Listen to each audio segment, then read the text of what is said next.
Why, hello everyone, and welcome to the official Action RPG live stream. My name is Aaron, owner and operator of the YouTube channel Action RPG. And today we are back for day 2 of Dragonkin the Banished. Now, what's great about today is we can no longer talk about streamer clients or having early access or head starts or any of that stuff, because it's now live and out. So anybody can play this new update for Dragonkin the Banished. Now, technically, I guess I'm not starting over, so I guess I am a little of a head start, but not like a lot.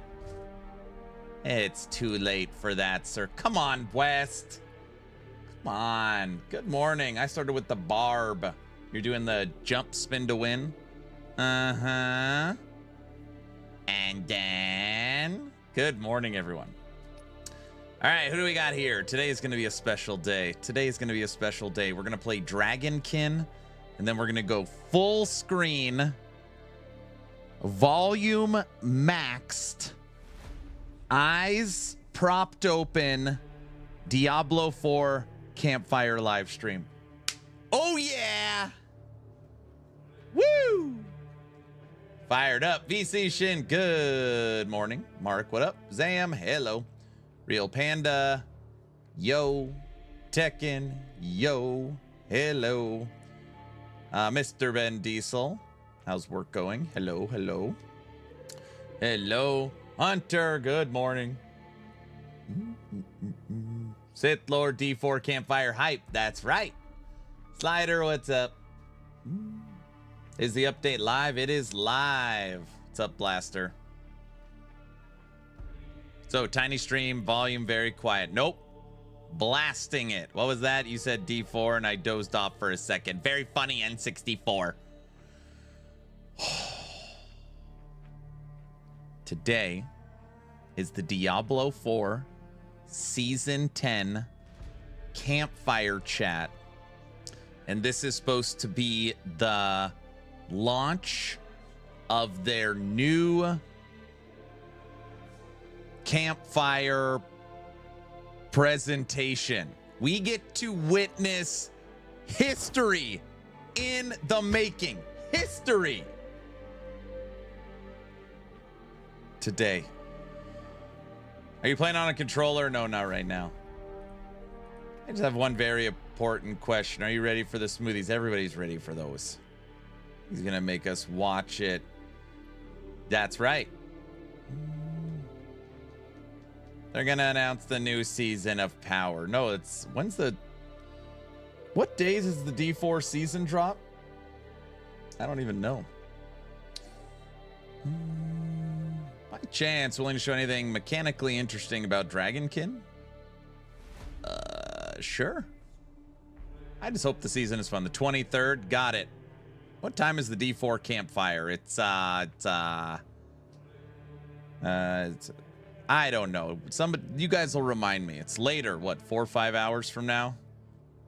Power of perks.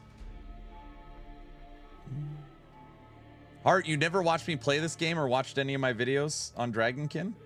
Are you like completely no nada?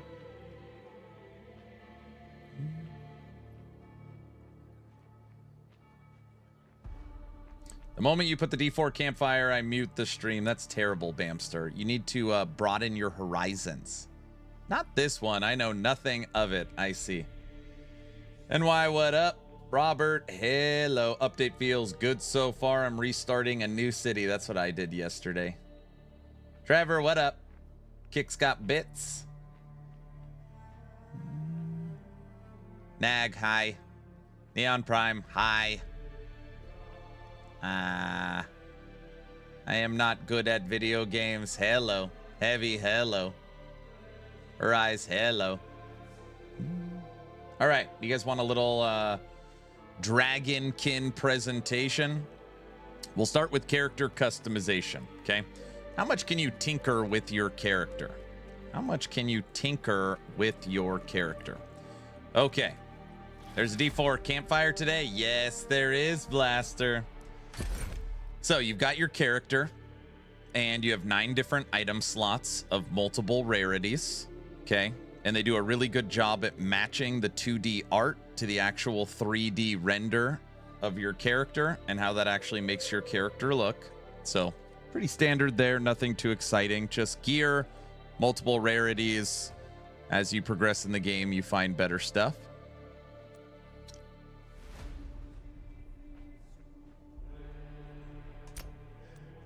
This is your skill panel. A lot of people compare it to Undecember based upon kind of the honeycomb style, but ultimately you have a skill. You have different supports that you socket in. Multiple supports can support different skills. You have wormling skills, 5 active. This is your little pet, and you have 5 active skills. Right now I am only level 19. The coolest part of Dragonkin is right here. You have attributes. Your attributes, as you put the points in, it actually drops this bar, and then you get to pick different perks. You have your talents. This is for later on. I consider this mini masteries or mini ascendancies. You can go into chaos. You can go into critical surge, elemental discharge, healing, draconic protector, mounted hunt. Get on a mount and run around. Technique, vitality, pack hunter. You got all these different talents. And then lastly, you have your wormling. Your wormling, everybody has one. There is a toxic, cold, fire, and lightning. It's your little pet. And you can make symbiosis with your skills. I was able to get blinding retreat symbiosis with my wormling. And it's just another way to progress your skills and character. And your wormling also has its own passive tree. Okay. Yes, there's not a summoner class, but there are minions in the game. You also have in this game your city. Wait, city? And right off the bat, you have fast travel. Now I want to be here on my city. No, no, no. I want to go to Old Town. Nah. Let's go get a beer. So you also have very, very smooth, very nice fast travel. Take me to the jeweler for crafting. I want to sell my stuff. Take me to the dark merchant. Okay. But also your city, you have construction. So on here, you can see that I've updated my city to this like green things. I could change it. Like put in different statues. Do I want a tree or do I want this? Do I want nothing? So you can also customize the look of your city with this little editor. Pretty neat.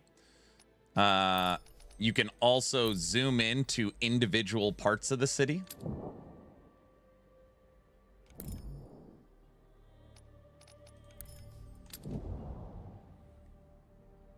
Pretty cool. But what most people care about is when it comes to character customization, you have city upgrades. Now, as you play, your city actually has a level as well. And you're like, it took us one day to go from level 1 to level 9.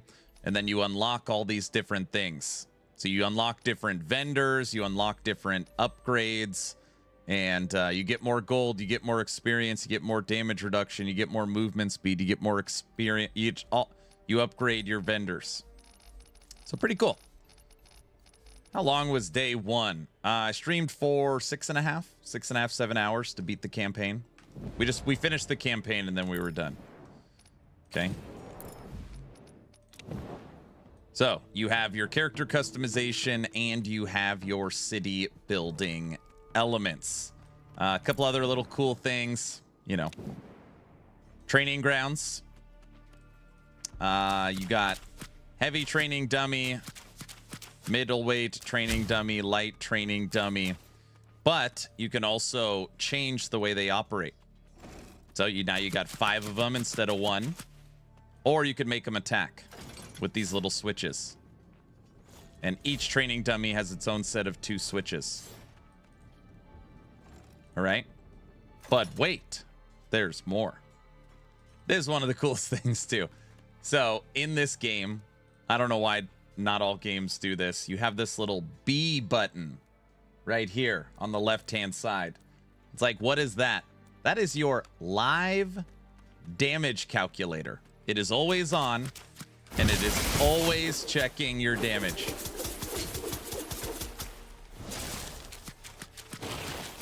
So you can always see what's doing damage, where your damage is coming from. You can reset it before you start a dungeon to see what did the most damage. It is a very, very cool little feature, having your live damage calculator. Ellie needs this ASAP. Isn't it so, that is so cool. A couple other little fun things. Yo, what's up, medic? I love showing this off because it's so simple, but so freaking innovative. So every game's got stat sheets. Offensive, defensive, breaks down, health, miscellaneous, all these different ways of tracking your stats. But as you know, stats change when you're in combat. So sometimes you got to literally keep this menu open while you're fighting to see your numbers changing. No. In here, you can actually pin stats you want to see to the top left of the screen. Now they will stay up there so you can see the numbers moving in real time. And then once you're done with it, no big deal. They're gone. Game has point and click, hybrid controller support, and WASD. It'll have 4-player online co-op with console and PC release. It is not a rogue. It is not an auto battler. It is a traditional isometric hack and slash, a Diablo-like, an Exile-like, an Epoch-like. It's got good character customization, very cool features. And again, it's basically in line right now with PoE 2. So PoE 2 had its early access. Dragonkin had its early access. PoE 2 had its Dawn of the Hunt.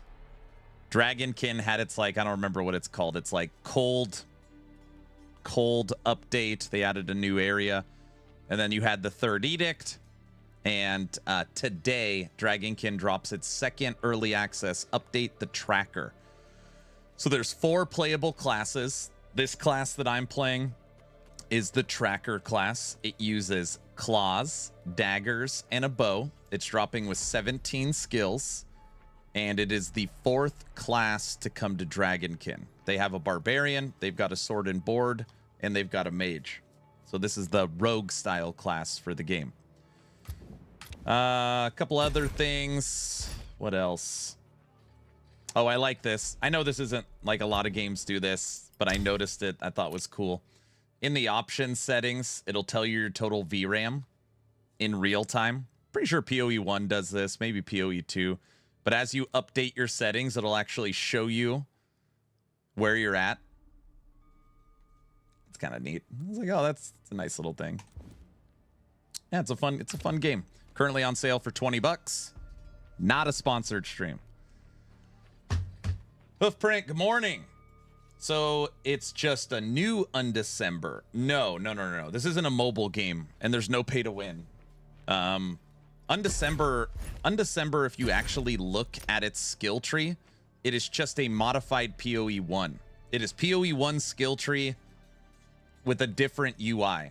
It is, in Undecember, you have a skill. The skill has links, and the links have colors. And based upon the skill and the number of links and the color, you could put in the support of said color. It's literally PoE 1. The only difference is in the Undecember Honeycomb, a skill can use the same support if it has the same color and you put it in the right slot. This is totally different. Your supports have rarity and have modifiers and have clusters. So for example, I found this. It's a 3-cluster double rare support. It's very different. It's very different.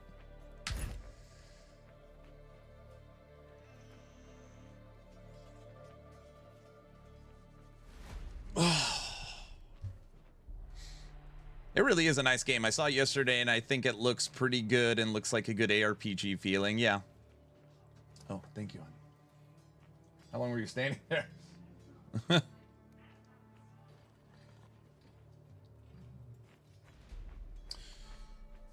All right. Yeah, there's not a summoner class, like you can't pick a necromancer, but there are summons, so there's summoning skills.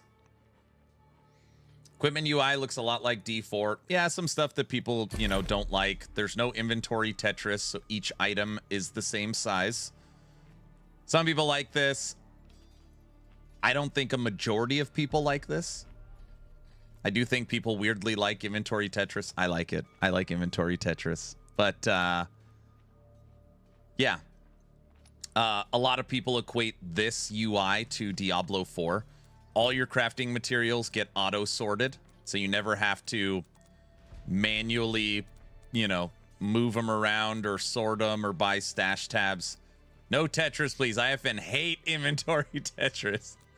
So all your crafting stuff automatically sorts in. You never have to worry about it, which is great. You've got a cosmetic panel in here. Something also very cool is their Supporter Pack 1, Supporter Pack 2, and Supporter Pack 3 have all been free. So if you buy this game, granted, your last day to get Supporter Pack 2 was yesterday, but right now, if you purchase Dragonkin, all the cosmetics and effects and stuff for the update, you get all that for free as well. So it's actually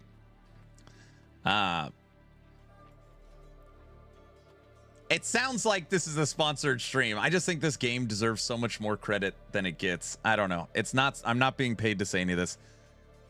The current cosmetic bundles for the game are free. They're free. So literally, if you buy Dragonkin for 20 bucks, you automatically could download all the founder support packs. You are just really good at selling stuff. But I mean, I'm talking to you about my experience. It's free. Yeah, you don't have to pay for it. Which, by the way, I need to do. That's illegal. It would literally be like PoE 2, because it's an early access game. That's why I'm using it as an example. It'd be like PoE 2 drops Dawn of the Hunt, and the supporter pack for it that gives you all the cosmetics is a free download. You just click. You got it. Enjoy.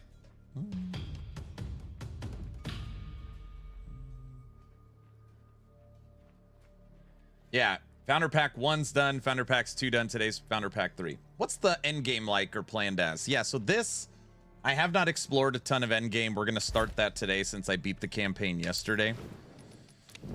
So this is your hunting board. Now, what most people equate this to, again, based upon the words, terminology, and kind of what it looks like, is Wolcens's expeditions. So ultimately, we haven't even started this yet. But this is your hunting board, and these are all different runs. You'll see up here as the enemy changes.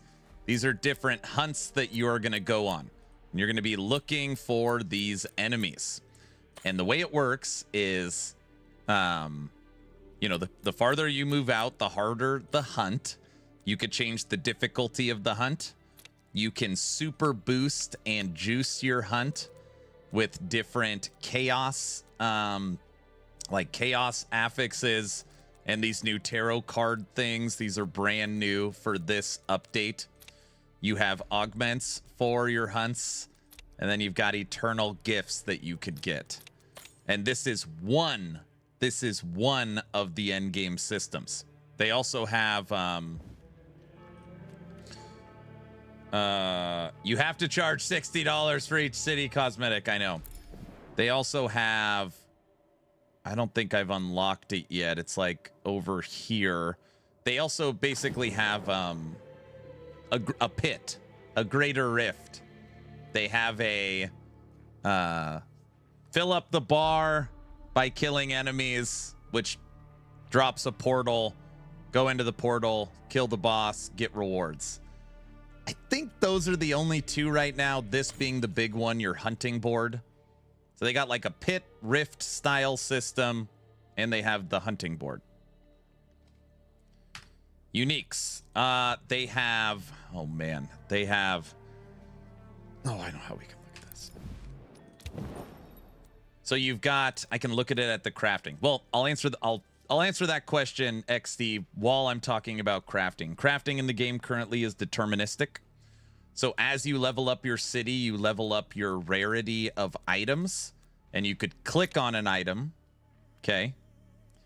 Pick your primary stat, pick your secondary stat, pick your attribute, and then as long as you have the crafting materials, you'll fill up these little red lines. And bam, you craft it, and it'll roll its ranges. You have common, uncommon, green, unique, and divine? No, legendary. Legendary. Common, uncommon, magic, unique, legendary?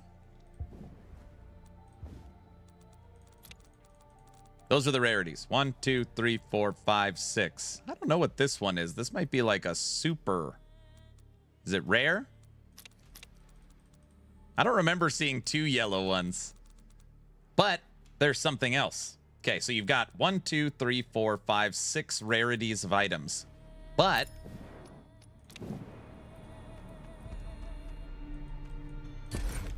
every item in the game, not only has its regular drops, but they could drop 2 ways. They could drop divine. So these are 2 divine items I have. They have this like yellow hue to them and say divine. And you could use them at the currency exchange. Get it? At the currency.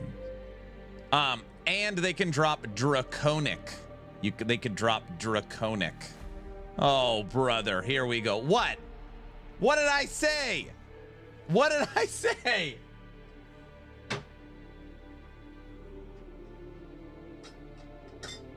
I bought the game yesterday. Does it automatically claim the Founders Pack? No. You have to go... When on the Steam page, you go right down, it says Founders Pack, and you hit claim or download.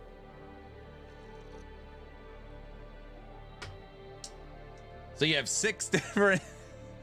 So you have 6 different rarities of items.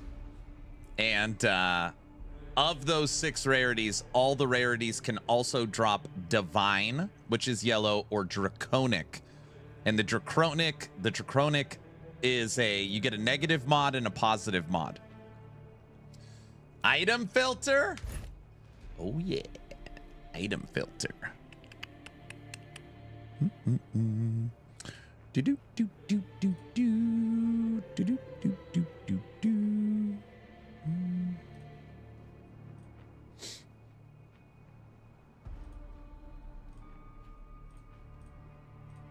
You want to see the item filter? Check this out.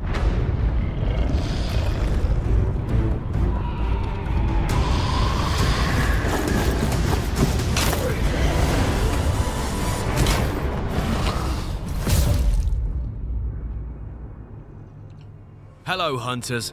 Following the Neurogart update released last May, we're delighted to be back with the Tracker update, which marks a new stage in Dragonkin's early access. Before diving into the new features, we would like to thank you for all your feedback on the previous update. Your comments remain essential to continuing to develop Dragonkin the Banished in the right direction. Without further ado, let's discover what this update has to offer.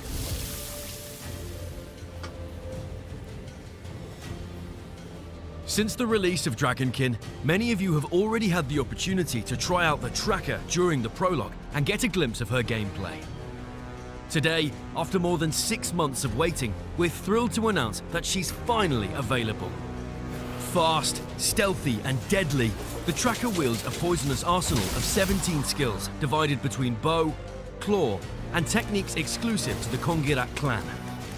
Her main asset is targeting, a unique innate skill that allows her to mark her enemies. In an instant, she can unleash a volley of projectiles on each marked target, regenerate her energy, and execute weakened enemies. Among her signature abilities are Treacherous Rain, Gathered Gales, Noxious Star, Assassin Shroud, and many more to discover in the game. And that's not... Did you guys see that? Assassin Shroud, and many more to discover... What's that? In Roa? What's that?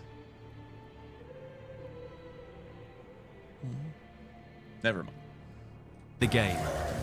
And that's not all. 2 new skills are also making their debut for other characters, further enriching the game. One of the other new skills, what does that look like? Come on, Dragonkin. You could have been a little. You could have changed the model a little. 3 heads, 3. Come on. That shoot fire. Further enriching the gameplay possibilities. Hydrosaurs. The unforgiving volcanic region of Erdenor once again opens its doors to you. This ravaged land, scarred by the War of the Breach that you glimpsed in the prologue, now extends far beyond the surface. This time, you'll be able to explore its underground depths, a labyrinth of caves where draconic corruption reigns supreme. New formidable enemies await you there, such as the Wyvern, an ancient scorpion transformed by the absorption of dragon blood. Now corrupted, it fights on behalf of the draconic forces, more dangerous than ever.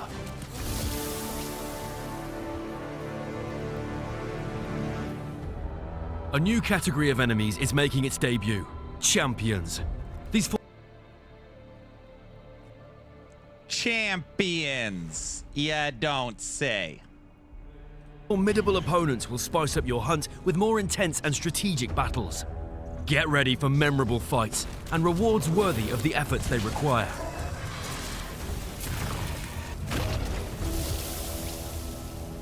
The city of Montesky continues to evolve with the arrival of the Draconic Atlas, a veritable living encyclopedia. Wait a second. Where the hell is my atlas? Maybe we're too.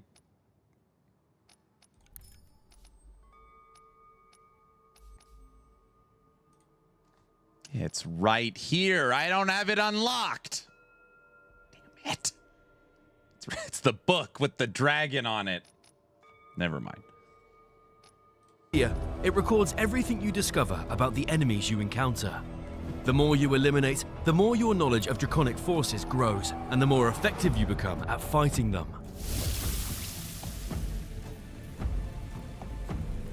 With the arrival of the Erdenor region, new missions are appearing on the hunting grounds. Among them is a dreaded confrontation. Saurik Nog, the Red Dragon Lord, already glimpsed in the prologue. Each mission will, of course, offer unique rewards, allowing you to improve your character and further customize your Chaos Hunts and the gifts of the Eternal that accompany them. And that's not all. Chaos Hunts are being enhanced with the arrival of the Draconic Tarot. Juicing. Extra juicing. A brand new system that allows you to influence the bonuses and penalties that affect your expeditions.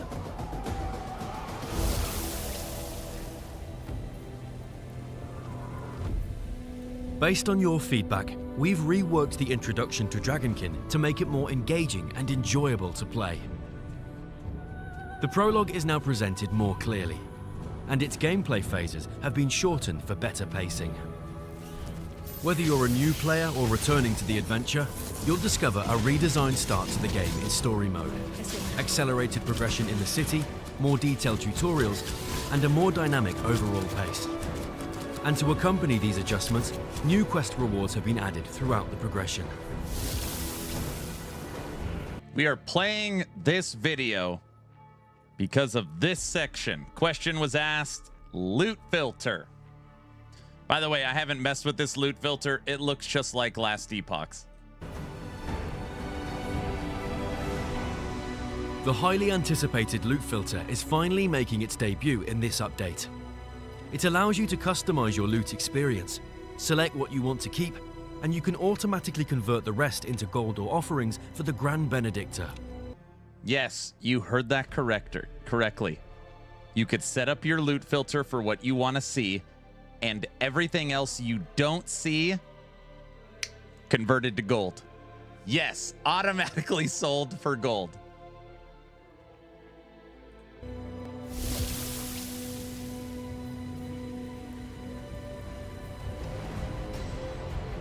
This second update also includes many other improvements, including a death recap, which allows you to review the last few seconds before the fatal blow. We died once yesterday. When you die, you can go back in time and see exactly what happened for the last 2 seconds. New quality of life options, such as the ability to rename your arsenal presets or loot filters. An enhanced interface with more information in the game guide, more detailed tooltips descriptions, and several improved game menus. And finally, a new cosmetic DLC, Founder Pack 3, now available for free. We hope that all these new features will make you want to discover Dragonkin or dive back into it. As always, it's a pleasure to read your feedback on Discord and our social media channels. Feel free to continue sharing your thoughts with us via the links in the description. See you soon for the next video on Dragonkin the Banished. Oh, did you guys see the Hydras, what they were shooting at the end? Fire! Sharing your thoughts with us via the links in the description. See you soon for the next video on Dragonkin the Banished. They're shooting fire! Sorry.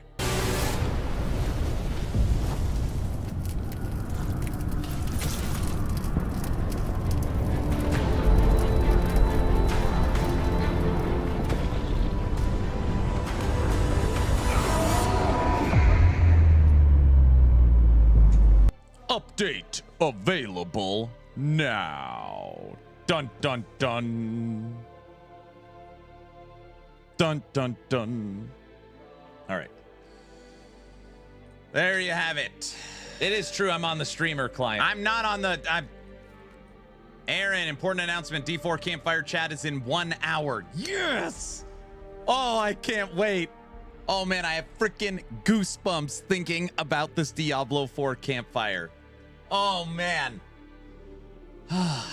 Which game has the best melee? LE, D4, PoE, PoE2, Dragonkin. As Wolson is dead, I'm looking. Nap time in 1 hour. What the heck are you talking about? Hoofprint, did they fix frogs? Wait, what was wrong with frogs? Fix frogs?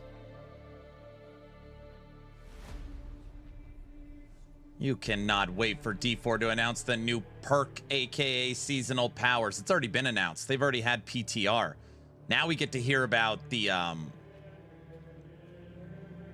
it'll be this I actually think this campfire is a recap of the last 2 campfires, so it'll actually just be all the same info. Yes, I can't freaking wait. Oh my gosh.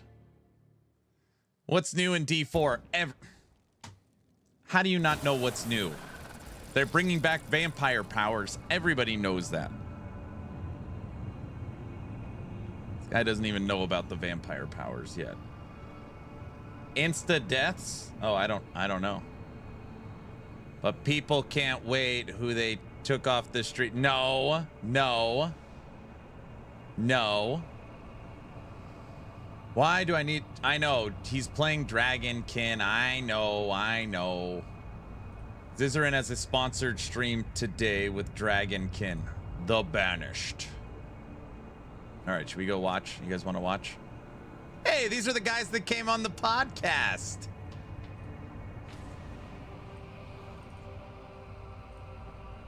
Comes to updates, and I did see your roadmap and stuff. How often you plan to do updates? Currently doing an update every 3 months, things like that. Yeah. These are the exact guys me and Frosty talked to. The next one should be like by December or January maybe, for the multiplayer, the big multiplayer and online update. Yeah.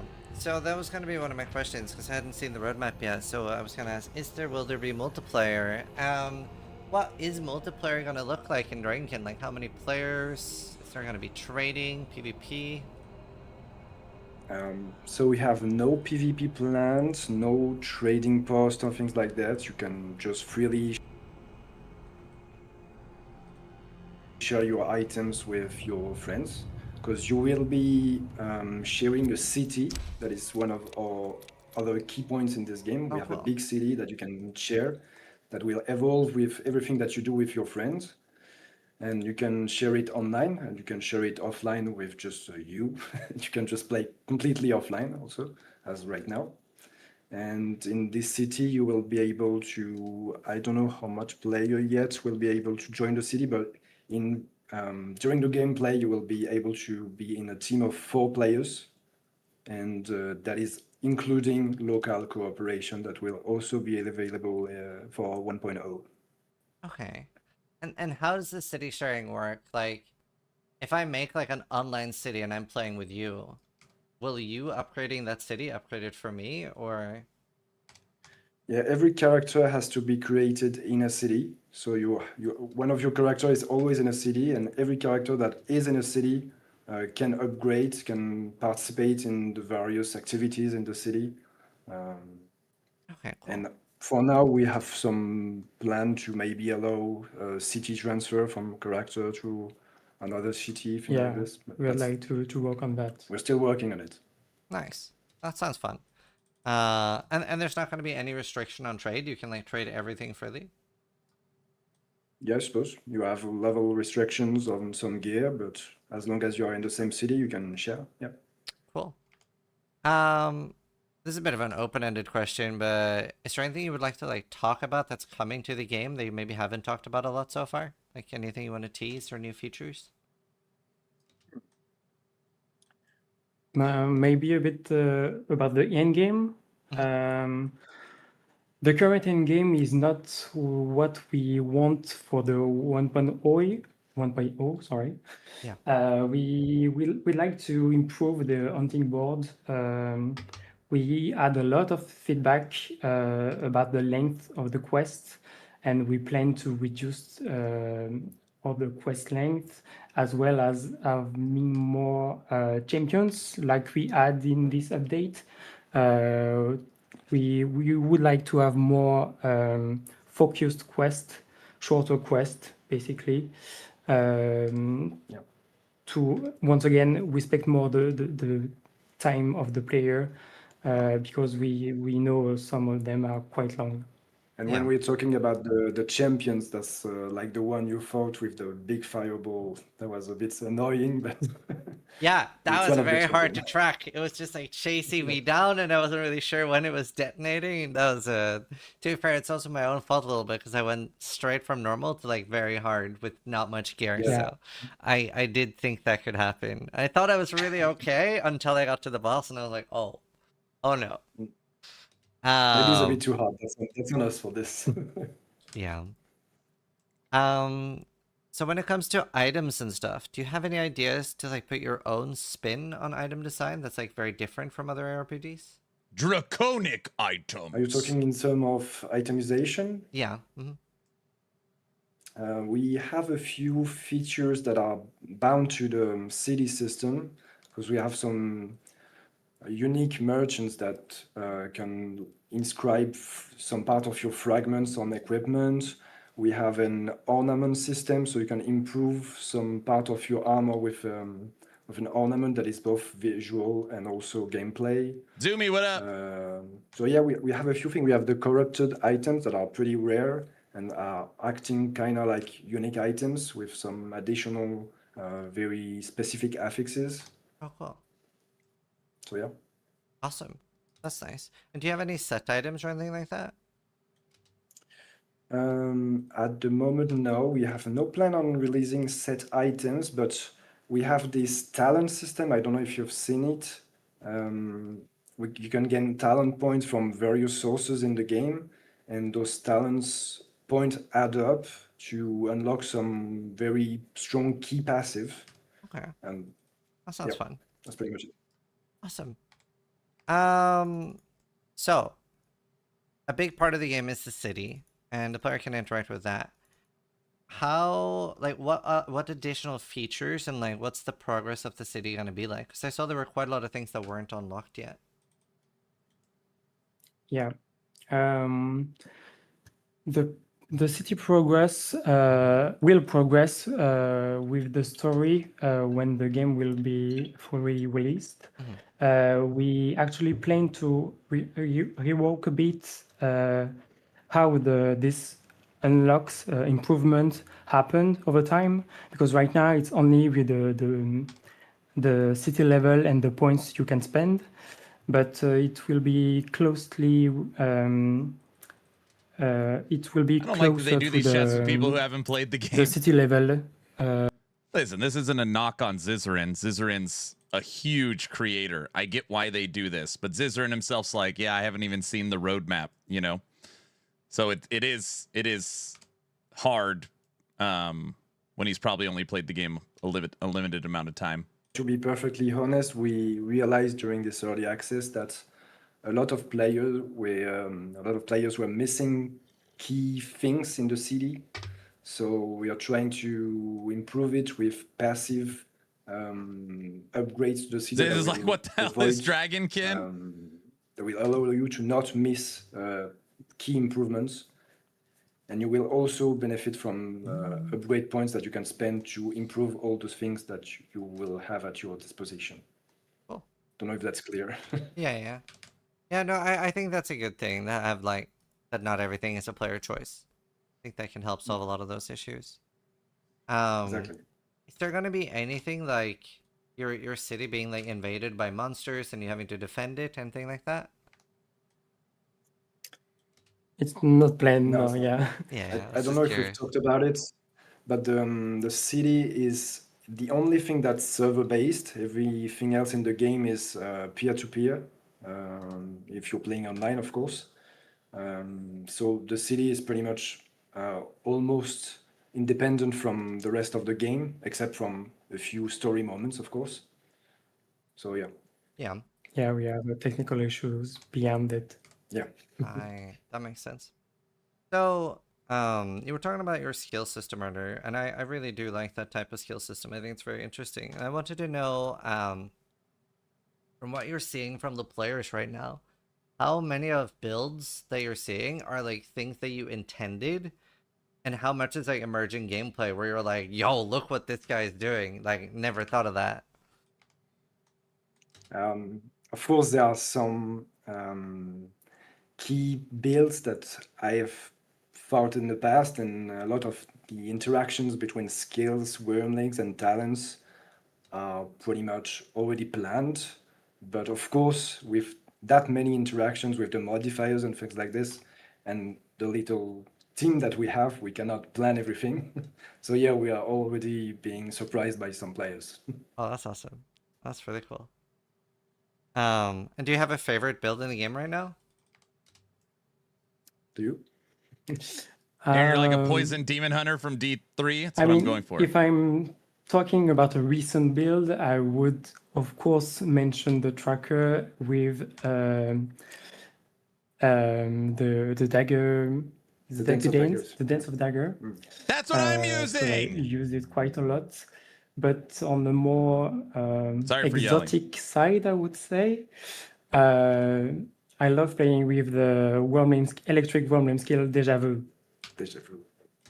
It's a bit unconventional, I would say. Yeah, it's a skill that warps you back to your previous location when you move, so it's funny. And it explodes at the same time. Oh, cool. And what about you?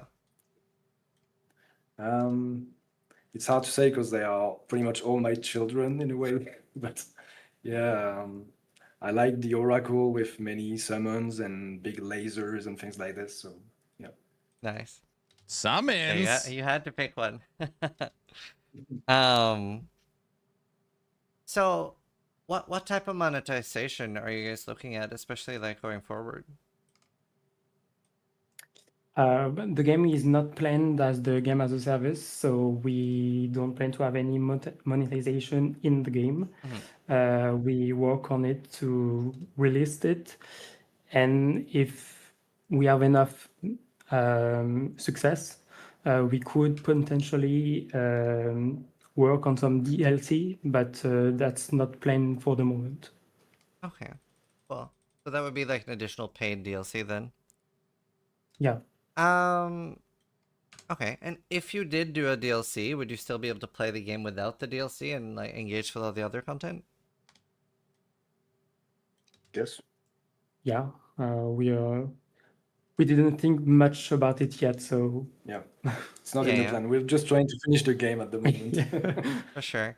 So you're not gonna have any in-game purchases at all. Are you still going to have any like cosmetics? They can like earn in-game or something? They already have that.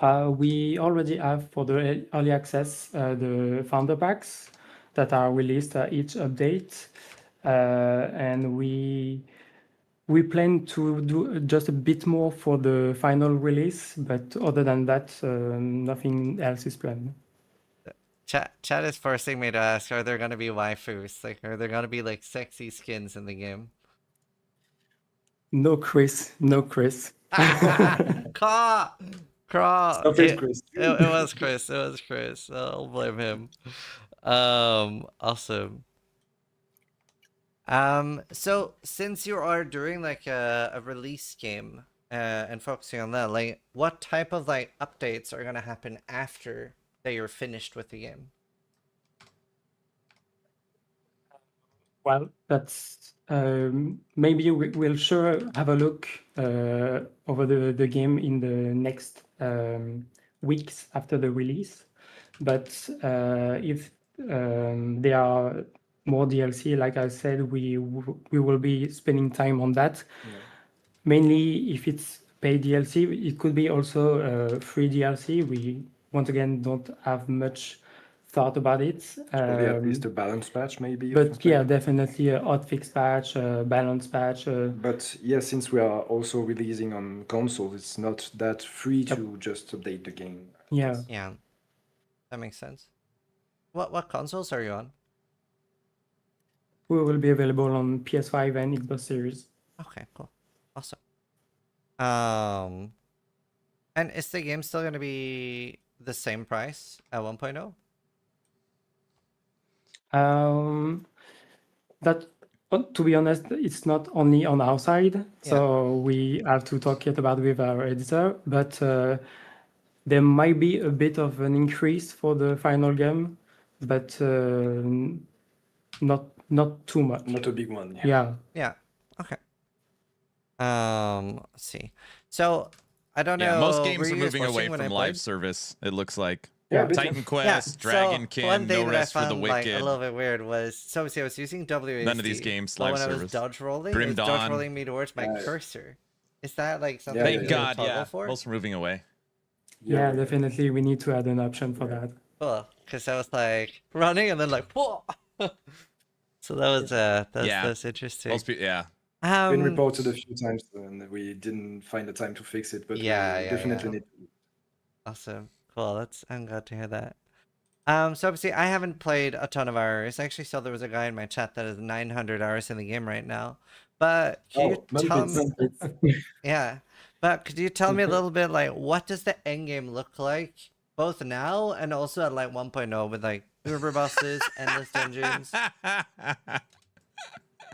Yeah, that's pretty much it. We are focusing on the hunting board, which is the big hub for everything you're gonna be doing in the end game system. There is this big grid that you may have seen with tons of hunts to do. Every hunt is currently lasting from like 15 minutes to an hour, maybe more for some very specific hunts.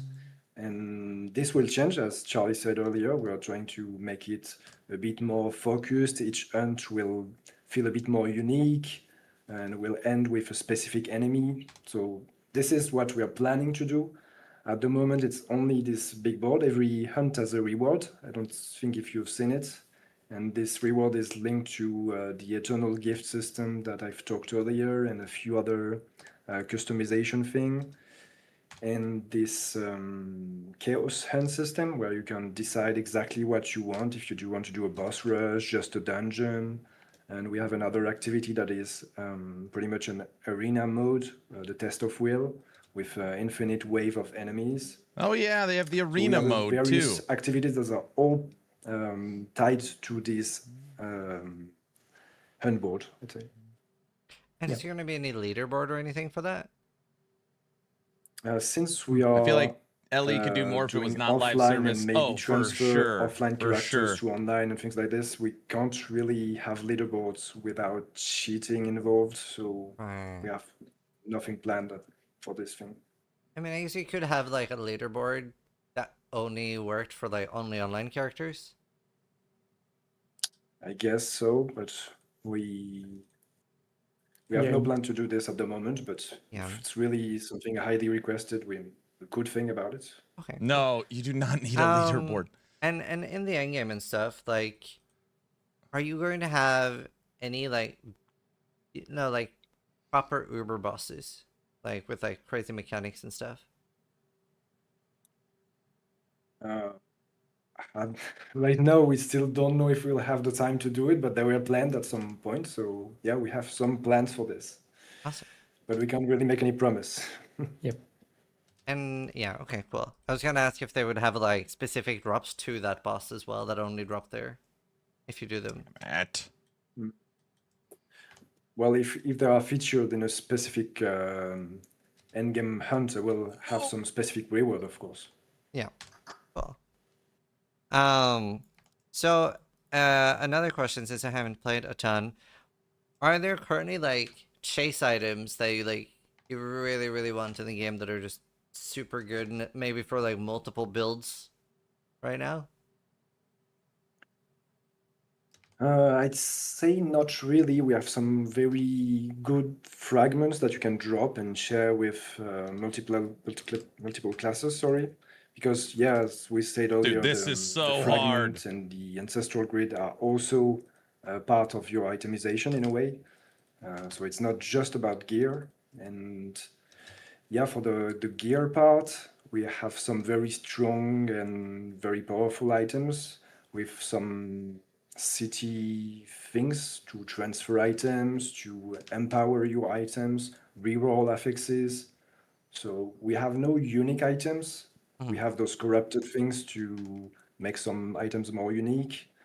But no real chase items. You will make your items and your gear grow with time and with randomness. Yeah. You basically chase the item you want with the eternal target Yeah, farming the- system. Yeah. Yeah. And is there any like before launch, is there going to be any like additions to the item system there? Like, do you think you will have like more traditional unique items eventually, or? At the moment, we have no plan for this. We are focusing on maybe, I don't know if I can say it, maybe adding some sort of Paragon system or things to progress after Paragon the max level. system. Okay. But yeah, What is the current max level? Oh, 50. yeah, 50. Oh. So the dragon is like the main unique thing for the game. Can that grow? Like, can you get a big dragon? No. We had plans for this at the very early development of the game, but it never occurred and it was very hard to implement. Yeah. So you're just making your wormling progress with you. It has a level, it has its own passive and Zizarin's active cracked me away up. You can just tell skills. he hasn't played a lot. Yeah.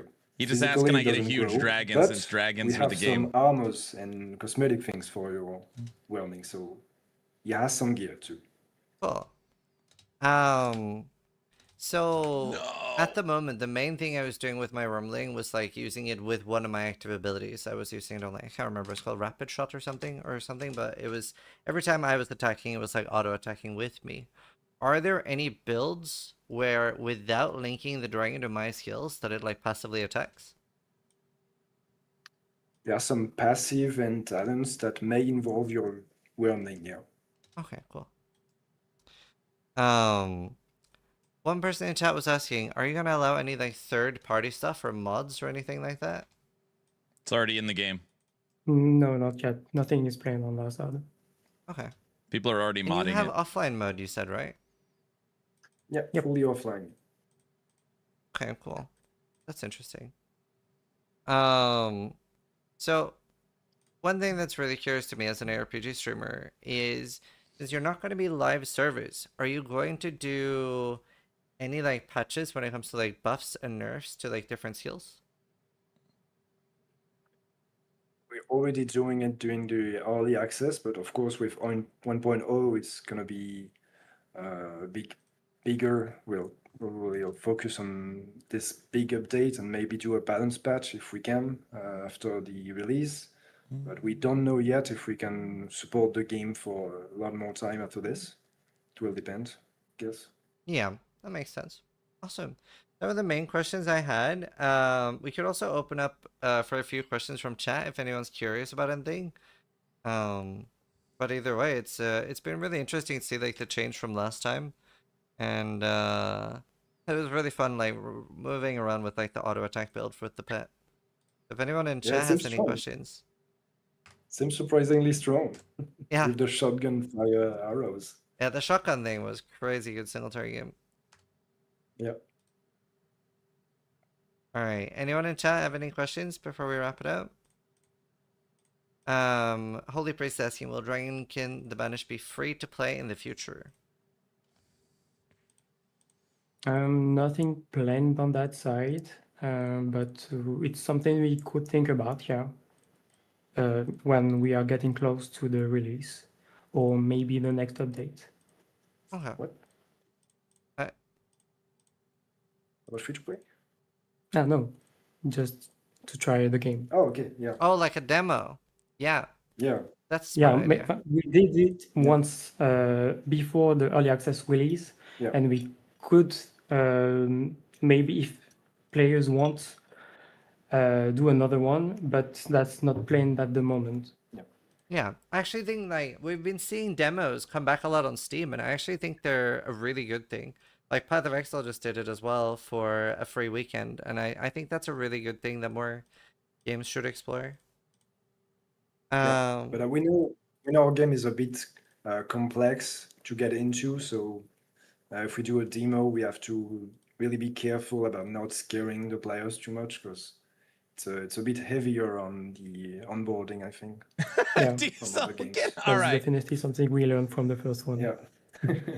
Yeah. And XD asks, so if I understood correctly, there's no seasons like Path of Exile. They No, don't nothing like this. understand. Yeah. It's not live We service. are not trying to compete with the big two, I'd say. We're just trying to be the small game that you can come back into between seasons and just have a bit of fun, try some new builds and things like this. Yeah. Cool. Benzine is asking, is there going to be any content after level 50?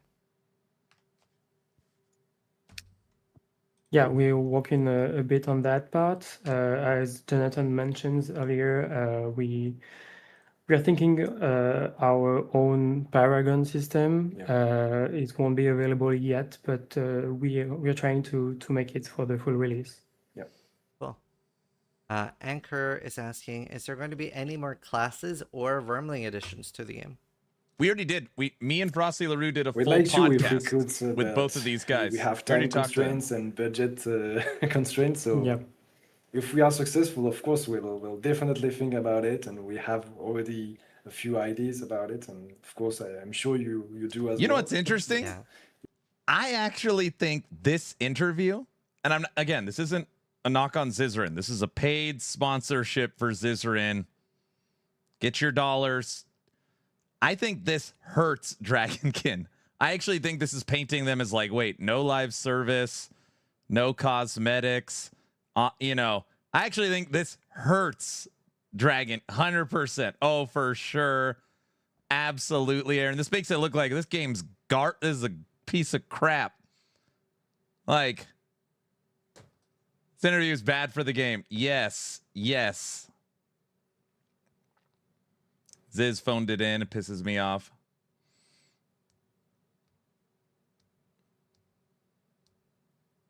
They needed to grab a big creator from the Grim Dawn space. Wrong audience.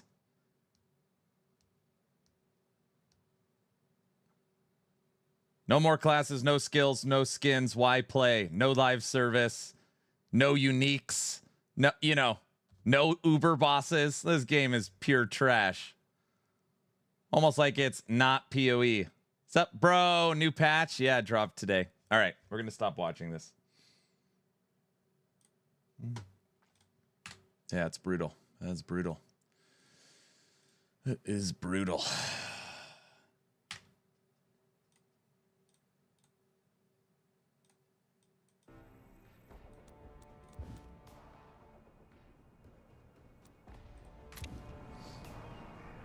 Did you become a React streamer? I know, it's crazy. And we're going to watch the D4 Campfire. Like, what the hell's going on here?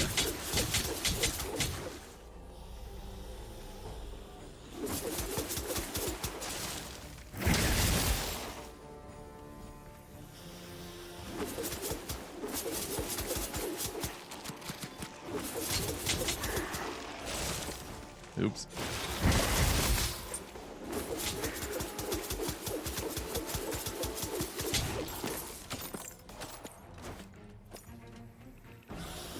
Blink if you need help. No, I'm good.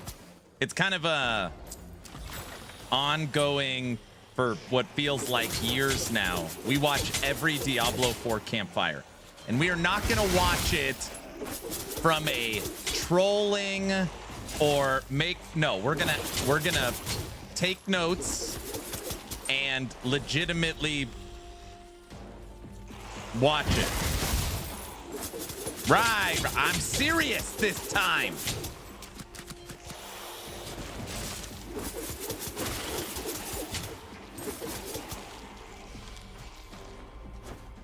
When's the D4 meeting? 30 minutes.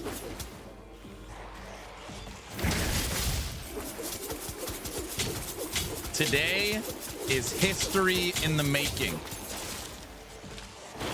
Today is the new official format for Diablo 4 Campfire marketing. Today we see the future. I'm serious. They said today they are going to unveil their new Campfire marketing format. I can't wait. I seriously can't wait.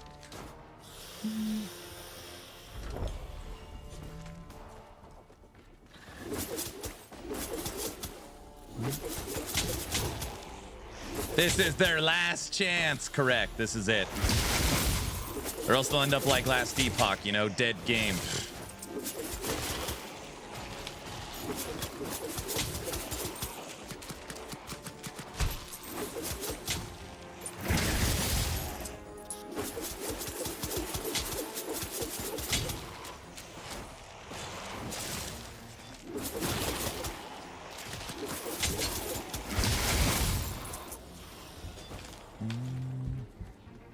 They should bring back Turd Ferguson. No, he's on to a new project.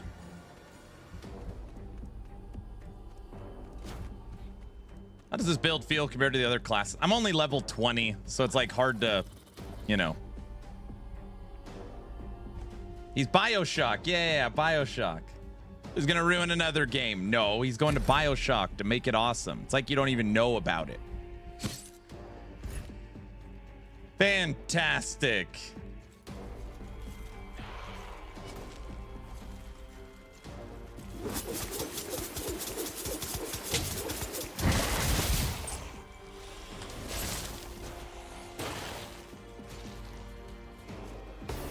Ooh, beautiful.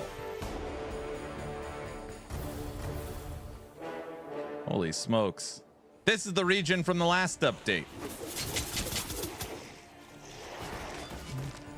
They said multiplayer's coming soon, and their online servers with multiplayer and shared city progression is coming.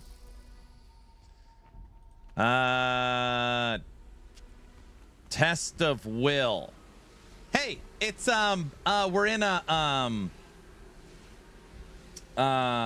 infernal horde. No, it did not start. You're so full of crap. Don't scare me like that.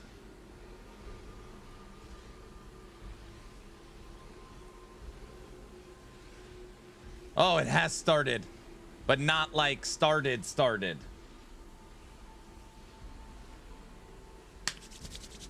Woo-hoo-hoo-hoo! Yes. Yes. Oh, somebody owes me an apology. Sorry. You're right. The countdown started. He's so excited. That's right.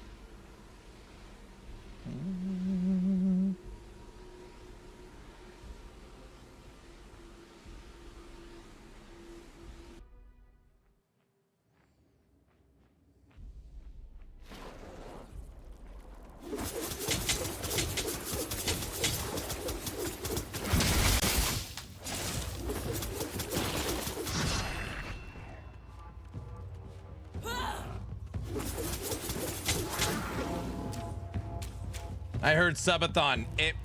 You guys, wait a second. You guys don't just say subathon because you try and get me to say subathon, right?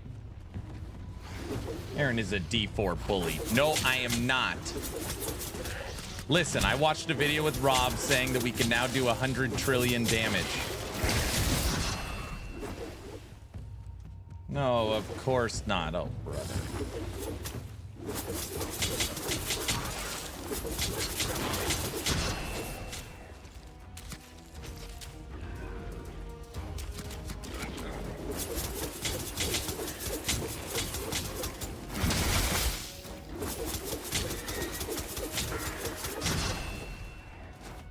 Tornadoes. Tornadoes look pretty good. They're void-nados. Oh my gosh, they've got void-nados. They're not a shark-nado. Whoever's starting to type it, don't even type it. I could see those tornadoes in last epoch. Void-nados.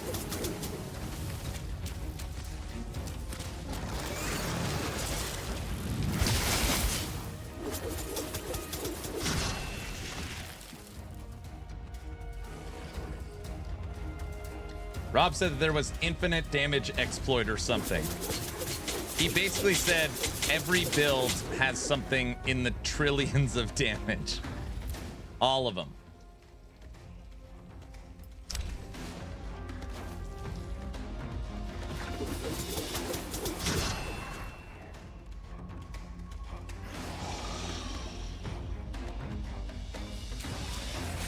Being that you know more about the community than me, I just feel like ARPGs need to be live service nowadays. No, I mean, most people think the complete opposite. Yeah. No, like most companies are moving away from live service. One, most people don't know the cost of developing a live service game. Just from a server's standpoint, the price is unbelievable. The expectations from the community to deliver a brand new game every 3 months is unbelievable. You want to look at an example of like Claire Obscure, right? Does that need a live service? Does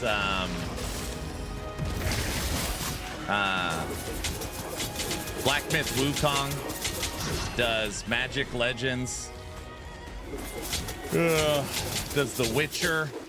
Like, you know, these.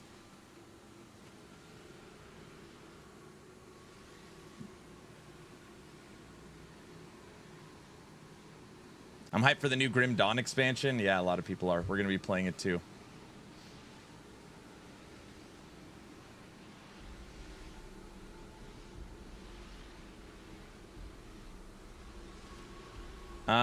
They removed Founders Pack 2. Founders Pack 3 should be coming up. I'm sure it'll be up by the end of the day. I'm not sure. I think most people think like, oh, if it's not live service, well then like, you know, the game will just drops and then dies. Which I get it.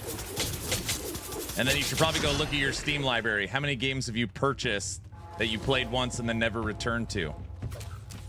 You know? I mean, I just... Like, what they're looking for is that initial purchase more than anything.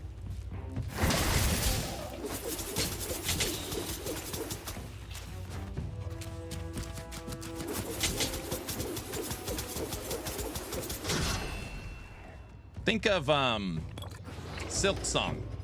Silk Song's the same price as Dragonkin. Does Silk Song need to be live service to be successful?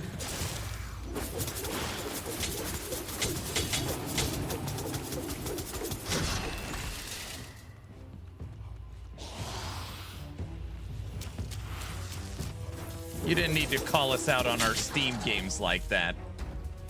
Dude, if I was making an action RPG, I would do everything in my power to tell the investors to not be live service. Think of Slormancer. Slormancer needs seasons.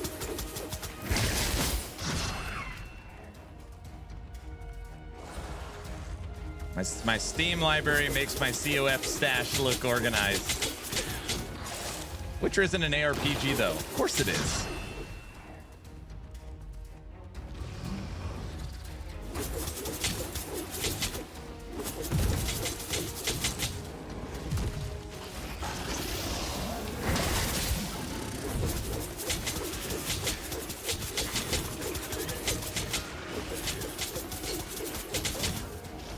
So if The Witcher was isometric view instead of third person, would it then be?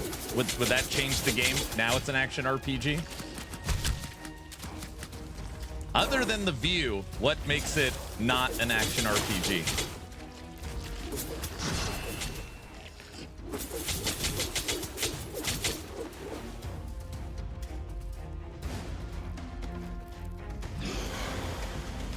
It is definitely an ARPG. Yes, absolutely.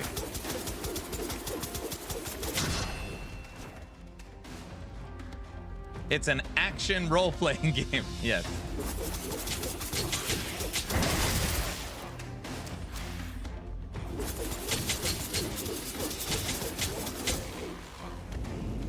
This is why, for many, many years, people talk about isometric hack and slash as a Diablo-like, top Diablo-like games to kind of give the subclass of action RPGs.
Test of will. Yeah.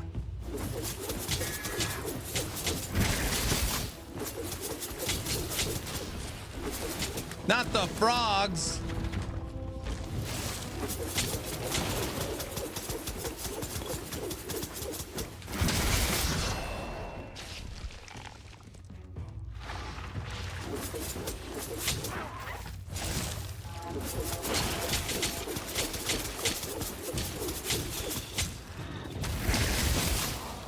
Speaking of sponsored games, there's a game I'm sponsored to play this Friday. Well, let me go look it up.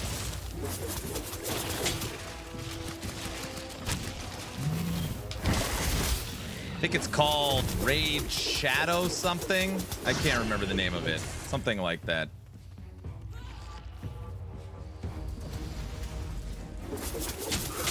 What? I don't know if you guys have heard of it. Not Raid Shadow Legends. They got him. No, I'm just kidding. It's not Raid Shadow Legends. I'm just kidding. That being said, I should read for you guys the offer Raid Shadow Legends sent me.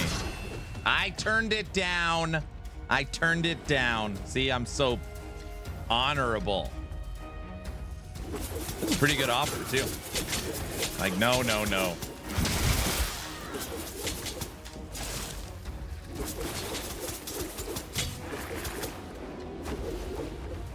I heard they pay well. Yeah, it was. I mean, when I saw the offer for the Raid Shadow Legends video and stream, I was like, wow, that is. I see why people take it. No, I really do have a sponsored stream on Friday. It's just not Raid Shadow Legends. Hold on, I'll show you. Let me finish this test of will.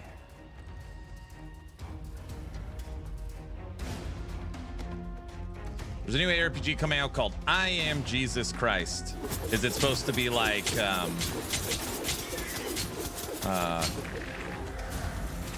Is it pro-religion or anti-religion?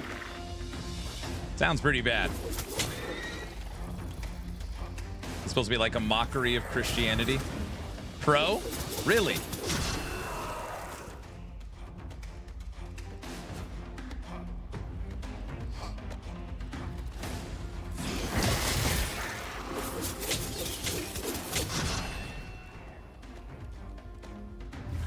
I mean, the Christian faith talking about false prophets and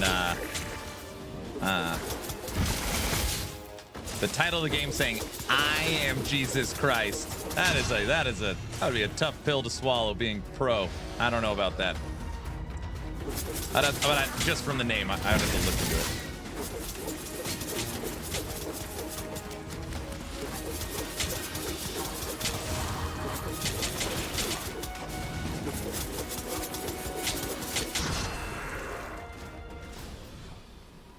What's the worst that can happen? Oh, brother. Okay, the game that I'm sponsored to play on Saturday is...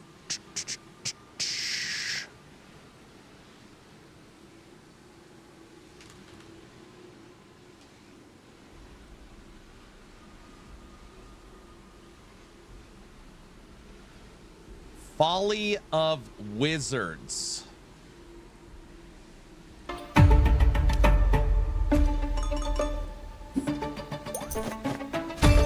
Oh, I'm gonna crush at this.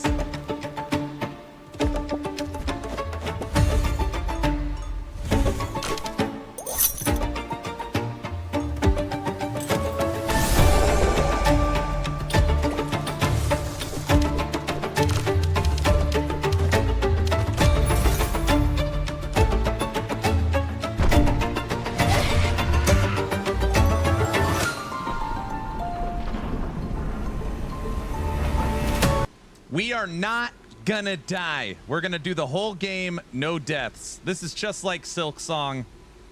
We're gonna crush.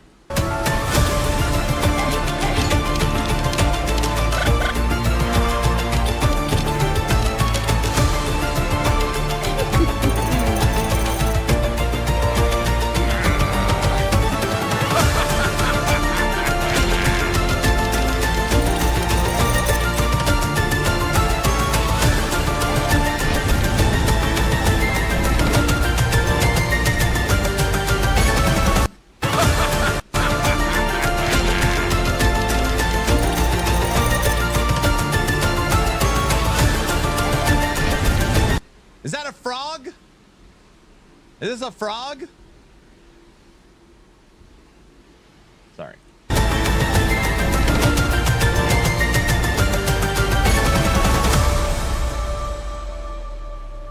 Okay.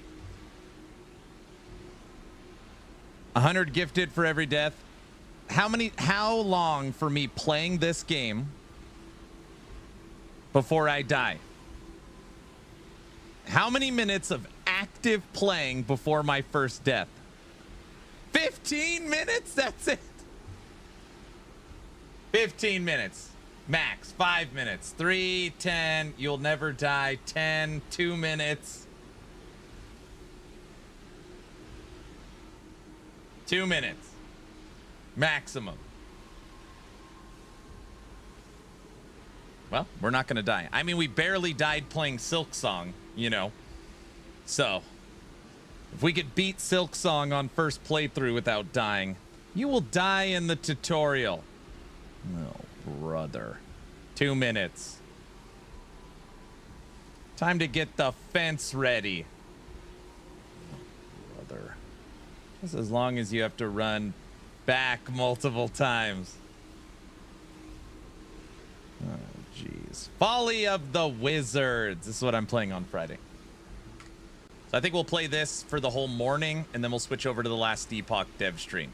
That's my plan, at least. Release date, September 19th. That's this Friday. Yeah, you get it.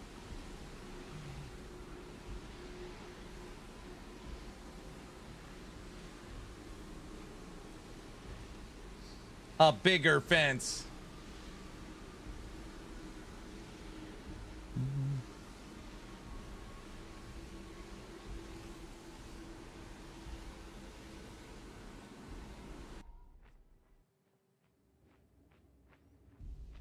Did you miss the campfire? No. 11 minutes. Campfire starts in 11 minutes. You think I would miss that? I literally couldn't sleep last night. I was so freaking excited.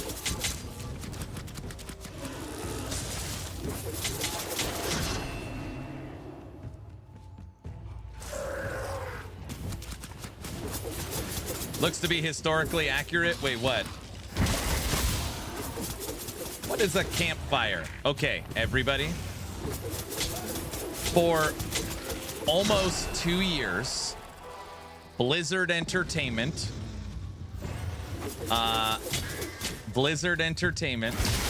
for Diablo 4 holds campfire chats.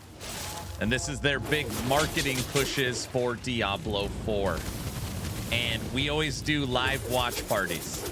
And we take it very seriously. We don't just joke around.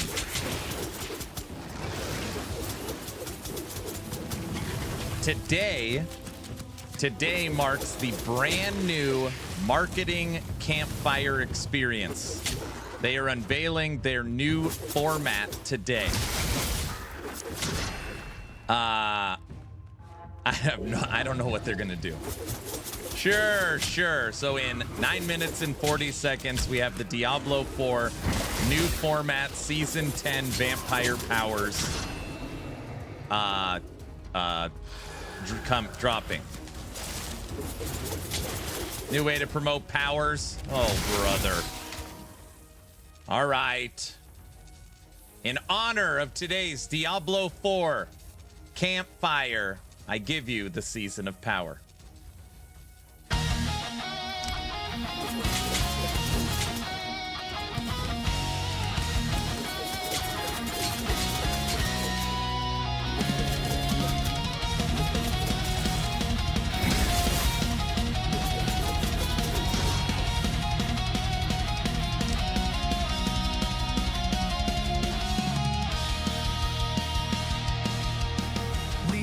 Your cries, we saw your pain, so here it is, we've done it again. A bold new vision, a system divine. Get ready, heroes, it's power time. We forged new flames from the ones you knew, with different colors and shaders too. It's blood, it's chaos, it's frost on cue, a brand new power that's barely new. They speak of legends forged in pain, of heroes lost in worlds in chains. But every tale they raise up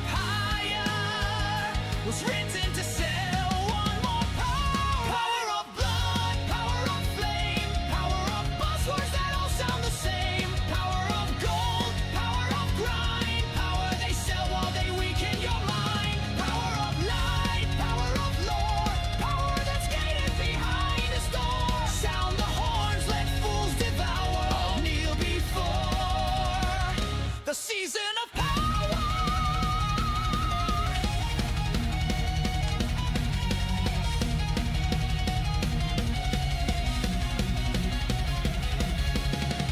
Settle for depth when you could pay. We streamline fun the monetized way. A pass to earn, a pack to buy, 1,000 powers, just $9.95. A seasonal grind with a shop that thrives. We powered your class with our design lives. Your wallet's a stat and it's scaling fast. Innovation, just check the past. They speak of legends forged in pain, of heroes lost in worlds in chains. But every tale they raise up higher was written to sell one more power. Power of blood, power of flame, power of buzzwords that all sound the same. Power of gold, power of grind, power they sell while they weaken your mind. Power of light, power of lore, power that's gated behind a store. Sound the horns, let fools devour, all kneel before the season of power.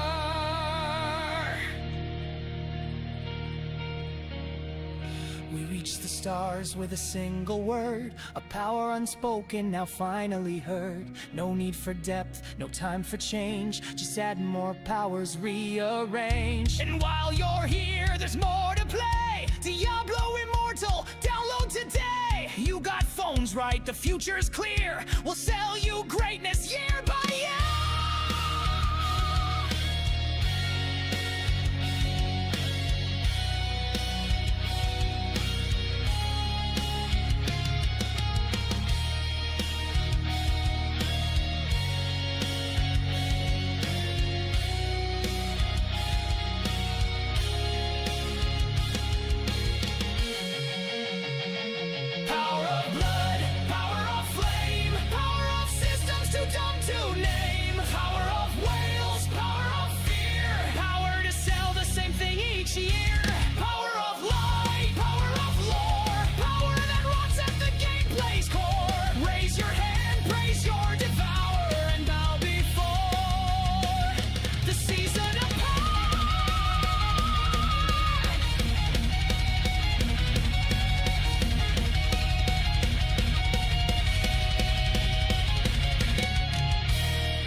Yes! Diablo, Diablo, Diablo. That's right. TF is all this Tetris BS. I don't know. And first off, what do you got against Tetris? What did Tetris ever do to you? Like, what's all this animosity against Tetris? It's like you don't even, like, do you know what Tetris did for the gaming world? I'm sorry, guys. He doesn't know. Sorry.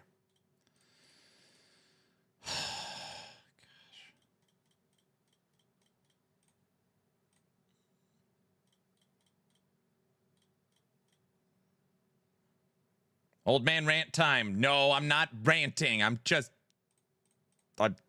you know.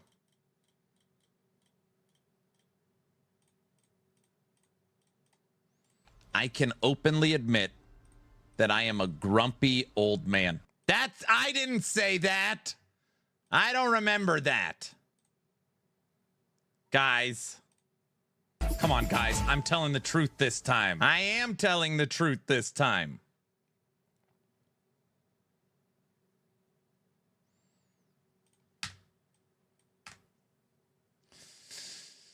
Oh, now his memory is failing. What seems to be your boggle? Jeez.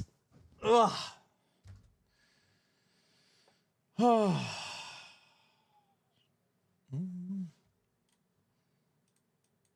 That was a good little Endgame run there. Boggle is perfect. What seems to be your boggle?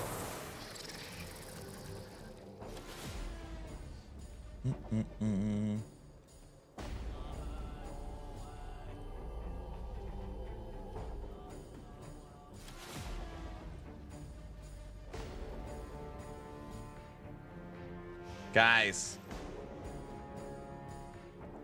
I'm so freaking excited. It's insane.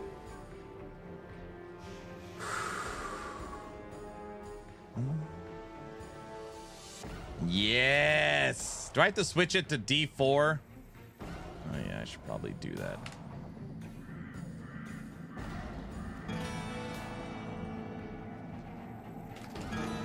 Guys, stream title changing. Diablo 4.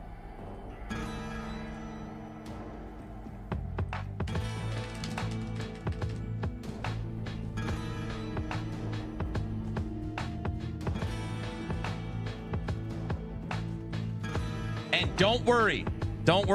These campfires are normally only 2-3 hours long. 2 to sometimes, and then we have the Q&A after. It'll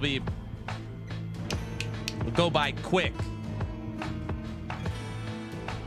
Guys.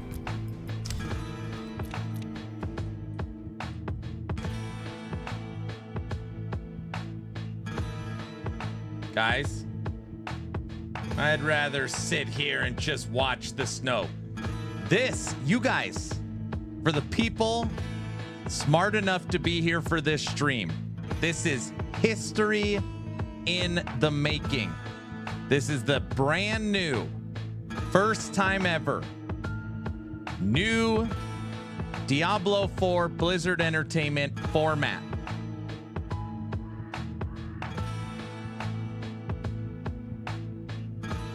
D4 play after this? No.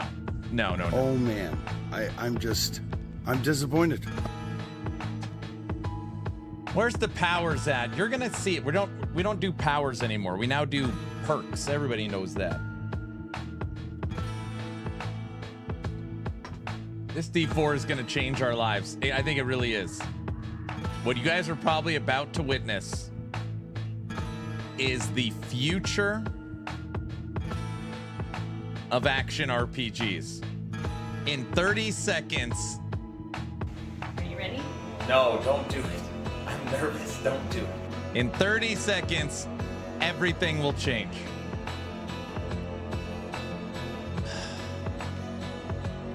Guys?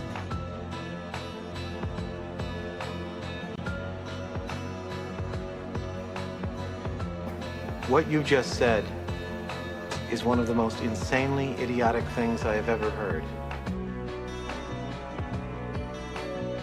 Here we go!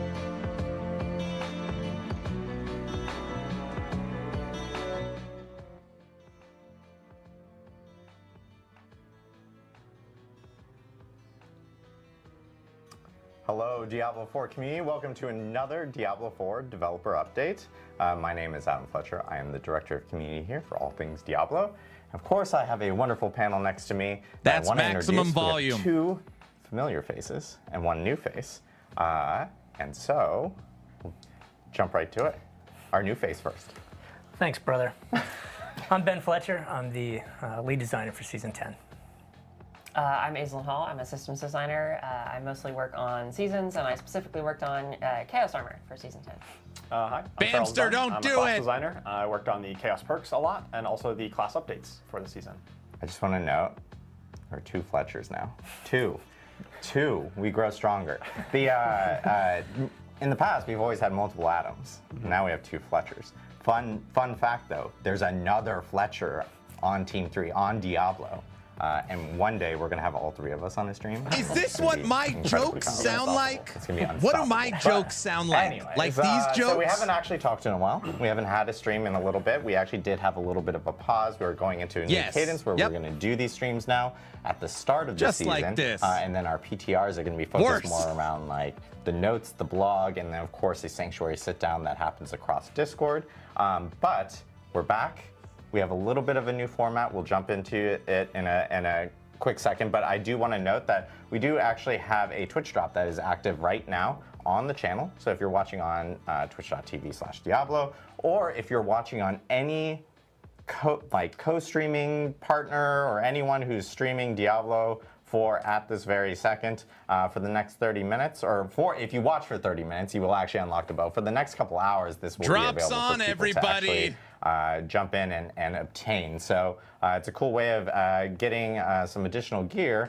Plus, we'll have more drops that we'll be talking about here in a second. But we do want to talk really quickly about this new format. As I mentioned, we did take a little bit of a pause to kind of rejigger some stuff behind the scenes. And we know we got a lot of feedback from the community talking about how sometimes, we can get in a little bit of our own napkin math. We talk a little bit, we get into the weeds, and it comes across as a little hard to understand on some of the features that are coming in the season. So we actually have a little bit of a pre-recorded video here that Ben and Charles narrate, and they're gonna talk a little bit more about Season 10 and all the class items that are related to Season 10. So let's take it away and check out Season 10. What is life without meaning, Wanderer? It is chaos. I'm Ben Fletcher, lead seasons designer, and I'm excited to share some details about the new season with you. GGG marketing! Infernal hordes are hotter than ever because we're dialing up the intensity on this mode. We've done a significant rework of the infernal offerings presented between each wave. Our goal is to try and make all of them feel like valid choices for you to build your run on. We've updated the balance of offerings, offering effects, introduced new challenges with the Fel Council, and introduced a new family of chaos monsters.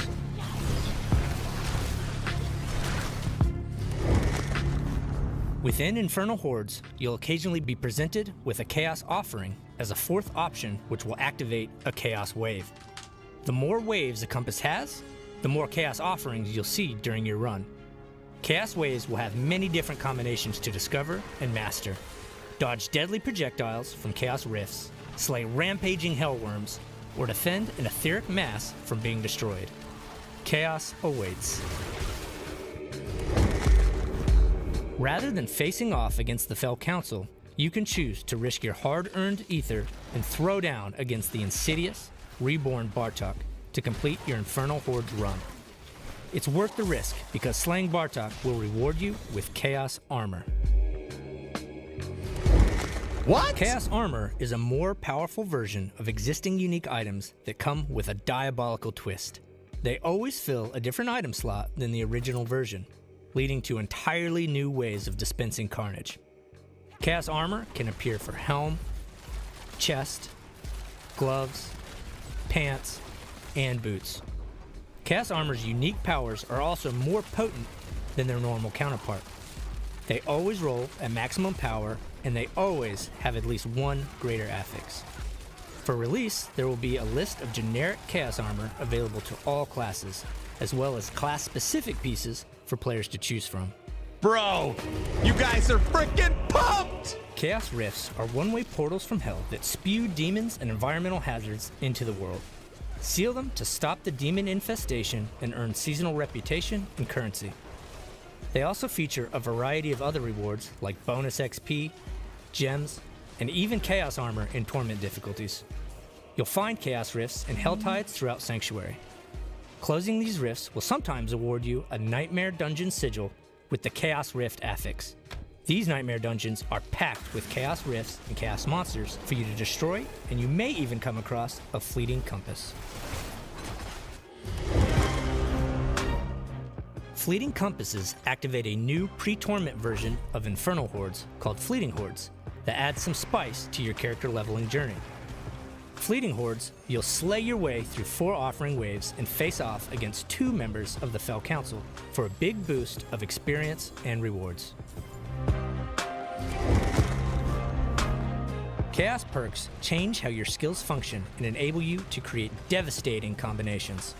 Chaos perks come in rarities of magic, rare, legendary, and unique.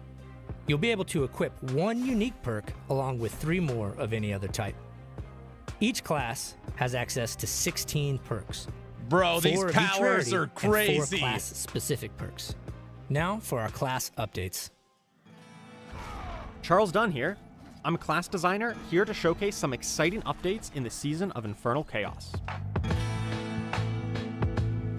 Necromancers will have access to one of the most crazy and transformational chaos perks, Alter the Balance, which swaps the role of your core and ultimate skills.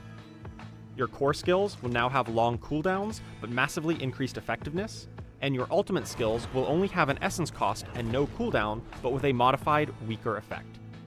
There are a ton of new build possibilities with this chaos perk.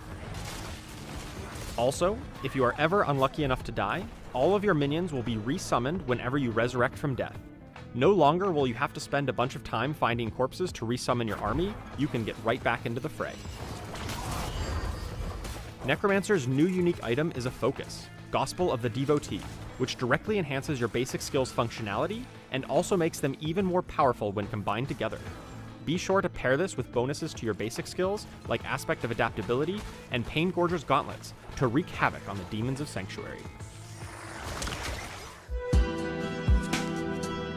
Rogue's Dance of Knives has previously struggled with priority damage. When an enemy champion monster showed up, it was tough to focus them down.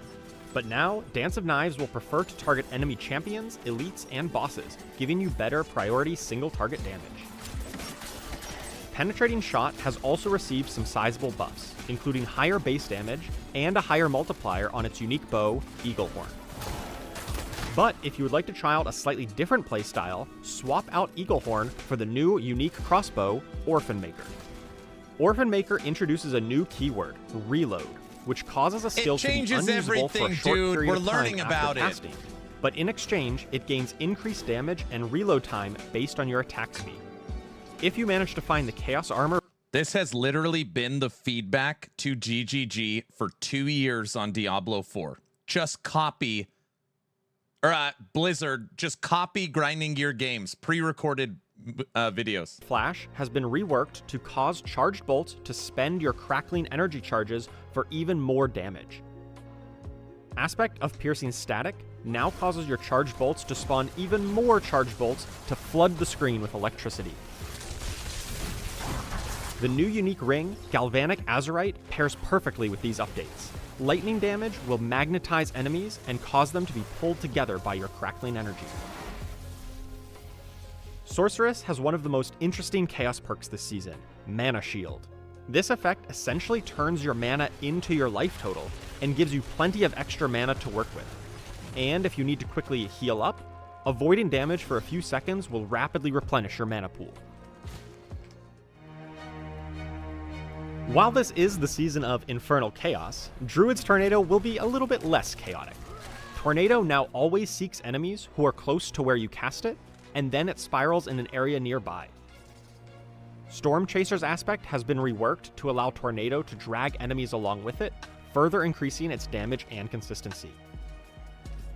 Druid's new unique pants, Kilt of Blackwing, lets a Raven's build take flight.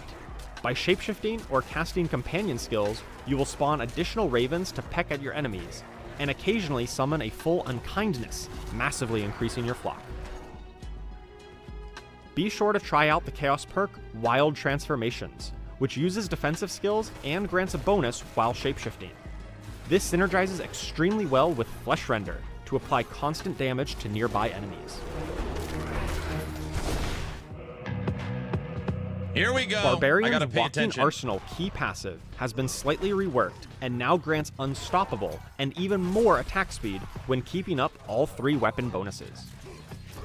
If you don't like playing with all those weapons, try out the Chaos perk Single-Minded Fury. This gives multiple massive bonuses, such as the never-before-seen Overpower Chance. But you can only get these bonuses if you commit to only wielding a single arsenal weapon type. The new one-handed unique sword, Saber of Tasagal, increases your damage for each damaging skill you have equipped. This excludes buffing or defensive skills like Shouts, Wrath of the Berserker, and Iron Skin. But by combining your offensive skills, you can buff up your damage all the same. That's it? Spiritborn ultimate skills have all been buffed. The Hunter now gives a one-time chance per enemy to execute them, even if they are at full health. And the Seeker can now refund charges against elites and bosses. The Devourer gains increased scaling damage, while the Protector's upgrades have been streamlined and improved. Speaking of the Protector, the new unique gloves, Hesha Ikasungi, alters the Protector's targeting to let you cast it at range, and it will pull in enemies with each hit. Dedicated guerrilla builds will be ready to smash with this new power. The Chaos perk Combined Strikes is extremely potent, essentially doubling the output of your core skills, but it adds a long cooldown. You can get around this cooldown though by combining your core skills with your basic skills' third hit. These are just a few of the exciting updates coming in the season of Infernal Chaos. I will deliver humanity from the natural order. You know, I know what you're doing right now, and I don't like it. Will be centuries ruin.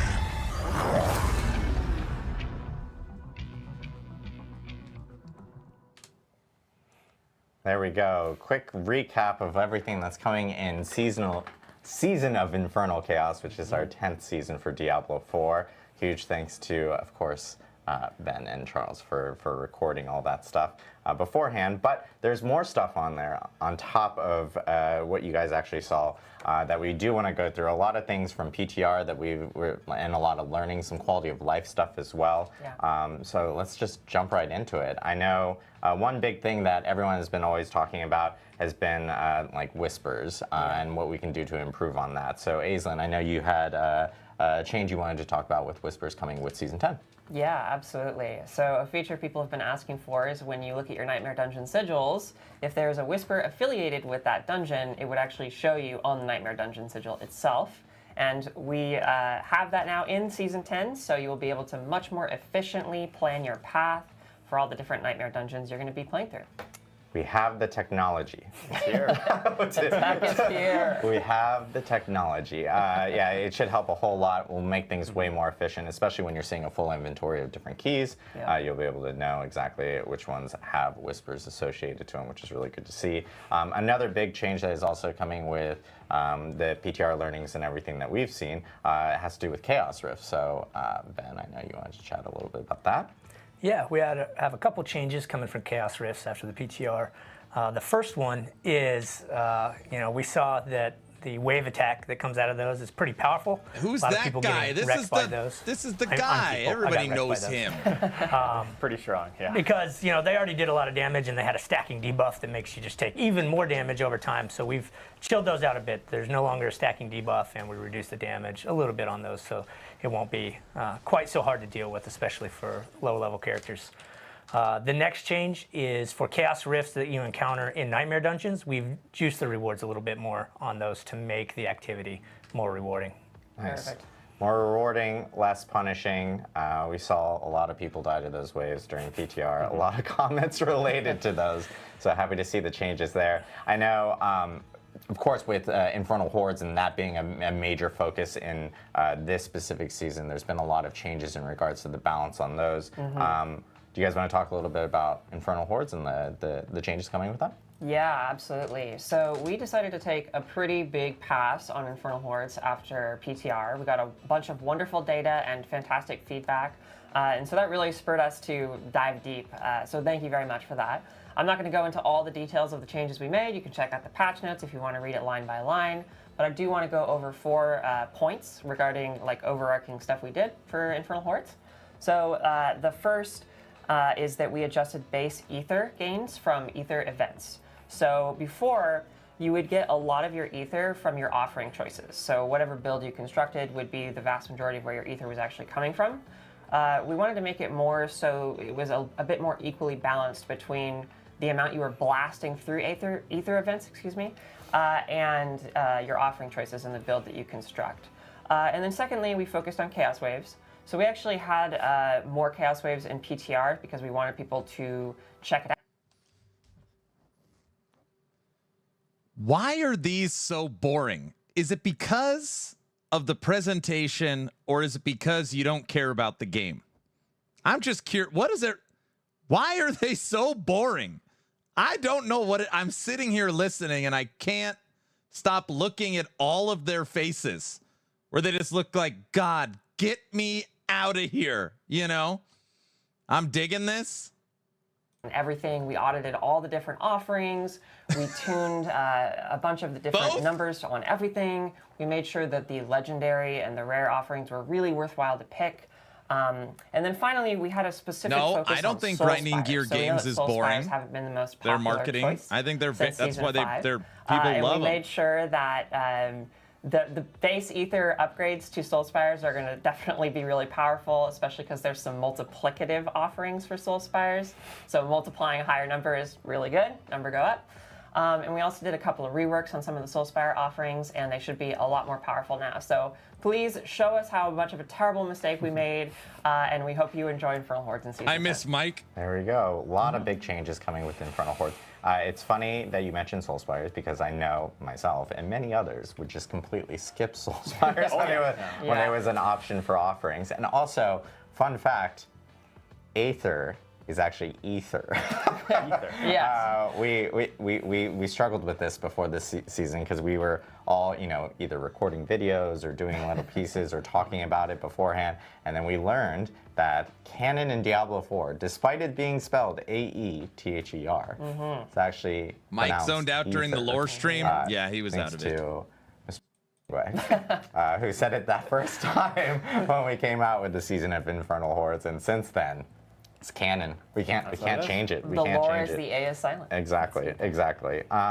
Other big changes from PTR, I know everyone got to experience like the class perks and of course the chaos armor within PTR, and then there was a ton of feedback that came in from that. Oh yeah. So Charles, do you want to talk a little bit about that? Yeah, sure. Obviously one of the big drivers of this season was the chaos perks and chaos armor. We really wanted to encourage a lot of build crafting, where you like reevaluate how you want to set up your character, what legendaries and skills to use, and how it all works together. Much more so than in previous seasons, where some of the past seasonal powers were a bit more of an extra layer on top of your build. Seasonal powers! These seasonal mechanics, the chaos perks and armor, really worked to change your build at a fundamental level. We got a lot of great notes on every class, about builds that were working, builds that weren't, things that were a little too strong, a little too weak, because there's just so many interactions with all of these different chaos armor and chaos perks. He said powers, I heard it. I think in broad strokes, we saw that some of the chaos perks, some of the more generic ones, were a little bit strong. They were kind of crowding out some of the more class-specific options. That's also a new thing that we've been doing this season with class-specific seasonal powers to really allow us to make more customized things for every individual class. So we took a pass to buff up a lot of the more class-specific ones, rather than nerf down too many of the generic ones that were slightly overperforming. Of course, even on a class-by-class basis, we saw some, like the Druid, were doing extremely well. There was a number of issues with Druid on the PTR, which is one of the great reasons that we have PTR, is so that we can test them and get ahead of them before they go live and kind of ruin the actual season launch with being either bugged or ridiculously overpowered, like some of their effects were. So we brought some of those down on Druid to bring them back a little closer to the pack. But on the other side, we had some classes like Rogue that really felt like they were being left behind just raw numerically. There's so many different combinations of these perks and Chaos Armor that it's sometimes a little difficult to predict where everything is going to land. And Rogue landed a little bit lower than the average. So we've done a pass kind of across the board for some numeric buffs to Rogue, as well as some light design tweaks on some of their Chaos perks to hopefully bring them back up to the pack and be more competitive across other classes. They're not bored. I know PTR is always super helpful for us because it allows us to find these like really extreme cases where some classes really kind of like go out of bounds.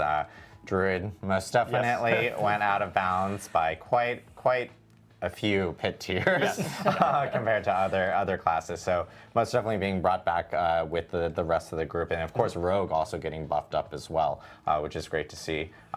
So yeah, great feedback from players during PTR. Always important for people to jump in during PTR. We also have some additional stuff that we're going to talk about that has been really covered off, which is some armor related pieces. Aislinn, do you want to talk a little bit more about some of this new armor? Yeah. So we've seen that everyone's really excited about Chaos Armor, and that is wonderful to see. And we got a ton of feedback about different items that people would like to see as Chaos Armor. And so we kind of collated all of that and thought about it, and we were like, well, here's like one class that we would love to add a piece of Chaos Armor to, another one, and then we were like, well, let's just add another one to each class. So we've added one more piece of Chaos Armor for each different class, and we just wanted to talk through it really quick, a campfire. about it's our choices there. and a little bit about what makes them special and cool. So Barbarian's going to be trust getting people that wear Reveladni's Magnum glasses. Opus. It's a one-handed sword. It's kind of a more generic. It fits into a lot of different builds. It's kind of focused on Big Fury, which is cool because if you get it as Chaos Armor, you can kind of slot it into a bunch of different stuff, which is super fun. Druid's getting Dolmen Stone, which causes your boulders to spin around you, orbit around you, so you're going to be able to do some fun Chaos Armory stuff with that. Necromancer's getting Mutilator Plate as Chaos Armor, and that involves Blood Lance, so Blood Lance is going to be quite glorious in Season 10 if you can find yourself a Mutilator Plate on your boots or whatnot. And then Rogue is going to be getting the Scoundrel's Kiss, and that's one that causes your rapid fire to lob. And it's a ring, so it's nice to be able to move that to your armor slot and make your rapid fire stronger. Esu's Heirloom is going to be for Sorcerer. That one is, once again, kind of a more generic one, and you're going to be able to move it off your boot slot, so you might be able to put something else in your boot slot, which is kind of neat. And then Spiritborn is getting Sunbird's Gorget, I believe, is the item.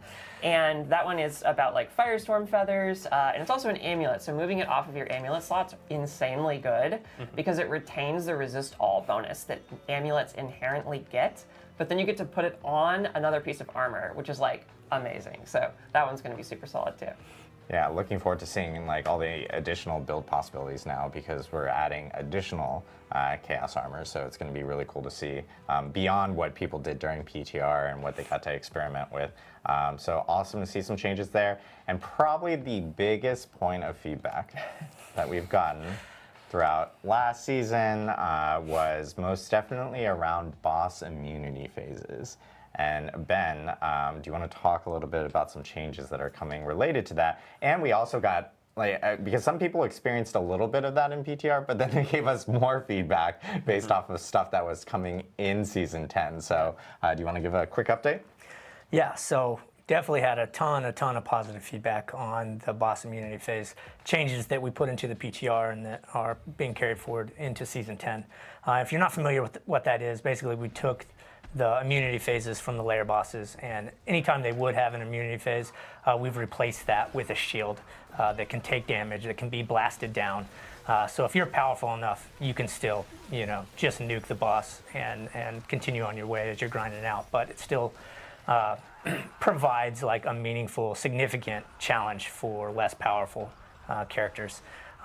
The thing that we did change coming out of PTR is we updated the Bartok fight at the end of Infernal Hordes to use the same style of shielding to bring that fight in line with our other layer bosses. Yeah, I think people saw some of the changes come with the other layer bosses in the PTR, and then Bartok was there, and then they're like, wait a minute, this one still has the old immunity phases. Yeah. PTR. Wait, some of these changes happen on, as we're implementing and everything, and so it was good for us to be able to hear what players, their reactions to it, and how they actually, really appreciated that. Hey, if you're a blaster, you can just blast through the shields, and we know we have a ton of those within Diablo, and so now you won't be stuck behind a lot of these immunity phases that you had before. This all with good the stuff, layer guys. bosses, while still having that little bit of an edge, that like elevation you have to gain to get blast through the actual shield. So guys, a lot of quality of life stuff. There's actually going to be chat's going patch good. They're notes, talking about available immediately after the stream. We know we had the blog that came out about an hour and a half ago or so on Diablo 4.com. Immunity phases. That will be updated to include patch notes immediately after the stream, so you guys can actually check out all the changes. Plus, we'll more read all the things patch that we notes haven't after actually the covered stream off on this specific stream, so that you can do all your theory crafting and everything. Because this time you've got a week.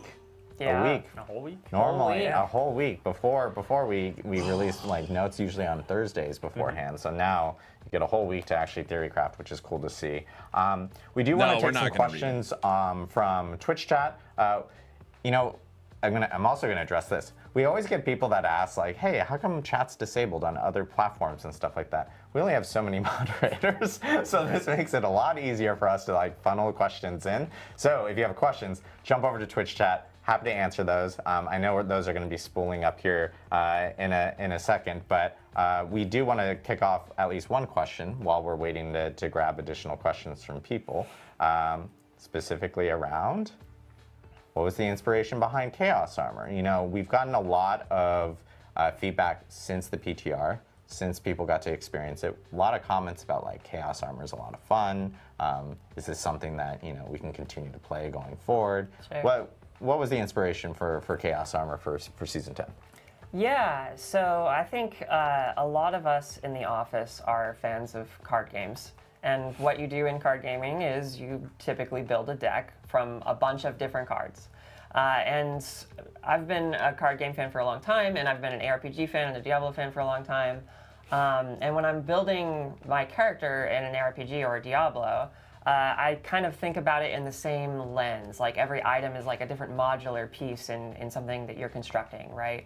And when you can turn those modular pieces into more randomly emergent things that you didn't expect, where like a unique item existed in a very specific state, but then it can randomly exist in a different state, it kind of creates so many different permutations and combinatorics and possibilities.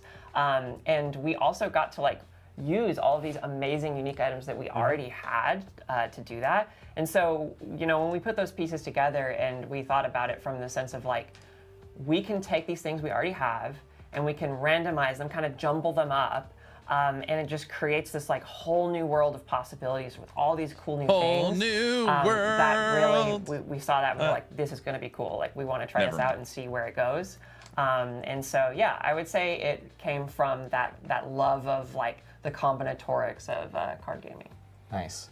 Yeah, I think one thing that we really heard internally a lot, or like from the feedback from you, the players, was about kind of some seasonal powers feeling a bit like additive, where you just kind of slapped it on top of your build and wasn't really changing how you build your deck, right? Yeah, in that, exactly. to use that analogy. And so, we heard that a lot around some of the previous seasons. And so this is kind of our response to it, to say, well, let's make a seasonal power structure that really just recontextualizes everything and just really shuffles the deck up, right? And changes how you play. And so that's where, Chaos Perks, the design kind of came in, as well as Chaos Armor, to really be about shifting up the way you build up your character. Yeah, and I know we're getting questions here in chat, a lot of them asking like, hey, what happens to Chaos Armor after the season? Is this something that actually ends up like carrying over into next season? Like I'll always have Chaos Armor. It is a seasonal element specifically. So as you have your Chaos Armor, it essentially will deprecate after the season is over. But I will note, like, when we get feedback from players, specifically on seasonal mechanics that are like really, really great, that they really enjoy, you know, the team takes it to heart. When we look at ways of potentially, you know, maybe it could be something that reappears or comes back in a different flavor or something like that for later on down the line in Diablo 4. We've seen that with other things within our past seasons, like the Ravens is a great example from our Witchcraft season, where people were like, hey, that element of being able to turn in whispers like that is just awesome. I would love that to be able to stay, because it just makes the quality of the life game better, way better. So it's something that we will take feedback on, and like if you guys really, really enjoy Chaos Armors or like Chaos Perks, things like that, let us know. It's always good to know, especially from our side. So I only like Chaos Powers, good to hear from perks. The team on how they and why they kind of developed the armor. Other questions that we have is Chaos Armor, can you target farm certain Chaos Armor, Chaos Armors in specific armor slots? It's from Belford95. Is there a way to target farm them specifically? There is. It's a fairly light touch right now, so you can go to the Gambler, and if you search specifically for a chest armor or whatever, and you just roll through it, eventually you will find a Chaos Armor, and it will be in the chest slot. So you can target farm it that way. Though in general, we did try to keep it much more randomized. Target like when farm you go and you fight different from the enemies, Gambler. throughout the game, it's going to be fairly random, and a big part of that is because we were really hoping to create a world where players would like go through and it would feel very emergent. Like you would find an item that you didn't expect in a slot you didn't expect, and now you can kind of create your own build. But yes, you can go to the Gambler and search specifically for it. Question from Neem5i5, or 515, whatever you want to do. What about the mentioned 10-second invulnerability phase for the Bartok fight? Can you elaborate on that? So I think that, and this was what you were talking about, Ben, which is it was kind of addressed here specifically. Yep, he just gets a shield now. Yeah, so he'll have the same type of changes that the other layer bosses. And will you tell us if it's enough for you to come back? PTR. I play every season of Diablo 4. You won't be able to. I will be playing. Really wanted to. Question is always for how long. Like a long immunity phase. So, but you will be able to blast through the shield if you are a blaster and. And plays for 30 minutes. No, I played a few days. Question from a few days. Gosh, I'm so bad with this. P01 Sans Clan. Oh, that's a great name. Great name. love to learn the lore about that one. Did anyone find the rarest rainbow goblin who dropped mythics during the event, or was he really a ghost? It definitely existed. I don't have the exact number in front of me, but it was not zero. That's for sure. Not zero. There was the new guy looks dead inside. He's fine. He's nervous. Goblins, yeah. It was really funny though. I remember seeing like a Reddit post, and it wasn't confirmed that someone actually found the rarest goblin. Like it was probably that they found the rarest goblin, but it wasn't hard evidence. So you looked at it and you were like, I don't know if you actually found it. I'm not sure I believe you.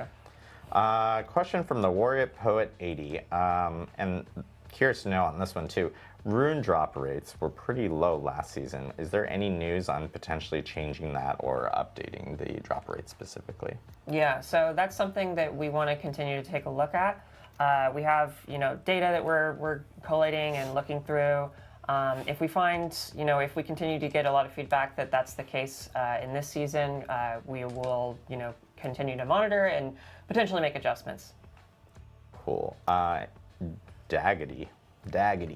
Is it possible to have the same unique effect on multiple Chaos Armors equipped at once? No, like the same Chaos item, you mean? Yeah. Oh, no, you cannot.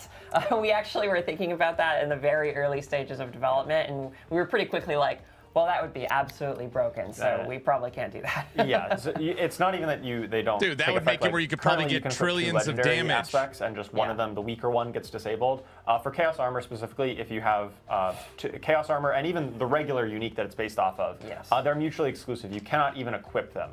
Because they do carry over all of the affixes on the gear. unlike say legendary aspects, right? You know, Yeah, that would be broken. you just Exactly. will only be able to have that one copy of that unique equipped to prevent some situations where things get even more out of control and chaotic than they currently are. Yes.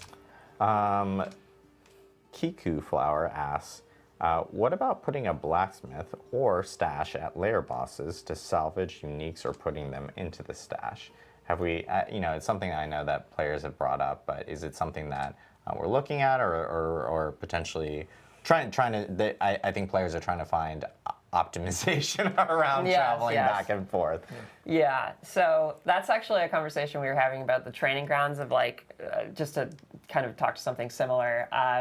We were talking about like, should we add even more stuff to the training grounds to make that more convenient? But the thing about the training grounds is that it's intentionally supposed to be as convenient as possible, right? But we still want to have some degree of respect for the fantasy and the actual world space, which includes lair bosses. So it's kind of a push-pull there. You know, if, again, I think this is one of those things where if that's the way you feel, like, please let us know. And the more we hear about that, the more it will be on our radars. But for now, you know, we want you to go into the lair boss arena and challenge the boss and have that be their space. Riker. Hi, Riker. Oh, hello. I just, hey, look.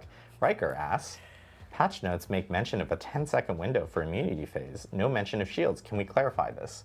That might be something wrong with the patch notes or a blog or something. So we'll double check on that. But yeah, there is shield phases now for the layer bosses. So just to clarify, if you're reading something, that might be an hour bad, which we'll update on the actual blogs and everything from that end. Ernest Still IO. Will the drop rate for Chaos Armor depend on whether you are already wearing this item, but not as Chaos Armor? So, for instance, if you happen to be wearing one of the regular pieces. Oh yeah. No, it won't have. That won't have any influence on it. It's pure chaos, my friends. You go in, you find whatever the Chaos Gods decide you should be blessed with. Cool. And then. Are there any plans for potentially buffing up Mythics or doing some additional work to Mythics? Oh, yeah. Yeah, I think Mythics are definitely something that's been on our radar. We haven't made any substantial updates, balance changes to them in a while. Not for this season, not for season launch.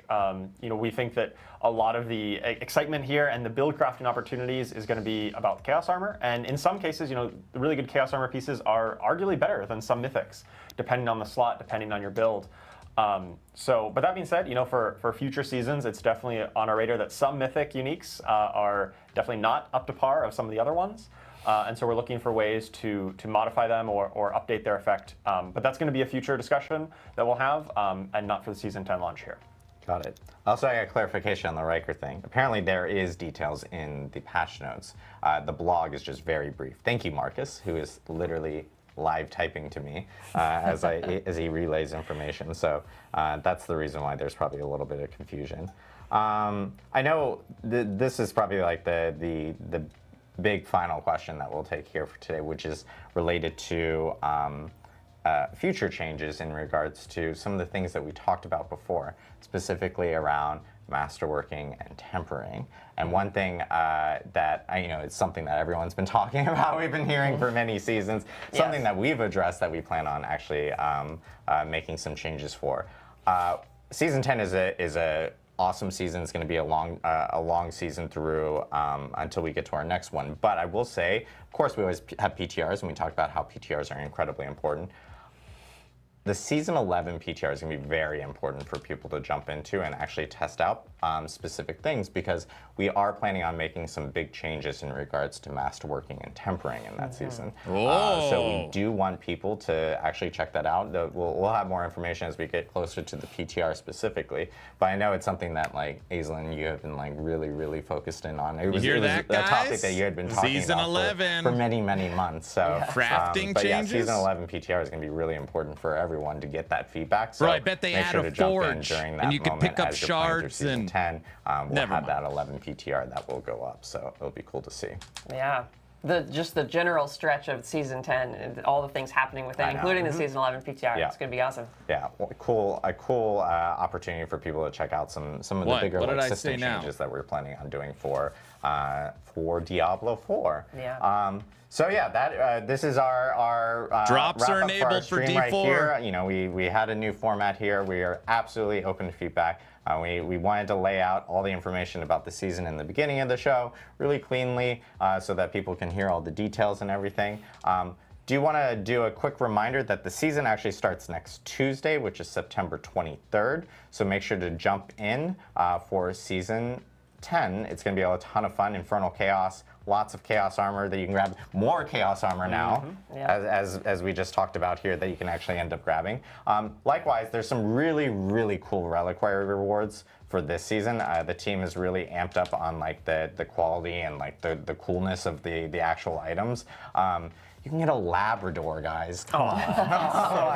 It's so cool. It's like the coolest thing in the world. But I think the other thing that's also really cool, and this is a first for D4 specifically, is we have some new wings that will be coming in. And these are actually reactive wings as well. Oh my god. Which is really, really sick. These wings specifically, the reactive portion of it will actually trigger if you get a I think it's like kill streak of like 20 or 25, somewhere around there. So it's actually really, really sick. So make sure that kind of a PoE check out thing, the reliquary reactive rewards. These are actually cosmetics? really awesome. Right? And then separately, there is also a new pet that is part of the season journey. And that will be part of Chapter 6. We made those changes a couple seasons ago, so it's like much more friendly for people to actually be able to obtain that big chase item, which is Pandora. This cute little fox, this cute little menacing fox, with like magma coming up its legs and stuff like that. But yeah, Pandora will be part of the season journey, so you can actually check it out, which is really, really cool. And what else do I have to say? Oh, we have a cool infographic here. We have a cool full-on display of everything that is coming with the season of Infernal Chaos. So you guys can actually get a quick grab of seeing all the big changes that are coming. So it'll be really cool to see. September 23rd, people will be able to jump in. And of course, immediately after this stream, you can jump in and check out our patch notes on Diablo4.com. And so start theory crafting. Start theory crafting. We got a whole week. Oh my god. Yeah. I had a bunch of content creators ping me going like, wow, we have a whole week. Like I don't have to crunch over the weekend for things. And I was like, yeah, you get 2 extra days. So it will be great to see. And then one other big thing that I will remind people on is Twitch drops are going on right now, and they will go on for at least a couple more hours.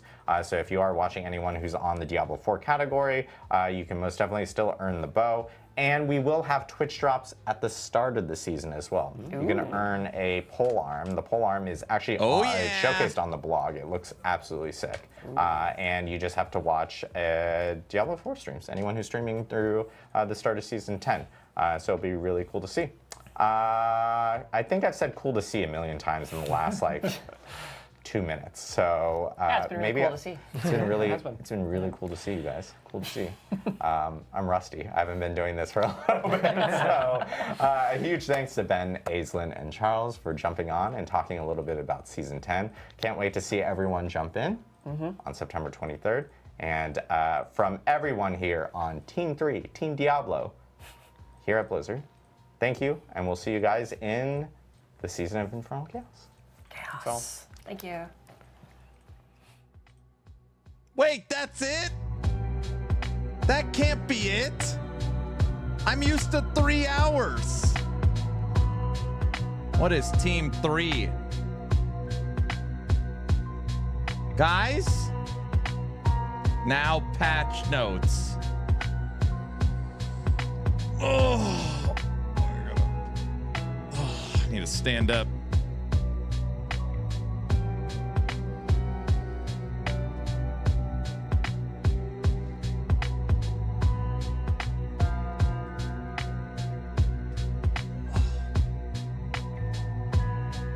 I legit feel angry right now. I was used to the 3-hour format.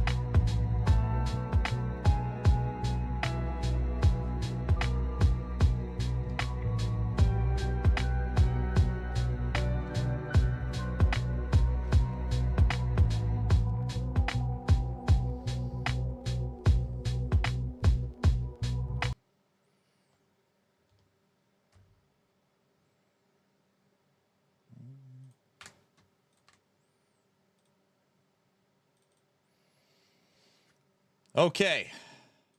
Don't worry, patch notes will take another 3 hours to get through. Season of Recycled Chaos. No Zerdan. They're doing a lot of different stuff this time. We've got different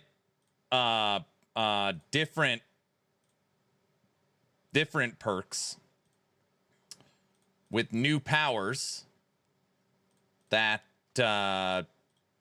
give you bonuses that make you stronger. Everybody knows that. Oh gosh. You weren't paying attention at all, were you? Well, I ran 2 full hunts during the stream. So I finished 2 hunts. So instead of iframes, bosses have shields. So basically a new game, yeah. That was a great format. You like that format better? Can anybody give me a quick rundown on what it was?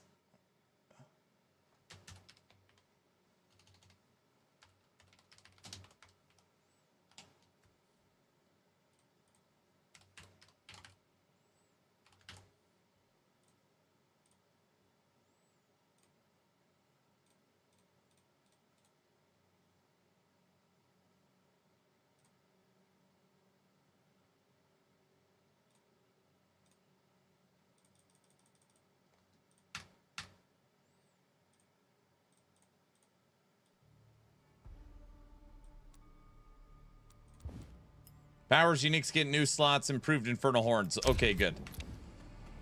Well, again, I'm not going to fault them for this because it's something that's been said over and over and over again, that they should just take a page right out of Grinding Gear games and just pre-record a hype video. That way it can be professionally edited, it could be on point, it could be reviewed instead of the live presentation. So today's new format is shorter and basically more concise. They played a pre-recorded video of everything that was going on. So I do think that was better for sure. They're too big to do this professionally. Oh wait, the live patch notes were brutal. Yeah, the Chaos Armor was the best from all of it. As long as Mr. Ben Diesel had fun watching, that's what I care about. As long as he enjoyed it.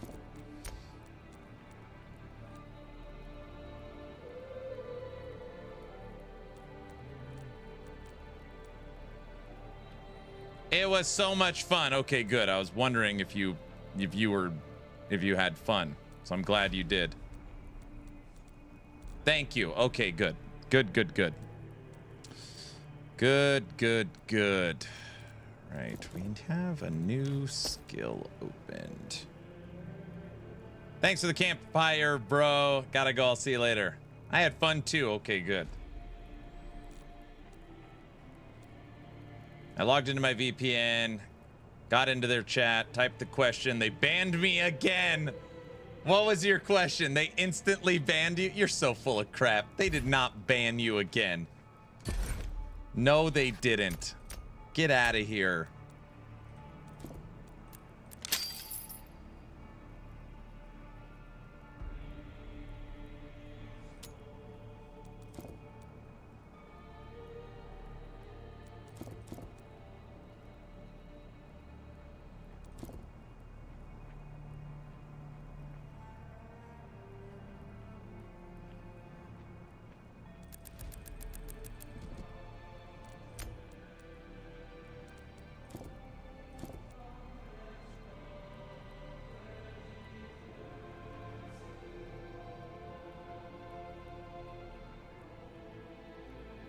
I asked the same question I did last time. Why do you hide meaningful updates behind a paywall and keep giving us the same recycled content every season for the last 5 seasons?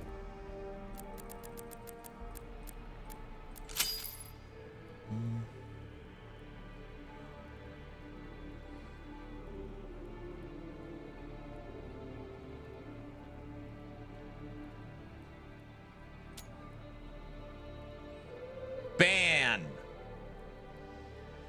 Bro, that's not even fair because they're not giving you recycled content. Instead of witch powers, you have chaos perks. It's like you don't even know what's happening sometimes.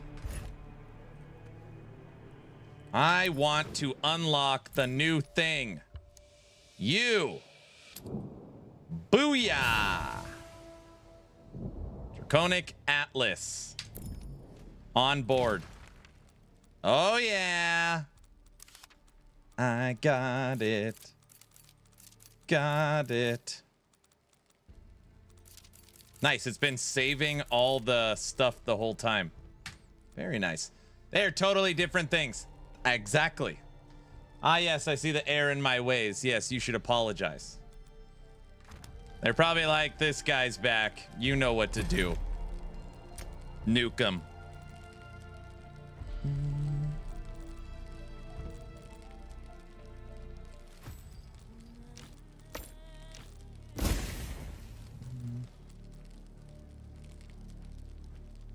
Duke Nukem? Yes. Bingo. Bingo.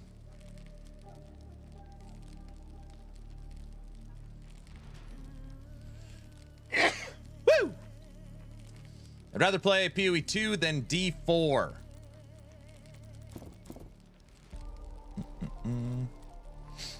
Rather play some PoE?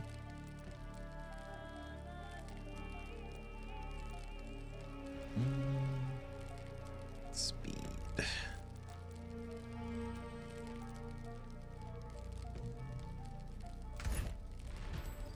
All right.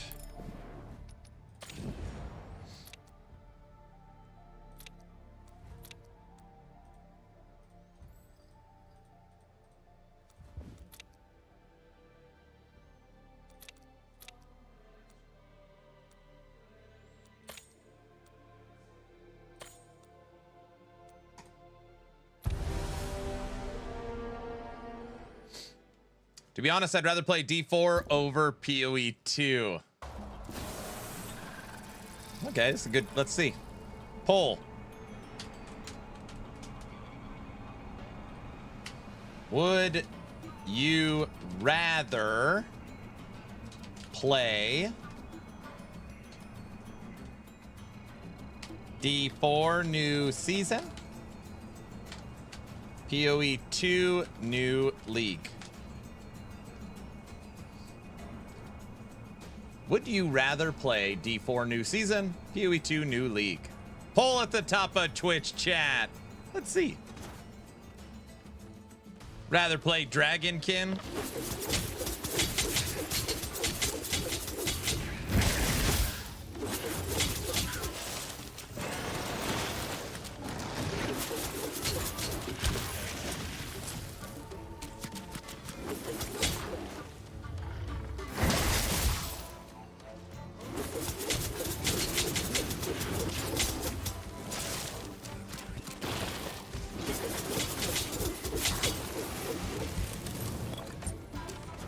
Why is Dragonkin not an option? This is what people were talking about. Where's Ellie and TLI? The conversation is between those two sillies.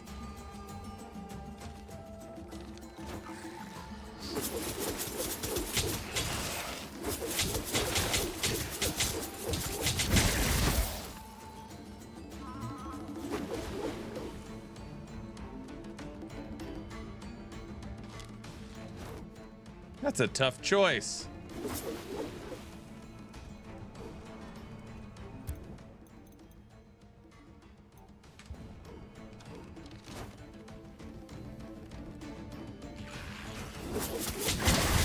Because that was the conversation in chat people were having.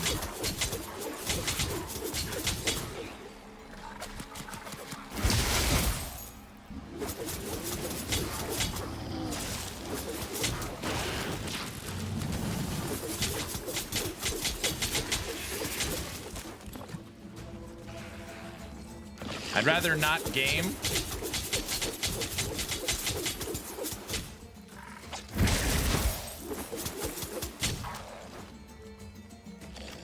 Man, I can't stop thinking about that interview with the Dragonkin devs earlier. Oh.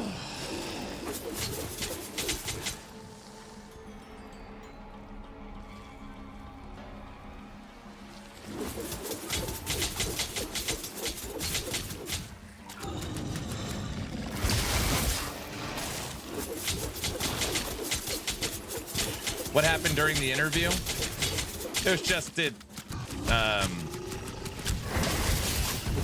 I feel like it painted the picture in a pretty poor light.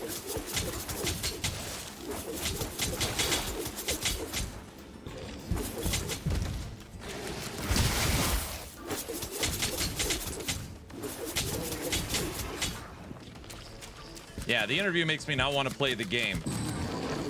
Yeah, it was rough. It was rough.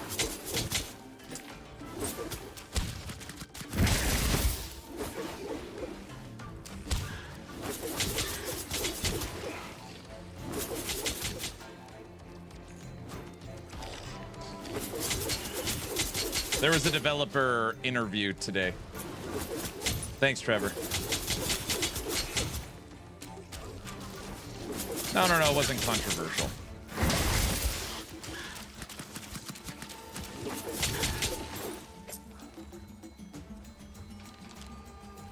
Eliminate the dragons.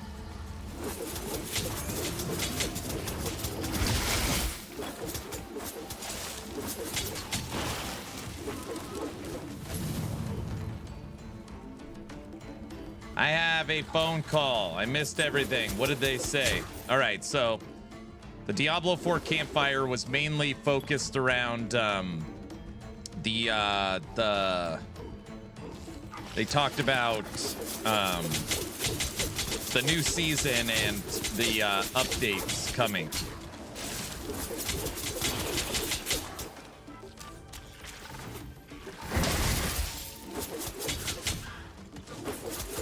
Yes, powers. Everybody knows that.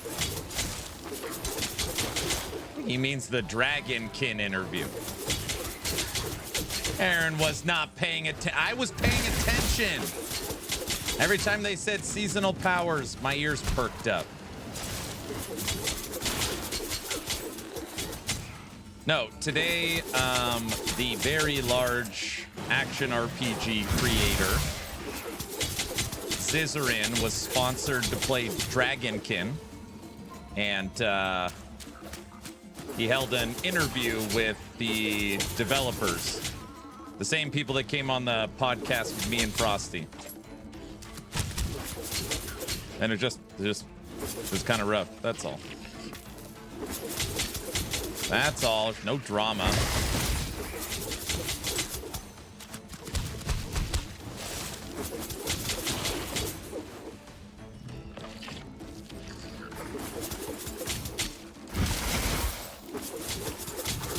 Why was it rough? Well, you know, I think it's important to know your... No drama for your mom. I think it's important to know your audience. I think most people would agree that Zizzarin's audience leans Path of Exile, right? Just like how my audience would lean Last Epoch. I don't think that's a shocker. So a lot of the questions were around, will this game have Uber bosses? No. Will this game be live service? No. Will this game have uniques? No. Supporter packs, paid cosmetics? No. And it was like every question was kind of...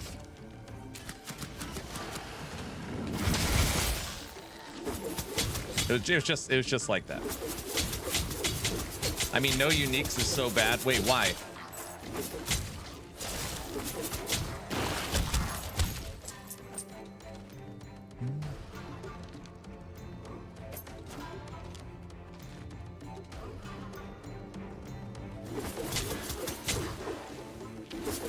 Is this game a PoE clone? It's basically how, yeah. Why? As most games, uniques can be build defining. This game has 6 different rarities of items, each item could drop as draconic or divine. So basically 6 different items that could drop 2 different ways. So 18 different rarities with deterministic crafting. Those items can also drop with class specific skills that buff you. The itemization is pretty cool, what they've done.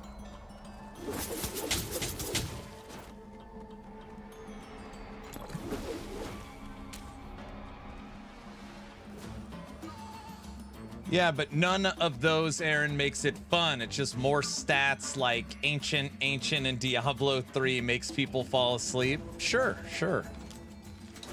I can see the counterpoint. Just don't think it's required.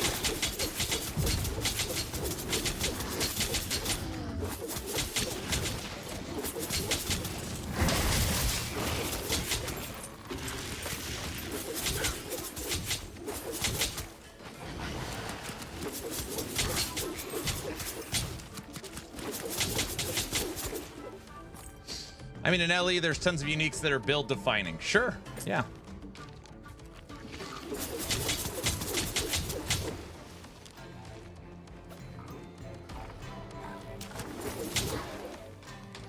Could you imagine not having them in LE? The game would be way worse. If LE took their 6 different rarities and turned them into 18 different rarities that you could customize, but removed uniques, I don't know. I don't think there's a way that is required.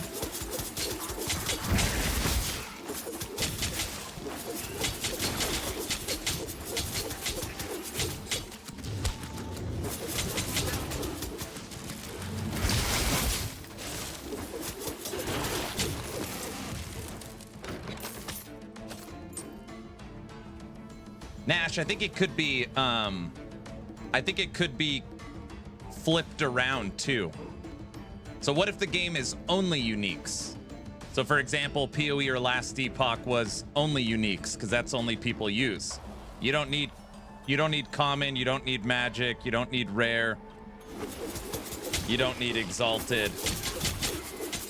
Is that better?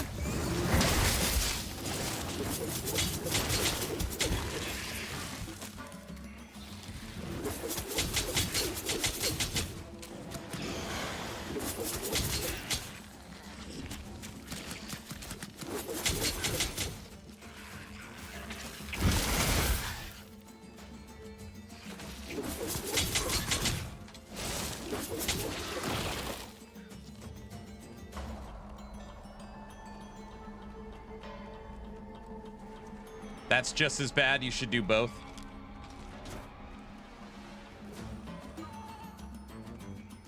Then the game would need a lot of uniques, like a real lot of uniques.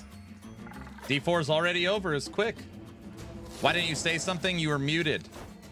We've been talking about it and updated all the stream titles, silly.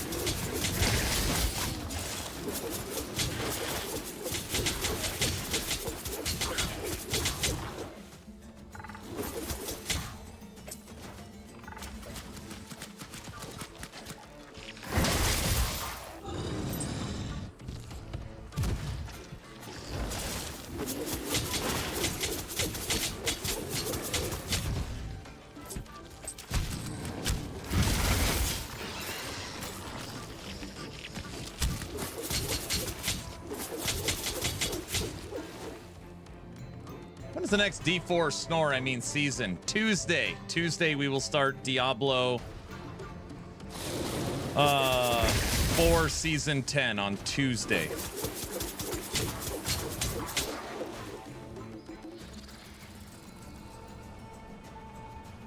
PoE 2 is better now. I've lost all interest in D4.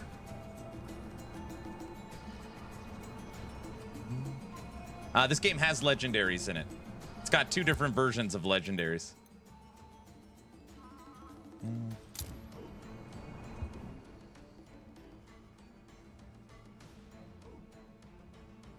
Okay, perhaps. No worries. I'm loving this season of PoE. You guys are I'm loving it.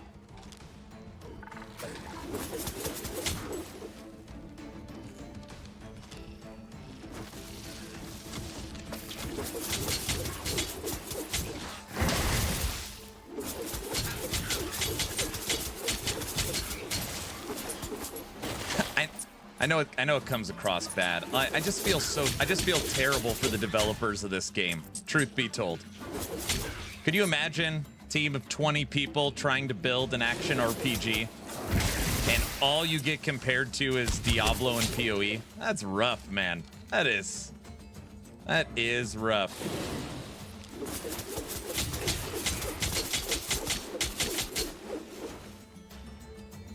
It's like you are the best or you are trash. I hate that. Oh. You mean like LE? But imagine LE's road and now compare LE's road to Dragonkid's road.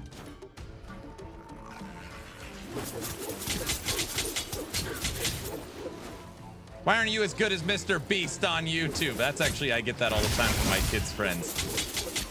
But that is a perfect example. That is a great analogy.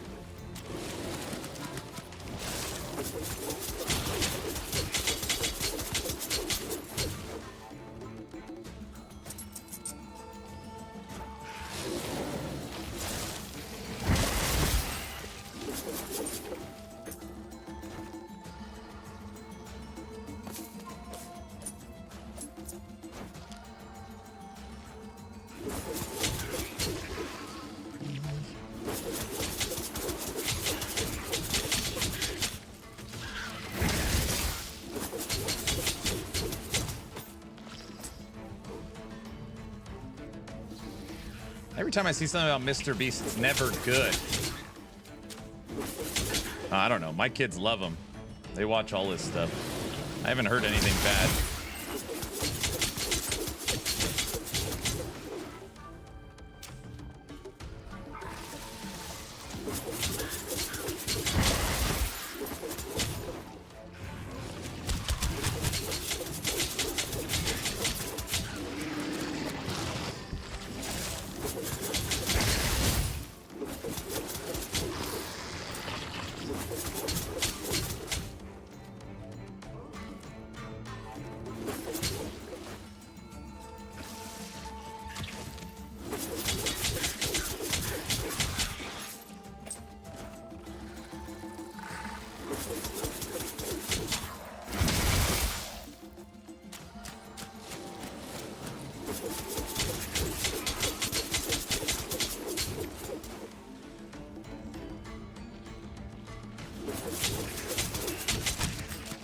Yeah, people think his YouTube videos are fake.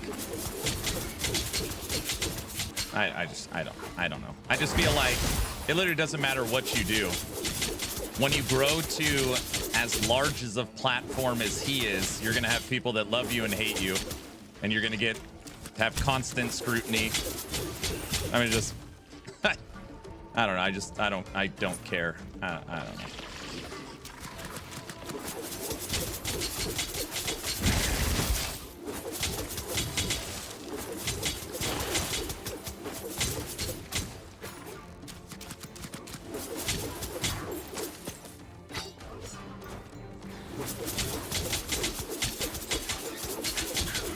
I love to hate you.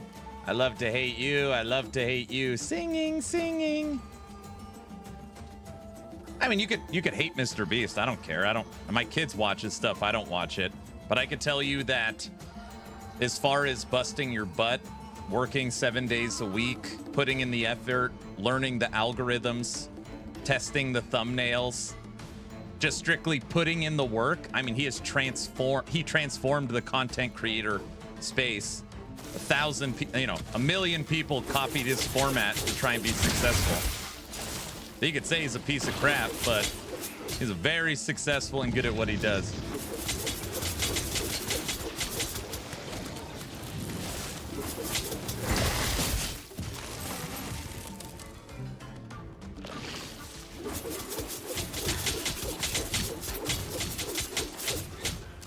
I don't even know what kind of content does he. Didn't he do the game show? Didn't he do a game show?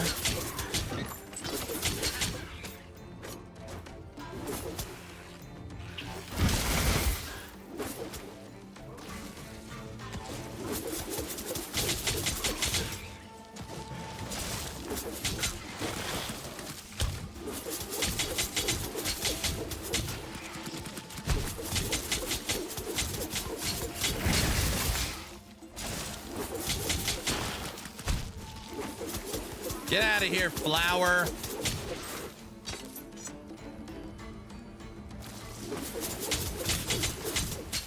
Take that.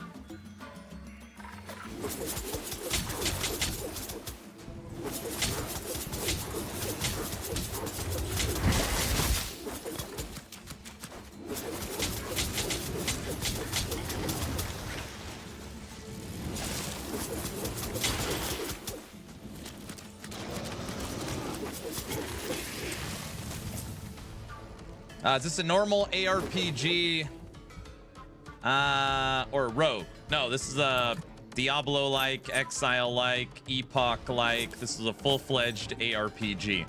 Campaign, endgame, character progression, quality of life, WASD movement, point and click, hybrid controller support.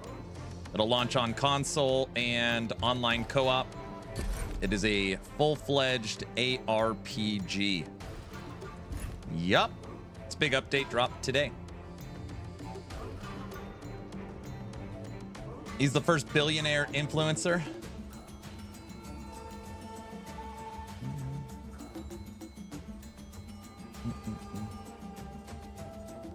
Okay, dope. I've been looking for another game to take some time with. Oh, you'll like this a lot. My biggest complaint is everything feels like it's a generator spender. I'm not a fan. It just depends on the skills you pick. So, at the start, that is how it is. And then you work through it.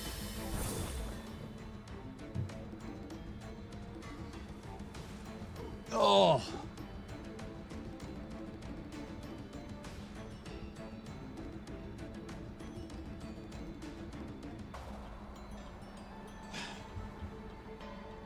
Lightning Bolt Queen. I'm 63 years old. I was playing Doom on 3.5 disc DOS back when it first came out. I am new to all this technology like Twitch and Discord and stuff like that. I follow a few people, but your Discord is the best. People always help and point you in the right direction. On your Discord, my username is Light King. I have different ones all over as I don't know what I'm doing. Please keep up what you're doing. I really enjoy it and your members. I am a male. Don't let the name fool you. Okay, I was just gonna ask. You're Lightning Bolt Queen, but you said in Discord you're Light King. Got it. Is Aaron sleepy now that he sat through the Diablo dumpster fire? First off, it wasn't a dumpster fire. I thought it was really well done. I really enjoyed what they taught us about the new progression systems, and I have nothing but good things to say about it. All right, Anger? We learned about the new season coming, and it what Aaron, what did they tell us? They talked to that we learned that in the game is gonna have items, and we're gonna, you know, the enemies die and you get stuff.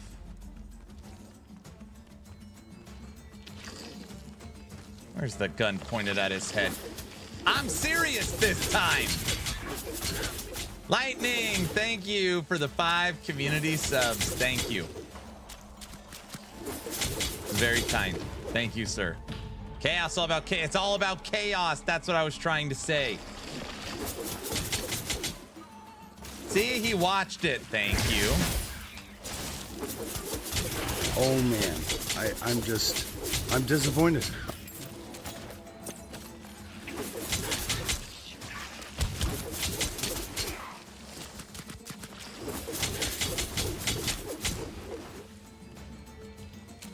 You could say that about any ARPG. No, this one's different. This time we learned about the new armors that are filled with chaos that give you they have some purpose. Aaron's so excited about that one thing. Yes, I'm gonna make a barbarian.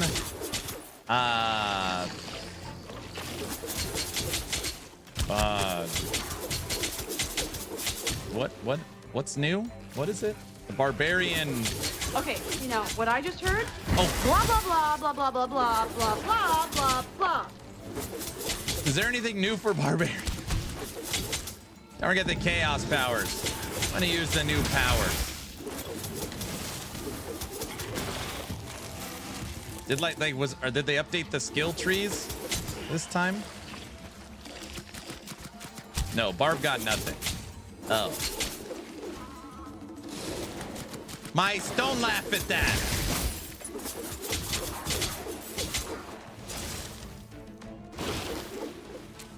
The trees are perfect. Oh, brother. Guys, I'm thinking maybe no polka today. You guys are all polka'd out from the subathon. I know it's a level 2 hype train, but maybe we otter? What?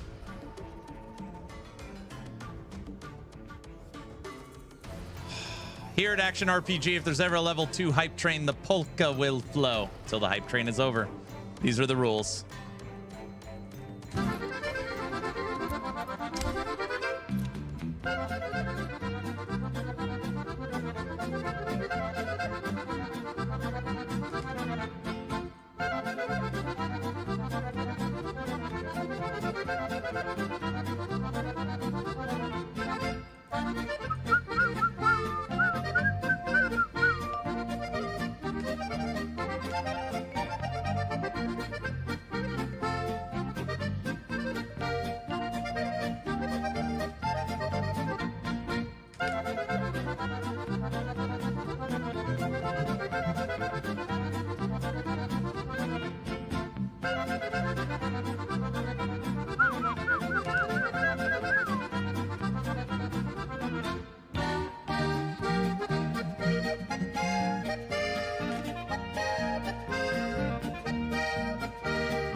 Do you invest in the town in this game? Can you explain a little bit about that? I can after the polka.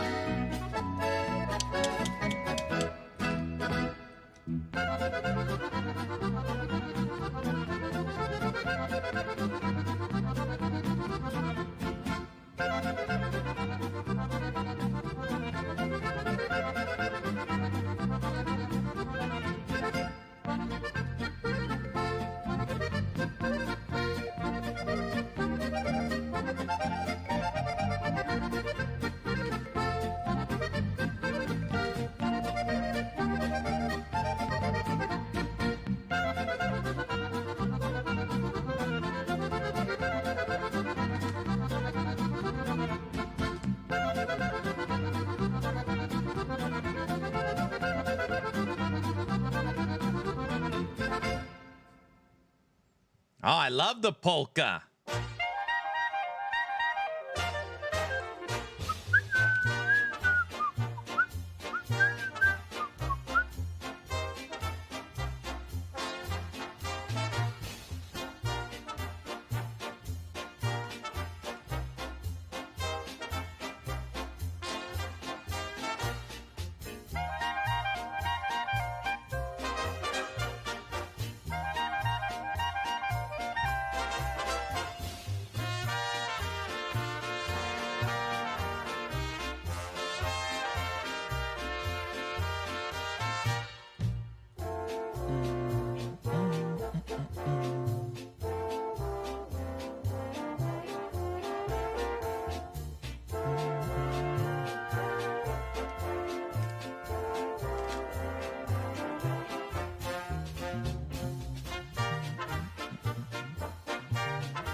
12-hour stream feels like a subathon. No.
Farva hasn't had enough polka yet. Did someone say polka? Oh, brother. Hey, Farva, how long are you going to be hanging out for?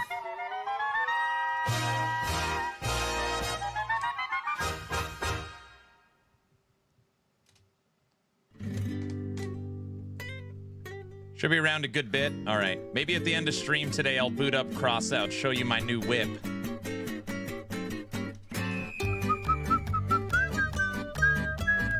New PC just got here. Nice.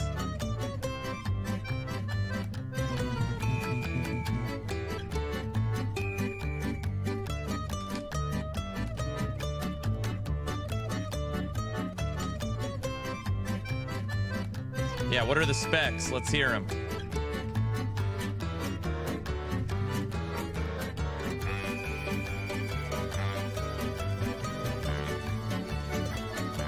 New PC is almost as great as a new baby. Almost.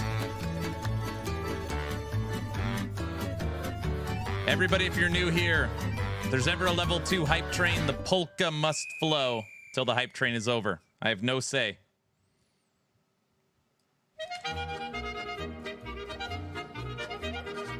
Ryzen 9 9950 X3D. All right, well, you're already crushing me. I'm on a Ryzen 9 9900.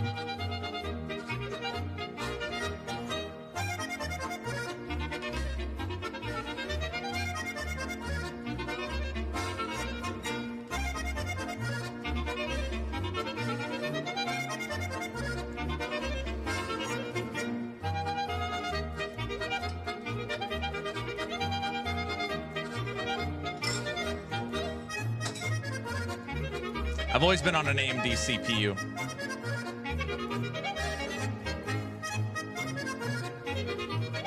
RTX 5090.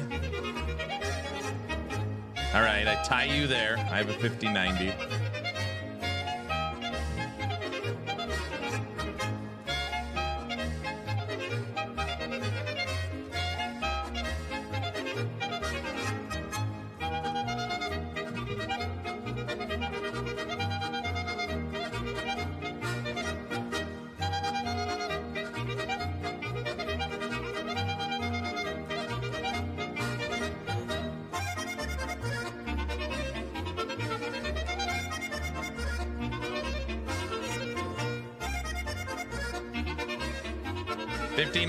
Gang unite.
At what level train do we unlock Aaron plays the accordion wearing lederhosen? That currently doesn't exist. That being said, for season 4 of Last Epoch, we'll do some kind of fun event that is not a subathon. I'm not doing another subathon. No, I'm not doing another.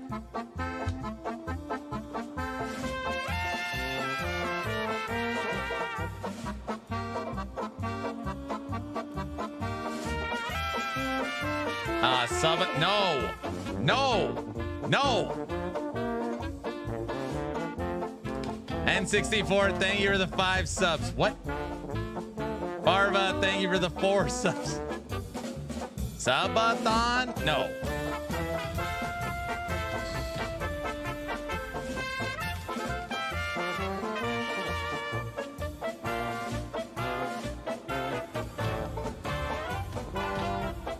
Okay, we don't want a subathon. Okay, good. Please, but please do not do another subathon for a while. No, we're skipping season 4. We're skipping season 4, and we will do subathon 5 for season 5. See, the numbers will match. We're not doing another subathon. That's fair. Guys, we'll do some fun event, but it won't be a subathon. Guys,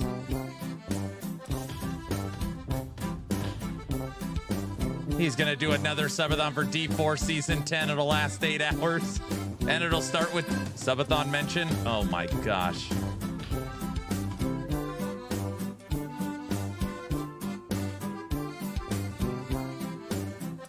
We'll start with 8 hours. It'll last 8 hours.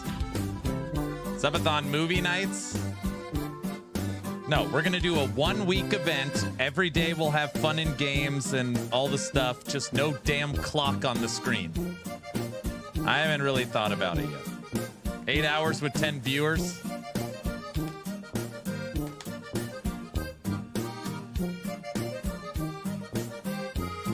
You guys, I'm going to kill it. I'm going to freaking kill it D4 season 10. Like, I'm going to kill my follower counts and subscribe. It's going to be, we're going to crush.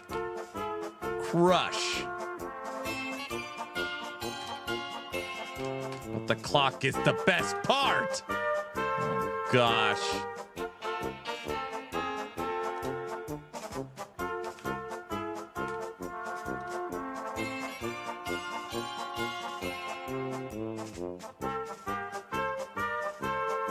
New season's Tuesday. You gonna play, Nash?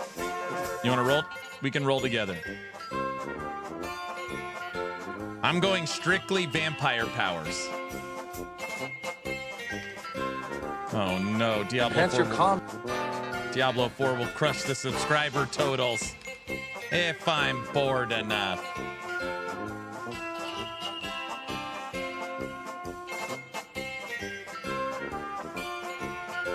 We'll put on the screen how many followers I lose each day I play Diablo 4. I'm not kidding. It will be negative days every day. We'll track it.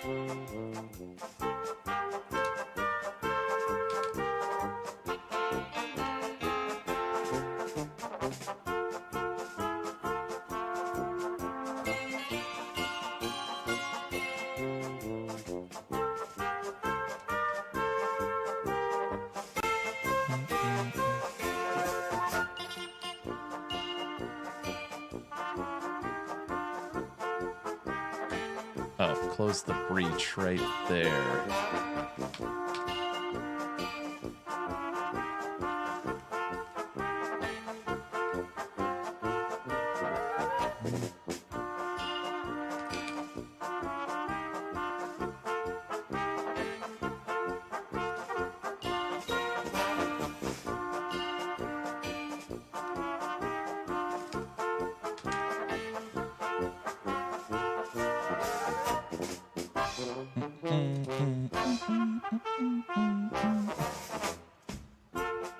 Yeah, I figure season 4, the fence will come back. So obviously, whatever character we roll season 4, we'll have the fence. We'll have movie night. We'll have some fun things to embarrass me. I don't know. We'll do a smaller event with no subathon. No clock. No clock. Oh, there's not gonna be. Guys, no, not wings either.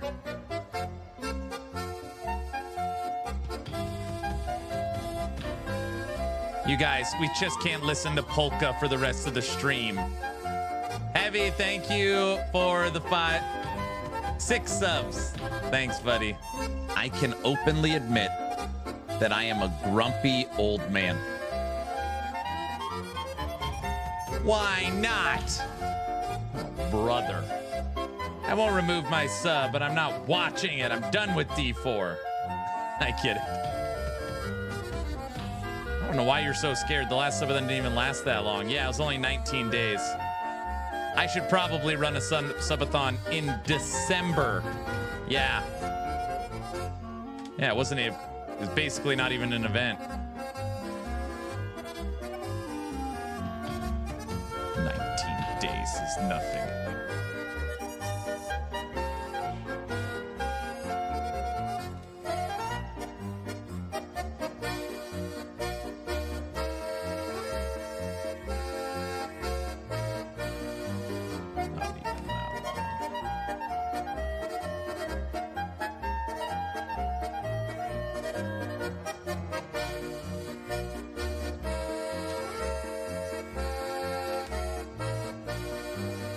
Where's the clock? There's no clock.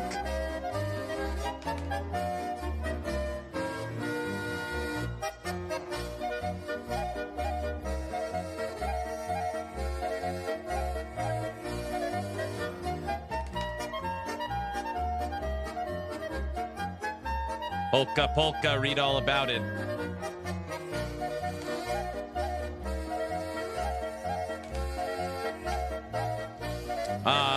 On a scale of 1 to 10 in enjoyment, where are you at in this game? I love tinkering.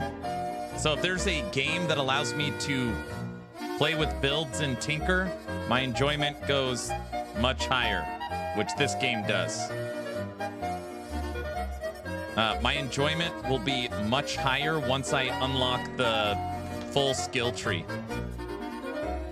So when you're building out your skills, you need these blocks unlocked. Next one's at level 25 is when I'm going to update it. So much tinkering, yes. Oh. That's not 1 to 10. Oh, brother.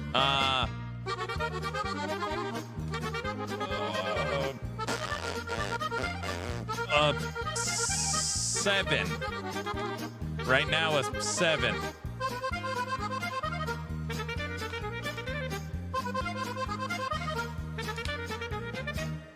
Ow. On a scale of D4 to LE, guys, D4 is my favorite game. I don't even know what you guys. I don't know why you guys joke about it. Love that frickin' game.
What's up with the polka?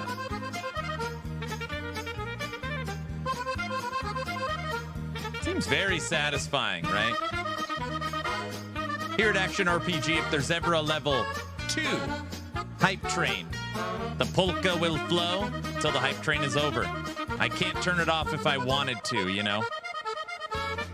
Till the hype train ends, the polka will flow. And it's going to fill you with happiness and joy and all that sorrow that you're feeling from the D4 camp. No, from the world we live in. Just melts away with happiness. And, yeah. Farva, thank you for the 6 gifted subs. Hype train is now level 7. The polka will continue until the morale improves.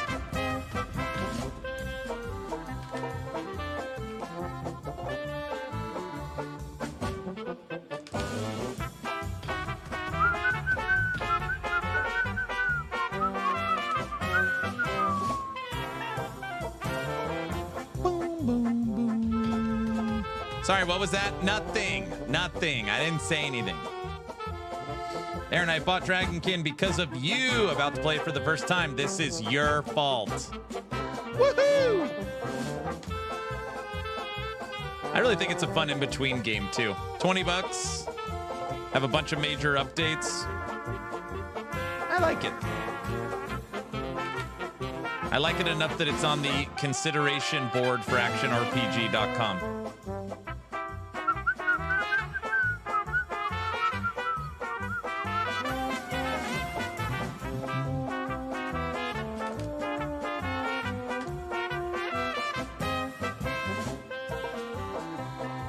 What level hype train to start the timer? If Farva wasn't here, I would legit throw out a number. Like, all right, if we hit a level 20 hype train, I'll restart the subathon. But I'm not doing that. Just because, I don't know. No, I'm not doing that. I'm not doing that. I don't even know what my wife would say. She'd be like, are you out of your mind? I'd be like, I don't know.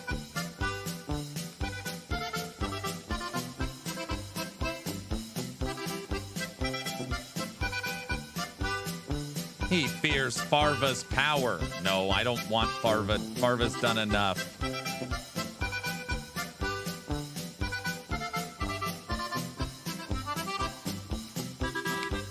Just say level 100. A Dragonkin subathon?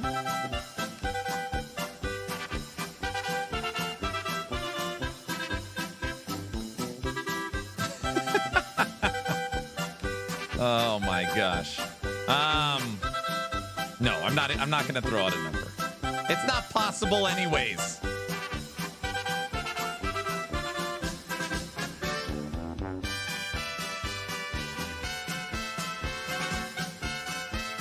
Costa Rica's canceled its subathon time.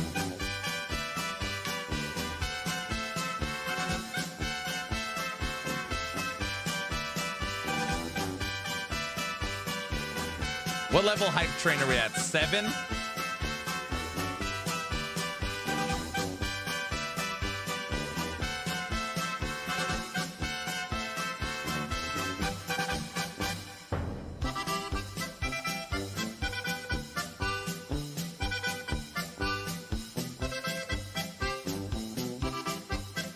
He's considering it. No, I'm not. No. Full?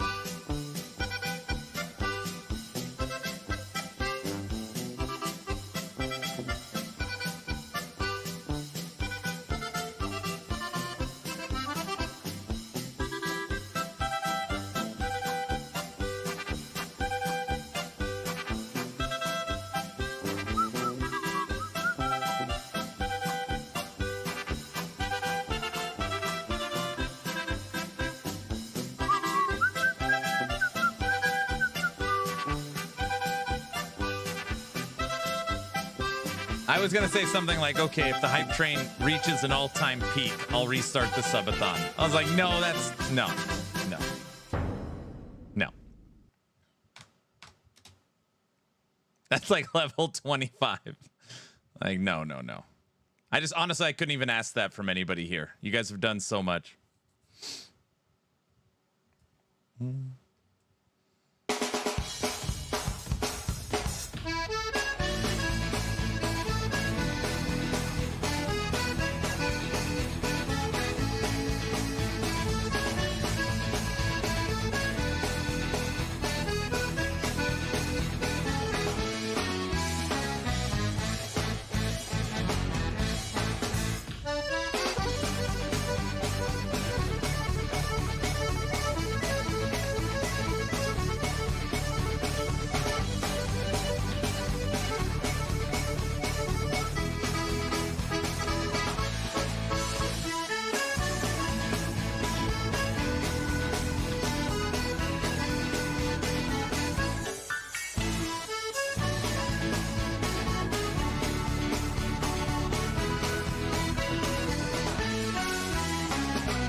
My wife's like, you're not doing anything anyways.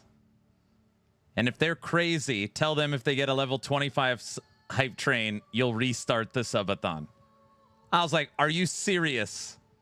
Are you dead serious? She's like, I don't care.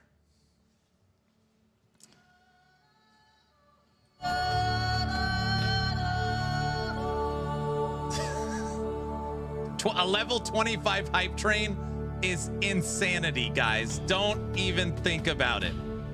Don't even think about it. John Spartan, you are fined 1 credit for a violation of the verbal morality statute. These are seriously insane.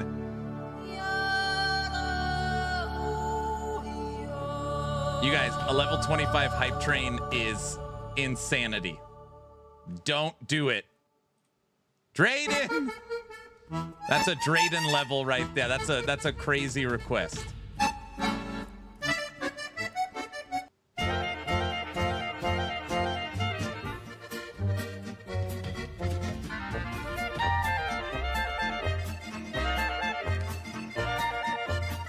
Banana, thank you for the 5 subs.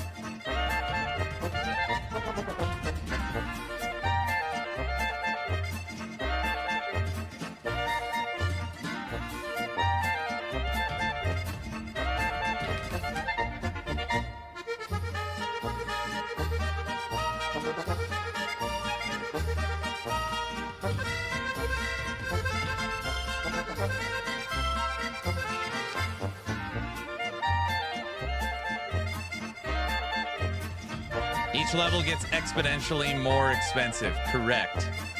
200 subs for 25? No way. I bet you it's like 500. I legit have no idea. I have no idea. Somebody smarter than me would have to do the math.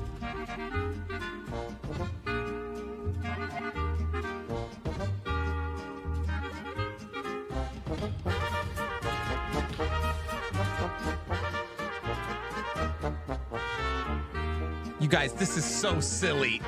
It's a joke. It's a joke. We're not restarting the subathon. Guys, it's a joke. You're not gonna get a level 25 hype train. That'd be an all-time break. Like,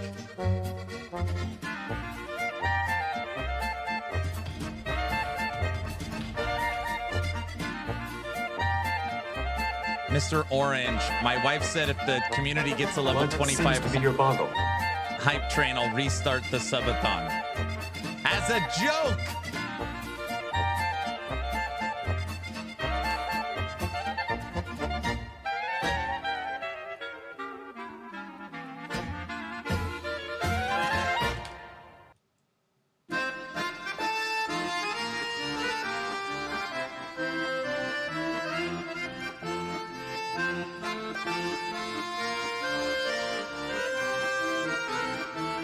What hype? Where are we at? Oh, it's at 9 now. Yeah. No. Just so everybody's aware, level 25 would be all-time. That'd be an all-time channel record. The ask is insane.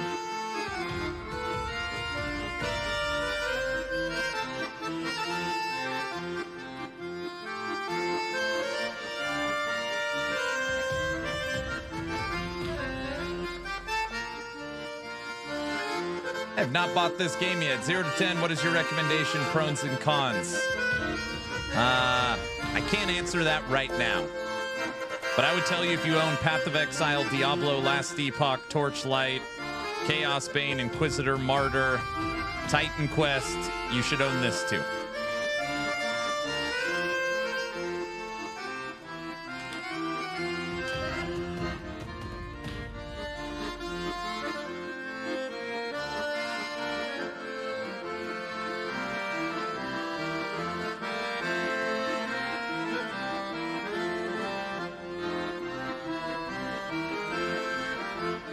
What are the current goals? The subathon's over. There is no goals. John Spartan, you are fined 1 credit for a violation of the verbal The next goal is Raptor River Walk. We were 100 subs away from me having to go in the Boise River as the T-Rex.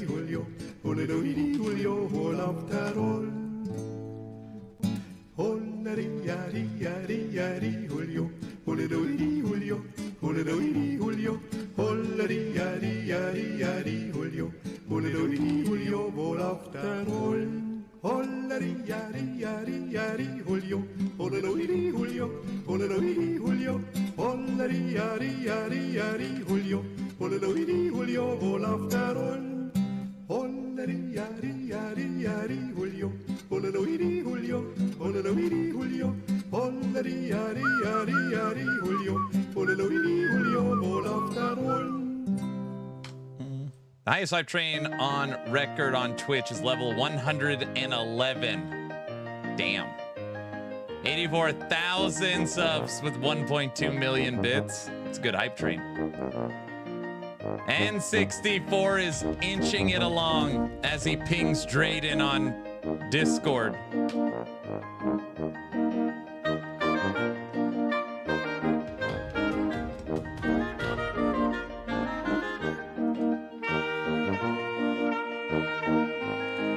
Level 10 achieved. To get to level 11, 18 subs are needed for level 11.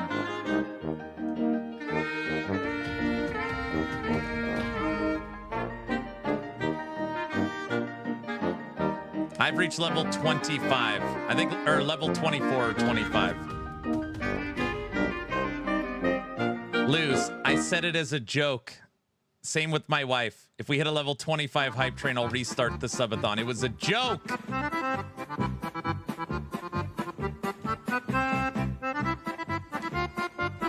Guys?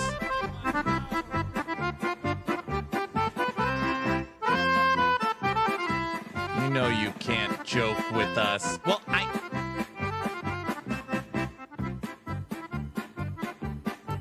there's nothing even going on right now.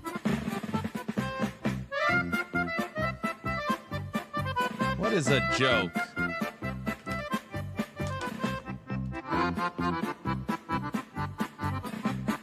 Can we clip it so it doesn't sound like a joke? D4 subathon?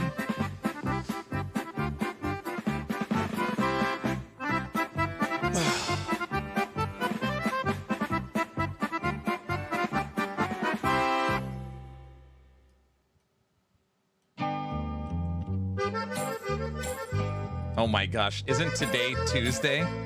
If the subathon restarted, that would mean tomorrow night's movie night. No.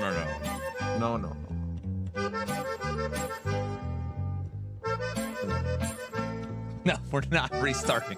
We're not restarting the subathon. Nice. No, that's not what I...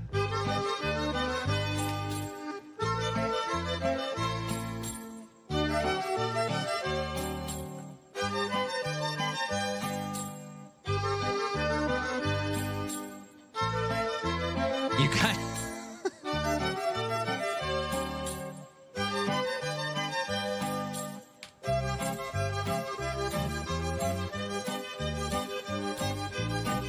Paging Mr. Musk.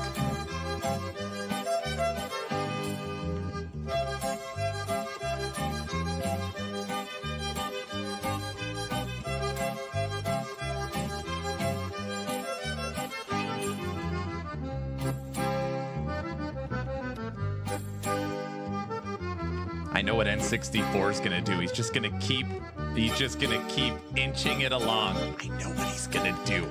I can just feel it. I know what he's gonna do. Whoever said anything about bluff in general?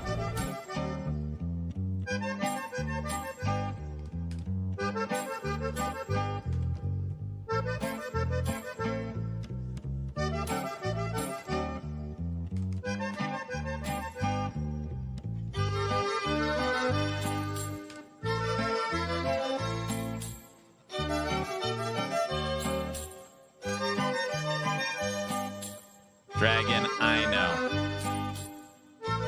All right, guys. Good try. Thank you for all the donations. I really appreciate it. Thank you, thank you. It was a very fun hype train. Thanks, guys. It's a lot of polka.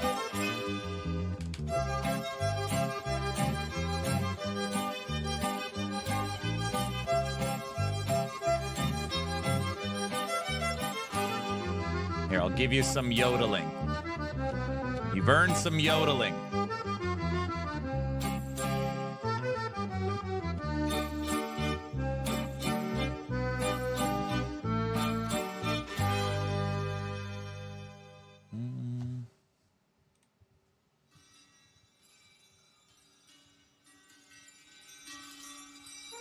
If you are new to the stream, I highly recommend you leave immediately before this gets into your ear.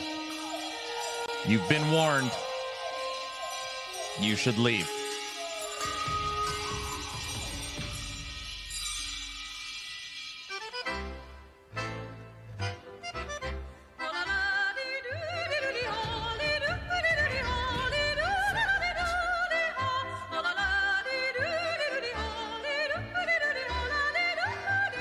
Barva, thank you for the 16 subs.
To run over and talk to the wife. I was like, listen, I'm not saying it's gonna happen, but we're at 11.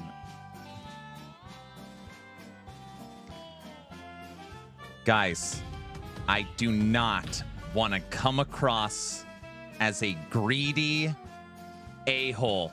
You do not need to do what you're doing, okay? I cannot be more clear.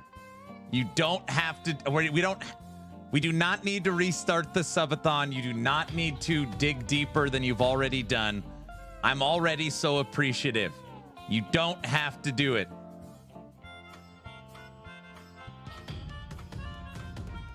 He's frightened. I'm not frightened. I'm not.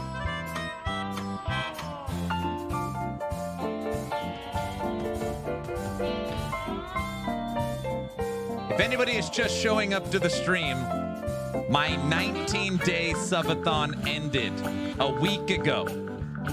And we were joking around and said if we hit a level 25 hype train, I'll restart the subathon. And then the wife's like, sure, yeah, do it.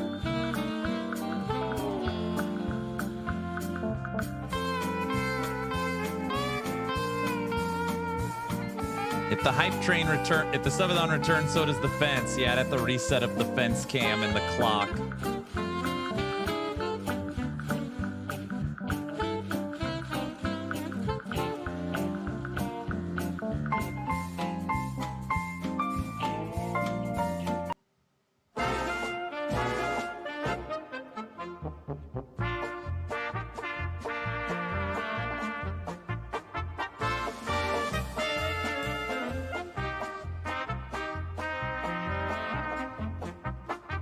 Don't worry, Aaron, if the subathon starts again, D4 will end it. D4's on Tuesday! It's Tuesday, that's another week!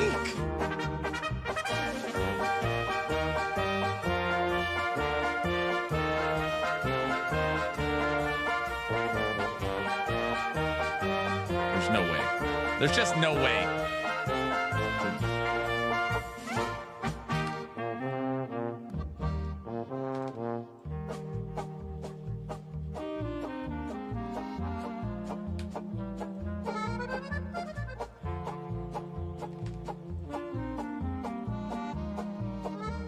Silly streamer, you underestimate the power of this community. I don't underestimate you guys.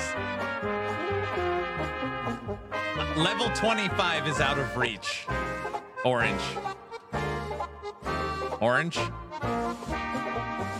That is...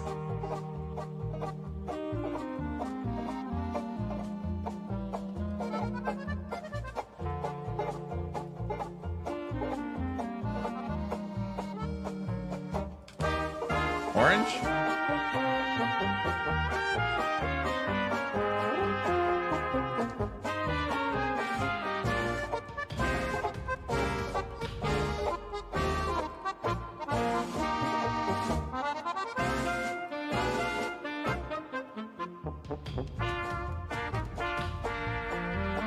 Spartans!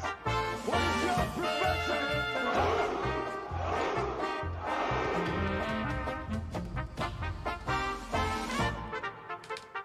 Farva has done enough.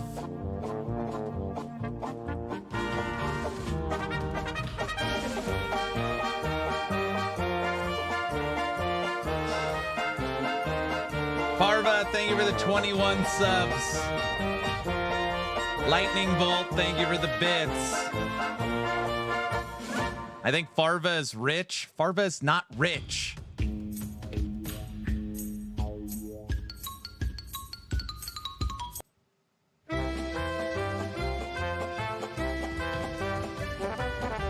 Going over to my channel moderators right now.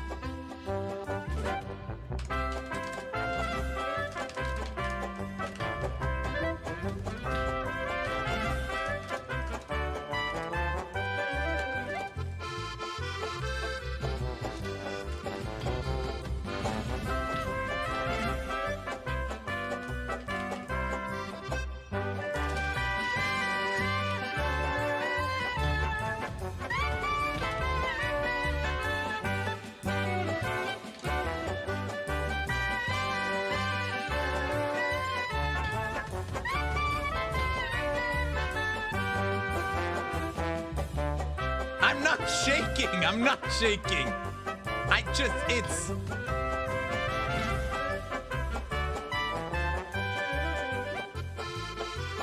Slider, thank you for the 2 subs.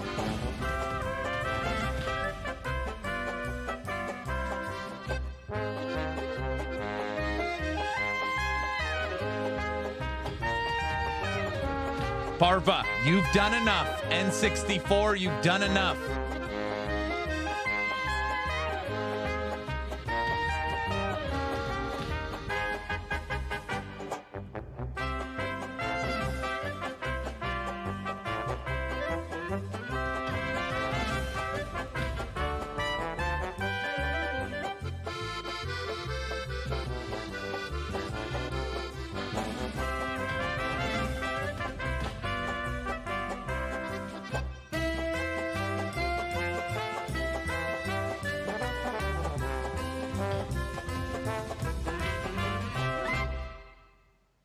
think he's seriously worried now.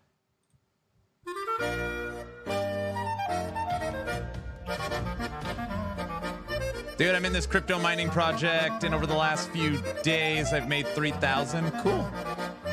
That's neat.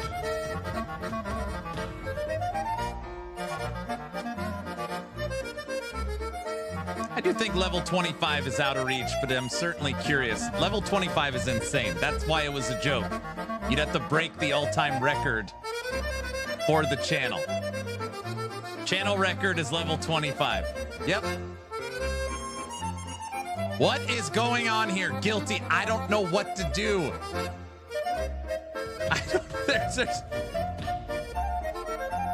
I think they're just joking around to get at me.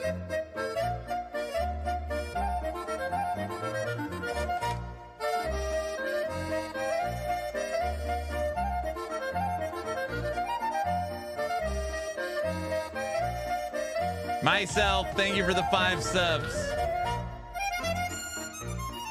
I'm banning Wifer. Every time she shows up, a subathon happens.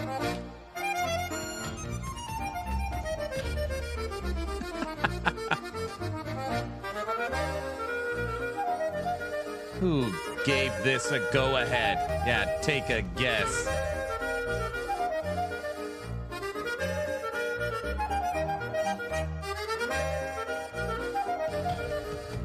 Guilty. I said from the bottom of my heart, you guys have done so much. Do not try to hit this goal. It's asking for too much. Like, it's funny, yes, yes. Do not feel like inclined to do anything. And they say I sound scared. I'm not scared. I'm trying to be genuine, you know?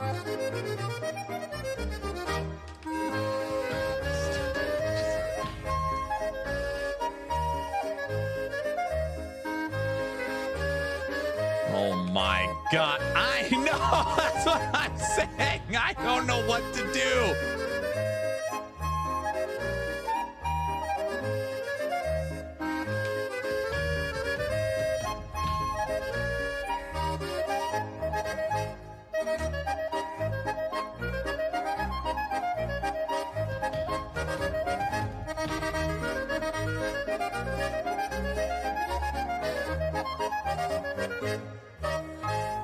Myself, thanks for the 5 subs. Farva, thanks for the 18. N64, thanks for the 20. We are now at level 13, and we're 10 away from 14.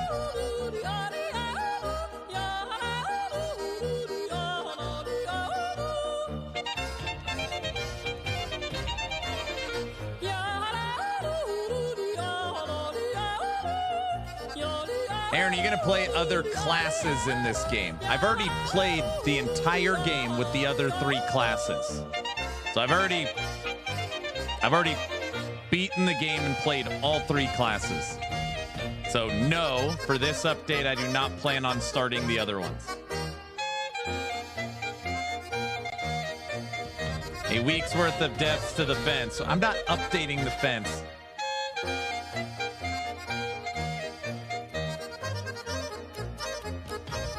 Sorry, but it sounds like the subathon is written down as something bad. Isn't the subathon fun and positive? My fence camera's disconnected over here. There's no clock set up.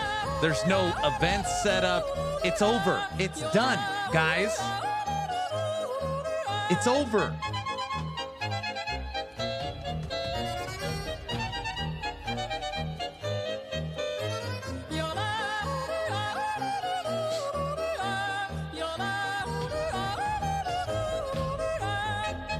Better get to work. Better get working on it then, Aaron. Time to reconnect the fence cam.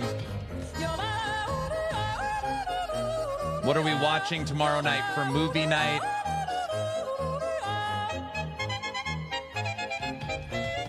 Every time you die inside, does that require a fence walk? Guilty. Tomorrow is Wednesday. So technically, if the subathon was still going, tomorrow is movie night.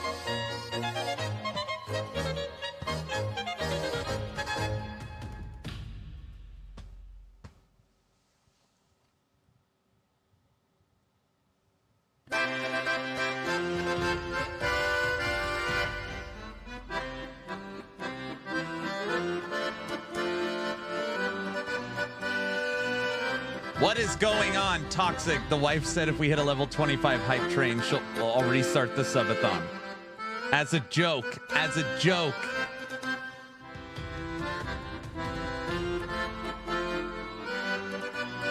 Yes, we play Crossout at nighttime.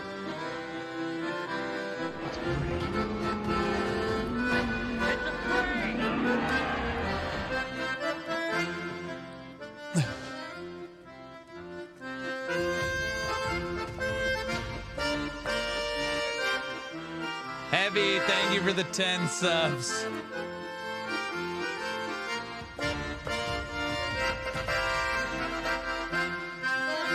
You guys, I'm gonna say this one more time. I want to go on record. You've all done so much and dug so deep for me and my family already. You do not need to give another cent forever. This is not like... You do not have to do this. It was a joke. If we hit 25, I'd restart it. But just like you don't... These next levels are going to be crazy. Fingers in the ears. La, la, la.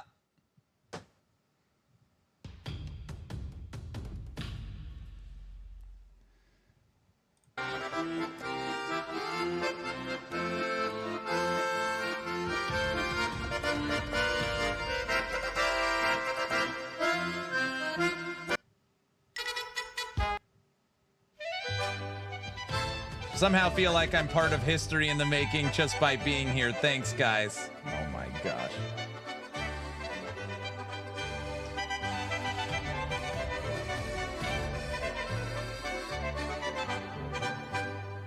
D4 subathon next week official.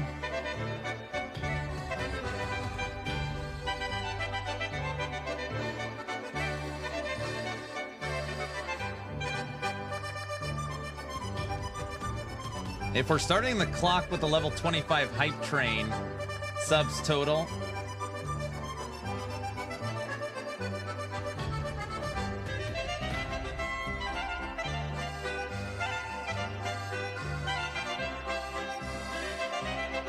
I don't know, I freaking hate it how Guilty's already like running the numbers in his head. We're not getting a level 25 hype train. You have any idea how crazy that is? Guys?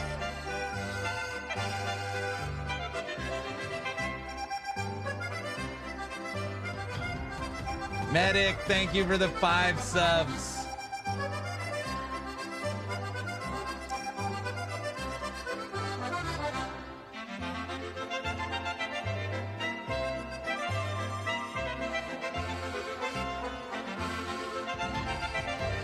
Somebody asked about the city builder. And I was like, oh, I'll teach you about it after the hype train ends.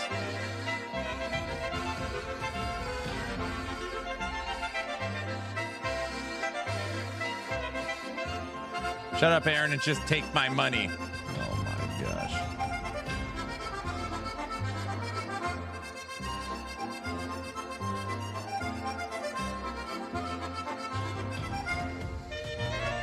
A 100 bits and the party continues.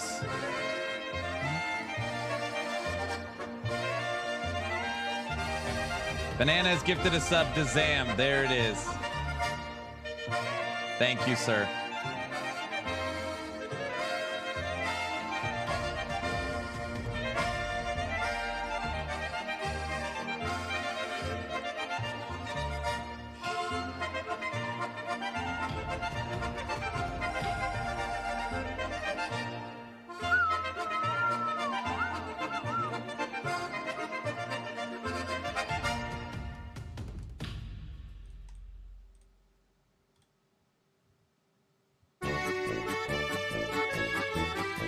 All right, you guys had your fun. It was really funny. It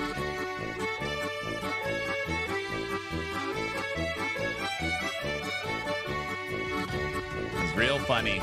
Good. It was a good time, guys. Thank you. Thanks, guys. Myself, thank you for the 5. Thanks, guys.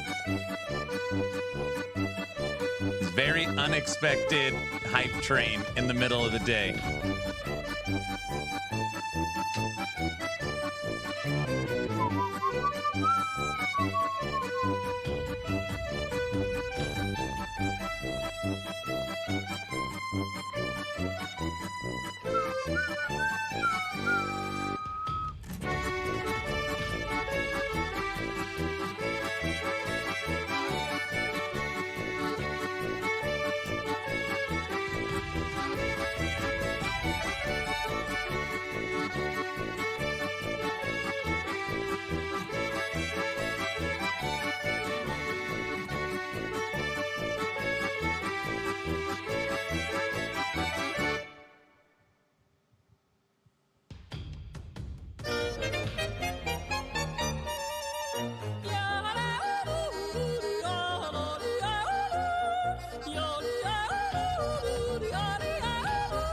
That was literally, the clock was at 1 second. 1 second he got that in. Barva, thanks for the 22 subs. Zam, thanks for the sub. How long's the polka been going for? I don't know, forever.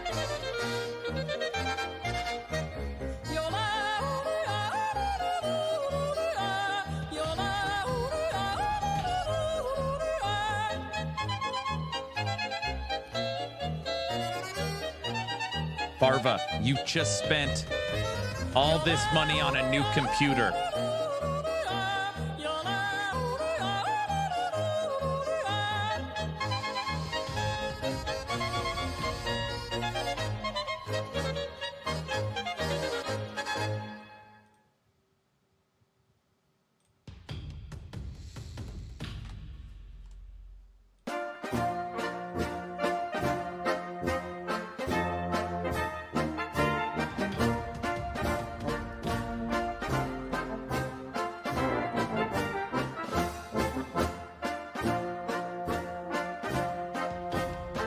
Barva is the man. Barva's revenge. You guys, those first 15 levels were easy. These next 10 is like insanity. I'm telling you, it's not worth it. Easy peasy, it's not worth it.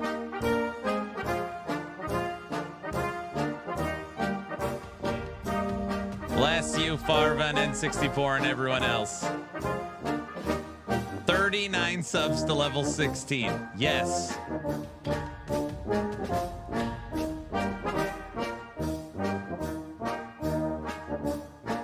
I'm holding on the edge of my seat. Much excitement. Oh. They're nuts. It's only like 200 subs, Aaron. No problem. It's probably what it is. It's probably like 200. It would require like someone would have to go insane to keep getting the levels up.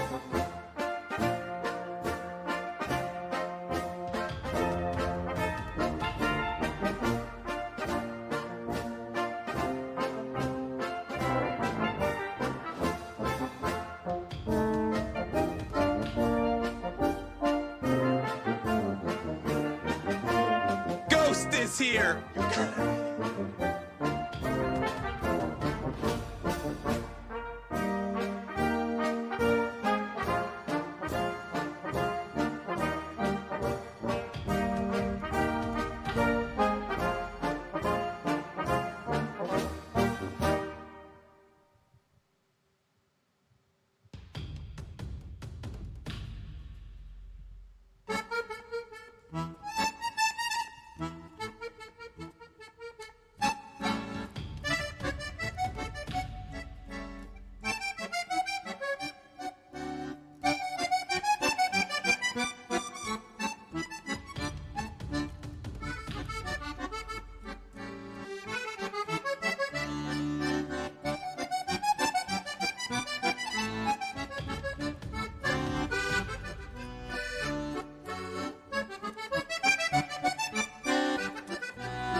Ghost, thank you for the 40 subs. Thank you.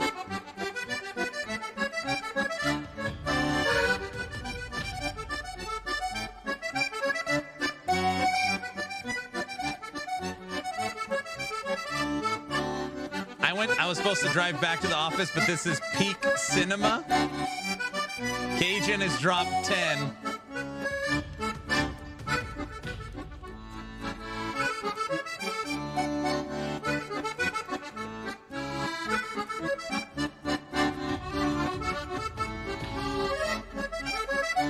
If anybody is just joining the stream, as a joke, if we hit a level 25 hype train, the subathon will restart.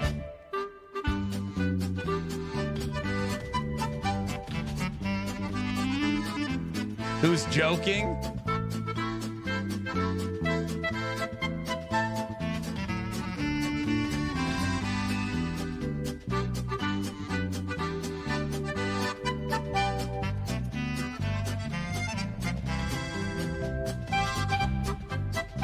Polka is serious business, bro. I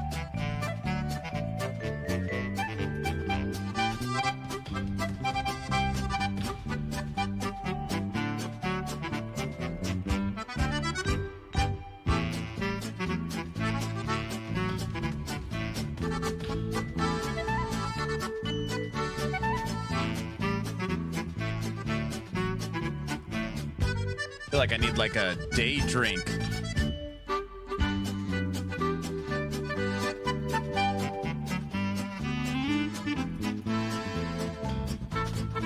I see that smile. He secretly wants it to happen.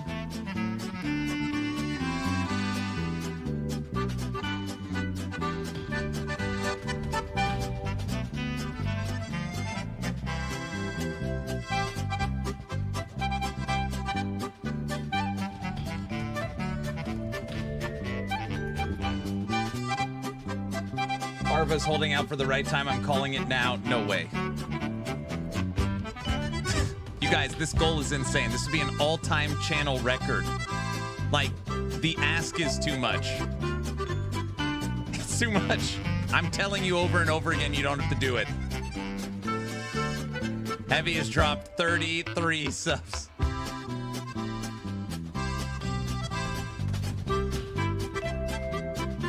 Sam, it's not funny.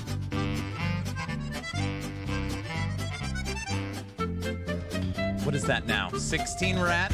17? It's 8 away! 51 subs to level 17. We're so back. No, we're not. They're insane. They're all nuts.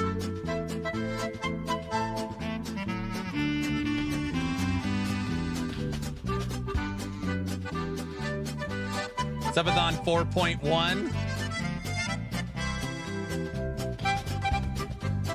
I hear the new song Re-Subathon. No, Brow, don't.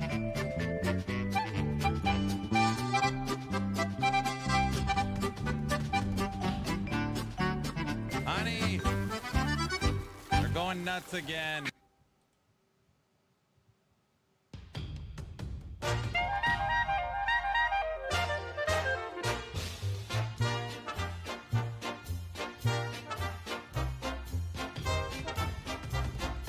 I'm just playing Dragonkin and relaxing, guys. That's it.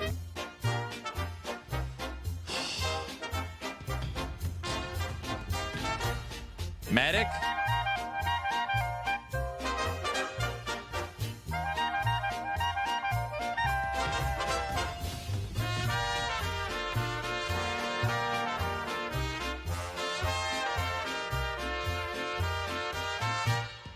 Yeah, you're totally relaxed. Yeah, I'm relaxed. I'm fine. I'm fine. I'm fine. We're actually literally at 4 hours on the stream. We got a couple hours left. Might just call it for the day.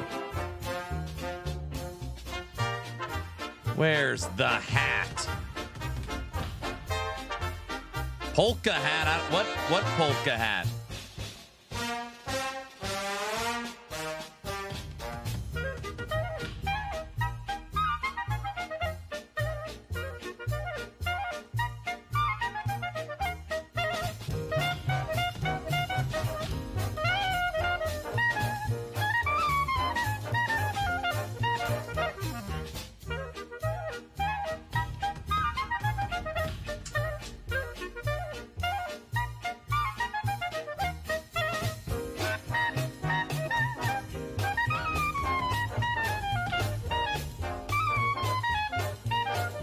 Honey, do we have a straight jacket? That's probably better. Exactly. I don't have the mental capacity. Yo.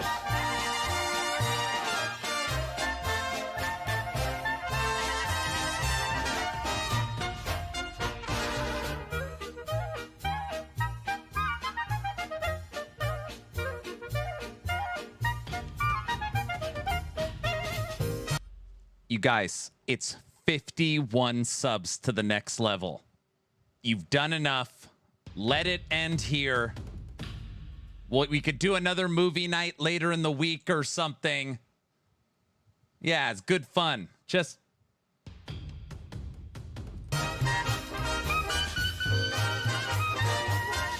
Why is Cajun laughing?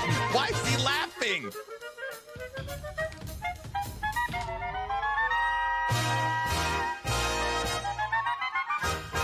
He's at the stage of bargaining.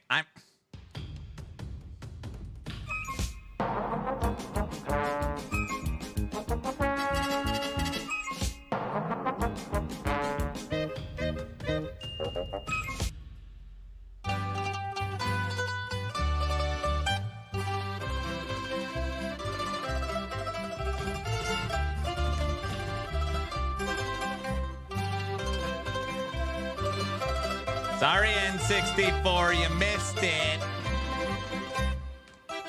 N64 is dropped 50.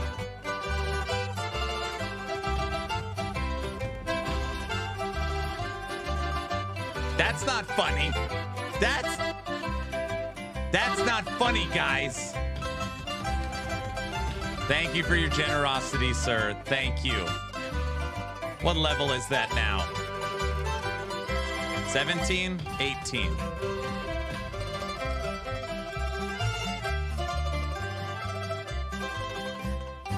You now need 57. You guys are seriously crazy. Seriously insanity.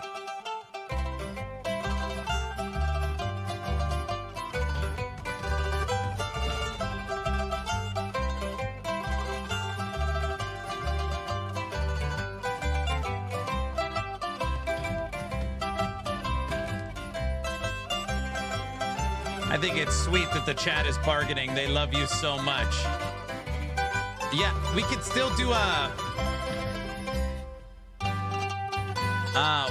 we'll do some fun event for the next season. Guys?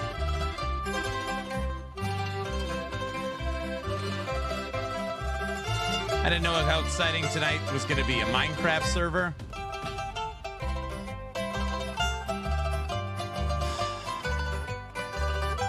This is what happens, Wes, when it's D4 Fireside Day. It's Diablo's fault somehow.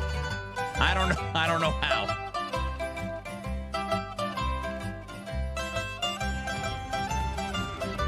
Lightning Bolt Queen started this.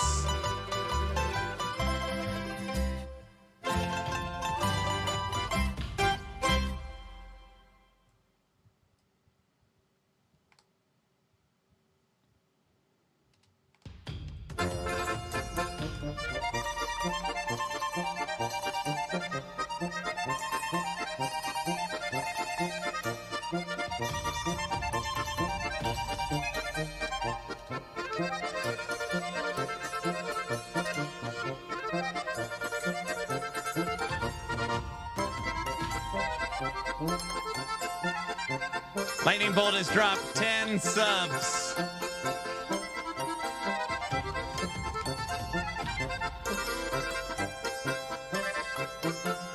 They talked about online servers and multiplayer co-op coming soon. That's what the update they're working on right now.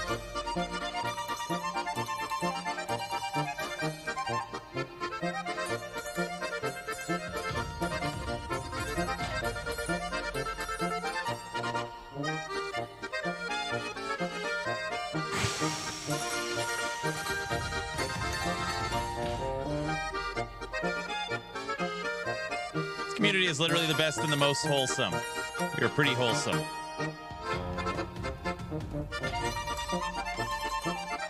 Barba's like, we could play Crossout on the new computer.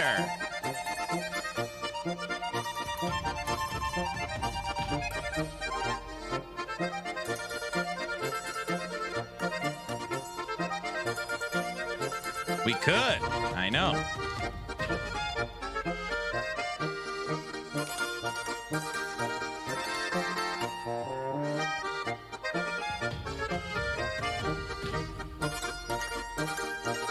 Okay, level 18. Oh yeah, I'm super happy with the update.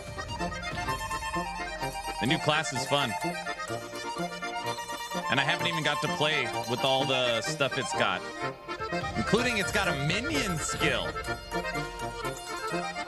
If the subathons happens, I'll play Crossout on a controller.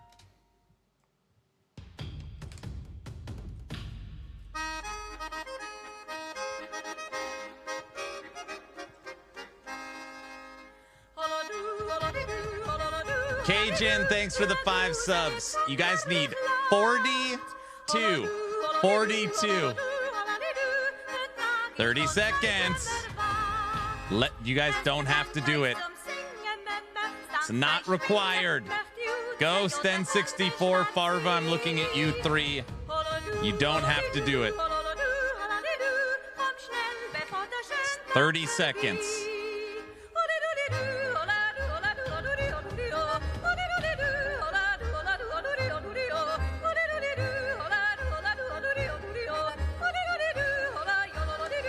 Just allow the yodeling to take out the hype train.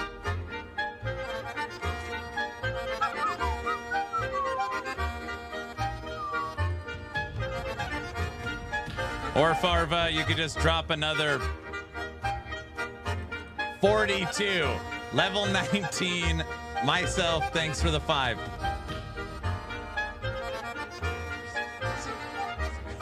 I just don't know what to say. There's no words for this level of generosity. I don't know. We just finished the 19-day subathon. We said no more subathons this year. We're done.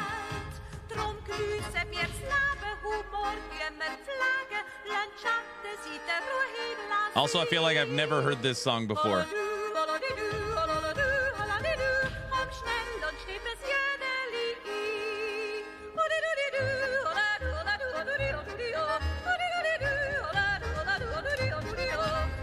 So you thought, what about a 20-day hype train? What? 25 or bust now. Now you're so close. You're locked in.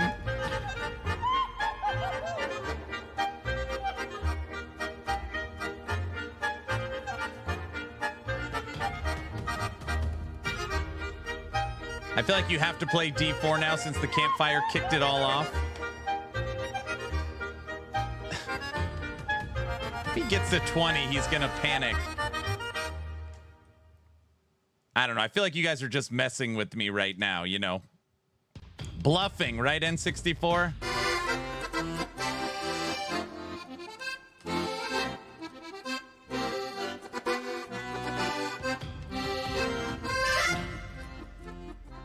He's already panicking. No, I'm not.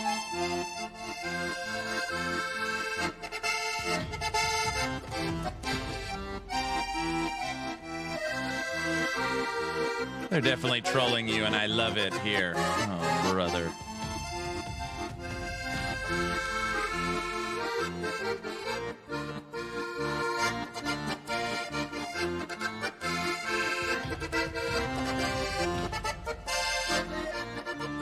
Cajun has dropped another 5.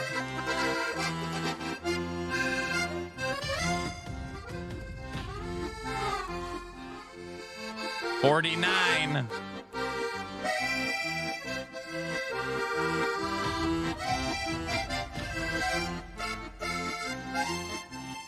Ghost got it to 20.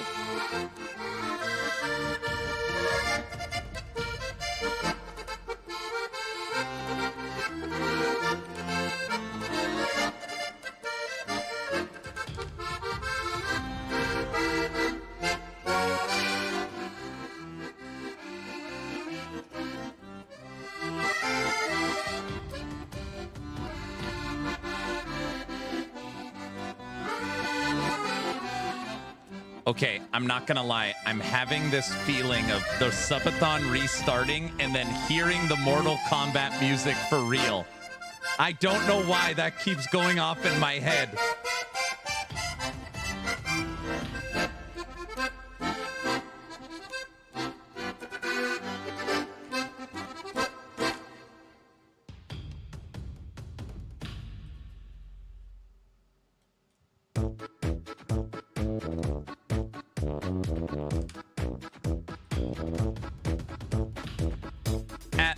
It was at this moment Aaron realized that he messed up.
I hit the same bug as the last time.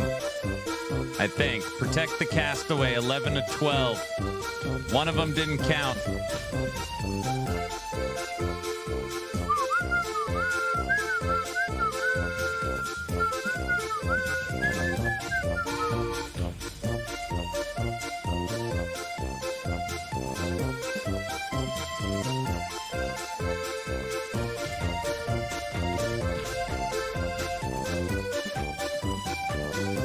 You don't have to start a subathon today. We could plan it out, make goals, throw 69 hours on there, and we could start tomorrow. What are you, insane? We're not starting another subathon. I just finished one. What the hell are you talking about?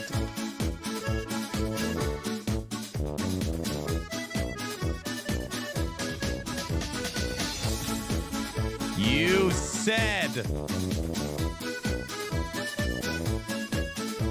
We just gave you a little break.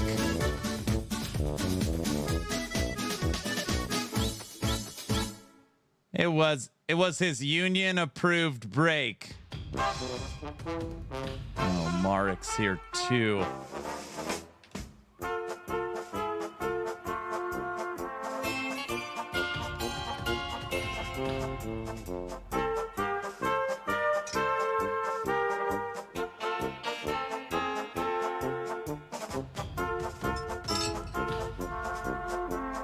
You need 70 for 21.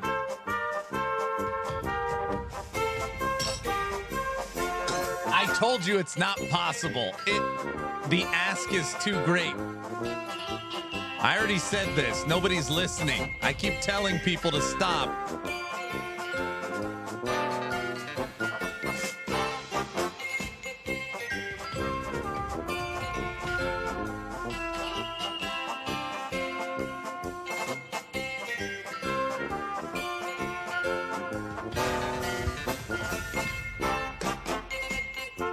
Done?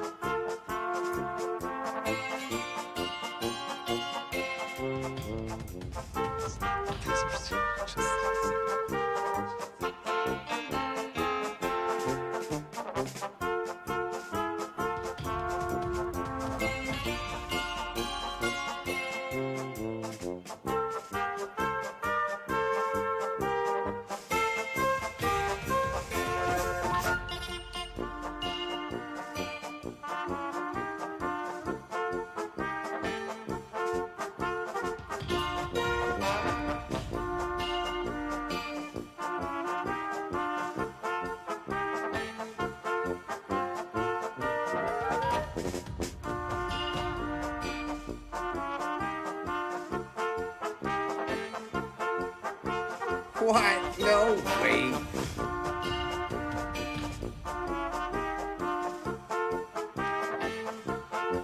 What the hell is wrong with you people? Inmates have taken over the asylum.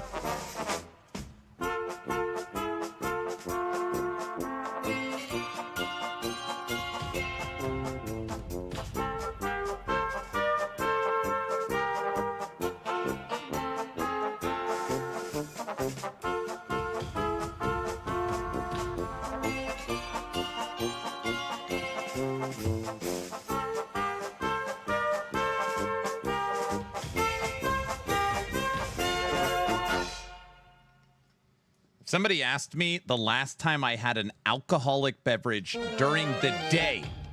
During the day. Years? I don't know. A very long time.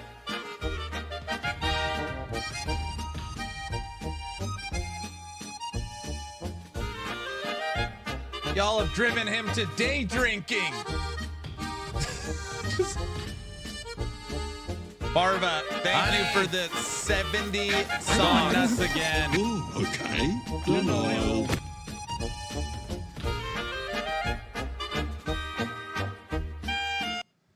Farva wants to hear this song.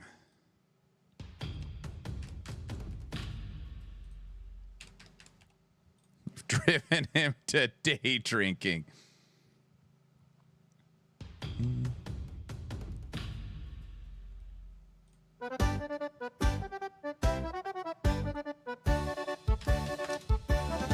Out in the wild with his sword in hand, Aaron's crafting legendaries in the shifting sands. Fights the monolith one boss at a time. Spins the wheel of fate, all the drops are fine. Swing to the left, now bash to the right. Chasing the echoes under moonlight. Treasure unfound, Aaron fights on. In the last epoch till the break of dawn. These last levels are insanity. You now need 78. A forge of blazes, gear shines so bright. Skill tree grows strong, he's set for the fight. He leaps through eras with passion and flair, binding shards of a world we can't repair. Swing to the left, now bash to the right. Chasing the echoes under moonlight. Treasure unfound, Aaron fights on. Let's go chat, poke a paw till the break of dawn. I'm not shaking, I'm just fidgeting.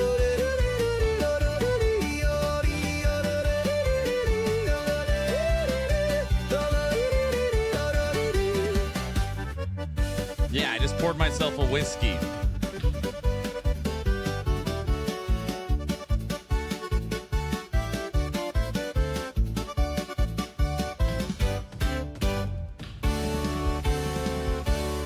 From loot explosions to crafted delight. Dreams forged in flames, they ignite the night. Action-packed loops bring a joyful spree. Gaming adventures for eternity. Swing to the left, now bash to the right. It's over! It's done! Treasure unfound. It's done! On. Let's go chat, poke a paw till the break of dawn.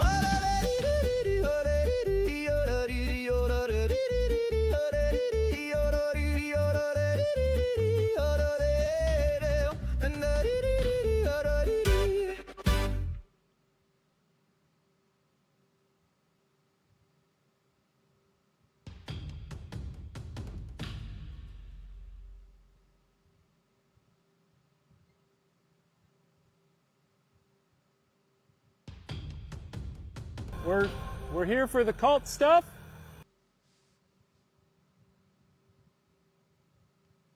What the What in the What? Round one, fight. During high school, I played junior hockey and still hold 2 league records. Most time spent in a penalty box, and I was the only guy to ever take off his skate and try to stab somebody.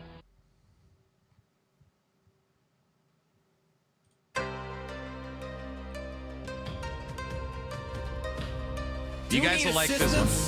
Fava yelling in the night, burger punk energy, keeping it tight. Subathon, 4 Favas, ready to fight. Give me a liter of cola. This man's dynamite.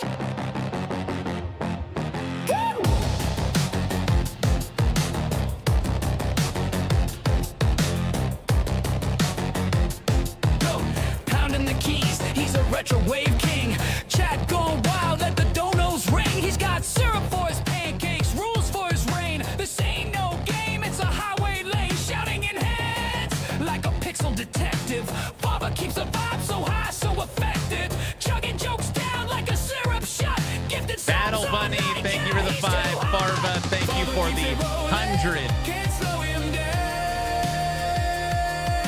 Subathon alive, he's the king of the 55 to level 23. sipping on cola. He's running the town. Baba keeps it rolling. Ain't no stopping now. Piano keys This is how like you a plot lost twist Dirk scene. Must Speech be. light up the air. A fluorescent dream. Who wants a mustache ride? The crowd goes wild. Baba's got the energy of a caffeine child. Trap beats bounce, but his humor cuts deep. This man's all gas, never hitting the sleep. The retro wave glow matches his aura so slick. Aaron Subathon grind, the clock's tick, tick, tick. Say car Ramrod, he commands the chat, lit like a neon sign. Yeah, imagine that. The vibes go turbo, the screen's alive.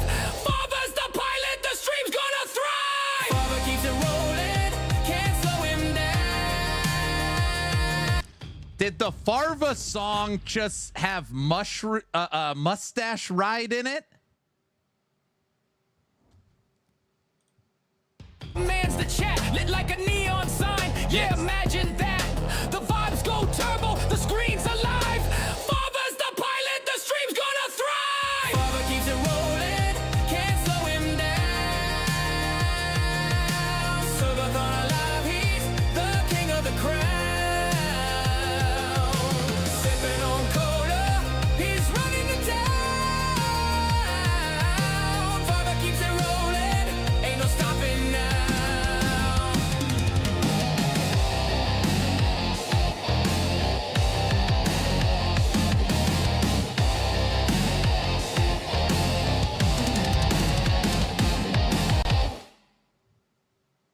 Seriously, insanity. Just insanity.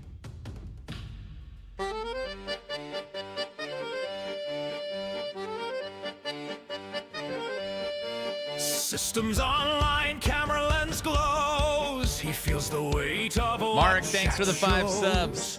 Timer blinking, already cursed. One gifted sub, and it's getting 22. worse. He stretches his neck, clicks go live. My wife's right next to me right Another now. marathon, will he survive? He stares at the screen, 50 feels the weight exactly. set in, and whispers, let the madness begin. Subathon 4, he's burning out behind the screen. Ghost is dropped 50. Level 23. The days are gone, the nights won't end. No way to break, no time to bend. They push, he breaks, he starts once more. He gave it all.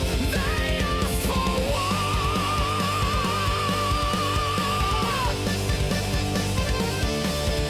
war. Wifey says he vanished last week. The lawn is dead, the pipes still leak. The sprinklers click, but nothing sprays. He blinks, the week has slipped away.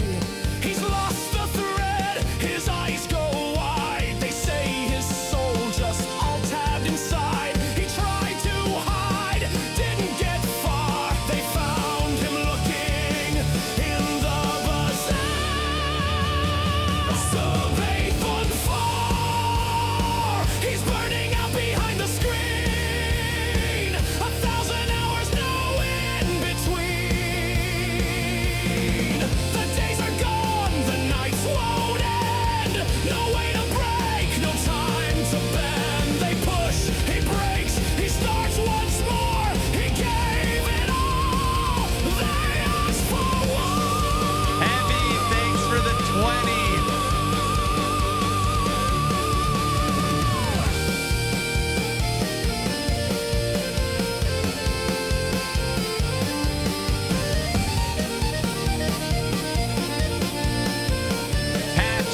joke was I'd restart the subathon. It restarts.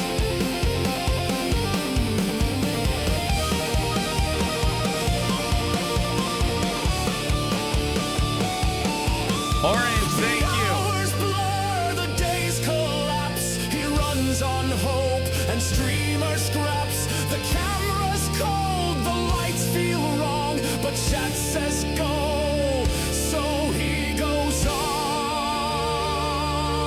His limbs are lead, his mind's a haze. He's lived inside this stream for days. The echoes real, the voice is mine, but he won't fall.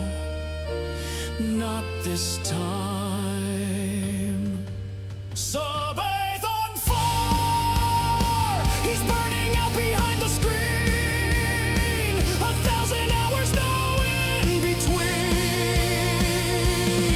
The days are gone, the nights won't end. Patches is now part of history. Time to bend. They push, he breaks, he starts once more. He gave it all. They asked for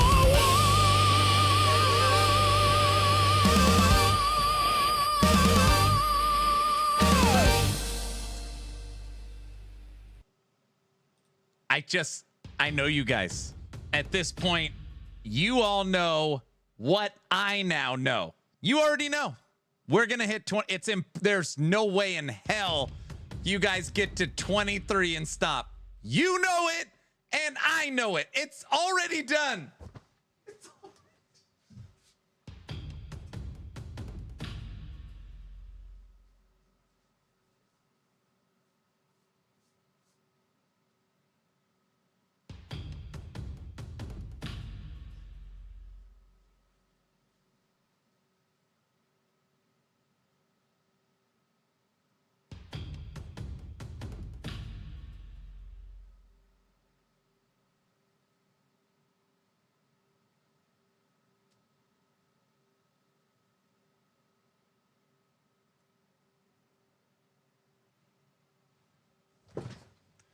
Exactly. I can't believe it. I can't believe it. I can't believe it.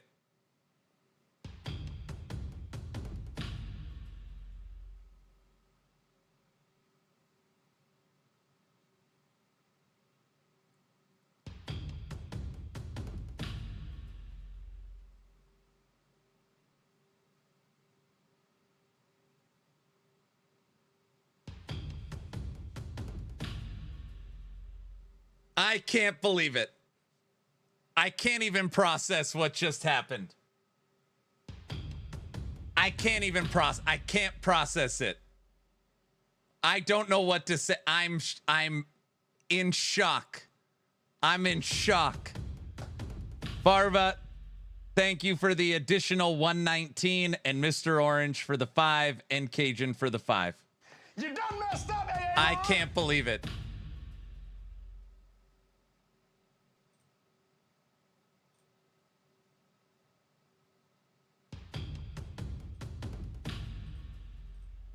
The channel record is level 25 and 10%. We're still 5%. The channel record is level 25, 10%. Ghost dropped another 20. We're officially the channel record. This is the all-time hype train ever right now. This is it. The all-time record. I got to screenshot it. Done.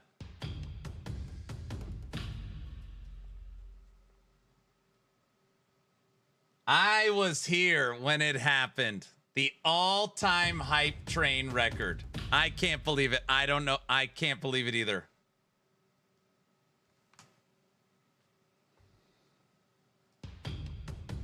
Medic's like, I need to be a part of this.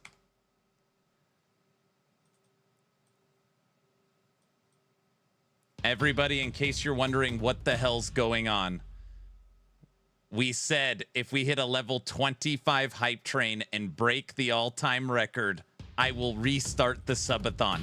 This was a joke. It was just a joke. We were just joking around. We were just messing around. I have to restart the subathon. I can't believe it.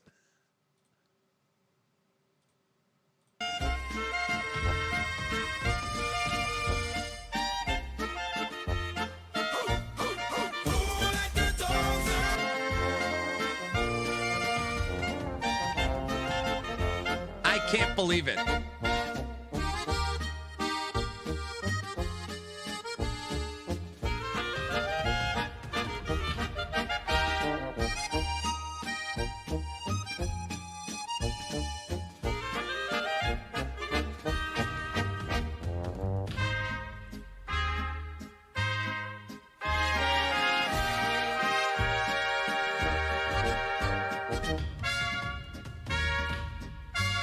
I'm also quite shocked. I can't believe I'm sitting here.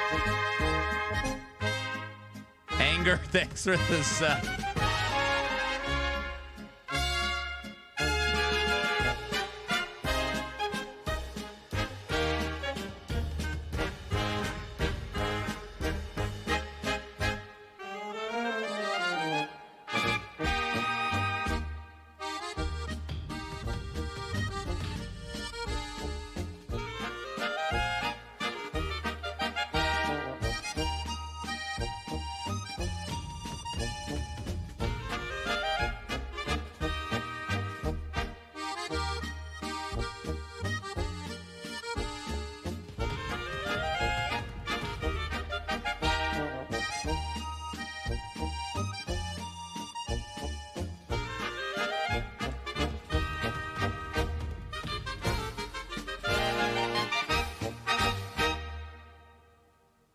This deserves the action RPG army song. We haven't heard that this whole event. No, there is no event.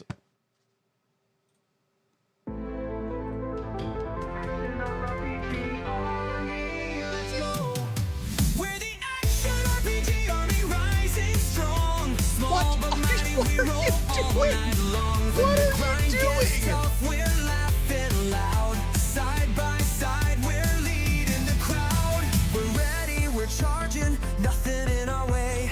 All together we rise today. Feel the rush, we have the power. In this fight, we own the hour. Let's go! We're taking the fight. Together we win, shining bright. Action army, we stand tall. When you've got our back, we'll never fall. That death doesn't count. To boss fights galore. We clear the dungeon, then go for more. You can count on us, we've got your six. No battle too big, we're in the mix. We're ready, we're charging, nothing in our way. All together we rise today. Feel the rush, we have the power. In this fight, we own the hour. Let's go! We're taking the fight. Together we win, shining bright. Action army, we stand tall. When you've got our back, we'll never fall. Let's go!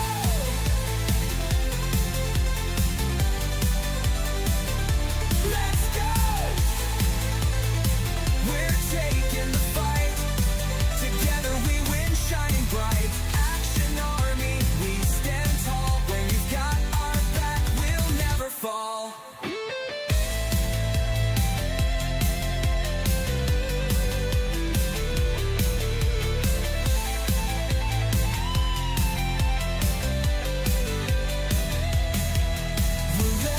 We're charging, nothing in our way. All together we rise today. Feel the rush, we have the power.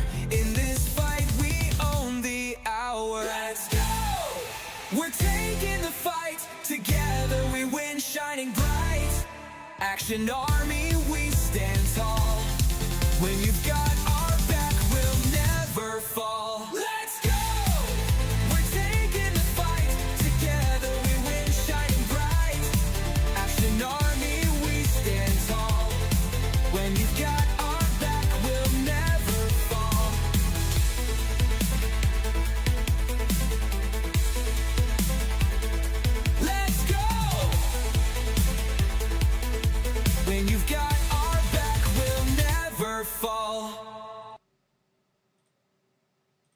I don't have the words. I don't even know.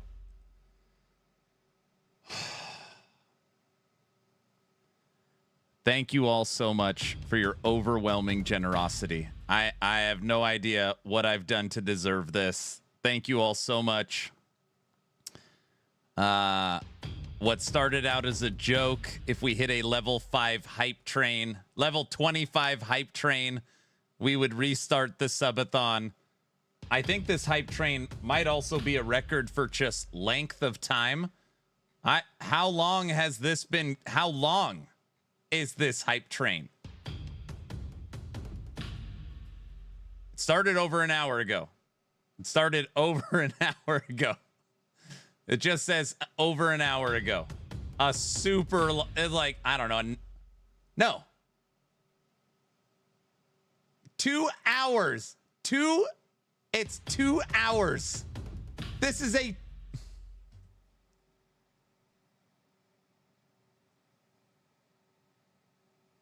This is a 2-hour hype train.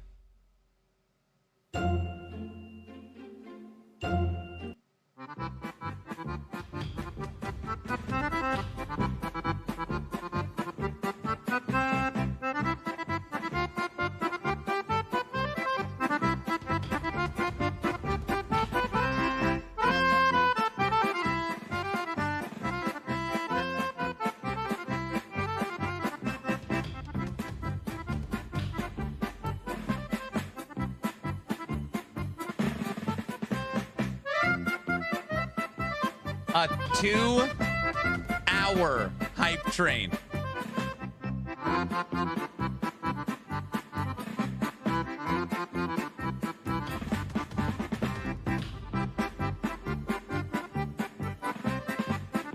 All-time record.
Believe it or not, I do not have a speech prepared for this moment.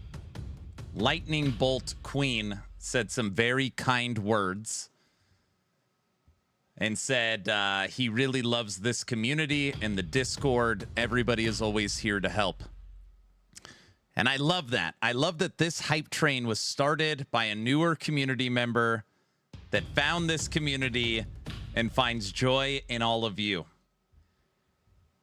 Like, what a way to start. And that's what we've always tried to build. Like, we have fun, we poke around, but we're always respectful. And the fact that, I mean, again, the question kept coming up. I don't even know who asked. What level hype train would it need to get to restart the subathon? And the all-time high for this channel is level 25. So as a joke, I throw out 25. Well, actually, I checked with the wife. And I was like, hey, no way they'll hit 25. Sure, you're not doing anything anyways. If they hit level 25, you could restart the event. We just ran a level 26 hype train over the course of 2 straight hours. 1,029 subs and 2,000 bits. 1,000 subs to hit that goal. 1,000. I literally told the guy who asked about the city stuff in Dragonkin that I'll explain it to him after the hype train. N64. It was 2 hours ago.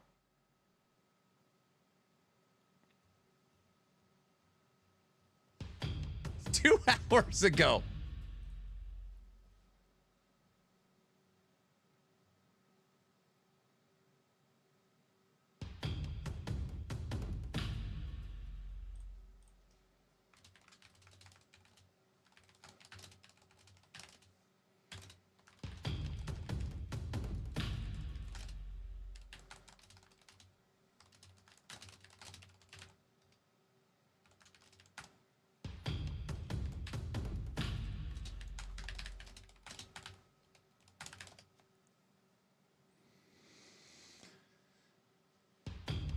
You deserve it. Keep it up. Thank you.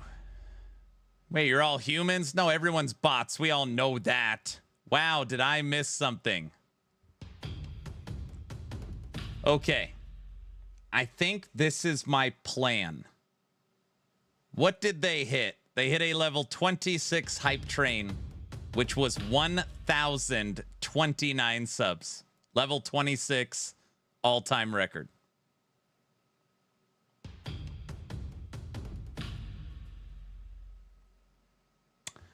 I think this is what I'm going to do. And you missed it. I think this is what I'm going to do.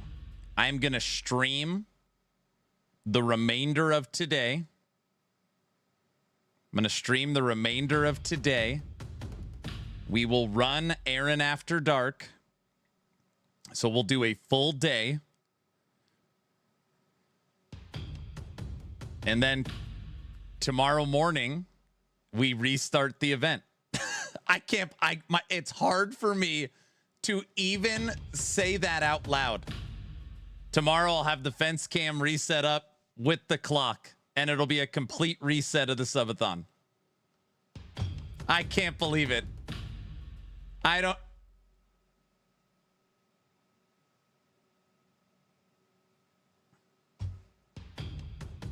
How many hours though? We'll stream all day today. Tomorrow we'll start just like the beginning. 8 hours on the clock, and we'll just start a new event. I can't. There's nothing. I don't even know.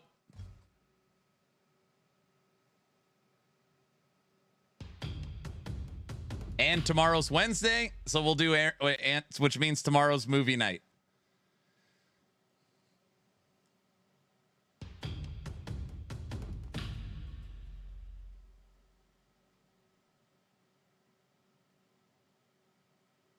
Crossout is back on the menu, boys.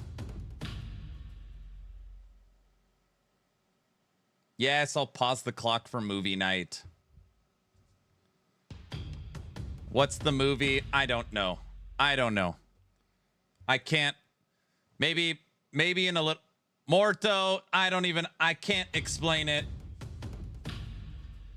I don't know what to say. Subathon's restarting. Yes, they hit it. They ran a level 26 hype train. Subathon restarts tomorrow. What am I going to tell the kids? Oh my gosh. Morto, as a joke, I said if we hit a level 25 hype train confirmed by my wife, we'll restart the subathon. We just ran a level 26 hype train that took 2 straight hours of polka. I'm not kidding. The hype train was over 2 straight hours. 2 hours. 1,029 gifted subs came in. We are now restarting. We are restarting the event tomorrow morning.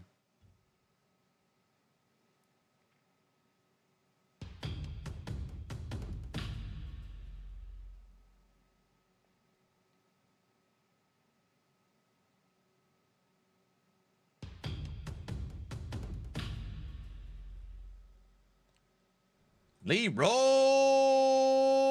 boy. Jenkins. Guys, I have food here. I literally need to take a second anyways. I was like, I feel just overwhelmed with generosity and thankfulness. And yeah, my wife brought me. Here, I'll show you guys. I got a little, I don't know, soup with sourdough. That's different. Oh, and freshly cut watermelon. Oh, yummy. So some soup with bread and watermelon. You're making me hungry. And whiskey. Oh yeah, and that subathon and that hype train brought me to day drinking. So can't forget that too.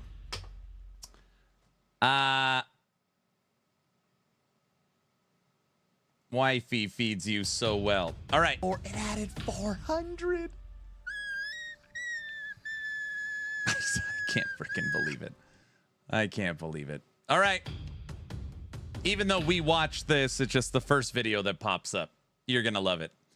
Campfire chat summary, season 10, Diablo 4. I guess we're subathoning for D4 anyway, so it's perfect.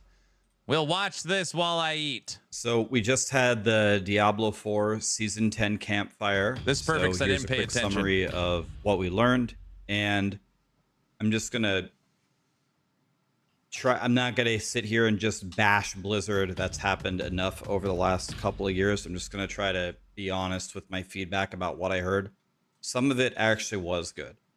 The very first thing that they said was they got feedback about the campfires that they get too much into the weeds and it's hard to understand. If I'm being honest, I found this feedback completely shocking. I've never heard anybody say that, and I thought if anything that they should go the other way and get much more in detail about everything.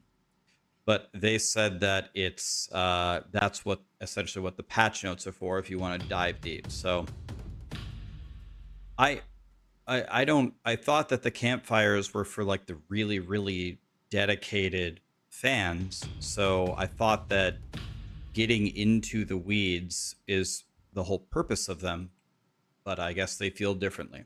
That shocked me big time. They covered everything that we previously knew about Season 10. The Infernal Hordes are being redone. There's a baby Infernal Horde to help you level up.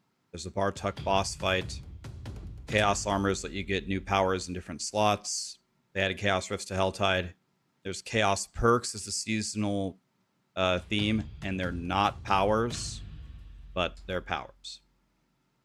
They had some class updates. It didn't sound like it sounded like there was pretty much like 1 or 2 for every class. Necro's one of the perks. You can swap your core skills with ultimate skills. Dance of Knives targets elites better. They added reload for more damage on the crossbows. That's the thing I dislike the most in PoE 2, but maybe it will feel better in Diablo 4. Charge bolts do more damage for sorcerers. Druids, the tornadoes, now spin in a circle and can drag enemies, and the new unique summons more ravens.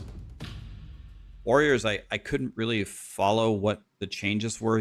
Something about doing more damage if you wield just one arsenal weapon or something like that. And in Spiritborn, they updated the ultimates. Some of the other updates. The dungeon keys now show which ones have whispers. I think I genuinely think I've been asking for this since like pre-season 1. This is a massive chiz. Like, I wish we would have had this 2 years ago. Because when you have whispers and there's a timer, you're just fishing through which dungeon keys actually synergize with it. So this is actually huge. Wish we had this a long time ago. Now, there are changes to the Infernal Hordes. I played the PTR. From what they said, I haven't actually tested it. It actually sounds like they made quite a few changes. I wrote them an entire document about things that I think they should change. And a lot of the things that I heard them say actually were in the document and in the video that I made, which is surprising because, again, not to be insulting, but just honestly, historically, usually it seems like from the PTR to when it actually launches, the amount of changes is very, very small. And again, also small in magnitude, the number of them and the magnitude of them. But they rebalanced how you actually generate ether, both from your choices and just how well you blast the event. I think that that's good. The chaos waves, which are supposed to be the really exciting thing, part of my feedback was they spawn way too frequently. That it's not fun and exciting if you spawn them like every other wave. And also, when you do that, you've ruined the entire idea of making a build from your choices, because you aren't making your build because you're picking chaos waves every time. So they agreed, and they made it less frequent, and they made it even more rewarding. I think that's definitely the play, because now when they spawn, you'll be happy and it won't ruin your build. I think that's much better. This is the part that surprised me. We'll have to actually see if they did this, but they essentially said that they did a pass on all the events on all of the numbers. I don't know exactly what that means, but if they did do that, that's quite a bit of work from the PTR. And they also said that they specifically looked at soul spires. Again, I gave them an example of how the spires are bad, and they've always been bad. So they said they completely reworked those. So I give you credit. I gave you that feedback a few weeks ago, along with everybody else. It's not just me. The world doesn't revolve around me. But this is more changes from a PTR for an event than I maybe have ever seen ever in any other patch. So I give you credit for that. They added one more chaos armor for each class. Okay, I'll take it. They removed the immunity phases on bosses for shields. Well, that's exactly what Last Epoch did. So taking inspiration from Last Epoch. In general, this is a good change, but also in Diablo 4, you know, the most common complaint is there's nothing to do and you beat everything instantly. Well, now that the builds hit for trillions and billions of damage, you're going to shred the shield instantly, and the bosses are going to die metaphorically instantly. There were a bunch of questions and answers. I only wrote down 3 of them. Are the chaos powers just for the season, not going into the core game? Yes, unless they decide to add it later. Can you target farm them? The answer really is no, but you can if you just go to the gambler and gamble stuff. I'll be honest with you, I forgot that the gambler is in the game, but the way you want to target farm them, if you want a specific power on a chess piece, is you gamble chess pieces. It is what it is. Tempering and masterworking changes, not this season. It'll be next season. So, I don't know. It was about what I expected, I would say. If all of these changes to the Infernal Hordes from the PTR are as fruitful as they made it sound, this impresses me. I'm very happy for this. I definitely have the feeling like, man, I wanted this 2 years ago. It's like, it's hard to get excited about something you've been begging for so long, but I'm trying not to think like that. I'm trying to just be happy. And, well, that's it.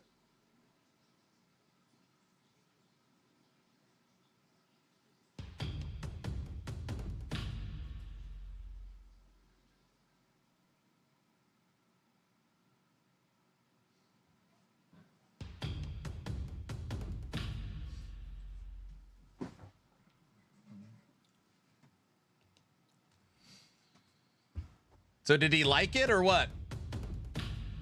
Was he happy or no?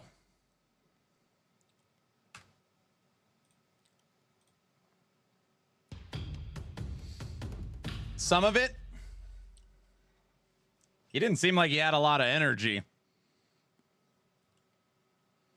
Didn't sound very enthused.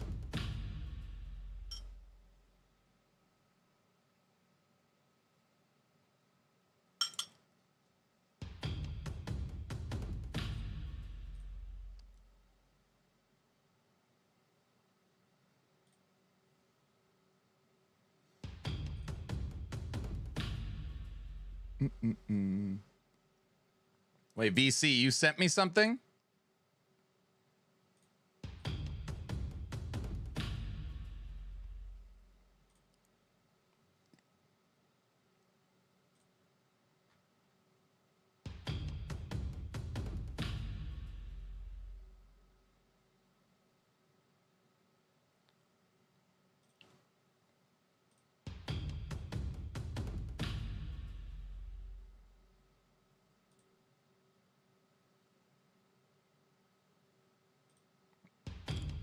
I just, oh, on Twitch, I realized that, I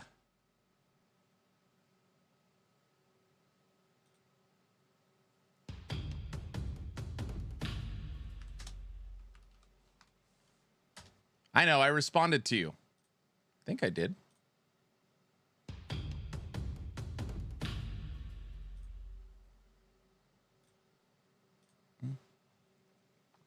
I just realized that the new subs is still going off. It's probably going to go off for the whole night. Yeah, I just noticed that.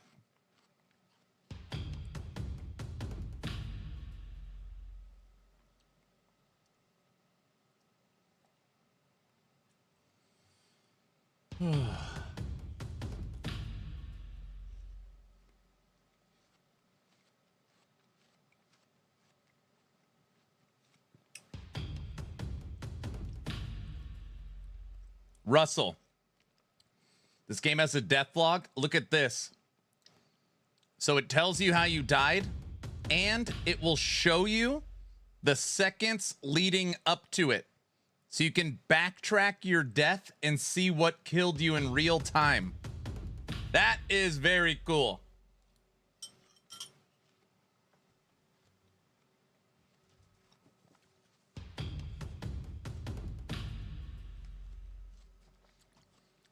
I died here because of the environment effect of me being underwater and not moving and the lightning killing me.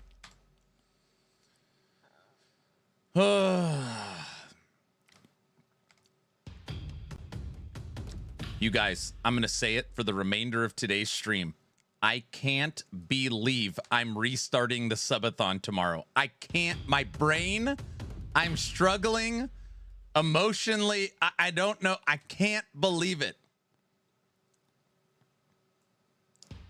I can't believe it.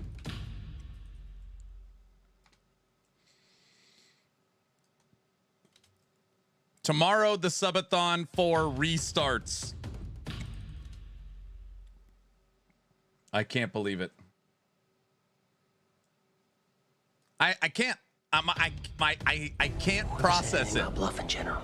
I cannot process it yet. Are subathons that bad?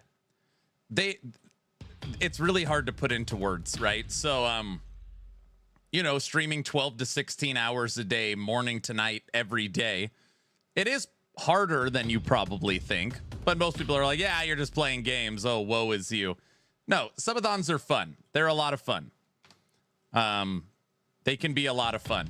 It's just more about like prepping the songs, prepping the event, getting the you know, like it would be like you were preparing for your wedding.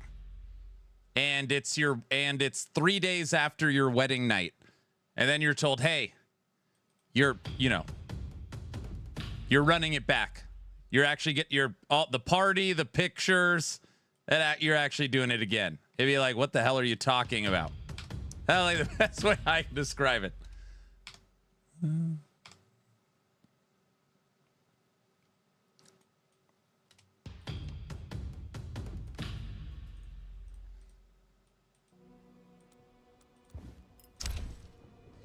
Was there a patch for this game? Yeah, they dropped their huge tracker update. Yeah. You always want to do these little lookout points because they give you experience towards your city.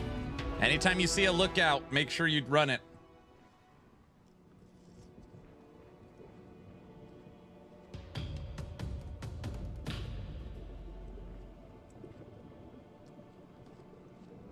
This is no longer a demo? Oh, this game's been out now for a good amount of time. You should look at Dragonkin and think of it just like PoE 2. It had its early access launch, just like PoE 2. It had its Dawn of the Hunt with its winter update, and now it has its third edict with this big tracker update. It had an early access launch, and this is its second large patch. With this game, I love that the campaign is optional. Yes, it is.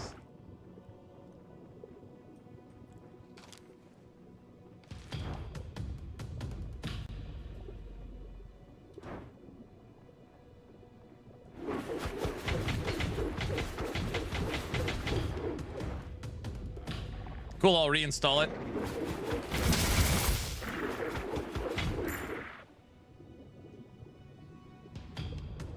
A lot of arrows on the screen.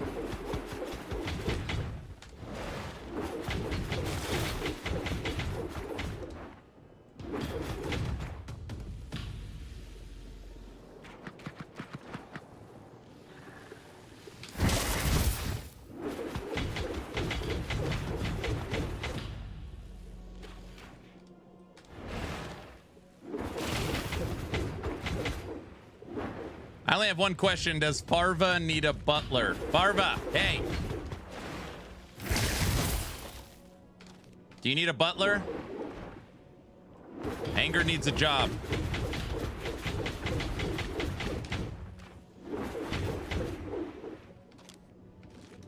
Farva probably has one. Oh yeah, he already has one. You're gonna have to beat out the other one.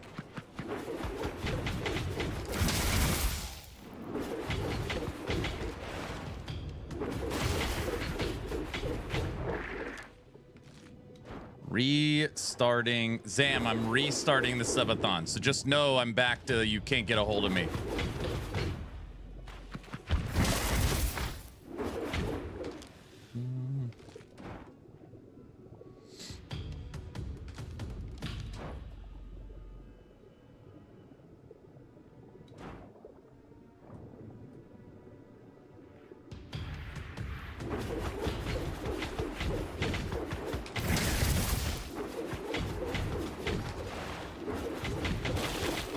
Chat locked him back up. Toxic. I'm not acting. I am having momentary I'm a little bit in shock right now.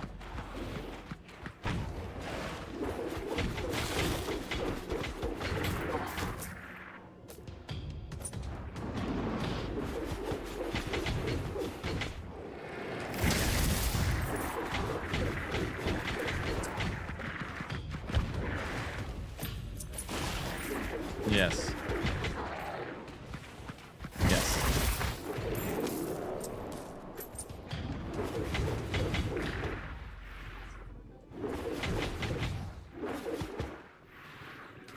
Yes, thank you. I like the giant fish enemy models. Banana.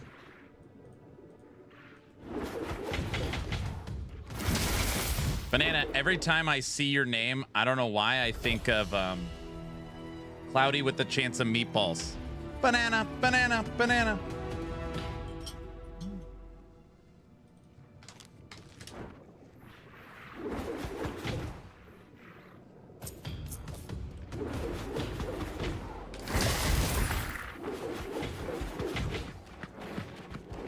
Robert, do you understand? I'm restarting the subathon tomorrow. Day 1, restart.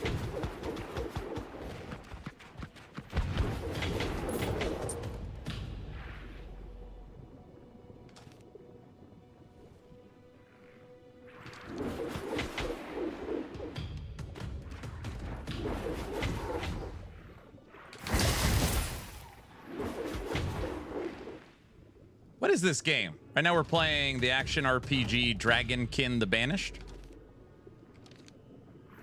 This is from the same developers of Warhammer Chaosbane. This is their second attempt at an isometric action RPG. They just had their big update drop this morning. This is update 2 of early access.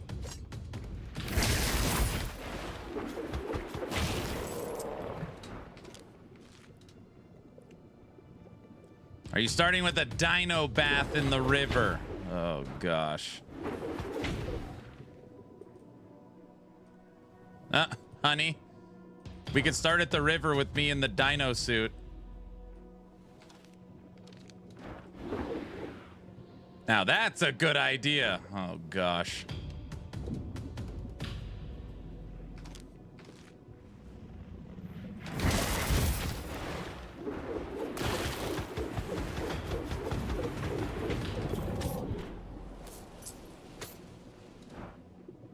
Dino Long Care. I already did Dino Long Care.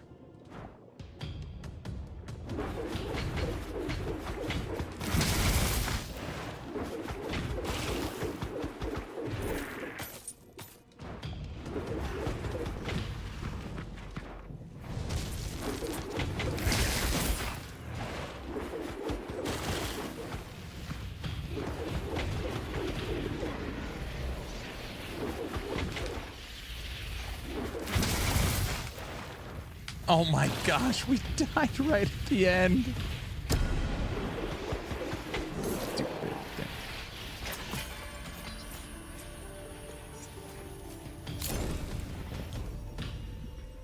thing. That is what I want. Wait, barrier. Select fire. Yep.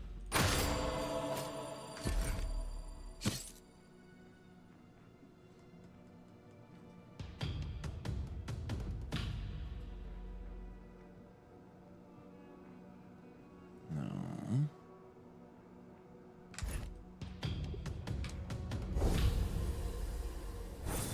I just can't believe all of you. I know, guilty. I know.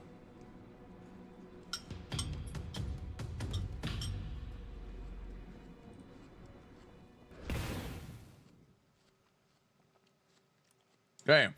I think you missed my message earlier. What'd you say?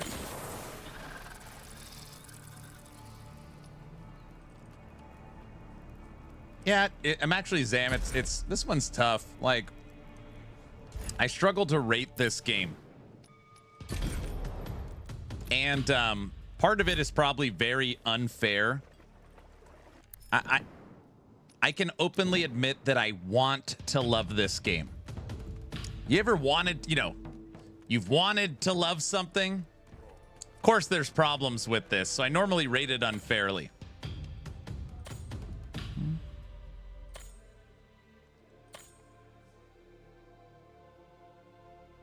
It's an okay game, especially for the price I paid. Wolson? I want to love Wolson.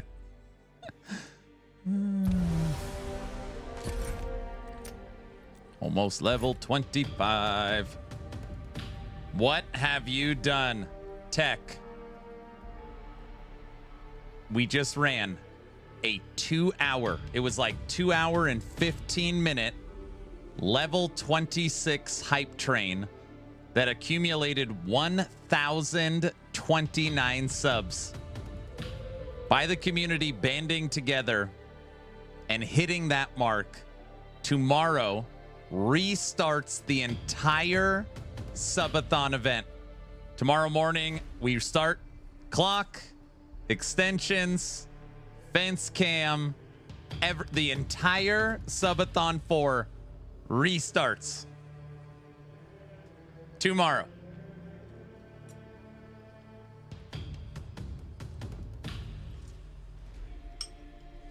Mm-hmm.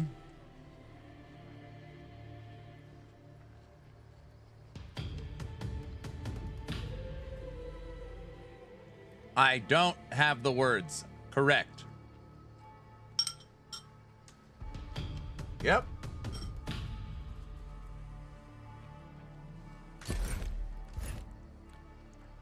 Tech. Also, the hype train ended 32 minutes ago. In case you're curious, the new sub notification on screen is still going off. What kind of crazies live in this channel? The best kind? It's still September. Oh, brother. Wait, what? Subathon tomorrow? Yep. New subathon starts tomorrow.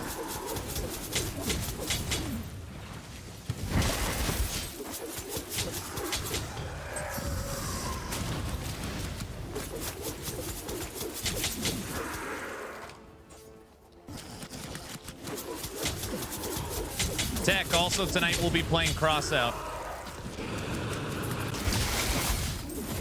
Hey, these are the new enemies from the trailer. It's the dragon scorpions.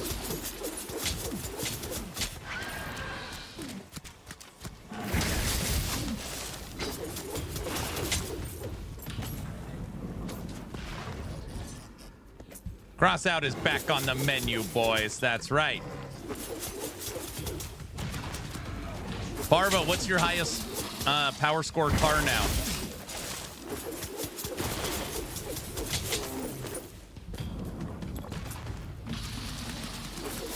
What happened while I was starting to try Dragonkin?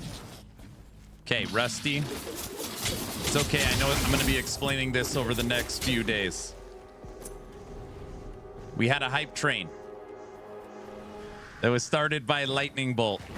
Somebody asked as a joke, what level hype train would we have to get to restart the subathon?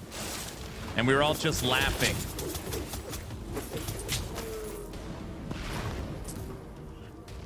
And then the challenge was put out, approved by my lovely wife, that if they beat the all-time record, which is level 25 hype train, I will restart the subathon. 2 hours and 15 minutes later, concluded a 1,029 sub level 26 hype train. No. Oh, would I? I didn't even know I had it. All right then.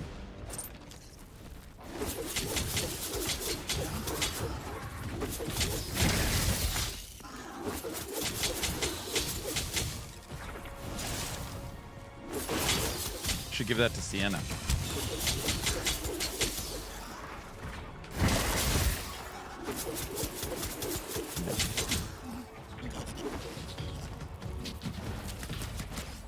So anyways, Rusty, after that 2 hour and 15 minute, 1,029 sub hype train, the community unlocked subathon 4.5, I guess. Tomorrow I will restart everything. We restart the clock, fence cam,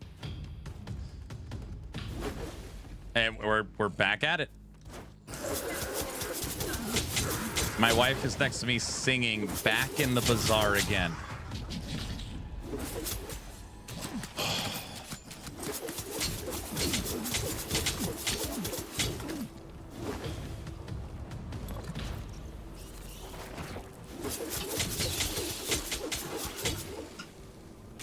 Play the Bazaar song. No.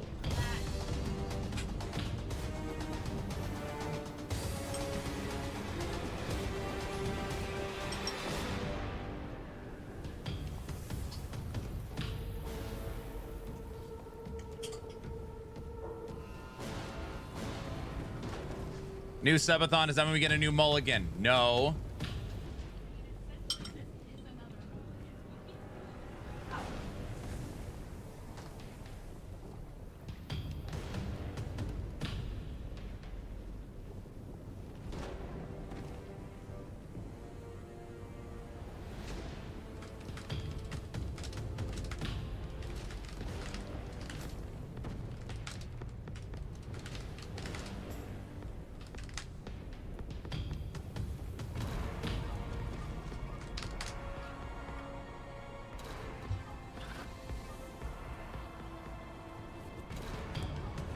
It's funny, I was just thinking earlier how I really wanted to hear the Subathon 4 song again.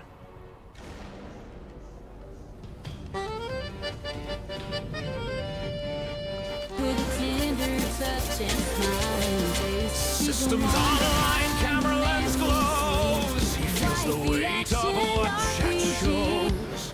Timer blinking, already cursed. One gifted sub, and it's getting worse. He stretches his neck, clicks go live. Another marathon, will he survive? He stares at the screen, feels the weight set in, and whispers, let the madness begin. Sub 8 on 4. He's burning out behind the screen. 1,000 hours, no in between.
just put song in the words.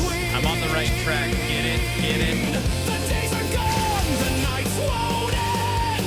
No way to break, no time to bend. They push, he breaks, he starts once more. He gave it all. They asked for war.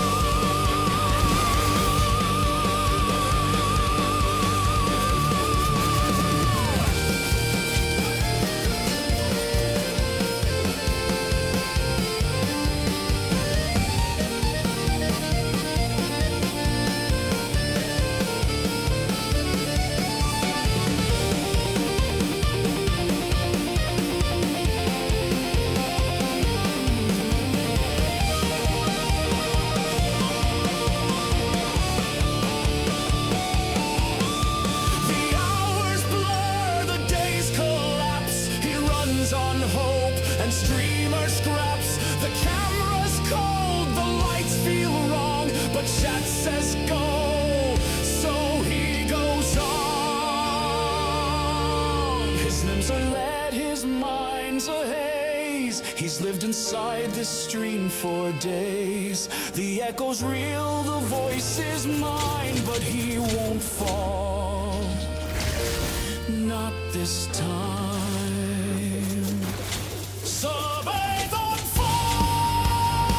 He's burning out behind the screen. 1,000 hours, no in between. The days are gone, the nights won't end. No way to YouTube chat break, turned no off. time to bend. They push, What, he Rusty? breaks, he starts once more. He gave it all. They asked for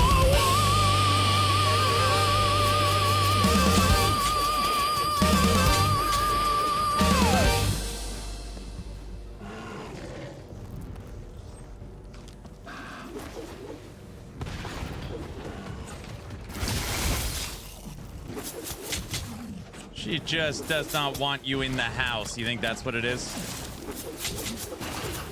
My wife says technically you're still in the house. I'm still in the house.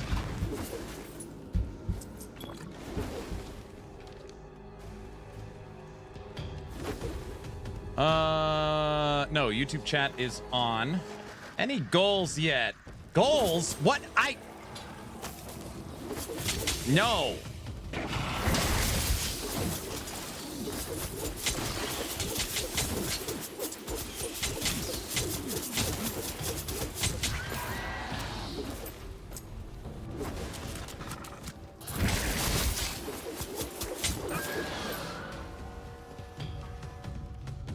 When does Aaron have goals? Oh, brother. I do?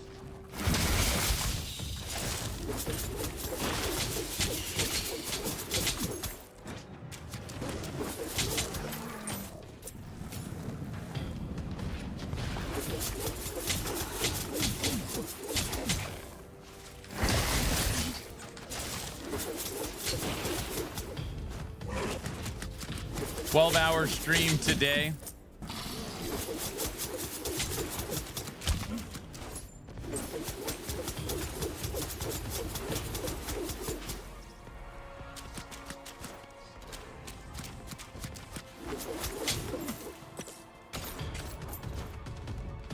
New subathon.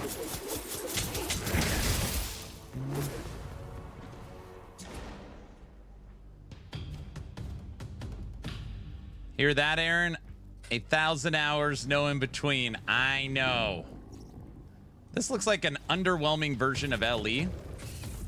I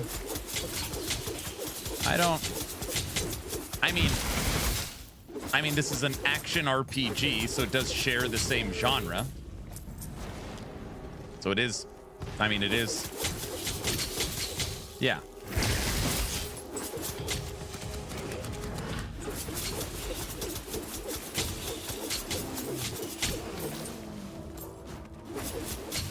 How many hours do you have in this game?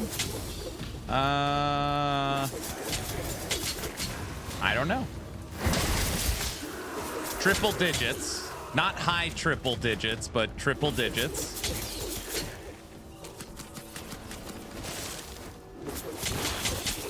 I mean, I've beaten the campaign with all 4 classes now. Had them on the podcast. I've played every update. I've had early access twice. A decent, I would say a decent amount.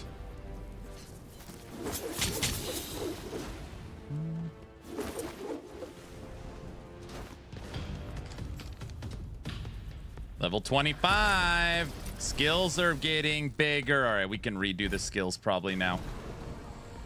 Are you talking about this game? Yeah. Yeah.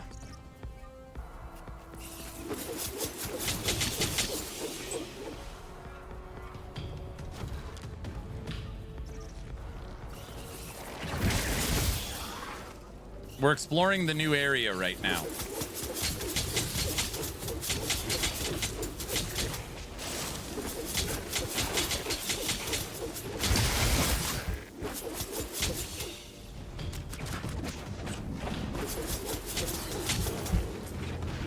No. Oh, gosh. All right, I meant to die so I could show you guys this cool new feature. This was added with this update. It is a death log. You can actually see what led to your death. So damage over time, physical, fire damage, damage over time, damage over time. It was 1, 2, 3, 4, 5, 6, 7, 8 hits. 8 hits. And the damage over time got us. And then it says lack of skill.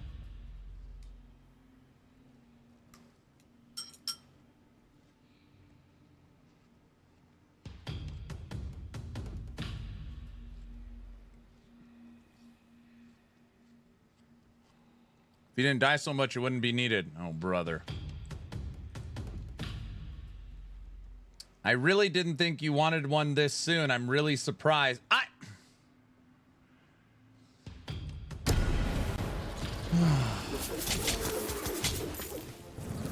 Yeah, you're surprised I planned another subathon so soon.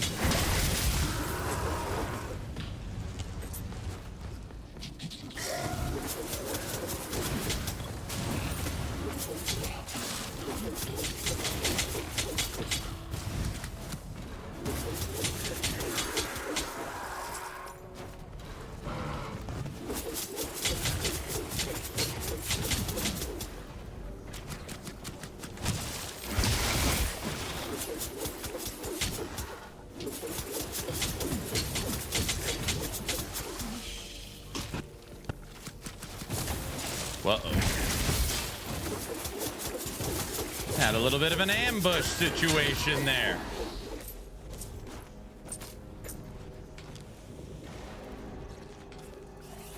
I'm running around this map. I want to see how big it is. And don't say phrasing. That's what she said. Yes, yes, yes. Ha, ha, ha.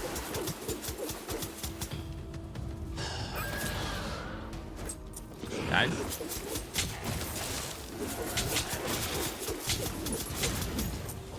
Blah, blah, blah, blah, blah.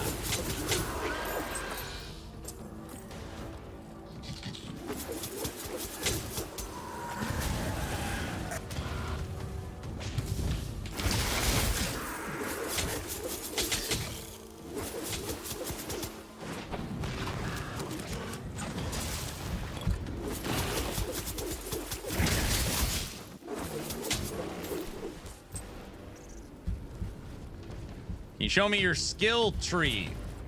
Sure. 1 second. James, stuff, bro.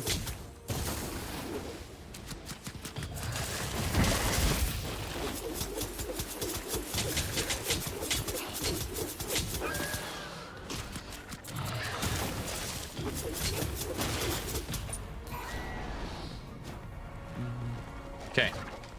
Dragonkin the Banished. Not a sponsored stream. Okay. This game, you've got gear slots, which is very standard in an action RPG. You have 9 different items that you equip. There's 6 different rarities of gear. and each rarity could drop either draconic or divine. So if you really broke it down, there's 18 different rarities, but technically 8 different rarities, and each rarity could drop a regular way or a divine way or a draconic way. That's gear. Skill system. A lot of people, when they see this, it reminds them of the game Undecember.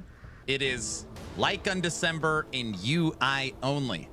The game has probably the coolest part about it is its skill system. This is the brand new class that was dropped today. It's the Tracker, and it dropped with 17 new skills. So this class has 17 available skills. And the way it works is you can have up to 5 skills that you control, and then your pet, every character has a pet, they call it the wormling, can also have 5 skills. So 10 total skills, 5 active skills. And ultimately, you put the skill in, and then you get support clusters. If you can get more than 8 support clusters, they turn in to super skills. That's why these ones, they're all oozing down here. Yeah, skill system's very, very well done. You have attributes, pretty standard here, which I haven't put in my attributes. Every level you get attribute points. As you move down, there's different passive trees, and you get to unlock these little perks. You have talents. I look at these like ascendancies or masteries. This is a little bit later in the game. Right now I'm only level 25, but this is how you want to play your character. You can go into chaos. You can go into draconic protector. You can go into mounted hunt. Yes, you could get a mount in this game. Basically like a Roa. You can go into vitality, technique, energy, heroism. These are basically like your subclasses. And then your wormling, your little pet, also has its own passive tree that you work through.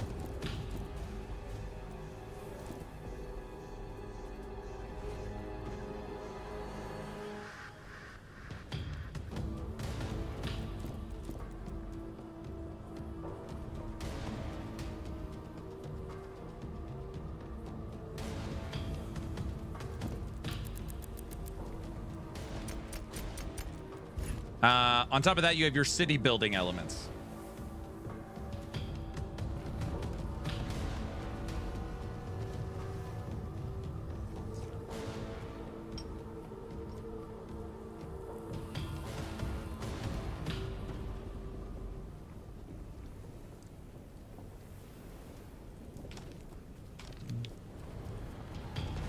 Hope that helps. This isn't a rogue. This isn't an auto battler. It is a full-fledged ARPG.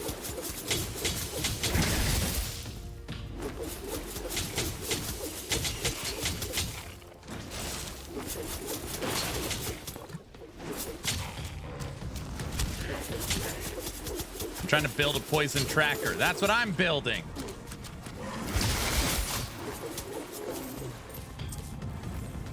I got to redo my skills soon.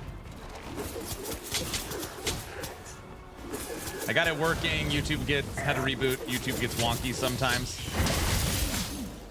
Yeah, YouTube probably didn't know what to do with the 2-hour hype train we just ran.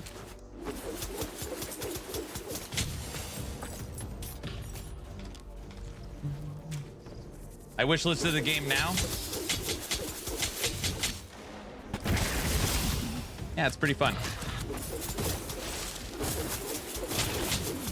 I kind of feel bad for the devs. I feel like this game deserves a lot more credit than it gets. Normally it's like, oh, it's not Diablo, it's not PoE, it's not Last Epoch, it's trash.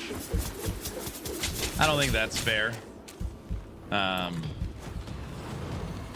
don't know, I like it. Yeah, Kaiser, I've unlocked it. I could show you it when I get to town. I wanted to see how big this map is, and I actually can't believe how long I've been fighting in it. I remember when I first told you about this game. Yeah, right.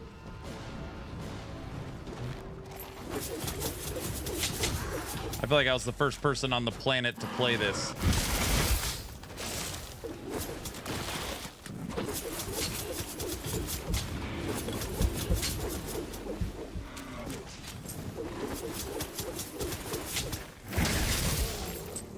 Get out of here.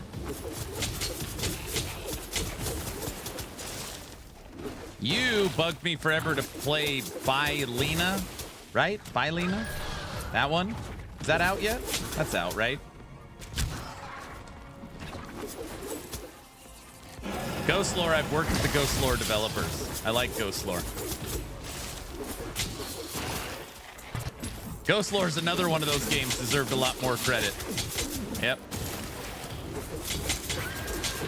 You for sure were the first one to tell me about Bylina. Is this game out now or just sort of alpha thing? It's just like PoE 2. So it's in its second big update of early access. It had its early access, it had one big update, now it's on its second. So it's like they're in development.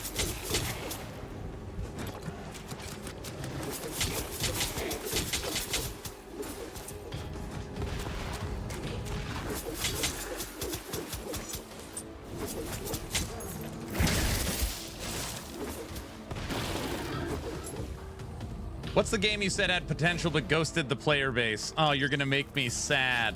You're gonna make me sad. Superfuse. Superfuse had so much potential. Abandoned after its early access launch. Superfuse, man.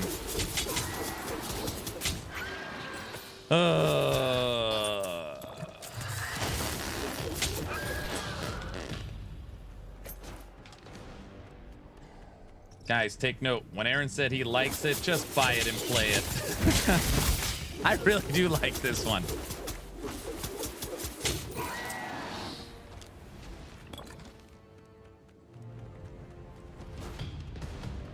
I got Superfuse.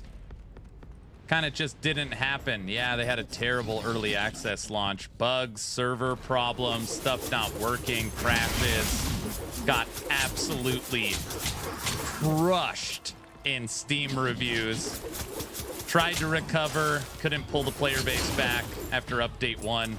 Done. Nothing. It's been years. Nothing. I always wonder, could you not go to different studios and try and sell it? Like, hey, we failed, but this is what we came up with. Are you interested? And another studio buy it and like continue it?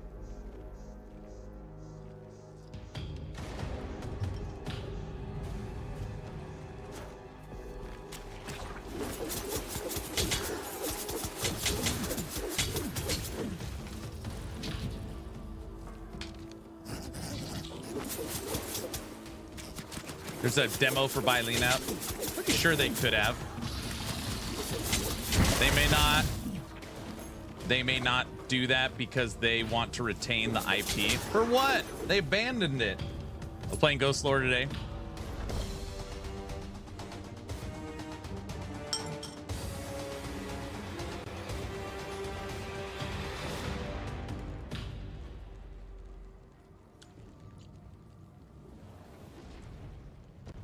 Some put in Wolcen.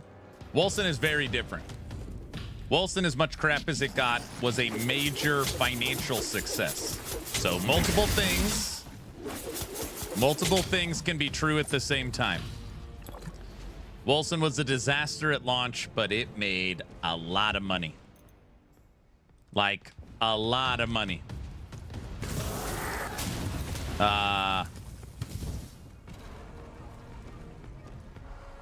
Yeah. Wolcen Studios also updated the game and dropped multiple huge updates over the course of 3 years. And then finally put the game in its completed state. Wolcen Studios actually very different than Superfuse. They just said, hey, there's not enough people playing it. Here's the final update. The game is now finished. And by the way, in case anybody's curious, Wolcen Studios has, yes, four games in active development right now. 4.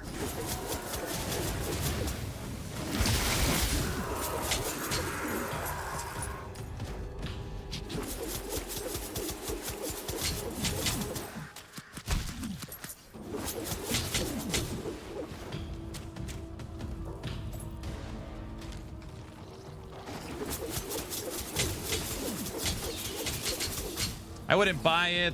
The ARPG is saturated with PoE fanboys. Most ARPGs get trashed. Wait, wouldn't buy what?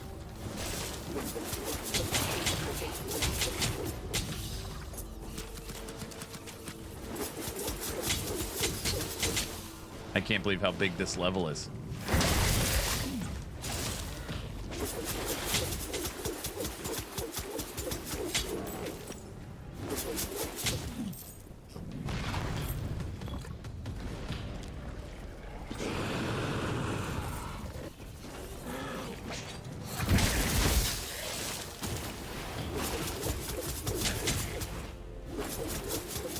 Are you lost yet? No.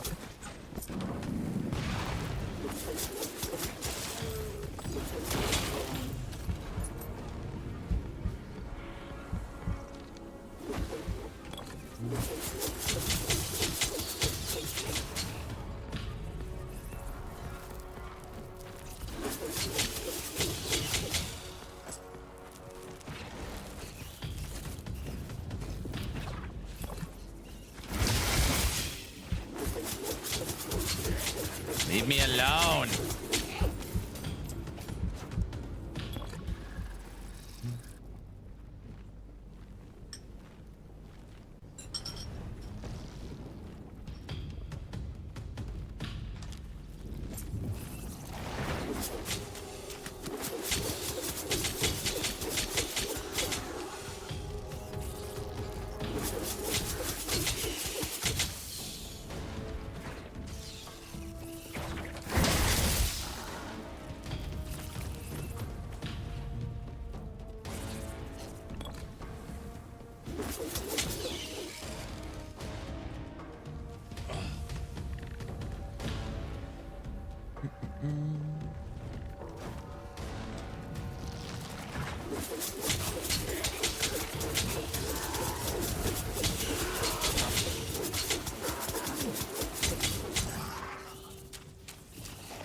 Come and get me, bats. Oh, this map is way bigger than the chain maps in that last epoch, for sure. Look at this. We haven't even gone. How long have we been exploring this map, honestly?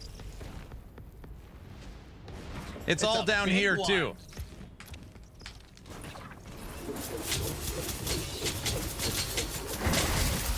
Most people don't like the new chain maps because it does that thing where it's like one objective is top left and one objective is bottom right. So you're always backtracking.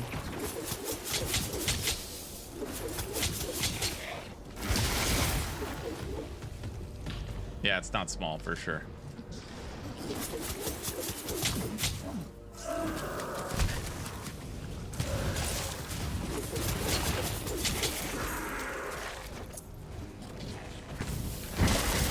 How long do you think the subathon will go for? Oh, 3 days. 3 days max. There's no way it's like fully restarting the event. There's nothing, there's no season launch or anything. 3 days maximum.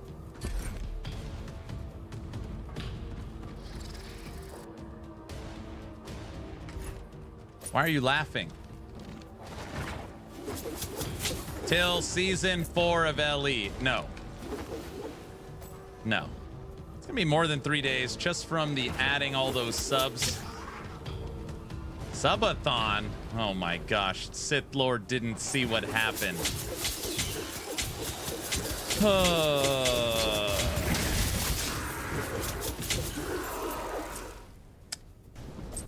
Sith Lord, are you sitting down? Are you sitting down right now?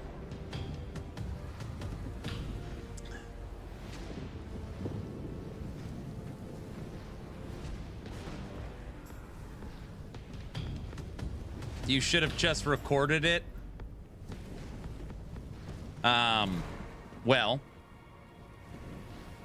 Lightning Bolt Queen, newer community member, said a bunch of nice stuff, and gifted 5 subs. Like, hey, love your community, love your Discord. Everybody's so nice and helpful.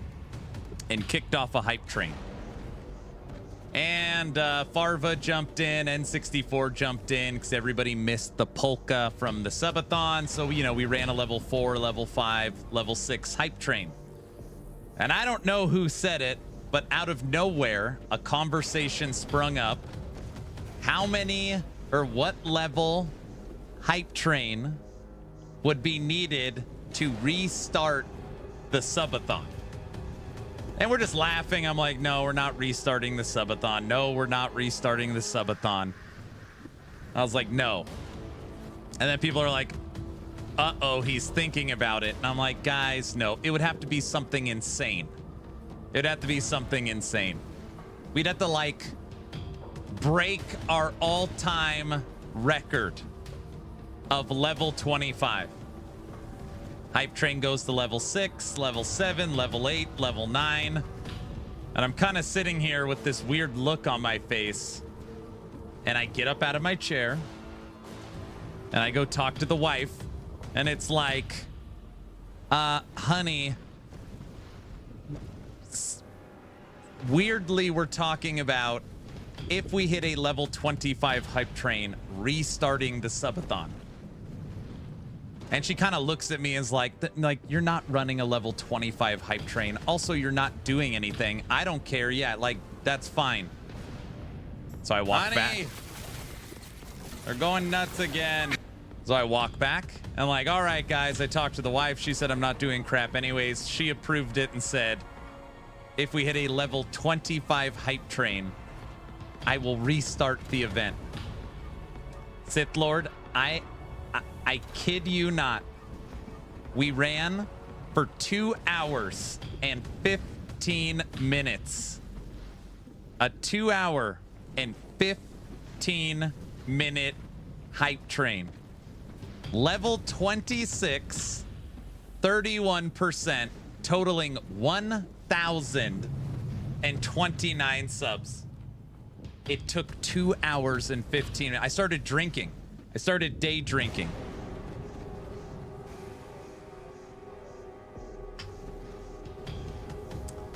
A 2 hour and 15 minute, 1,000 sub hype train to literally restart the event.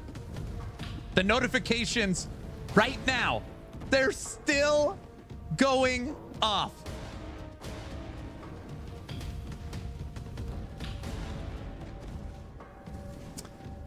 So you might be asking yourself, okay, so what does that mean? Tomorrow, I'm going to stream all day and all night, and tomorrow the event will restart. Literally, Subathon 4 restarts. Fence cam's back. Fence cam's not even plugged in. It's sitting over here. Fence cam restarts. Clock restarts. Subathon extensions are back on. Tomorrow we're doing movie night because it's Wednesday night. Literally, the vent is re-effing starting tomorrow. And I'm still in shock. I'm in shock talking about it.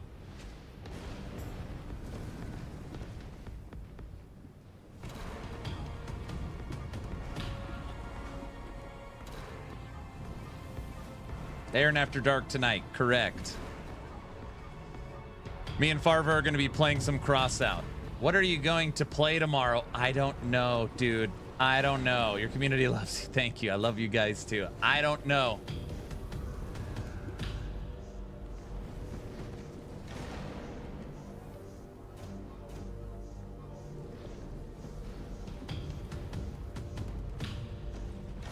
Restart with Last Epoch? Oh, gosh. We do need to play in movie night. That's true. How much time is it starting with? It's going to be the exact same event. It'll start with 8 hours on the clock.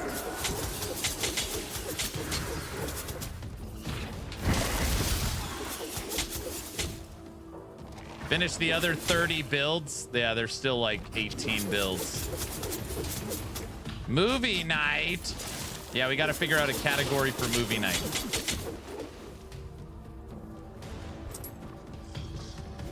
No, you don't get to do it, Guilty. You don't know how to do it.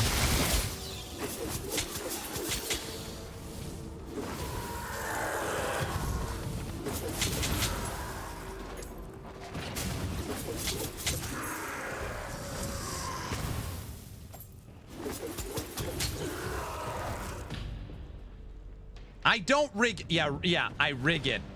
When was the last time a movie I wanted to watch actually make it? Seriously. None.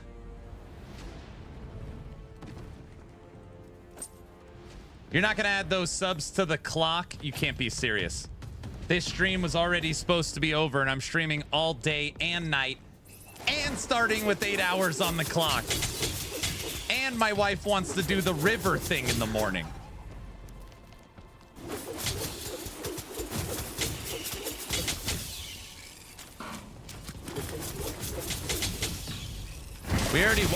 I did not rig Demolition Man.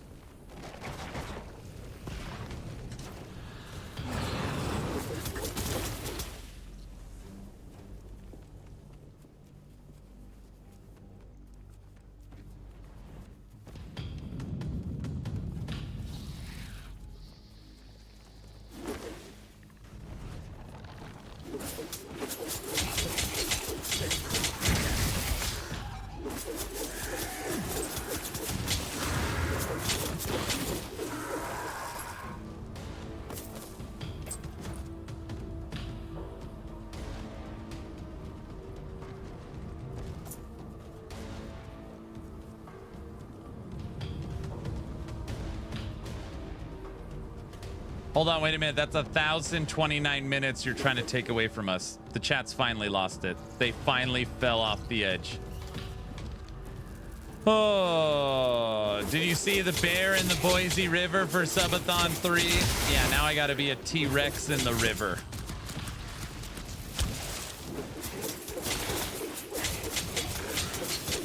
Do you think the cops will come? I don't know. Probably.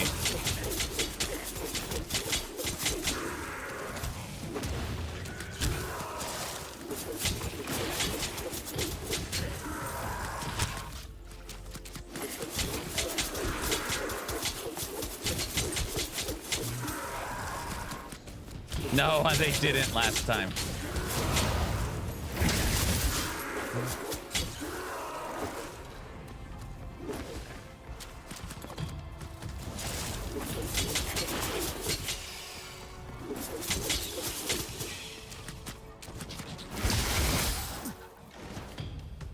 I could call the cops in the local news if you want to get on camera. No thanks. Wait, what was that?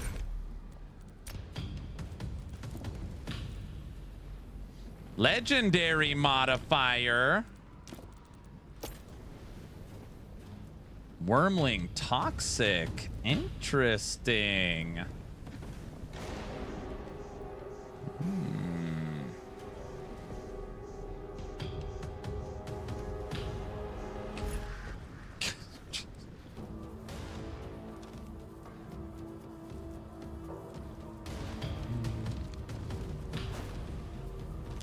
This might be the biggest map ever made in the history of ARPGs. We could have the local news interview you as to advertise Action RPG. Don't shake your head at me.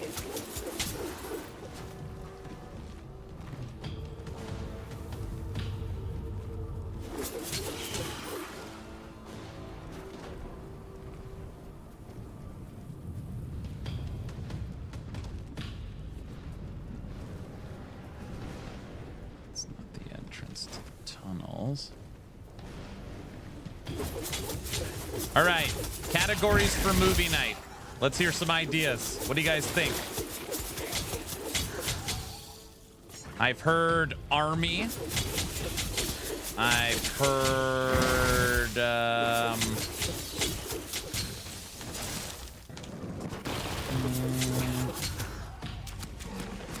castle movies. Movie night tomorrow. B-rated movies. Movies where a person is stranded.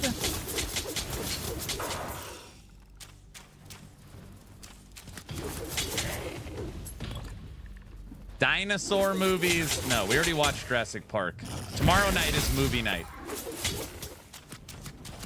Nobody 2? Nobody. The fight, the one with what's his name from Breaking Bad? Worst rated movies. below 3.0 on IMDb. Future movies, Police Academy, giant monster movies.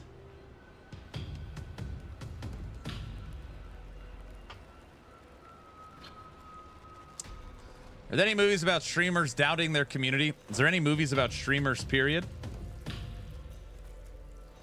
Medieval Jackie Chan movies? I just watched all 3 Rush Hours recently. Believe it or not, Solo, Mortal Kombat is not a category.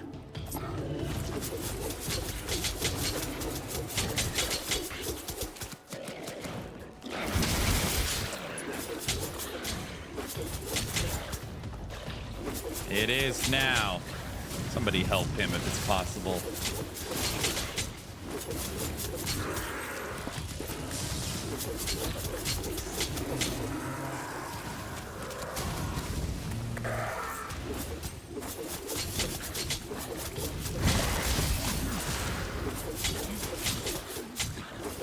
Things I learned today. A streamer should never doubt his community. Movies based on video games. We don't think there's enough.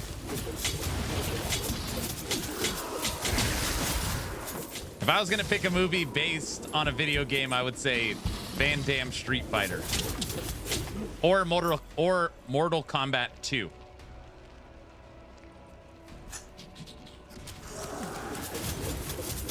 Sequels?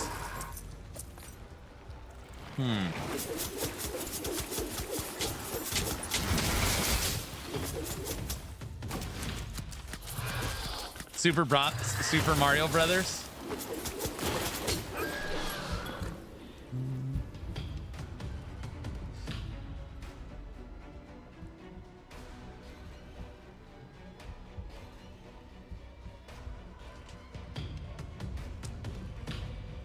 I think there's more video game movies than you'd think.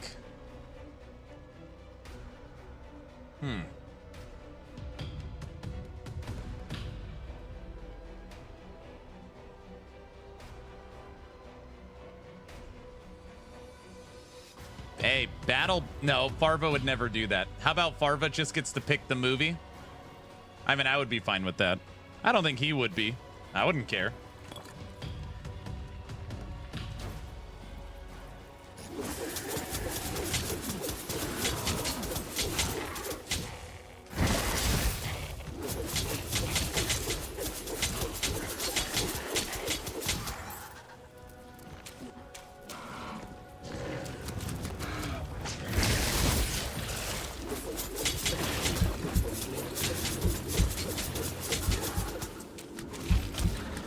Not this movie night, but maybe next movie night would be like scary movies, Halloween theme, Halloween movie. Still in September. Let's figure October movie night, Halloween.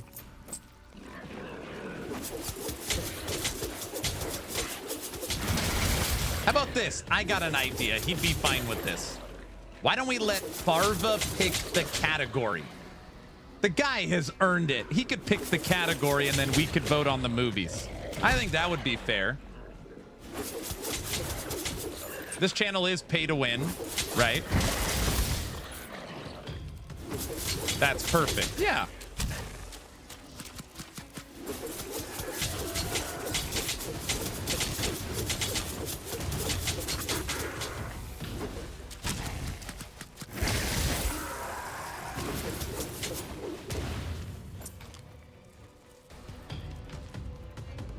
He paid for it. Aaron, just use movies Aaron hates.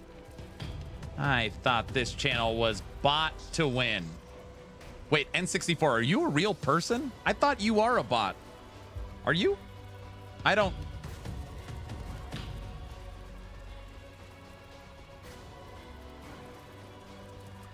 Pay to win, bot to win. It's the same thing. The name like this, you'd think I'm a real person. That's why I always thought you weren't. The new subs are still going off.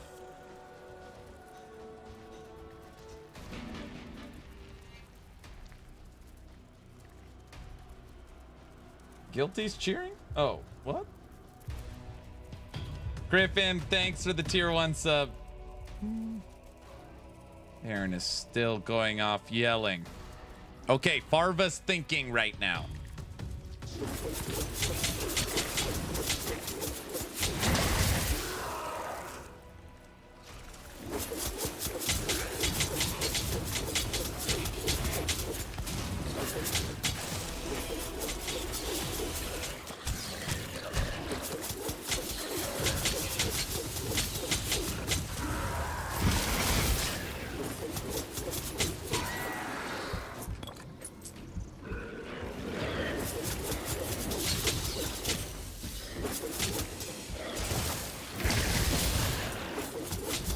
We've already watched Spaceballs.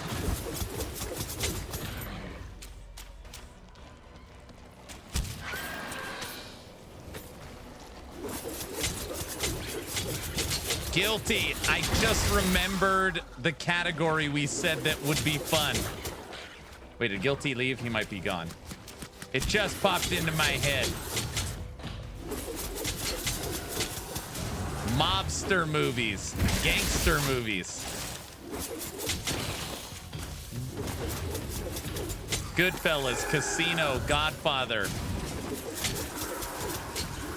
That's what we talked about. Would be fun.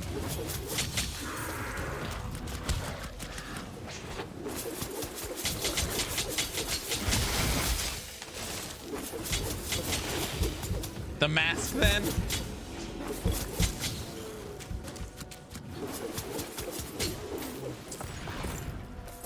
Goodfellas is the best way. You think I'm a clown? Like I entertain you? No, no. You said it. You said it. What's so funny? Like the way I talk?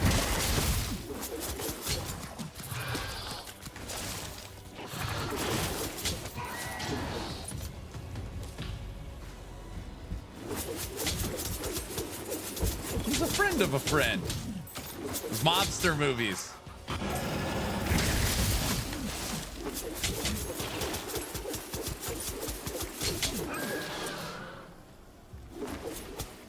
Corky Romano, you want some cookies?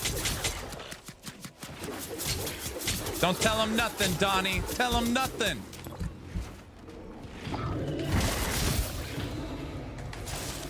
Hey, Farva, you like the movie Copland? Stallone?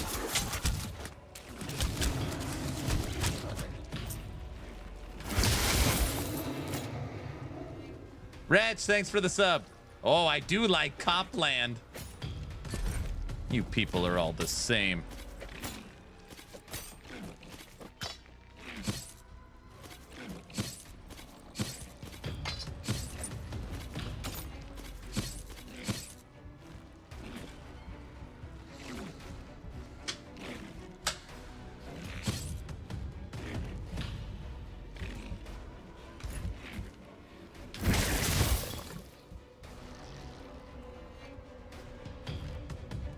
So Aaron, I heard from a little birdie we will have a new subathon. Yeah, subathon 4.5 starts tomorrow. Dude, gangs in New York, man. What's that actor's name who plays the butcher? Did he better have won like an Academy Award for that role? Oh my gosh.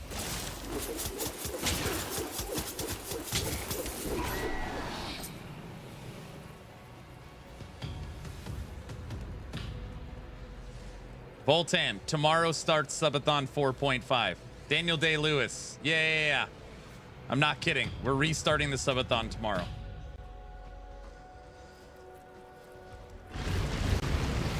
The D2 Butcher or the D4 Butcher? Oh, gosh. Is this an April Fool's joke? Nope.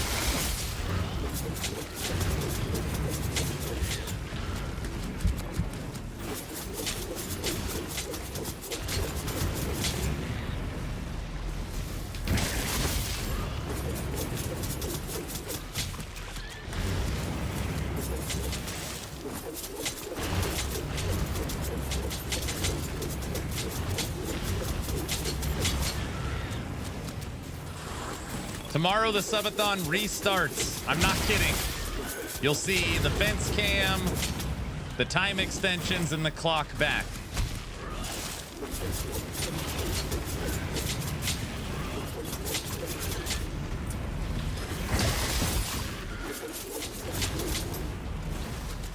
Oh, brother. Hold on.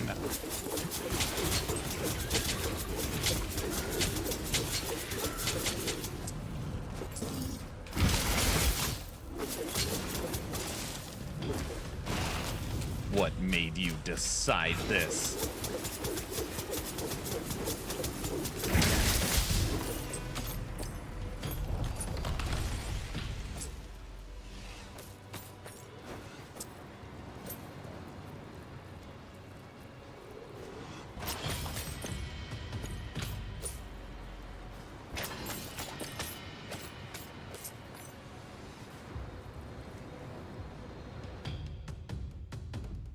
Who cares about Subathon 4.5?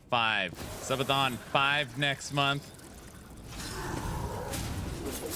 Hold on, hold on.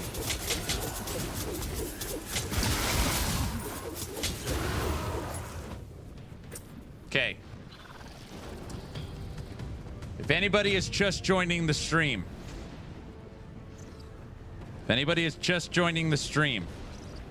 earlier today, something insane happened. Okay? I'm going to give you the Cliff Notes version of the story because I've told it so many times.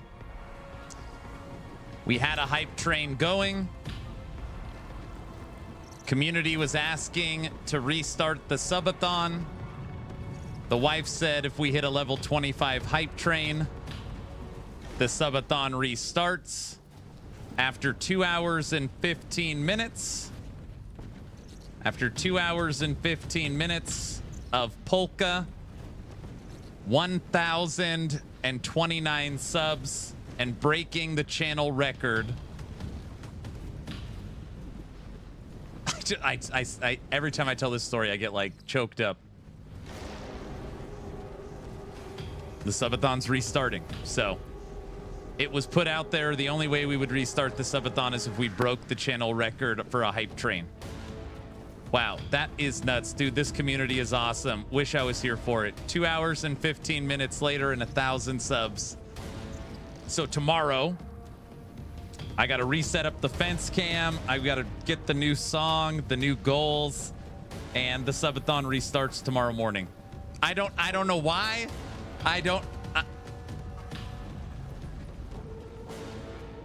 The community spoke. So that's why.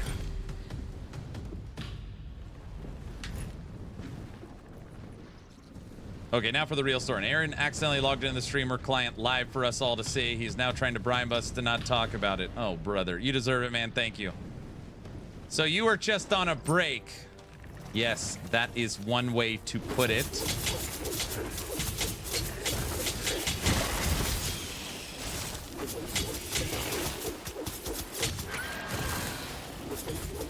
I literally had a moment of clarity thinking that, you know, like, oh yeah, it's funny, ha ha ha. Level 6 hype train, yeah. Level 9 hype train, sure. Yeah, you guys get to level 25. Wife says I can restart. Then it's like level 13, level 16. Wait, like 18. What? It was crazy. It was absolute. It's like 2 hours later, level 26 achieved. Yep, they did it. Level 26.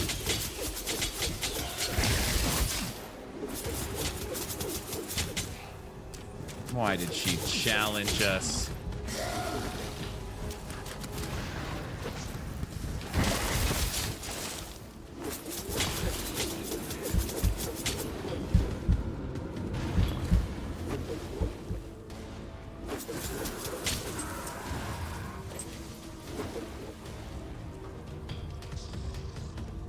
I'm gonna have to bring up the YouTube video later to watch the action. It was insane. What is that? What was that? Destroy the convoy.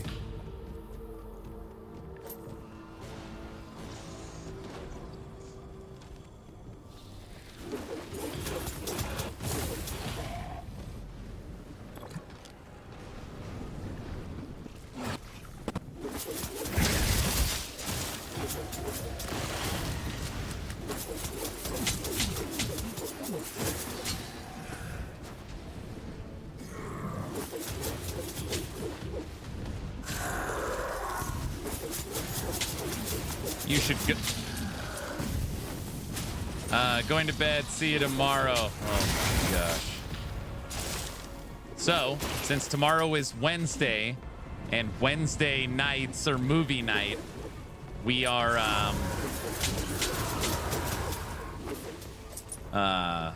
talking through categories for what movie night will be tomorrow.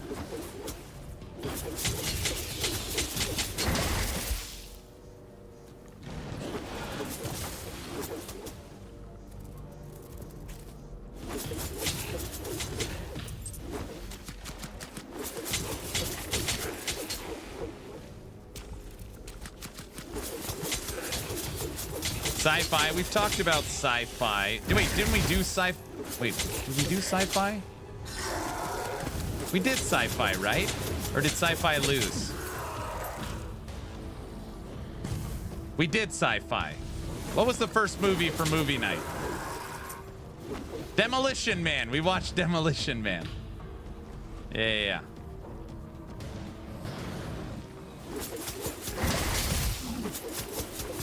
Yeah, we did sci-fi. The community said Farva can pick the category. So that's what we're waiting for.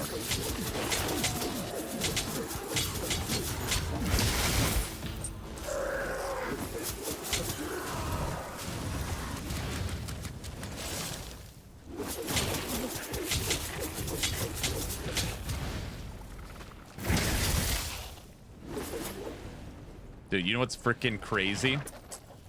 We have been doing this hunt since the hype train. How long has the hype train been over for now?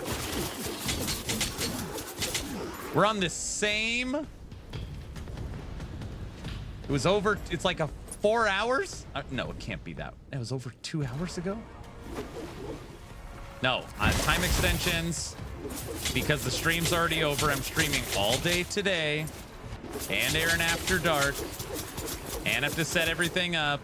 And I have to go to the river tomorrow for the river run. We are starting tomorrow with the setup of 8 hours on the clock, including all the time tonight and tomorrow. There was never a that counts. So He's never cheating. stop. I'm not cheating. Oh, the notifications are still going off. I thought they were done.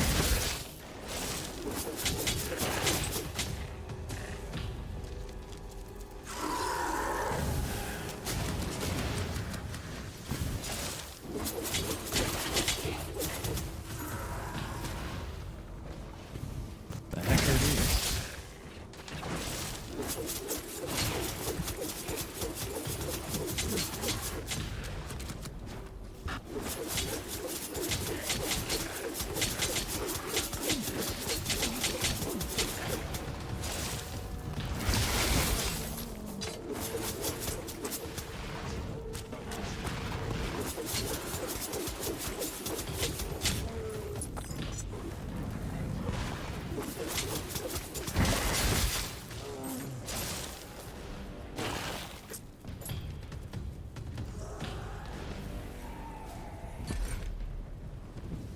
Boom. Finally, a rare claw. We are officially all green, other than our ring and potion. Maybe we'll update our jeweler next. All green. Super green.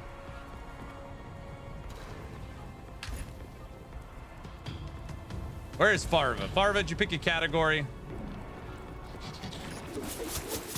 Page in what?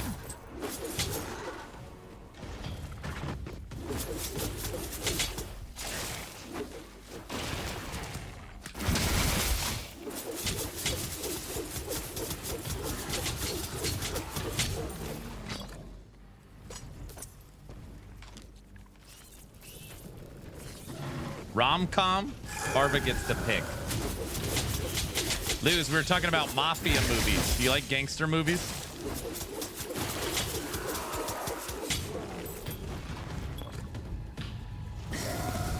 Farva can't decide between gangster or cop.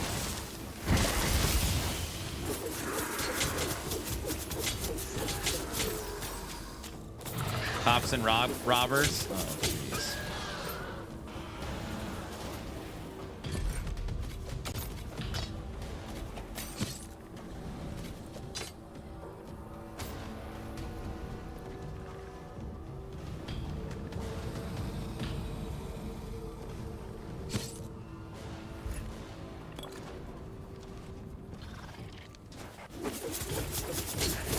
I was told this is where the red rings are. Oh, gosh.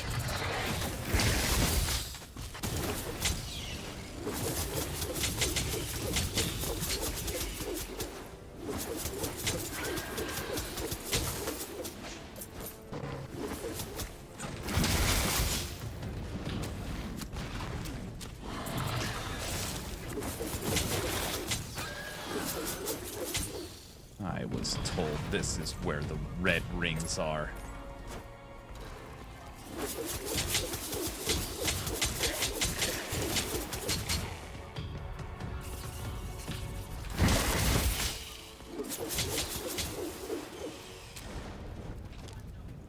Good.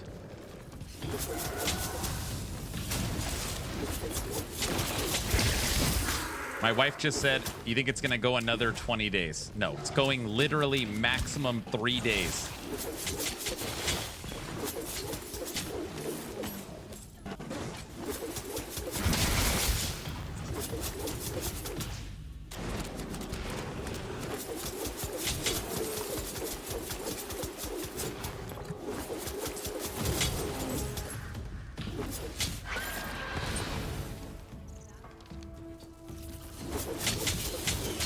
Just like the last 5 to 8 days, am I right? Yes.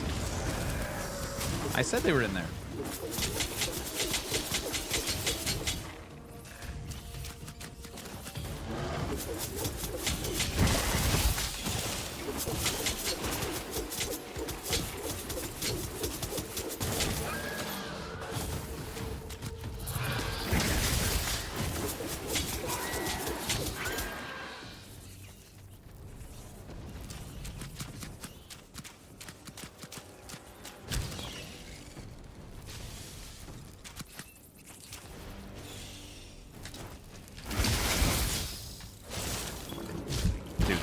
This.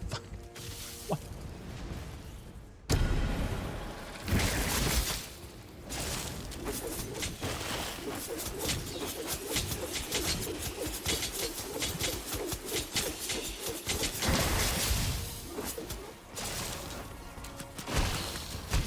I like can't even see him. He's just like a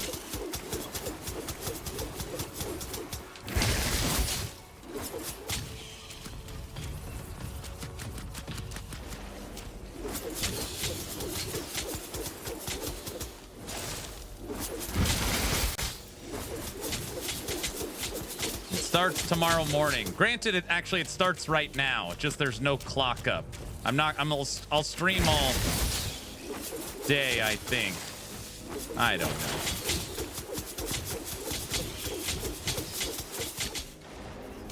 The hype train reached level 26.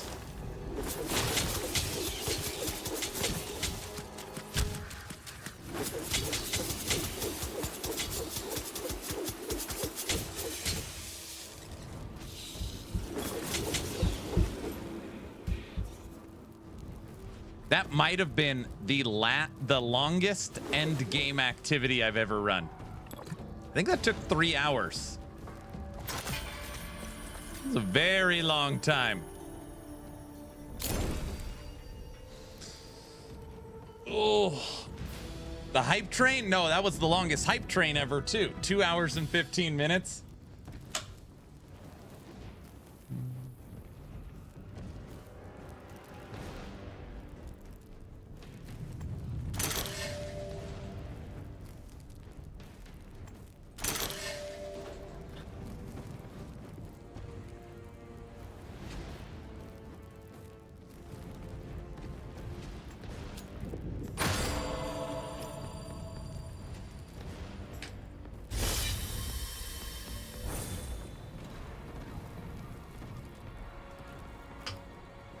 So 1 day for each hype train. Hey, Sith Lord, we're going to be playing Num Num tonight.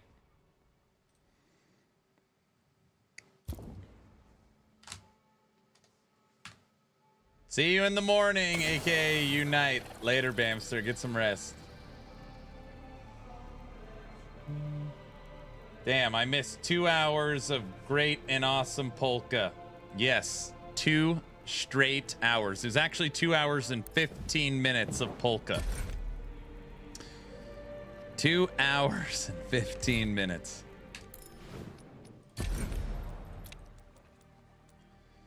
Two hours and 15 minutes. Okay. We are officially we are working our way. This is our hunting board. So we've ran 1, 2, 3, 4, 5, 6 end game activities that we have finished.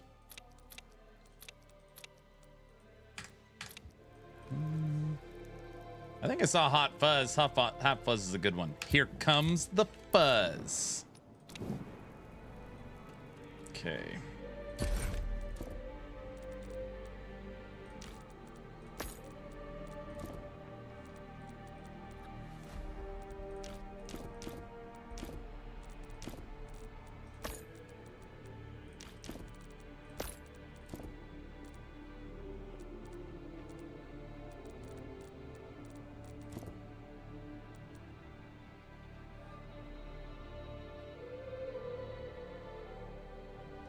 Hey, Diesel, are you out there? Have you gotten this skill? I just saw it for the first time. Gathered Gales? Projectile? Physical? I have not seen this yet. Not yet. Also, we got this one.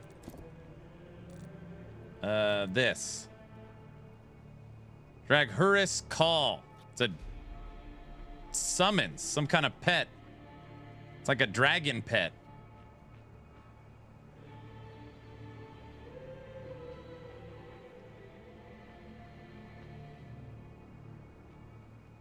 Here comes the fuzz.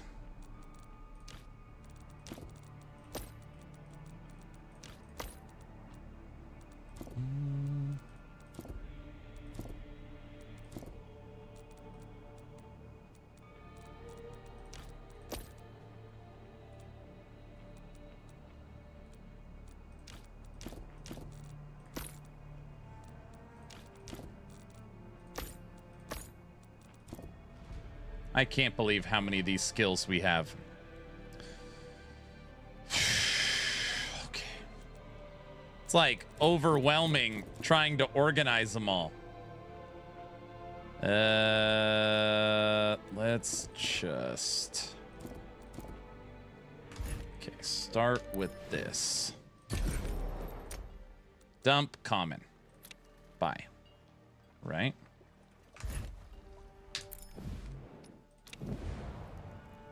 You need a perk to help you with those.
I also haven't seen this one.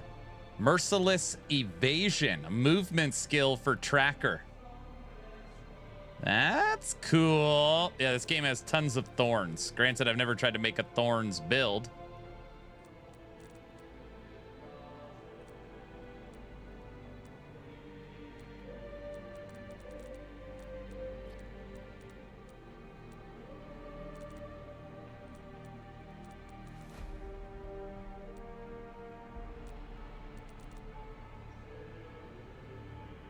Everybody, this definitely might be a more boring part of the stream. We're gonna redo our skill tree.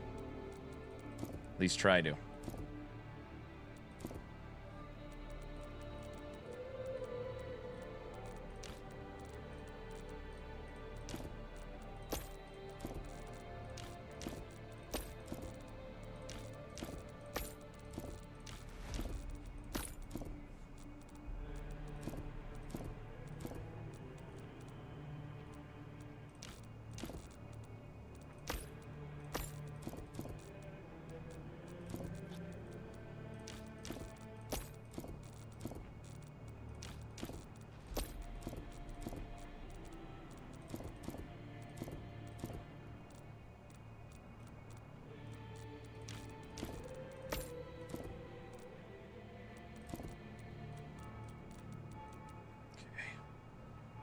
This is moderately intimidating. There's just so many different combinations that you never know what you should keep or dump. So I'm going to go through at the point we're at now, and I'm dumping all common skills is basically what I'm doing. So I'm just cleaning out my stash. Cleaning out the stash.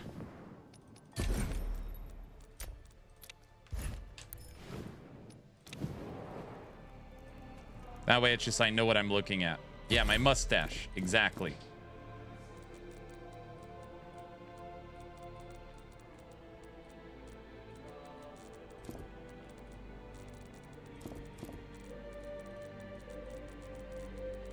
Okay. Done? Did you have it checked?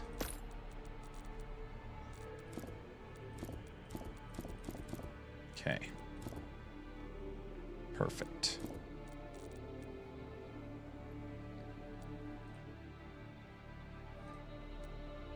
Now, if I had this unlocked, well, I guess technically I could unlock it right now. The arsenal, this allows you to save character configurations. So we could save my current configuration so that if I screw it up, I could just bring it back. Save character configurations. But I don't want to do that. I want a better rings, I think.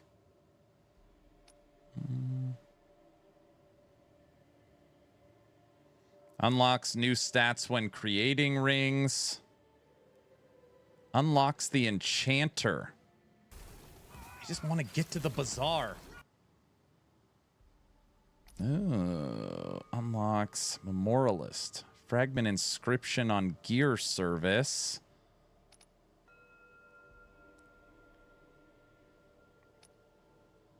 Dude, all of these are so good. This unlocks the loot filter. Rings are so bad at the beginning. Enchanter all the way.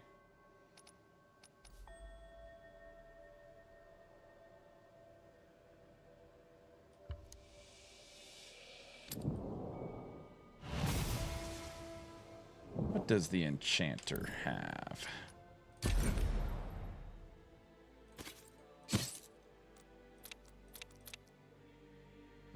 Oh, you can legitimately reroll affixes on gear. Oh yeah, that was the correct decision for sure. That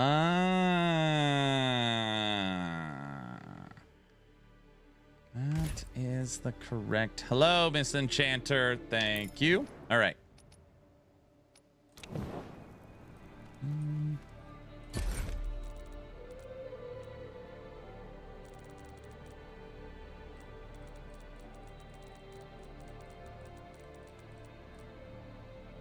Oh, oops.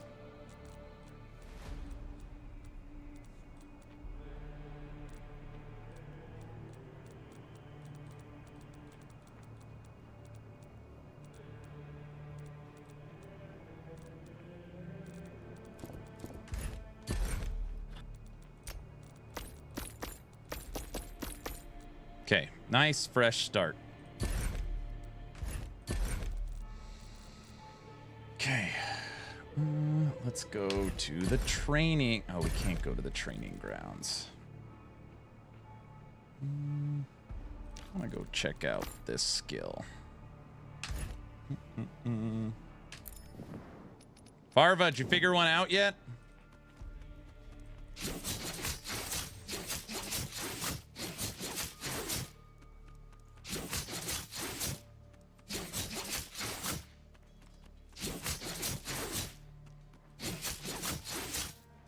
Let's do Mafia. All right, done.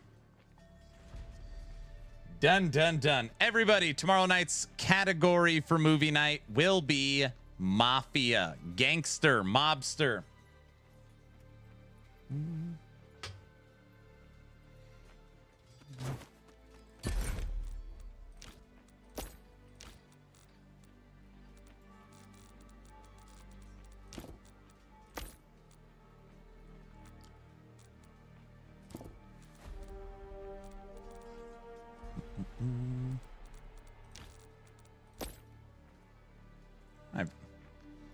Oh, cool. The Godfather? I never heard of it. The Godfather? What's that?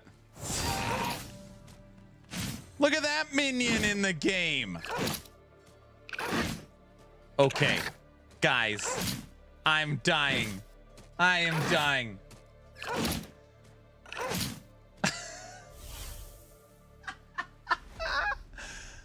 Oh. When you... okay, just follow me for a second here. When you think of a dragon pet, a dragon minion, how do you think the dragon would attack? I am dying over this.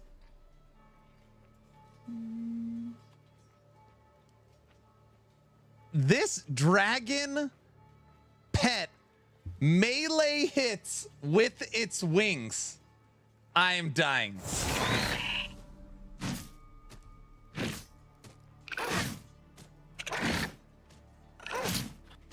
I've never seen that in the history of video games.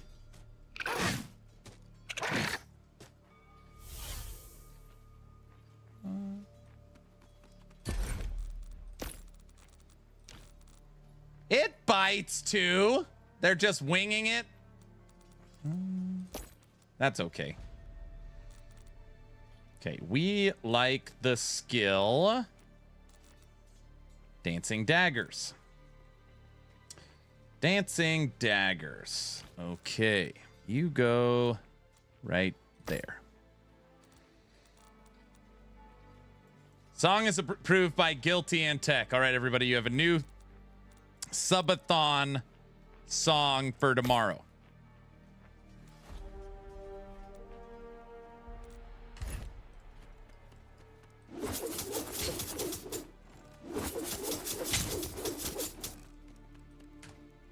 It's jazzy? Oh, brother. I was trying to tell you about the raptor pet. Oh, gosh. Maybe that's what it is. It's a raptor. It's not a dragon. That's what we'll say. Okay.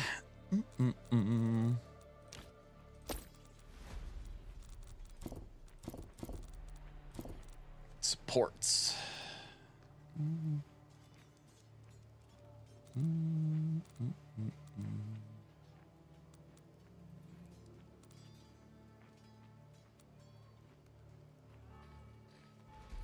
Generate a shockwave. No, shockwave doesn't work.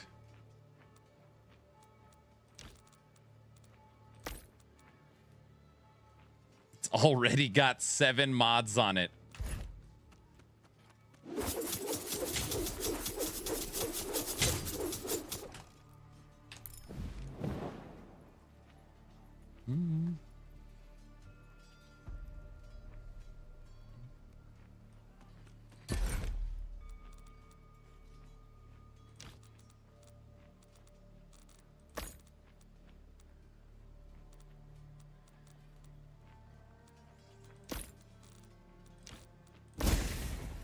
Symbiosis.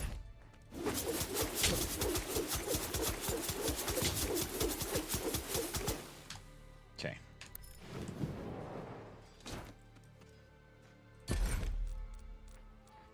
We still have 2 spots here.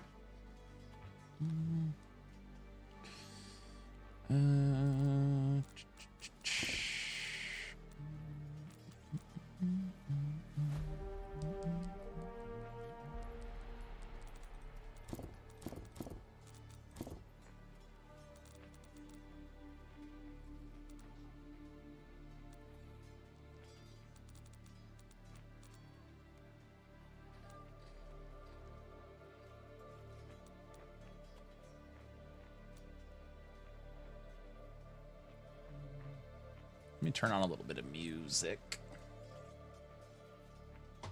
Spaceballs 2, The Search of More Money. It's not out yet.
This isn't my song. I will not be held responsible. Wait, what are you talking about?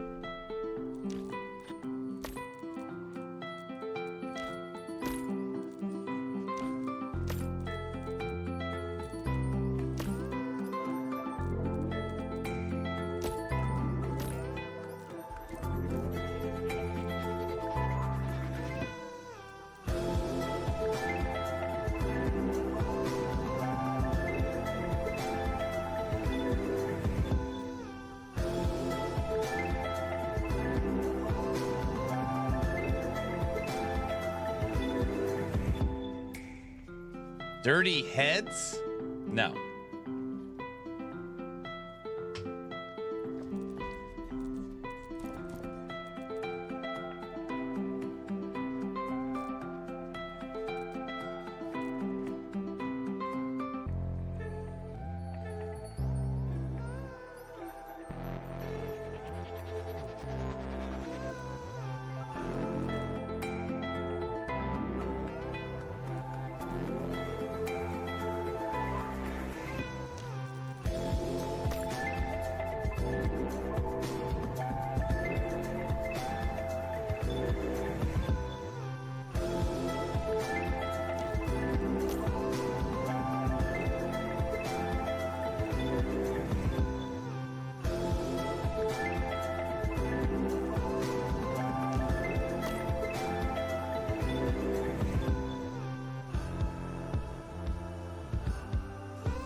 This is where I need the city upgrader so I could flip the different supports. All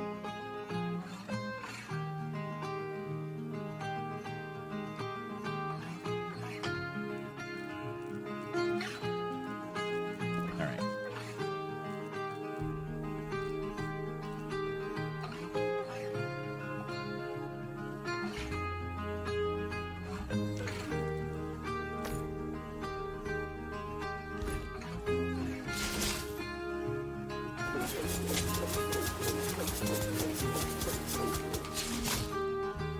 Nice little movement skill.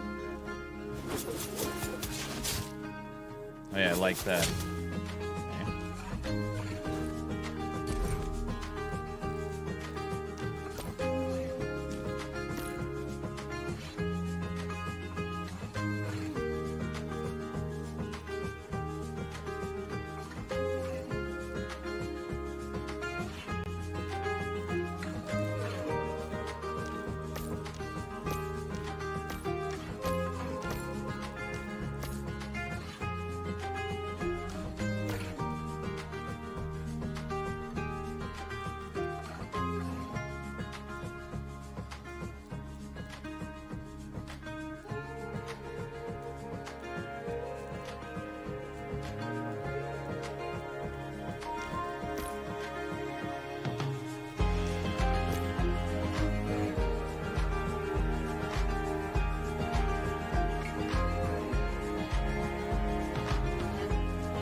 I tried out this class last night, but I think it's not really my style. I might make another Oracle. Yeah, not feeling it.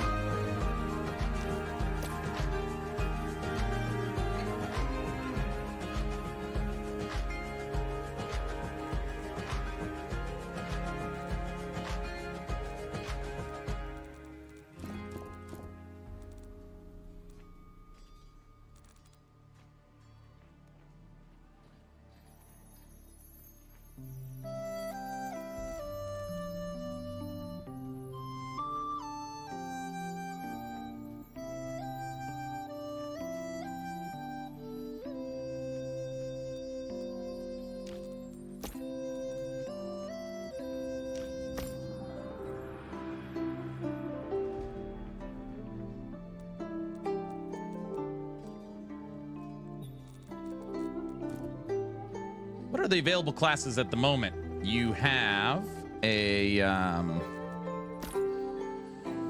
tracker, which is this class, claws, daggers, bow. You've got a barbarian, dual wielding, leap, spin to win. You have sword and board with like a charge skill, like your knight class, and then you have an oracle, which is your mage.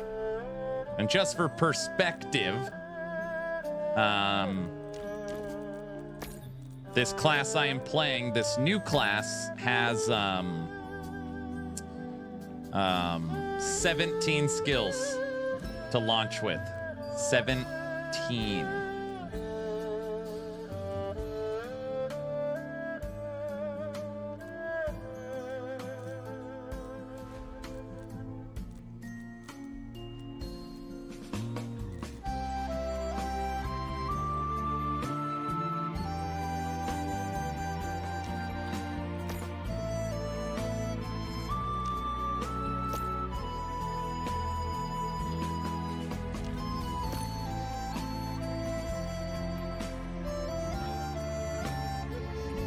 Okay, so basic setup of classes. Recommendation on the first class. That is your personal choice, sir.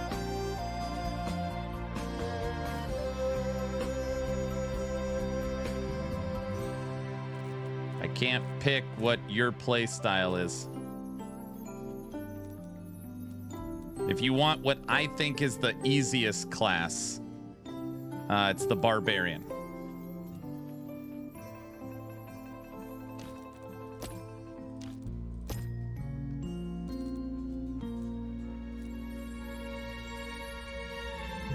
Yeah, I'm in Endgame right now.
All right, symbiosis number 2 achieved.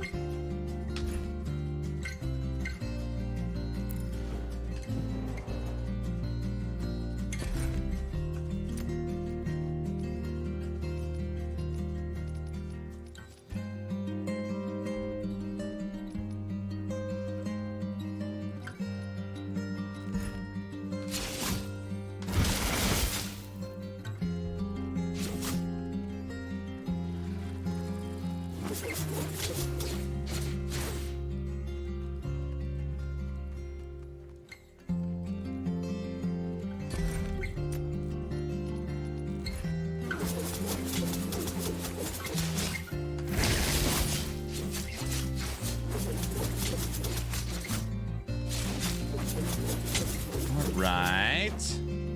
Yeah, we've knocked out 6 hunts so far, Ghost. I know this is boring, everyone. It's taken me a second.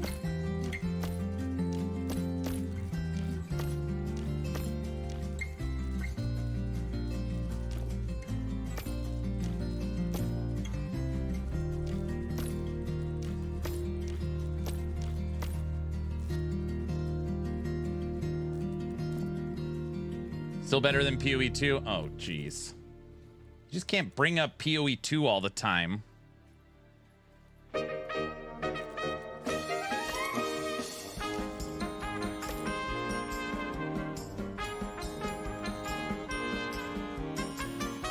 Step right up! Totally reminds me of a carnival song.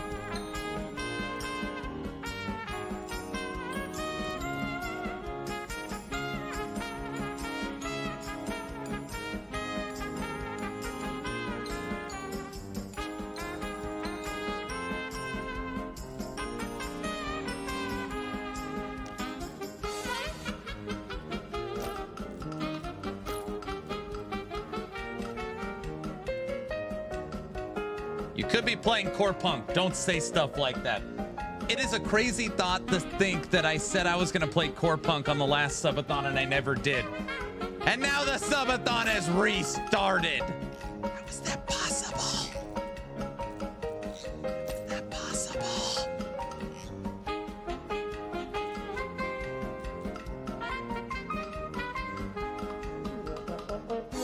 History has been made.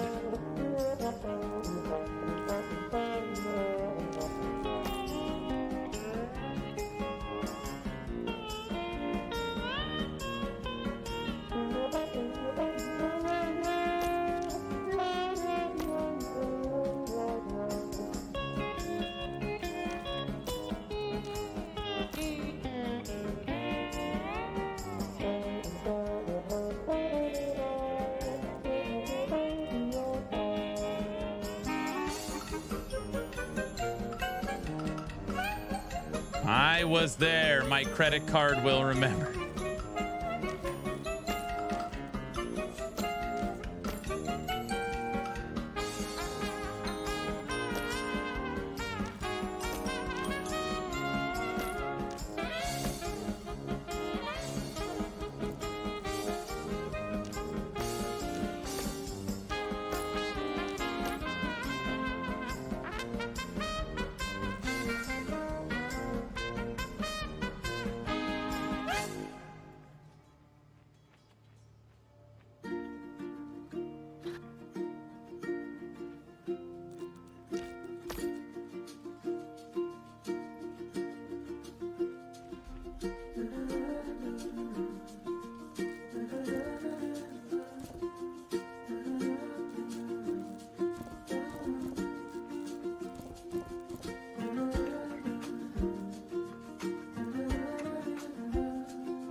Good morning. What's up, Bear? Why is there talks about subathons? Is there another one coming? It starts tomorrow morning. I don't want to talk about it.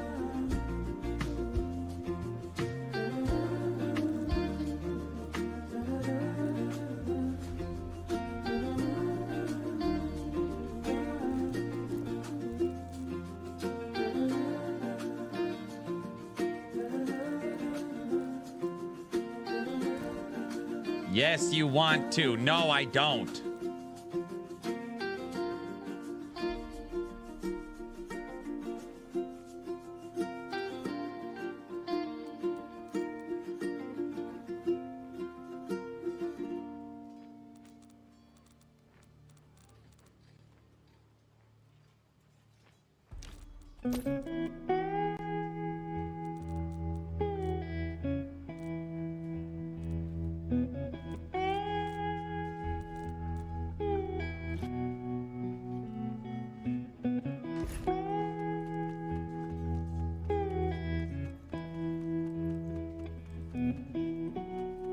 Okay.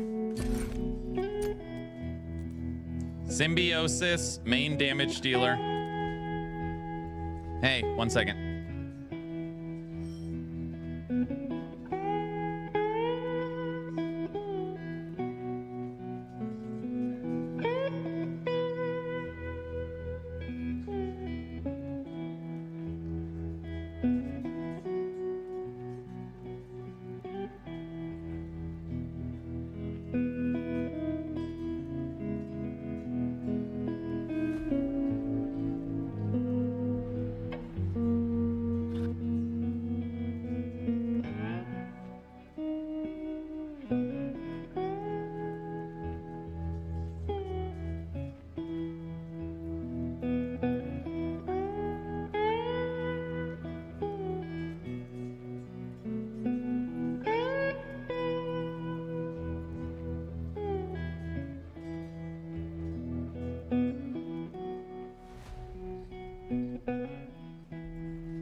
Talk to my daughter about the subathon restarting. I don't know why I'm screaming at everyone. Thank you guys.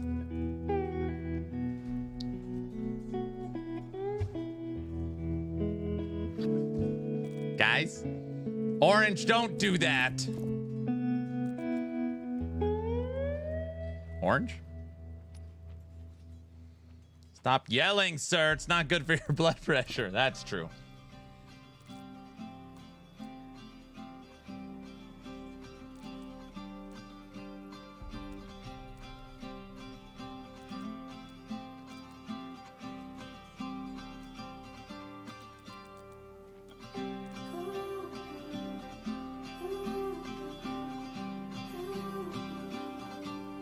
Orange, don't start crying. There's no crying in subathoning. Everybody knows that.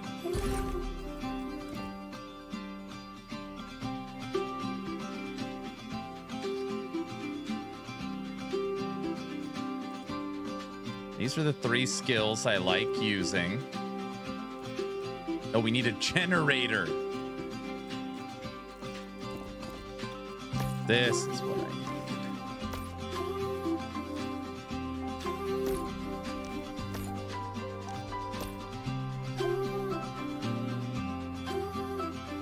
It also hurts my speakers when you yell. Sorry.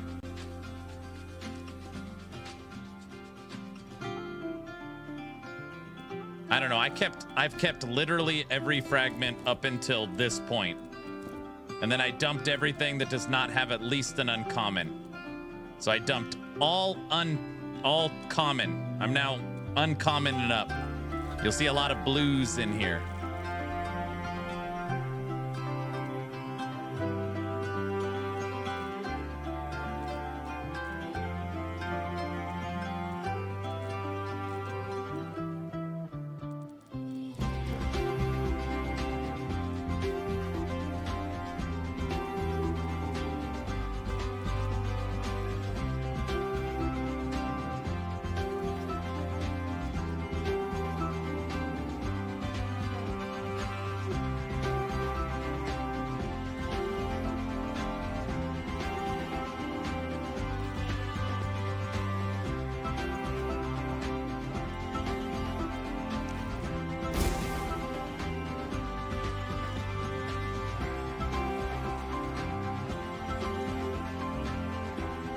right, symbiosis number 4. Look at that.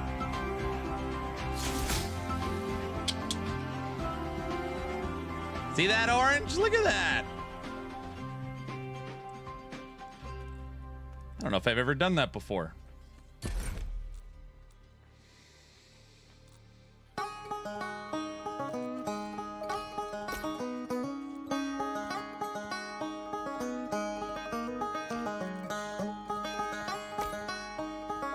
Glowing. It's oozing with machismo. Everybody knows that.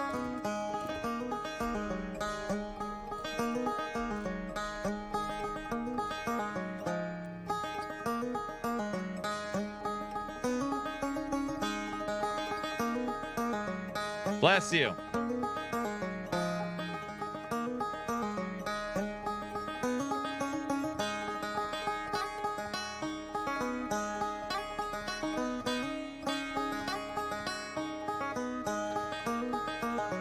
Does this game have a demonic lord or devil type boss? I've not seen Diablo yet.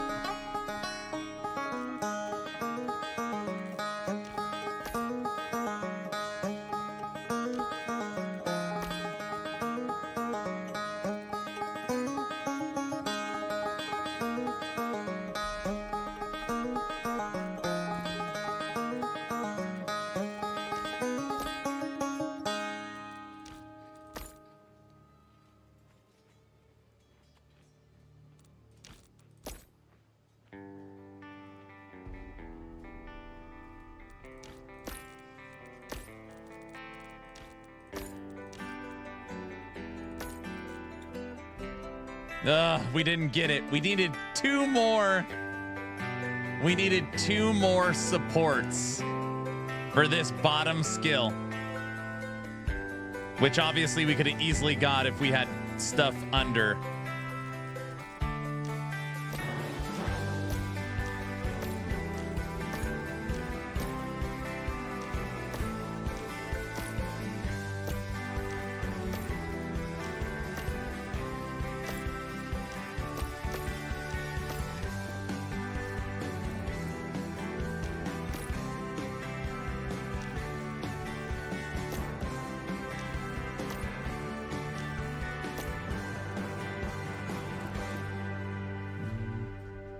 Last epoch looks different. All right, we got... Oh, man, it was so close.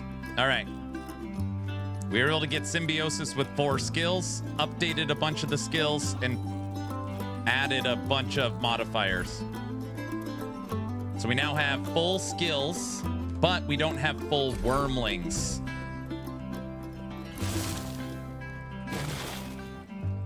Lightning bolt, thank you, sir. So we got 2 wormling skills opens. We're using 3. Yeah, that looks pretty darn good. Okay. No, we haven't voted on movie night. Category has been selected, though. We allowed Farva to select the category, and he has picked gangster, mafia movies.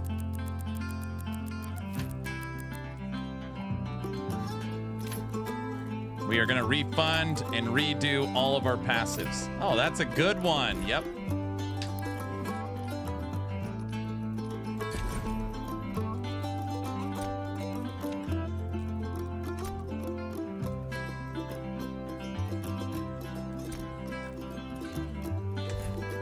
Okay.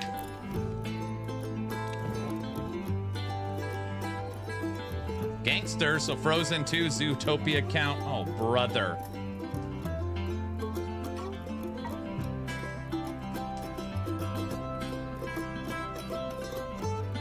Let me finish getting this character all updated, then we can start talking about movie night for tomorrow night. Okay. Our main skills.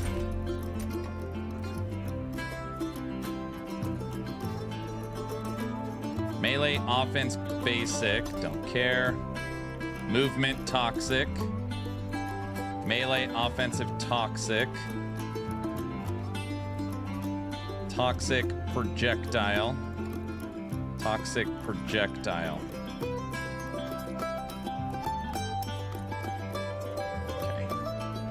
Main damage dealers all hold the toxic tag.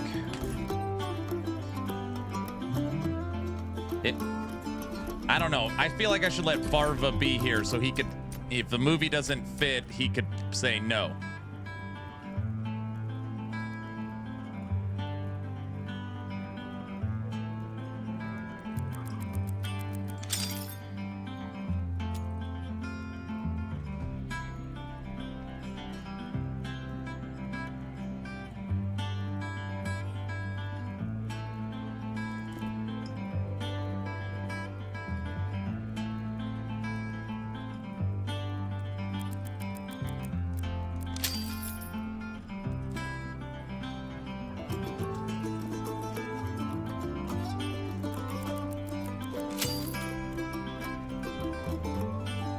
The Land Before Time, you think that counts as like a gangster movie?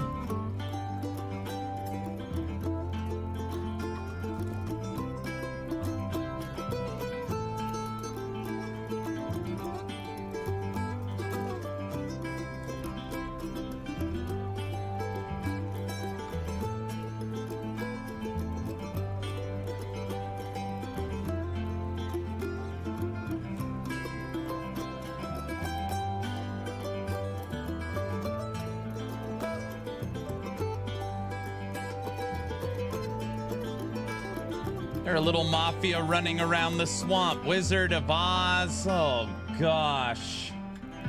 I was putting everything into agility.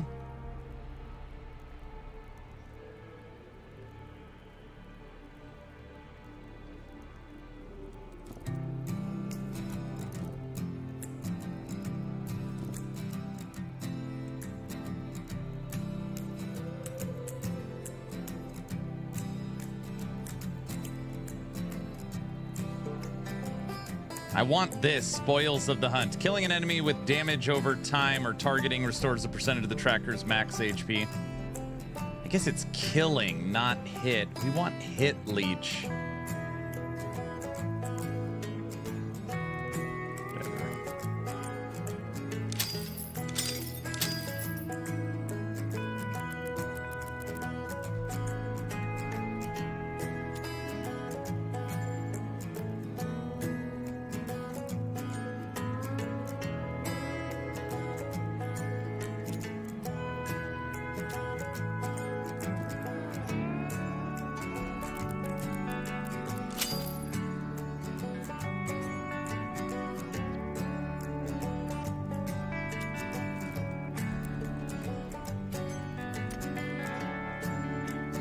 Little Nicky.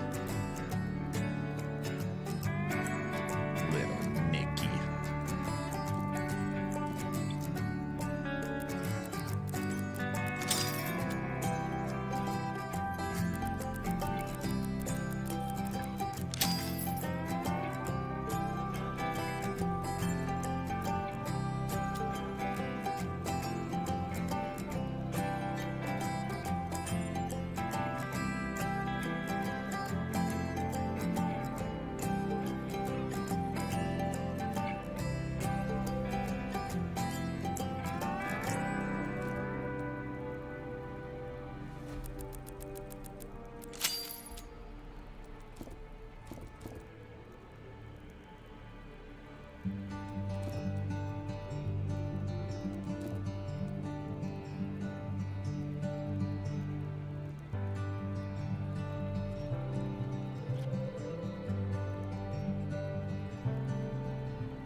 I like Gangs of New York.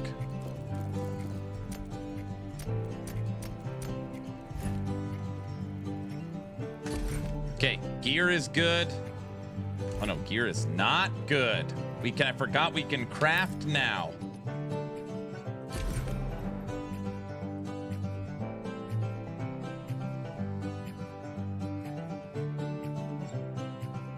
Aaron, do you think Cocaine Bear could work in Werebear form?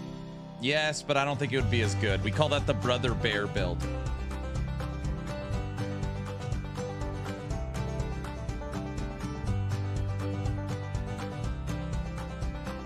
Farva, let me finish this and we're going to start voting on movie night. I need you here for that.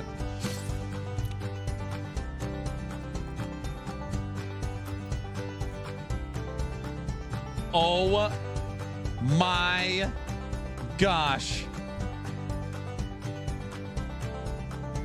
What does this look like for crafting? Oh.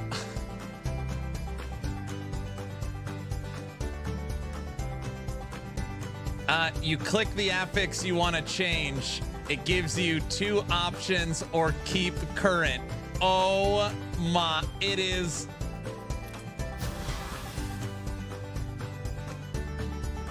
And the cost goes up.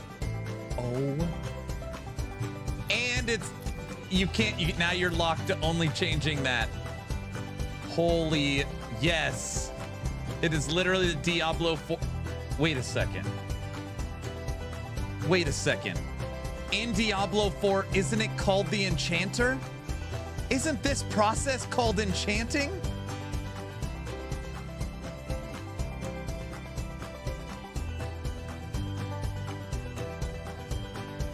Yes, I think so. Yes? I really like D4.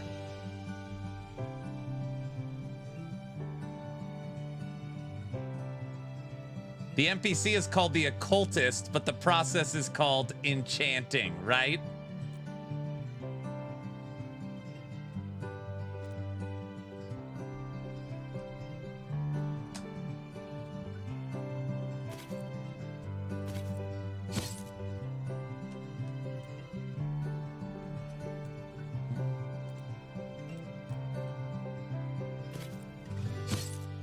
Thorns damage. I don't want thorns damage. Get this out of here. Attack speed.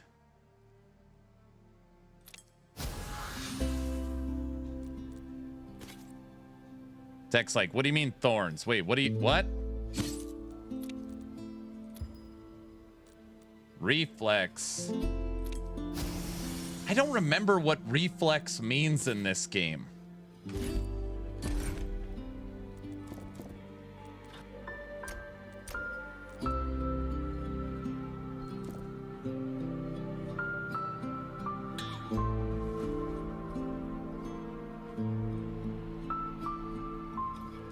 The duration of damage over time from reflex. The duration of damage over time.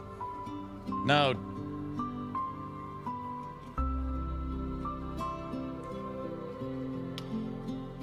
Scroll up. The amount of damage converted into damage over time.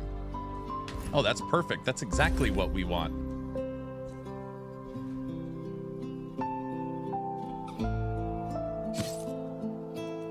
Armor piercing crit. Damage over time. Dot damage is reflex, but also damage over time is damage over time. So it makes sense. You have your damage over time and then you have your reflex that turns your it gives you it's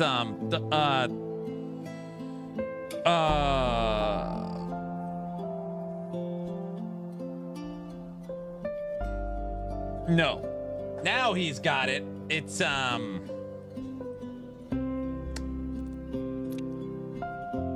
guys, it's not that complicated, okay?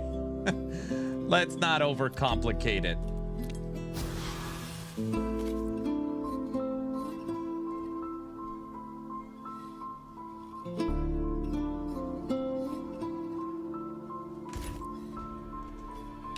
Bro, I can't believe it's called the Enchanter.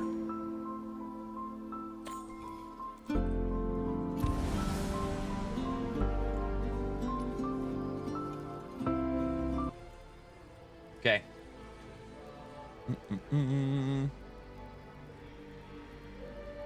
I do really like D4. I know. All right, let's set up voting.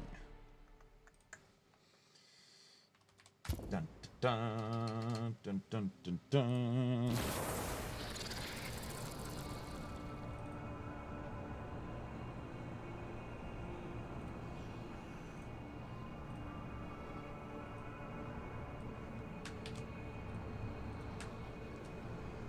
Tomorrow is 9/17.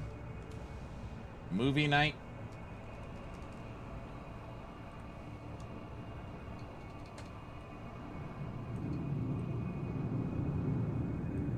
Hey, Farva, is your 9K car some kind of jumping helicopter thing? Whenever somebody's trying to make something anti-num-num, that's what they do.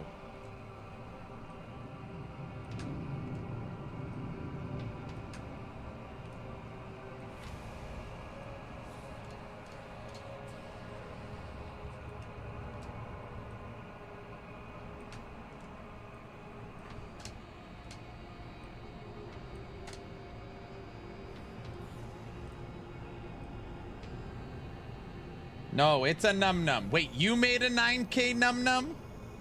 Oh, brother. All right. Everybody. We will have round 1 with 5 movies, round 2 with 5 movies, round 3 with 5 movies, round 4 with 5 movies, round 5 with 5 movies. We will then have the winners round. We then have the top 2 from the winners round, and then we have the winner. This is tomorrow's 9/17 movie night selection. The category is gangster.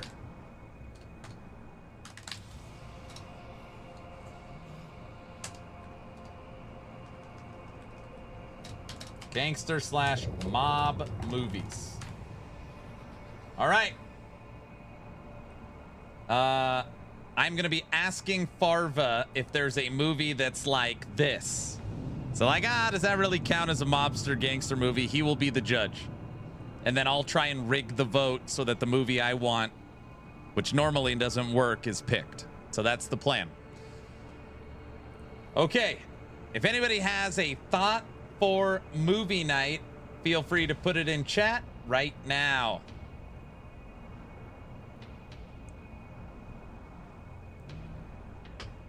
He's cheating. I'm not cheating. Don't tell him nothing, Donnie. I love Donnie Brasco. In. Goodfellas.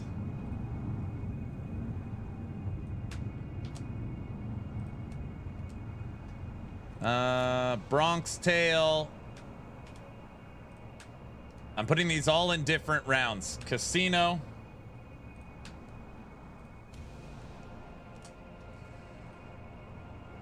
The Untouchables.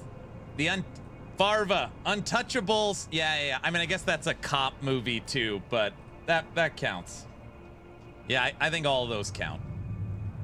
Godfather.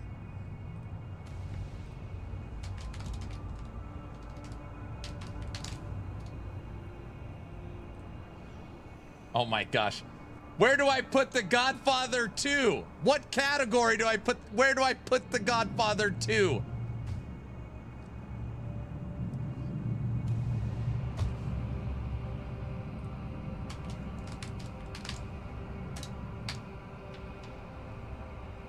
Okay. All right, so far we've got The Untouchables, The Godfather 2, Casino, Donnie Brasco, Goodfellas, A Bronx Tale. What do we got? The Gentleman. The Gentleman's that new one on Netflix, right?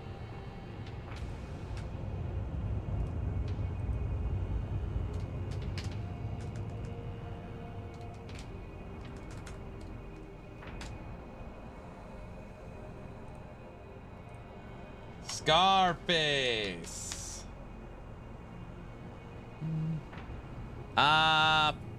Farva, Snatch, and A Few Good Men. Few Good Men isn't a gangster movie.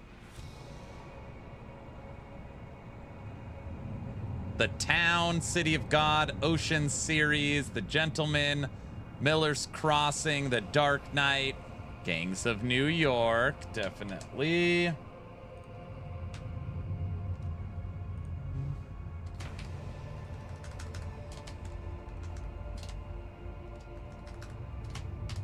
Okay. So far, every movie on the list I'd love to watch. The Usual Suspects. The Usual Suspects. Oh, I like Lucky Number 11.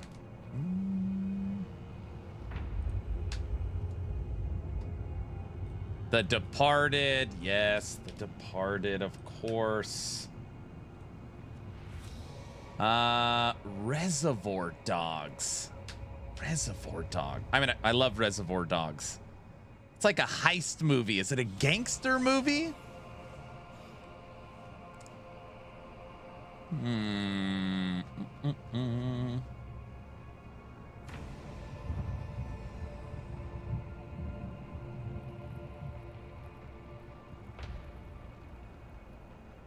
Got Gangs of New York. Reservoir Dogs is on the fence. Reservoir Dogs is scary. My cousin Vinny doesn't count. Road to Perdition counts. Road to Perdition.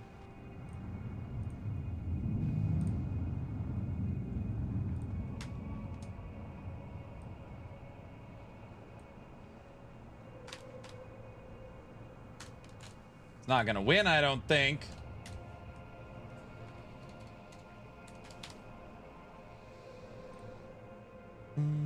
Boondock Saints is not a mobster movie. I guess they're fighting the Russian mob. Miller's Crossing. I have not seen that.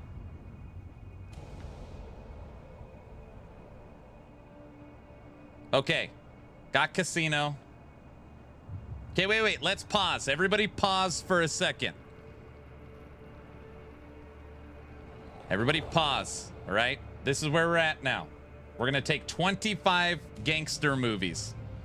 We've got The Untouchables, The Godfather, Lucky Number 11, Casino, The Gentleman, The Departed, Donnie Brasco, Scarface, Goodfellas, Gangs of New York, Road to Perdition, A Bronx Tale, and The Godfather 2. That is where we're at. Okay, restarting entries. The Irishman. I just watched The Irishman. Added. Okay, that's too many already. We know we still need 11. Heat. Oh, I got The Departed.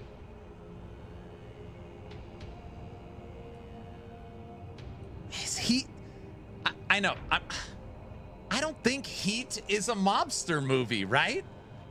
Heat's another heist movie. Heist is different. John Wick, no. From YouTube, Heat, Pulp Fiction, I got Donnie. Heat is a heist cop movie. Yeah, I don't think Heat's gangster. What's that movie? Oh, man, what's the movie with Bruce Willis?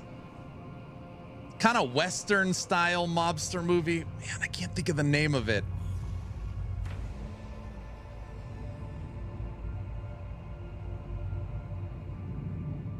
I'm not going to remember it. It's not Die Hard. Someone said Pulp Fiction. Pulp Fiction is a mafia movie?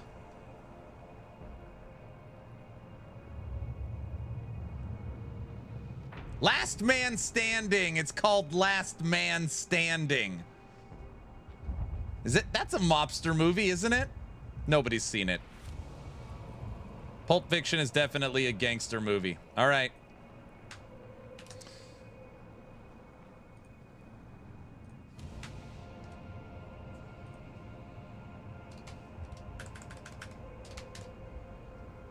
Hey, Rye, Last Man Standing. Did you look that up or did you know it? Equalizer, no.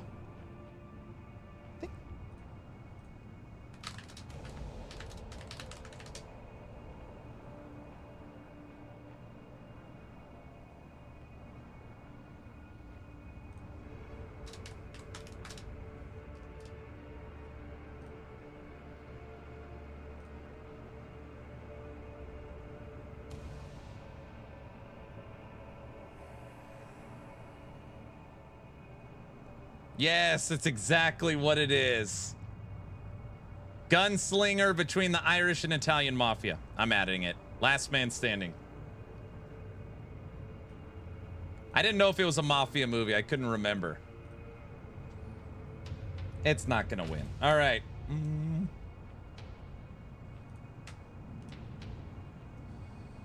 American Gangster. Yeah. American Gangster counts. I mean, it's got gangster in the name. That counts. I like American Gangster.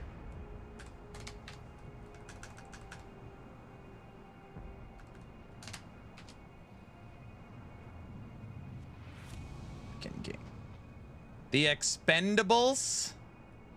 The action movie?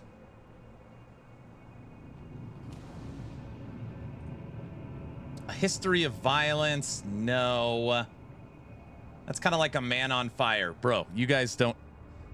If you guys have not seen the movie with Denzel Washington, Man on Fire, I think it's his best movie ever. If you have not seen that, you should watch it tonight. Oh my... It's so good. Analyze this. Gosh. Yes, we have Goodfellas. What about Analyze That? I've got Scarface. I got American Gangster. Farva, Analyze This and Analyze That. Gangster movies, yes, but they're comedy. Man on Fire is great. Yes. Mm-hmm. We now need 2, 4, 6, 8. We need 8 more. Book of Eli. No, that's like post-apocalyptic. I got a Bronx Tale. Yeah, I got it. Dick Tracy. That got me banned. Yep. You're terrible, dude.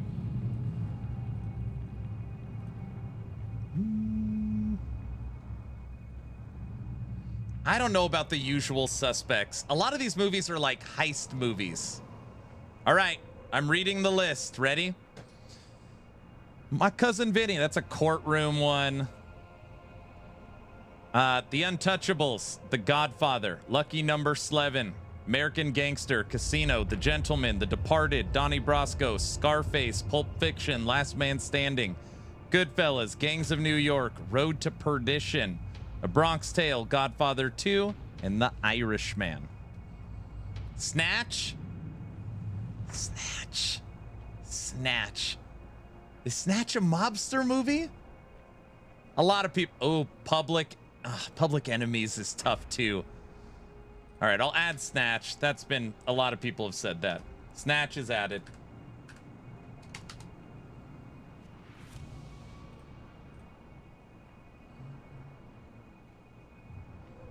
Iceman, Public Enemies. I think Public Enemies would fall under heist, right? They're bank robbers. They're not really a mob. Teenage Mutant Ninja Turtles. The first original one was against the Foot Clan. The Iceman. It's a pure mobster movie. That's the one you told me to watch and I never saw. I'll add it. Big Lebowski, no. But listen, you're Lebowski. I'm the dude. Let me think of gangster movies.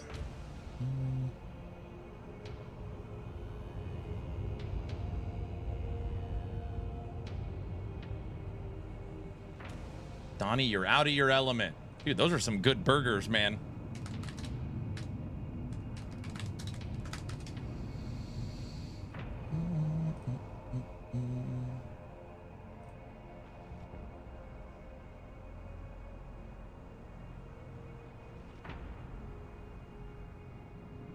I've never seen Miller's Crossing. I don't know what this is. I have not seen Miller's Crossing. It's considered one of the best gangster movies. I'm adding it to the list, and a couple of people said it.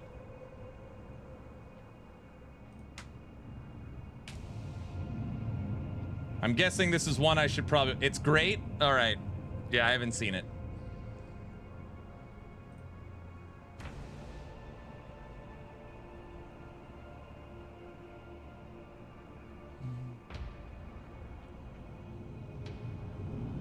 Black Mass is pretty good.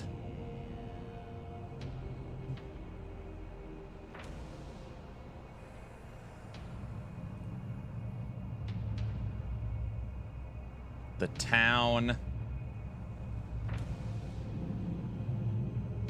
Kill Bill. Miller's Crossing is great. It's the Coen brothers. We now need 1, 2, 3. We need 5 movies. 5.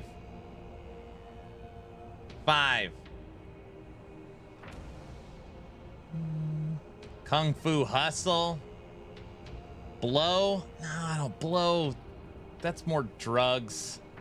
I don't think that's gangster.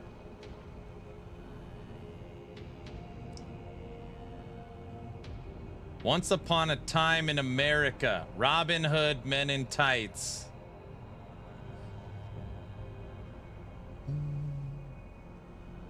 Legend has to be on the list.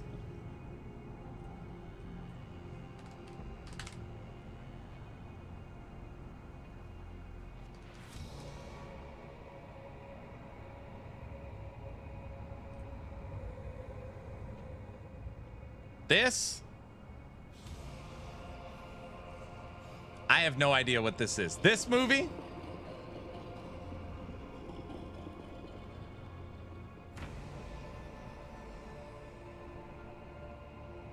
Yes? All right. I mean, it's definitely gangster. I have no idea what it is.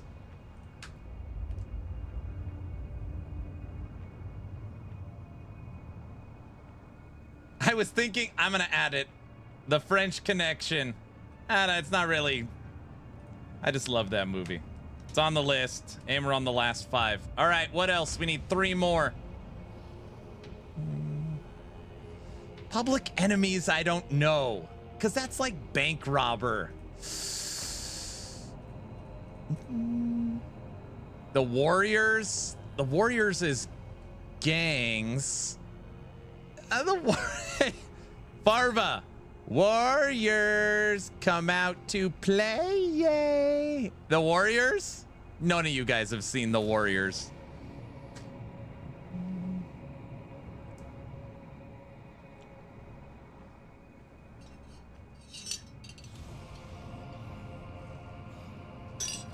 I got Road to Perdition. I've seen it. Oh, brother. Yes, I have The Warriors. The Warriors is gangs. It's not gangster.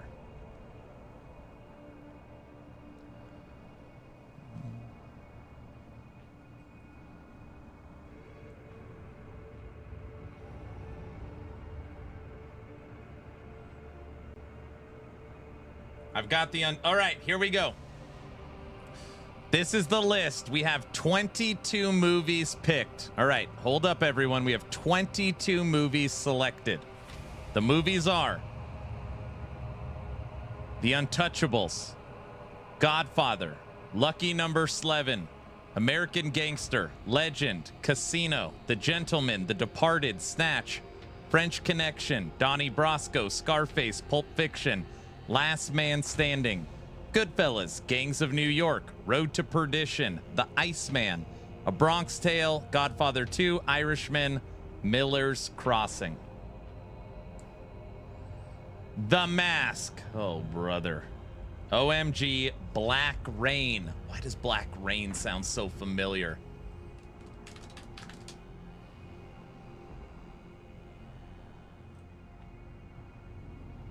Black Rain. Michael Douglas.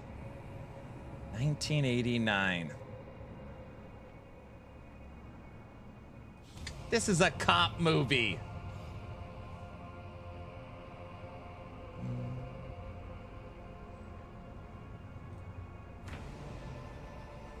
Black Mass is for sure a mobster movie, right? Black Mass.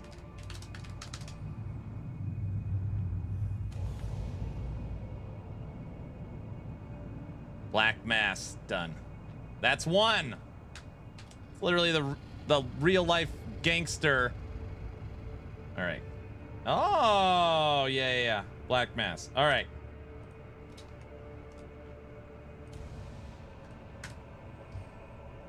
2 left. We need 2.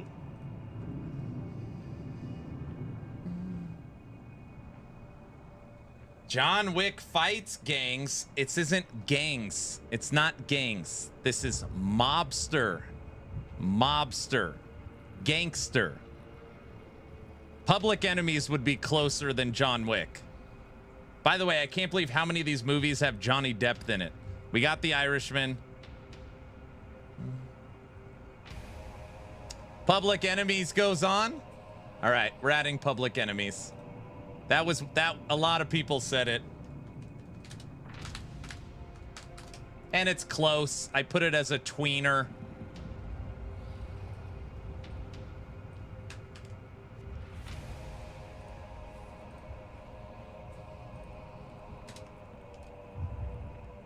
Okay, 1 movie left. Farva. Farva, is there any movie we don't have?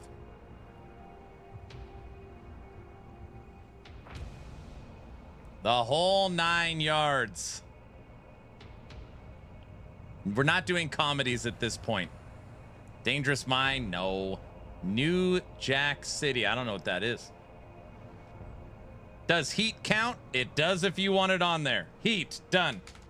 All right. Farva said Heat. Enough people have said it that it counts. All right. It's Wesley Snipes is a horrible gangster. Okay, everybody. Over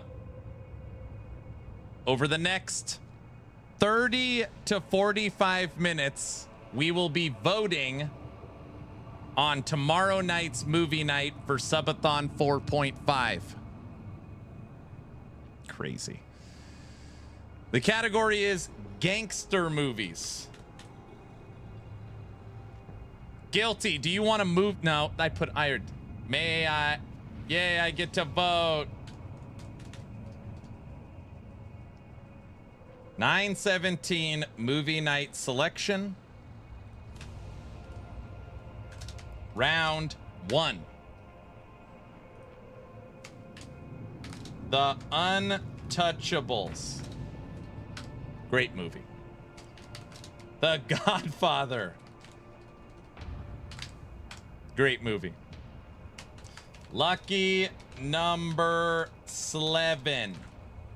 These are every movie on this list. Amazing. American Gangster. Legend.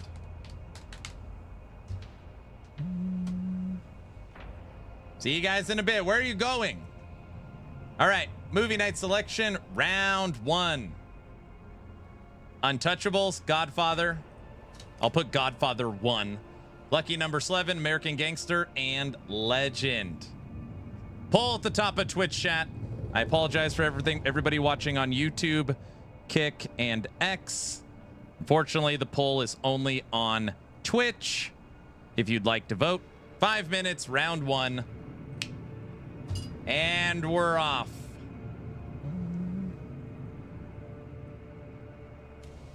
Lucky number 11 is out. I gotta pull up Twitch so I can vote.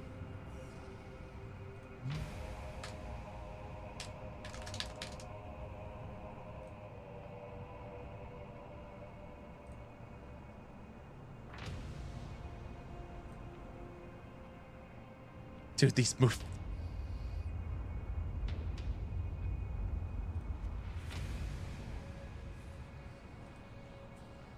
I voted. Hey, Luz, how many of these movies have you seen? Be honest. How many have you seen? What time are we starting at? It'll be a little later because, I don't know, we might have some stuff planned in the morning for the event. We're now planning on the side Subathon 2. None? Luz, you have not seen any of these movies? Not one?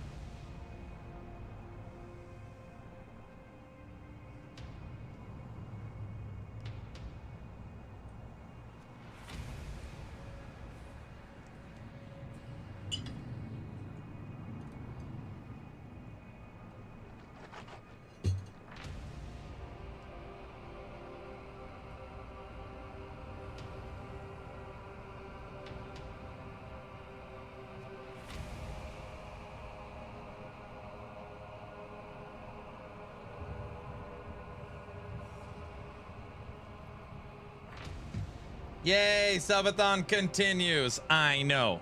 All right, voting, top of Twitch chat. Top of Twitch chat, 3 minutes.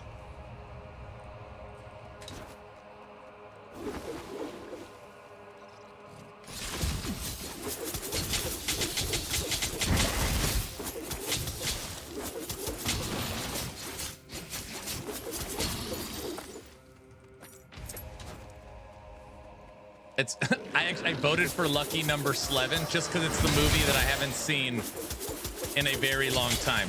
It's like I know I like it, but I haven't seen it in so long. All the other ones I've recently watched.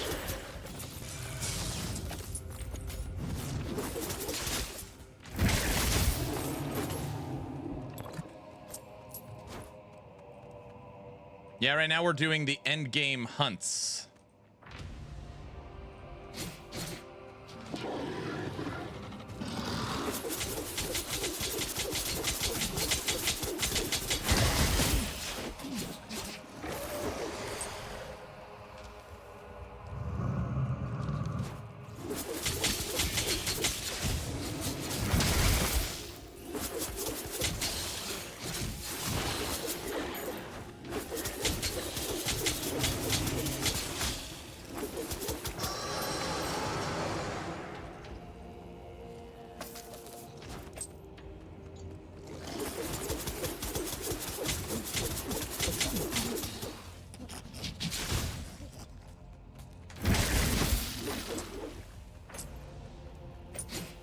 I don't like scary movies. These are gangster movies. I mean, I guess they're scary.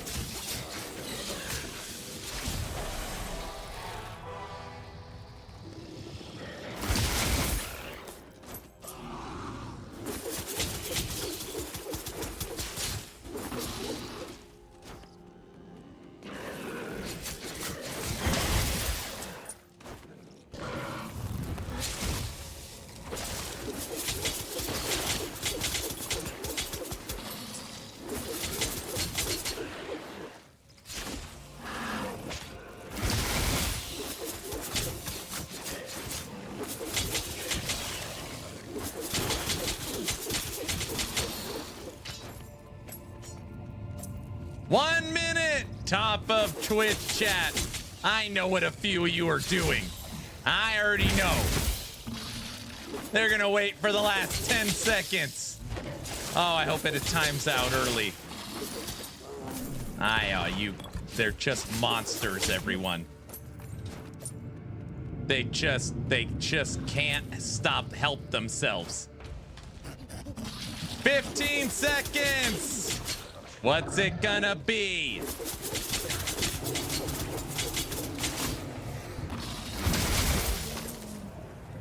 And the winner is...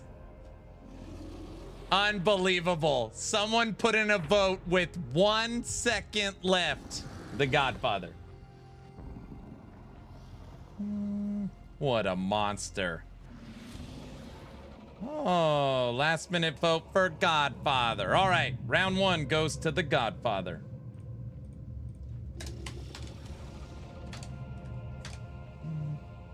Chat sniper? Never.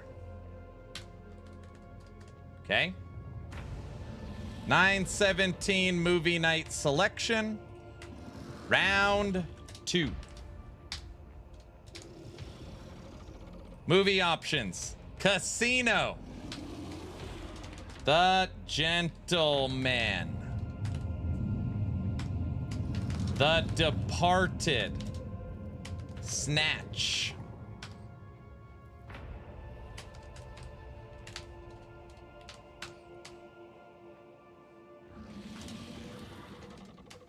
The French Connection.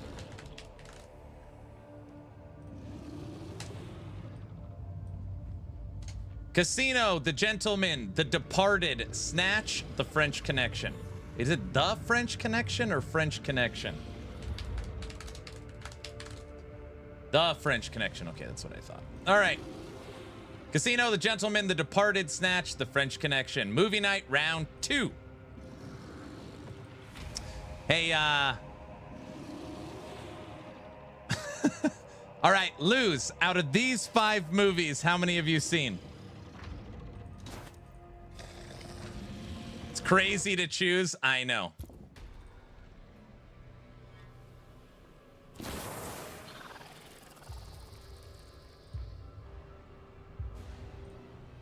None. All right, so far the first 2 rounds, Luz has seen none of the movies, which is okay. I'm going to send you the list, and you could go down the list.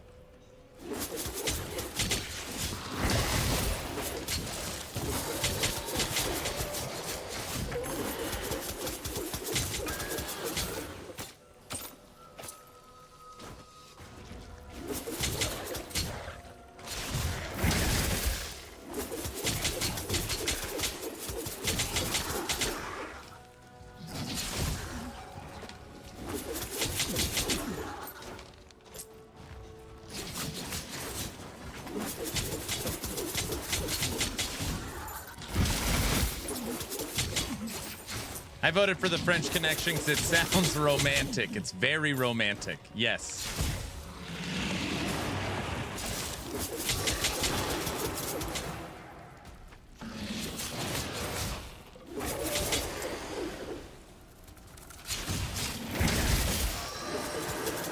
I was in the same dungeon trying to kill an enemy with 30,000 life at level 9. It was awful. That's because you hit skip campaign, didn't you?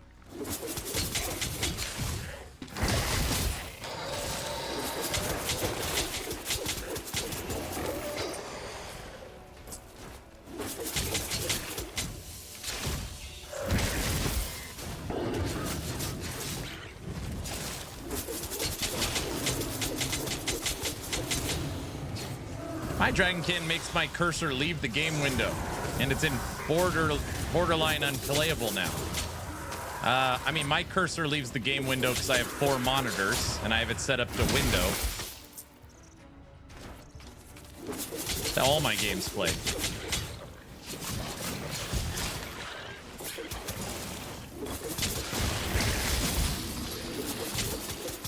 Two minutes, everybody. 2 minutes. By the way, Luz, we voted for the same movie. Casino, The Gentleman, The Departed, Snatch, French Connection.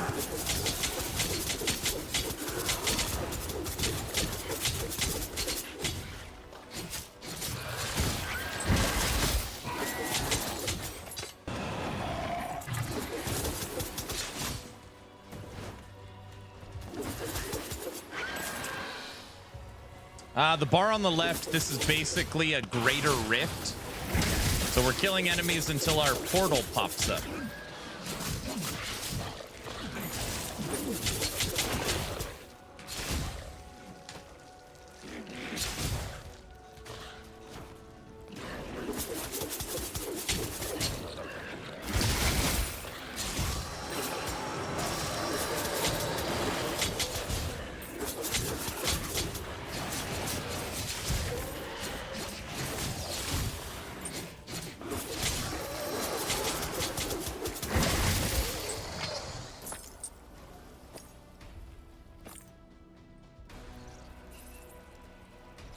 All right, greater rift, but no timer. Sorry, just a regular rift.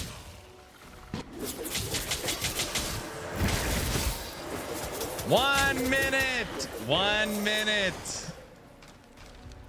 Top of Twitch chat, make your voices heard. Round 2, movie night selection.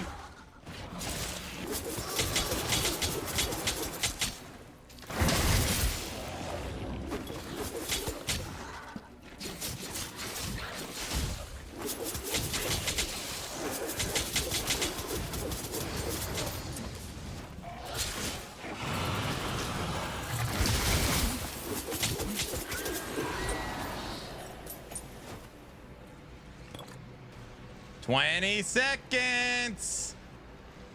20 seconds. The Departed is pulled ahead by 1. 10 seconds. Top of Twitch chat. Vote. 7. The subathon that never ends. Aaron's fate, it just depends. Unbelievable. Casino was down 2. Came back in 1. Winner. Casino. No! I just realized that pretty much every single movie on this list is going to be a spicy option for tomorrow night. All right. I'm hoping on this list there's a movie Luz has seen. Ah, The Departed lost. It was What? close. No way. Okay, 917 movie night selection, round 3. Don't tell him nothing, Donnie. Donnie Brasco. Scarface. Pulp Fiction. Dude, there's some heavy hitters on this list. Oh my gosh. Aaron, why? Last Man Standing. Black Mass. Movie night selection, round 3. Donnie Brasco, Scarface, Pulp Fiction, Last Man Standing, and Black Mass. Luz, have you seen any?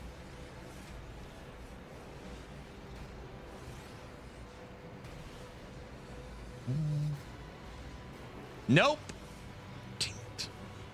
Top of Twitch chat.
A Royale with cheese. This is a close one. All right, everybody. Top of Twitch chat. Make your voices heard. What do you think? What do you think? It's a tough one. Oh my gosh, this poll is about to go supernova. Woody, what's up, man? Thank you for the raid. We're playing some Endgame Dragonkin right now.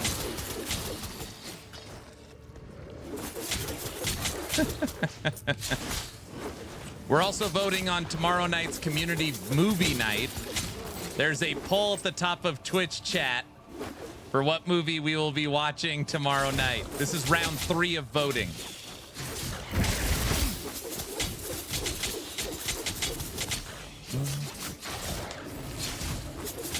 Thanks for the raid. Welcome, everybody.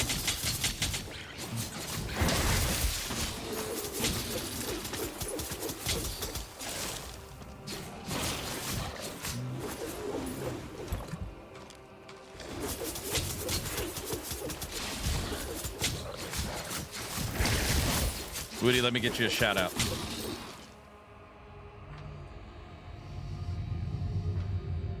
Oh. Wait, you can just casually stream an entire movie on Twitch? No, not really. That's I wish I could do that. We basically well, it's not up anymore, but I have like a movie night scene that I put on the stream, and we all watch it together as a community on Discord. So we watched The Fifth Element, we watched Demolition Man, we watched all the John Candy movies, so like The Great Outdoors, Uncle Buck, Planes, Trains, and Automobiles. We've watched so many movies. What was the last movie we watched? You and The Fifth Element. The movie category is gangster movies today. So the movie category is gangster.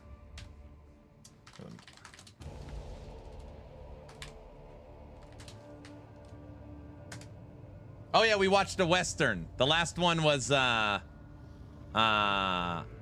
we watched The Good, the Bad, and the Ugly last Wednesday. And Wednesday nights are movie night. So for this category, it's gangster mobster movies. So we have The Untouchables, The Godfather, Lucky Number 11, American Gangster, Legend, Casino, The Gentleman, The Departed, Snatch, French Connection, Donnie Brasco, Scarface, Pulp Fiction, Last Man Standing, Black Mass, Goodfellas, Gangs of New York, Road to Perdition, The Iceman, Heat, A Bronx Tale, Godfather 2, Irishman, Miller's Crossing, and Public Enemies. So we do 5 rounds of voting, then we do the winners round, then we do the top 2 from the winners round, and then the winner of the top 2 of the winners round is movie night selection. Enjoy. Hey, thanks for the raid. Everybody, welcome from Woody's stream. We're playing a little Dragonkin. We watched the D4 Campfire today, and we're voting on movie night. As long as you're following the channel on Twitch or subbed on YouTube, type in ! to enter yourself in our giveaway. Goodfellas deserves the win, right? All right, last poll. Donnie got it.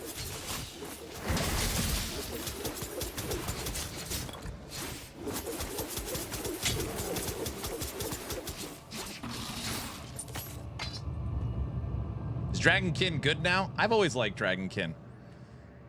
All right, so far our 3 winners is The Godfather, Casino, and Donnie Brasco. Moving on to round 4. Moving on to round 4. Poll. 917 movie night selection. Round 4. We have a movie you guys have probably never heard of, Goodfellas, Gangs of New York, Road to Perdition, The Iceman, and Heat. This might be a silly one. Top of Twitch chat, make your voices heard. What movie for movie night?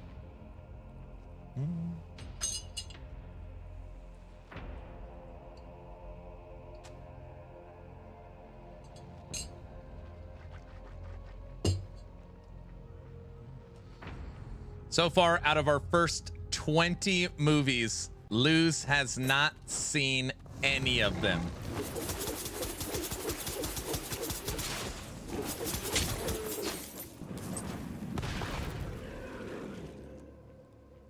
Not one. That is just so... Isn't it so interesting, like... not in a bad way, just to be clear. Like, the difference in how, like, people are raised. It's unbelievable. I don't know. Again, not a bad thing. It's just different. So far, Luz, again, not a bad thing, has not seen the first 20 movies we voted on.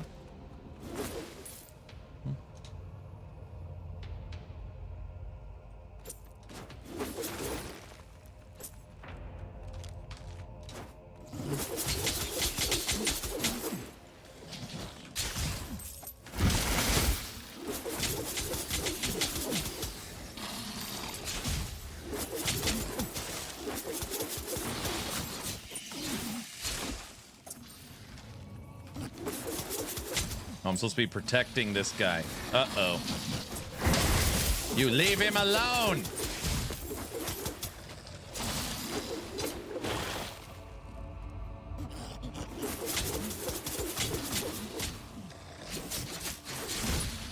Top of Twitch, make your voices heard. All right, hold on. I need to vote.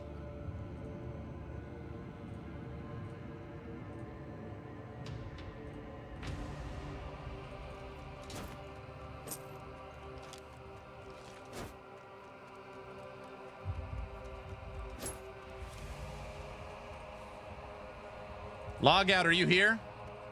Log out.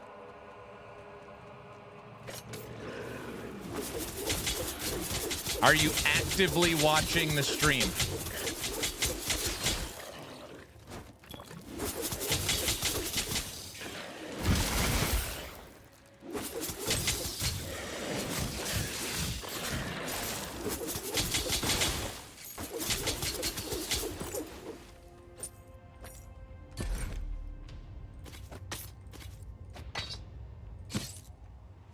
Did log out just log out?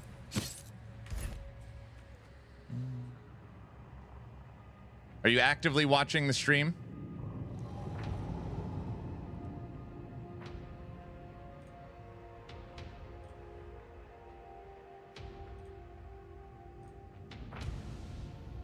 I'm watching you play this game. All right, this gives me time to refill my water.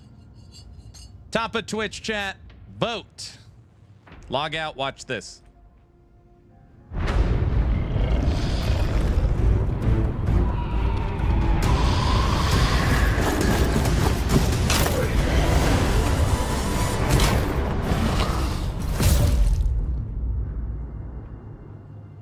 Hello, hunters.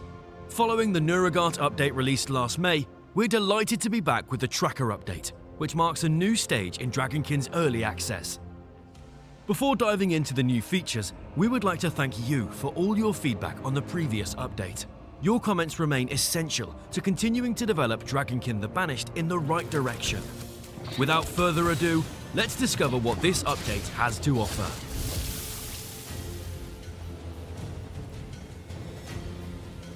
Since the release of Dragonkin, many of you have already had the opportunity to try out the Tracker during the prologue and get a glimpse of her gameplay. Today, after more than 6 months of waiting, we're thrilled to announce that she's finally available. Fast, stealthy, and deadly, the Tracker wields a poisonous arsenal of 17 skills divided between bow, claw, and techniques exclusive to the Kongirak clan. Her main asset is targeting, a unique innate skill that allows her to mark her enemies. In an instant, she can unleash a volley of projectiles on each marked target, regenerate her energy, and execute weakened enemies. Among her signature abilities are Treacherous Rain, Gathered Gales, Noxious Star, Assassin's Shroud, and many more to discover in the game. And that's not all. 2 new skills are also making their debut for other characters, further enriching the gameplay possibilities.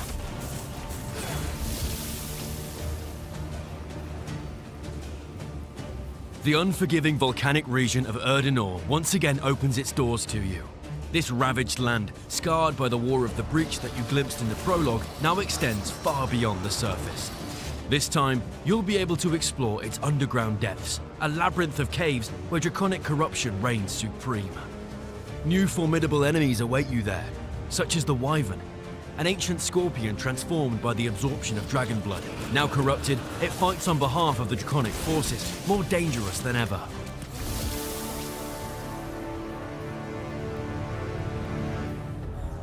A new category of enemies is making its debut: champions. These formidable opponents will spice up your hunt with more intense and strategic battles. Get ready for memorable fights and rewards worthy of the efforts they require.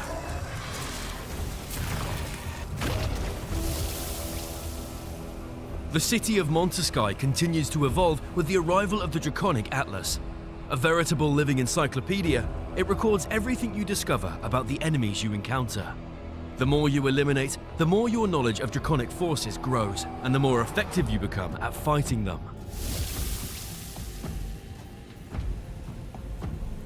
With the arrival of the Erdenor region, new missions are appearing on the hunting grounds. Among them is a dreaded confrontation. Saurik Nog, the Red Dragon Lord, already glimpsed in the prologue. Each mission will, of course, offer unique rewards, allowing you to improve your character and further customize your Chaos Hunts and the gifts of the Eternal that accompany them. And that's not all. Chaos Hunts are being enhanced with the arrival of the Draconic Tower, a brand new system that allows you to influence the bonuses and penalties that affect your expeditions. Goodfellas didn't win. I can't believe it. Based on your feedback, we've reworked the introduction to Dragonkin to make it more engaging and enjoyable to play. The prologue is now presented more clearly, and its gameplay phases have been shortened for better pacing. Whether you're a new player or returning to the adventure, you'll discover a redesigned start to the game in story mode, accelerated progression in the city, more detailed tutorials, and a more dynamic overall pace. And to accompany these adjustments, new quest rewards have been added throughout the progression. Log out.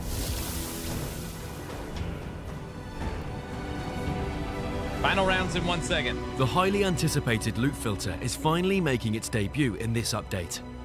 It allows you to customize your loot experience, select what you want to keep, and you can automatically convert the rest into gold or offerings for the Grand Benedictor.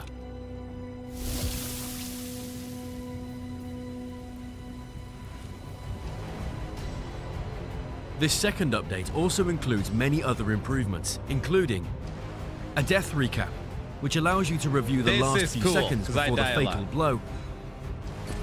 New quality of life options, such as the ability to rename your arsenal presets or loot filters. An enhanced interface with more information in the game guide, more detailed tooltips descriptions, and several improved game menus. And finally, a new cosmetic DLC, Founder Pack 3, now available for free. We hope that all these new features will make you want to discover Dragonkin or dive back into it. As always, it's a pleasure to read your feedback on Discord and our social media channels. Feel free to continue sharing your thoughts with us via the links in the description. See you soon for the next video on Dragonkin the Banished.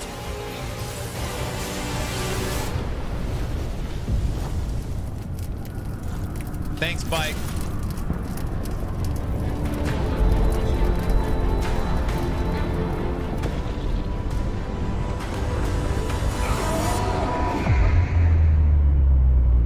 And keep in mind, log out. I don't know the last time you played. This is like PoE 2's third edict. Like Dragonkin has already had their Dawn of the Hunt, their first big update since early access. So this is update 2 of early access. So you probably don't know anything that they added in the last update as well. All right, thanks, Bike. I'll look at it. Bike, by the way, my subathon restarts tomorrow. I know. Don't ask. I don't even know how to. I don't know what to say. All right. What?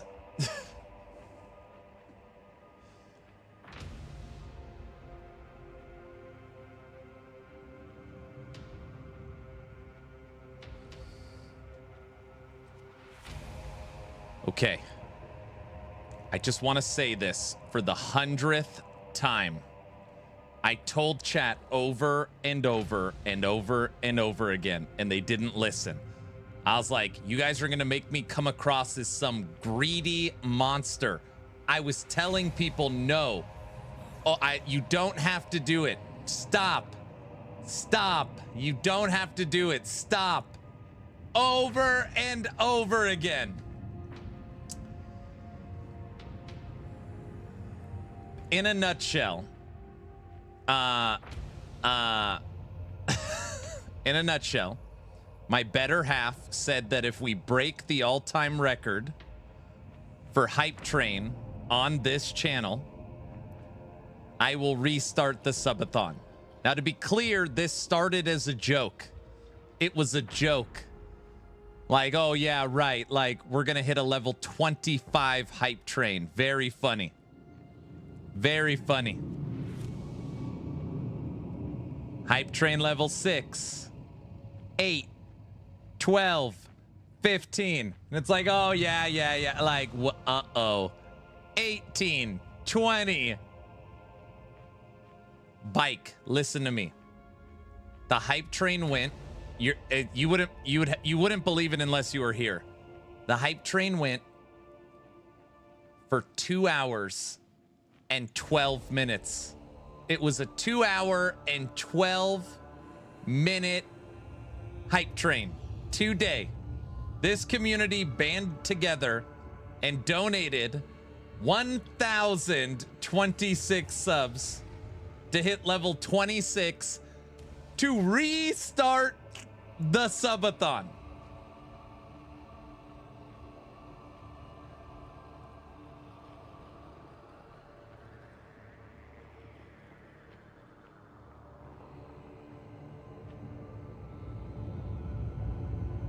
I know.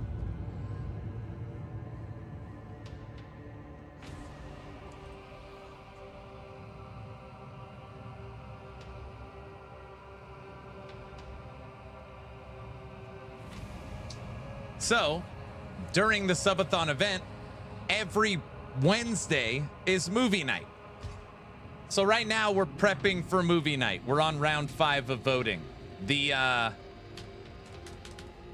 category is gangster, mobster movies. Round 1, we had The Untouchables, The Godfather, Lucky Number 11, American Gangster and Legend. Winner was The Godfather. Round 2, Casino, The Gentleman, The Departed, Snatch, and The French Connection. Winner, Casino. Round 3, Donnie Brasco, Scarface, Pulp Fiction, Last Man Standing, and Black Mass. Winner, Donnie Brasco. Round 4, Goodfellas, Gangs of New York, Road to Perdition, The Iceman and Heat. Winner, Gangs of New York, beat out Goodfellas. And now we are on to round 5. Movie night, 9/17, round 5. Options: A Bronx Tale. Maybe some people have been waiting for The Godfather 2. Irishman. Miller's Crossing. Public Enemies. 9/17 movie night, round 5. A Bronx Tale, The Godfather Part 2, The Irishman, Miller's Crossing, Public Enemies. Round 5, top of Twitch.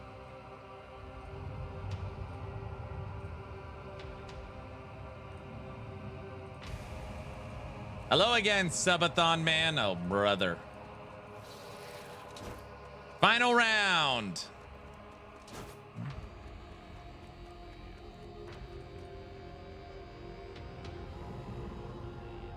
No LE. What kind of channel is this? Some kind of other action RPG channel? I know. I don't know.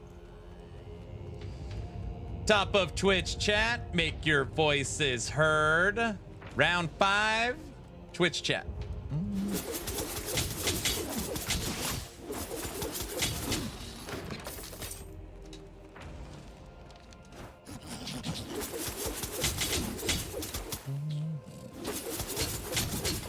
I feel like everybody's saving their votes.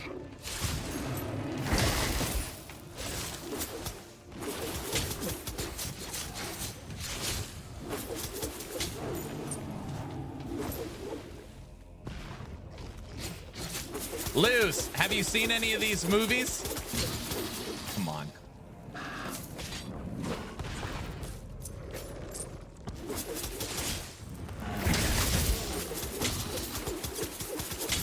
I can't believe it. I honestly, my brain, I don't know what to do. I can't believe it. I can't believe it.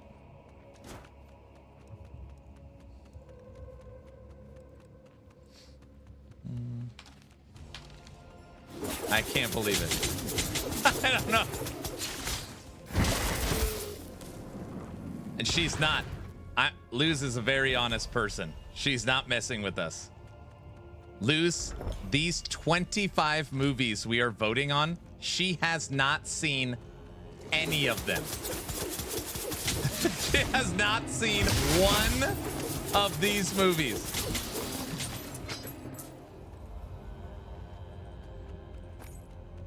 You would think, like, you know, you'd stumble across one accidentally.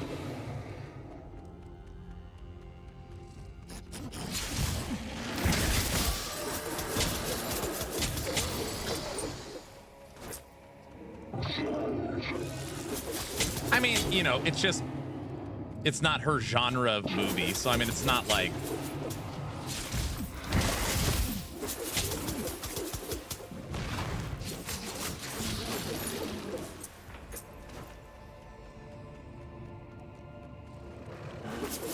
hey, thanks, Bike. Have a good one, brother.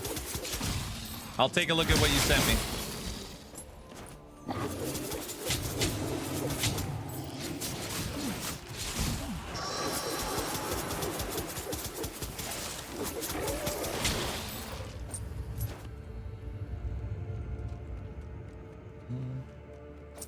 The Irishman is running away with it. Top of Twitch chat.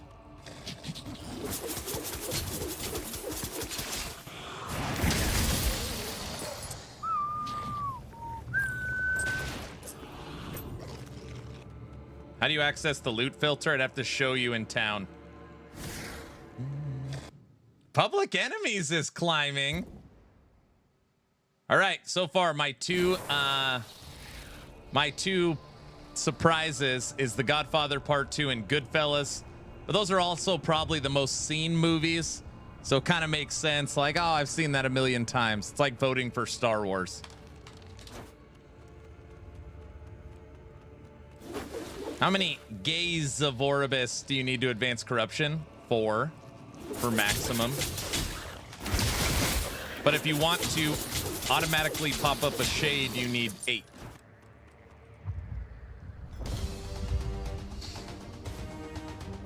Ugh. I don't think so. Little, but not like crazy. Yeah. Perfect. No. Yeah, but that's like not a vegetable. Sure.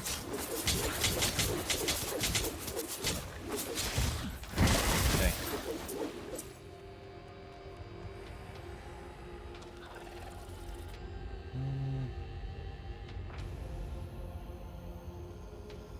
The Irishman takes it. There you go.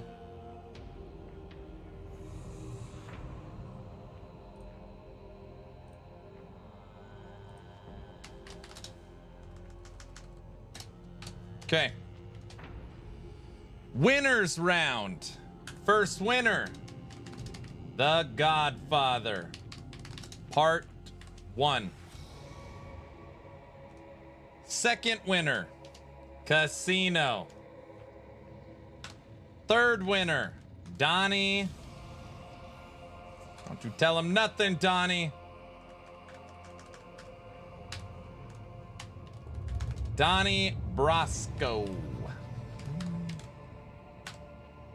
Fourth winner. Gangs of New York.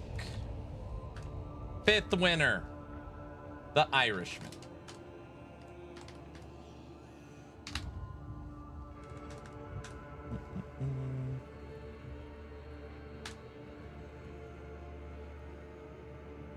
Irishman sounds like a leprechaun. Now, just to be clear, you don't have to save your vote, okay? For this final round, you do not need to save your vote. The top 2 movies will go on to the final vote. So just vote for whatever you want, and then, you know, the top 2 move on to the final round. Poll. 9/17 movie night selection winners.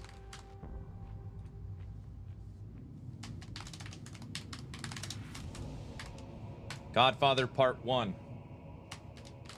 Casino. Donnie Brasco.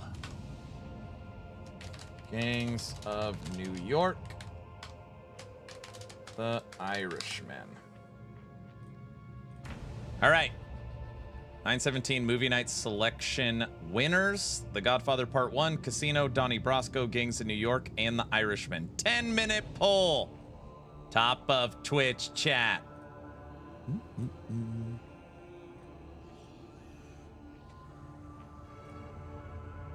I got my vote in early. You want to get your horse off to an early lead. Is there endgame content right now in this game? Yeah, there's 3 different systems.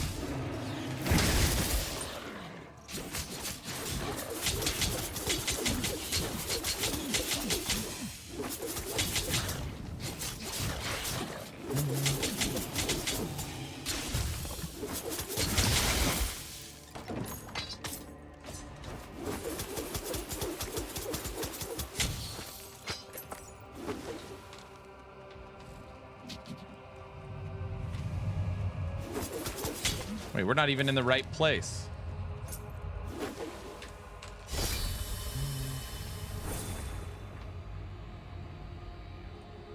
I'm in my 50s and I've not seen any of these either except Kill Bill and Kung Fu Hustle. Assuming those were in the list. I've heard of them being discussed earlier when I was driving. Unicycle, you have not seen any of these 25 movies? Not a mobster movie? I'll tell you how many I haven't seen. I haven't seen Legend. I haven't seen The Iceman. I haven't seen Miller's Crossing. Those 3. I've seen everyone else. Out of the 25, I've seen 22. Wow, they have seriously improved Dragonkin. I know, it's so much better.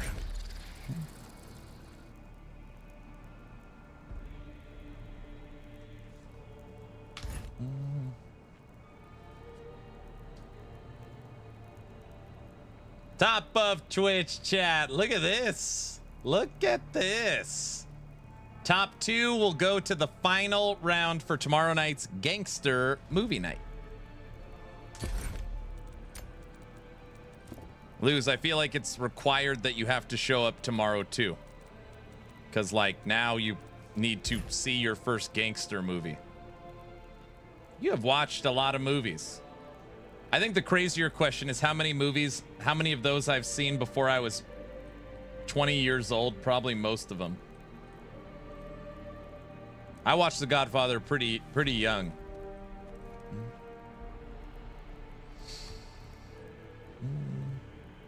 Same, right?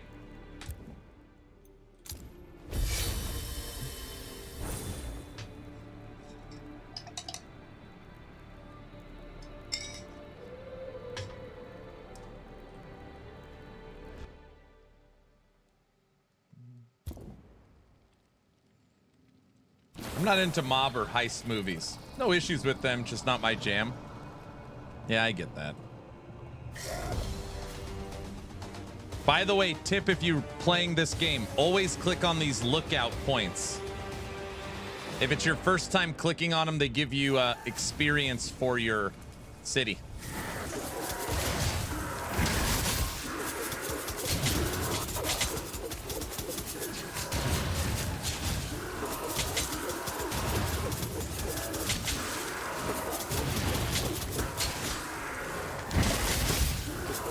Dude, this champion enemy has 300,000 life. Ow.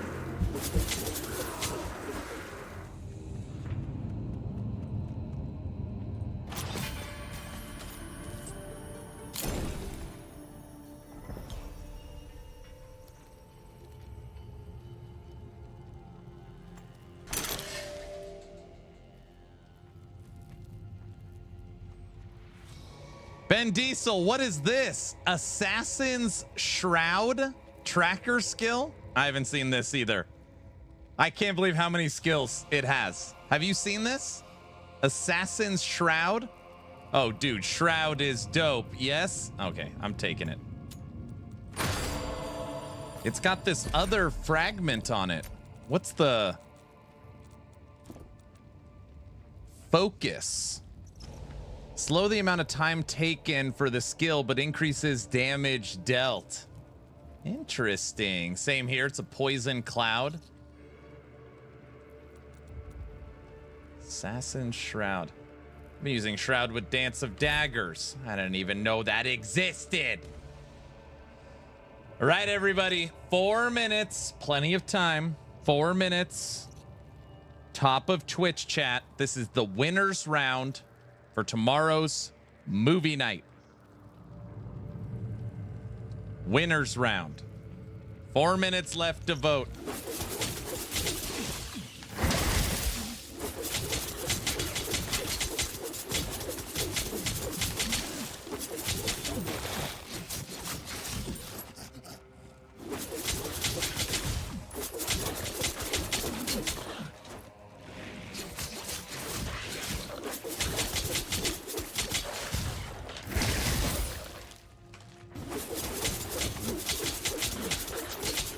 Oh, we're done. I'm literally running around. This quest is over. We finished the hunt already.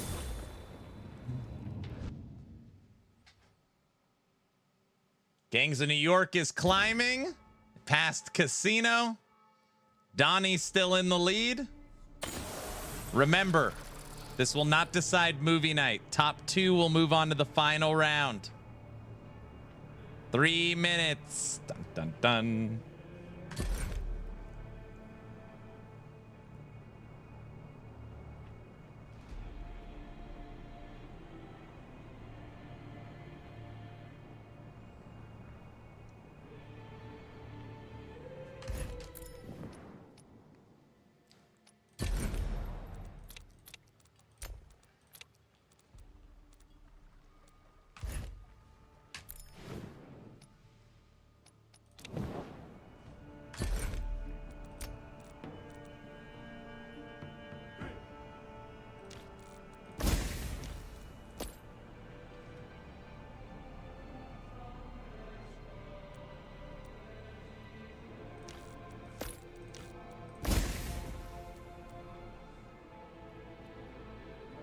Let's just watch Unforgiven. Well, you wouldn't have to sell me on that.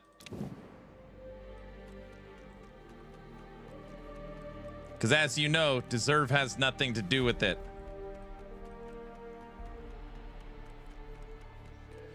Aaron, I ran into a problem. The portal to town to get you back where you were on the quest isn't showing up. What am I supposed to do about that? It would be right in the middle.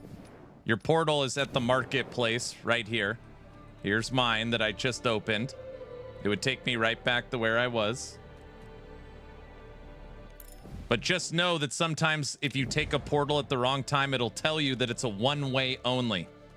So if you click town portal, on the screen it'll say this is a one-way only portal if you take it. Which is my guess is what happened to your portal.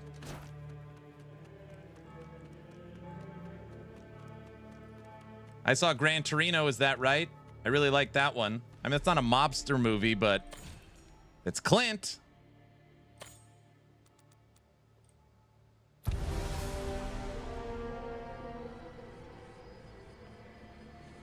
No, the other portal, the main one, isn't showing up. Did you try relogging? 1 minute, everyone. 1 minute. 1 minute. Gran Torino is one of my favorite movies. It's a good one. I just got home. Any info on the D4 live stream? No, we watched it together. They just recapped PTR. 20 seconds. Vote now or forever hold your peace. Top of Twitch. Dang, Casino got knocked out.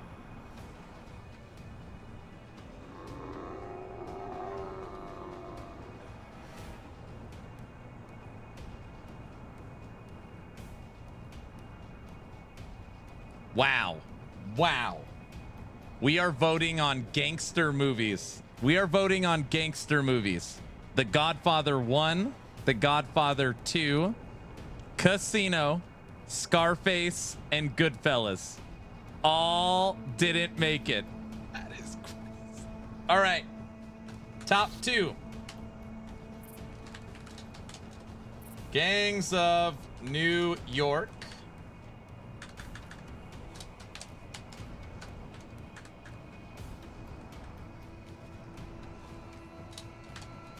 And Donnie.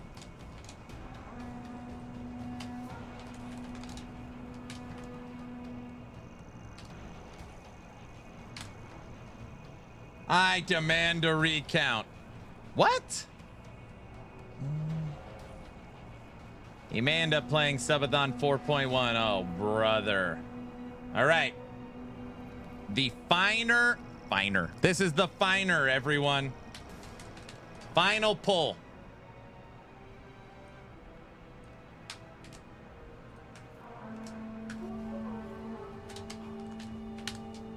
$9.17 movie night selection final.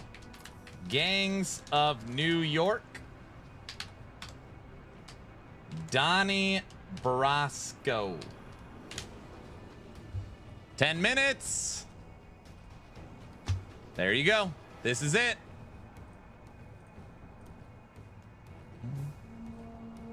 What movie are we watching tomorrow?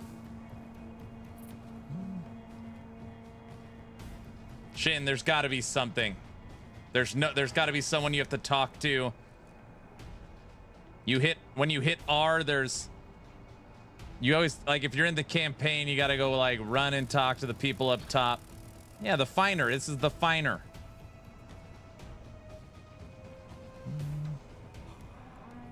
Yeah, I was surprised at the finals.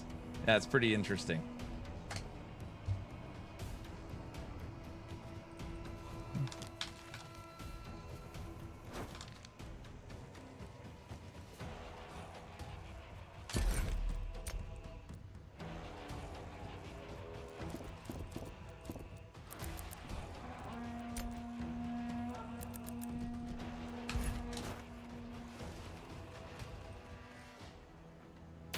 This is the, we're now playing Titan Quest 2.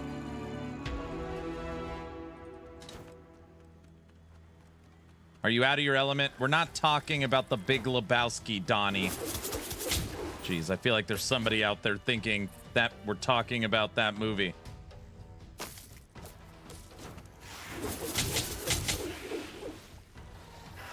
I swear you guys watch The Fifth Element once a month.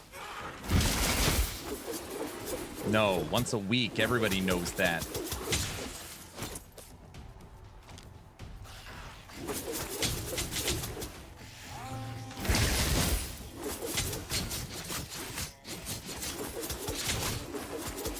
Big bada boom. Big bada boom.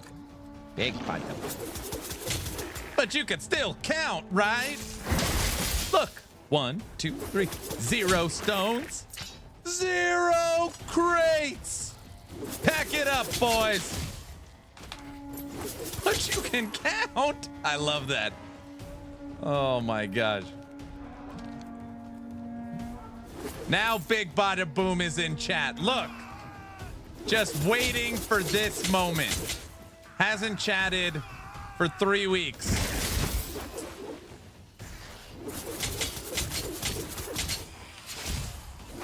Aaron, update. I've now played for 4 hours. I'm having a lot of fun. I like this game. You are right. I hope the game gets more love.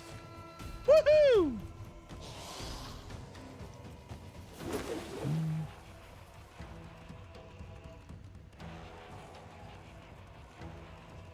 Lilu Dallas multi-pass. Shan, I don't know how to help you, but I'm sorry. You can go over to the Discord. That's normally where I start.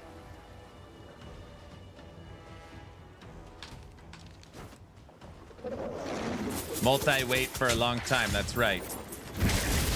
7 minutes. This is a very close movie night. I know there's like 10 of you gonna wait for the last 30 seconds. I just know it. You just always do this. You just...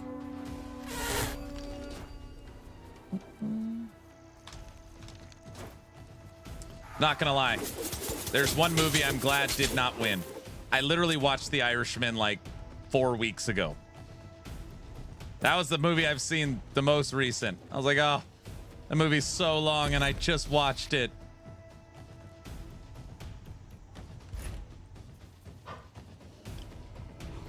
They're holding their votes. I wish they would have made this a live service game. No, it's you just don't like the cost of that is so like how could they possibly compete?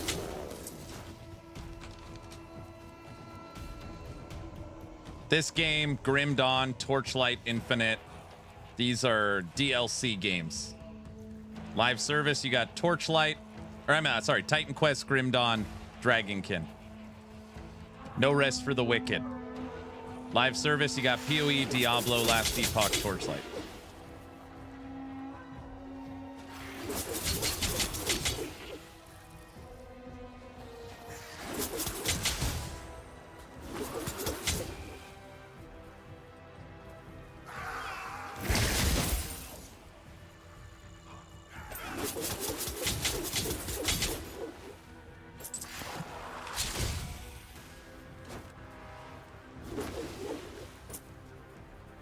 This game is fun as hell. I know. Problem is, this game from like a marketing perspective or people playing it, it's nothing. I mean, there's like this game, it saddens me to say, has not made headway in any market.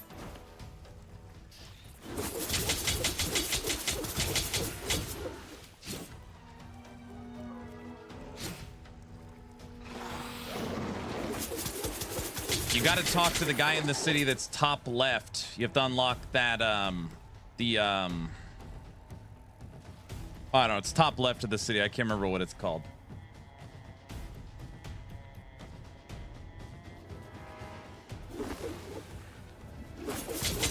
This is one of the closest movie night polls we have had.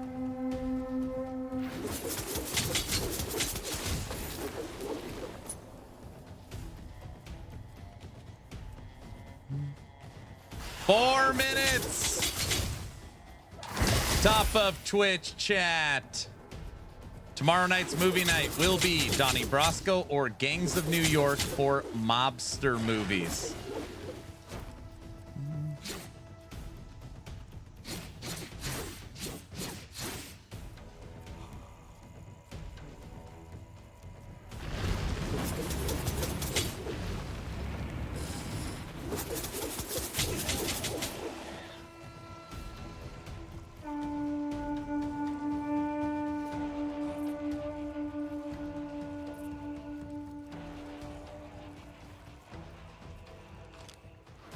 Oh, close the breach. Following the wrong person. 25 movies have been voted on. We will know the outcome in 3 minutes.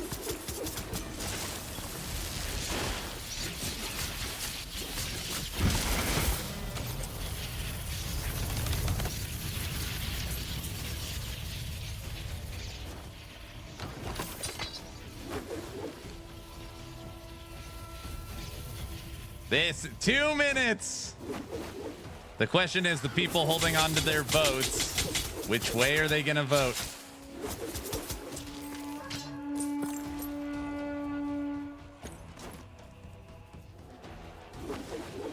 I've watched Mexican gang movies. I think one of them was Blood In, Blood Out. Mexican gang movies. Desperado? Does that count? Desperado. You seen Desperado?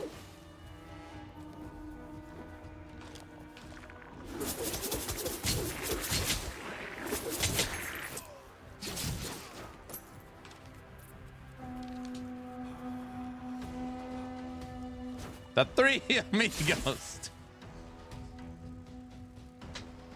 All right, guys. 1 minute left in the poll. It is dead even. 18 votes for Gangs of New York, 18 votes for Donnie Brasco. 1 minute.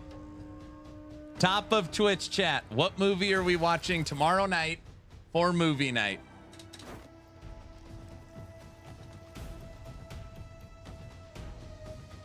$19.19.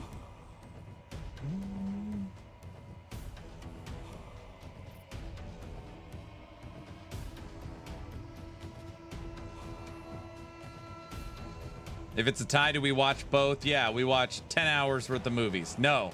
Gangs of New York is pulled ahead. Donnie Brasco is pulled ahead. Here we go. Donnie up 2. 30 seconds. Gangs of New York caught him. 30 seconds. Gangs of New York took over. 25 seconds. 20. Tied. 15.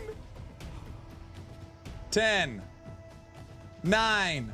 Gangs of New York in front. Tied. 8. 6. 5. 4. It won by 1, Donnie. Oh my gosh.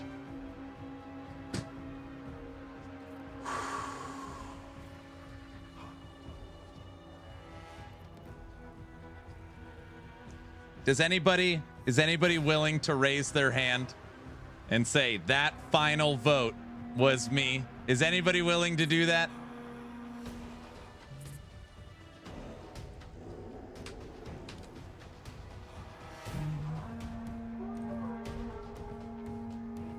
It may have been me. There's your culprit. Now, to be fair, I swear to God, I'll pistol whip the next guy that says shenanigans. that was me, I think. I wish I voted. I wish, but I voted for Donnie early. Nope, I was the first vote. Now, to be fair, I really love Gangs of New York. Great movie. Okay. The category was mobster gangster movie. So I will say Donnie Brasco definitely, I feel like from a category standpoint, actually fits better. There we have it.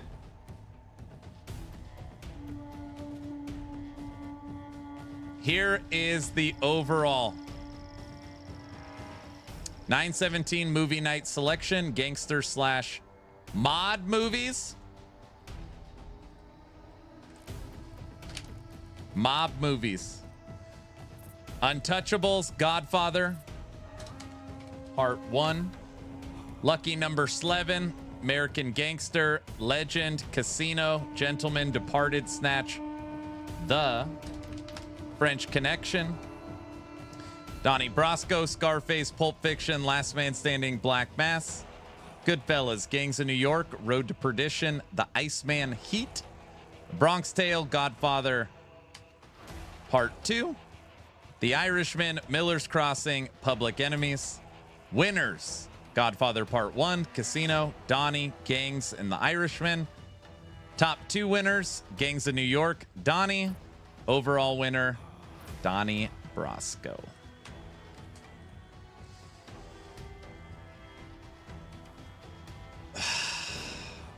I saved the planet. Good movie. Big bada boom.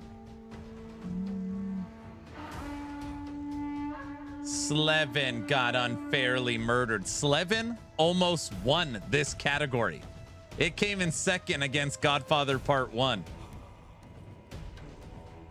It actually did real. Actually, that's what I voted for. I voted for Slevin. Big Bada Brasco.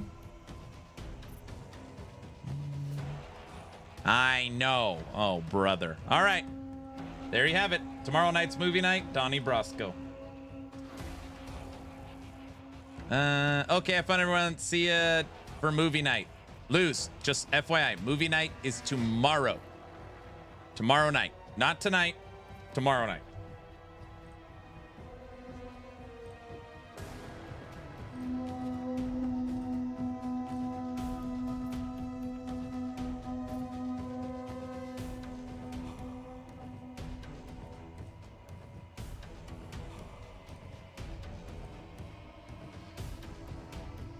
Bad Ladybug. Hello. All right. Sweet.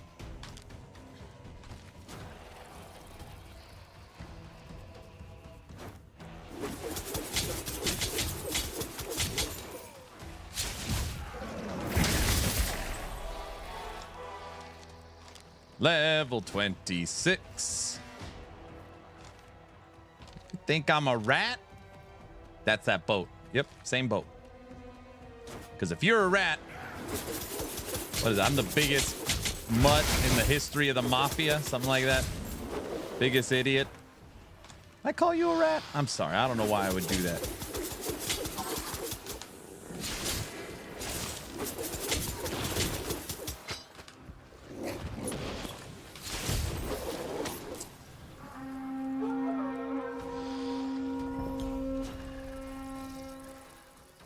I like these movie night polls a lot. Took us a long time to get to this format. It used to be I just picked the movie. Well, I still kind of try to pick the movie. This time you'd be proud of me, guilty. I didn't try and swing it in any way. Movie night tomorrow will be at 6 p.m. Mountain Time. Sorry, it'll be 23 hours from now. 23 hours from now.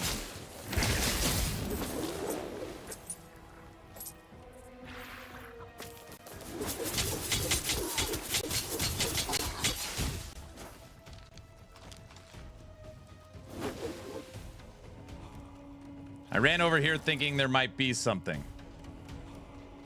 It's a lookout point.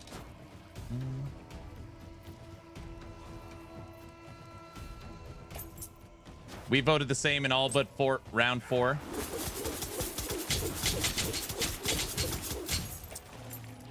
I think I'm going to rent Last Man Standing. I remember really liking that movie, and I don't really remember it with Bruce Willis.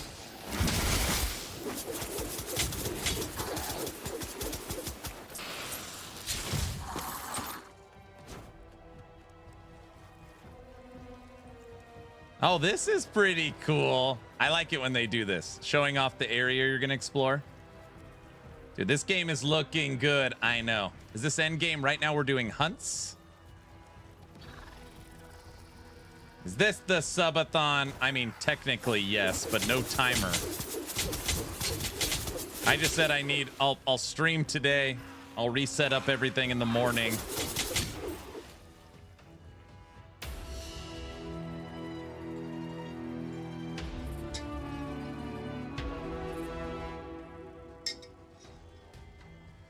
I'm playing the brand new tracker class that dropped today for the big update.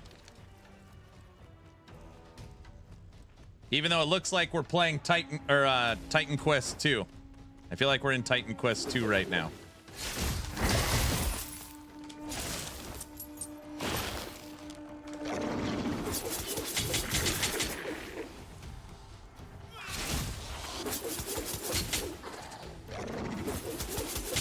Trevor knows what's happening, I think. I can't explain it anymore. It looks like Last Epoch too. You see a little LE in here?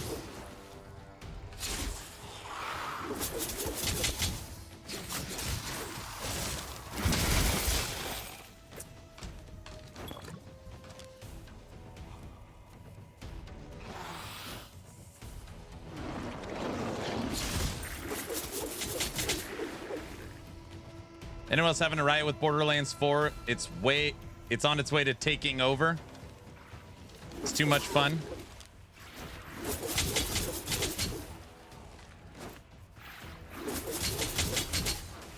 They do what Last Epoch does. You'll play this same area, but it has different environment effects. So sometimes it's like crazy bright or, you know, rain. This is like sundown. I don't know.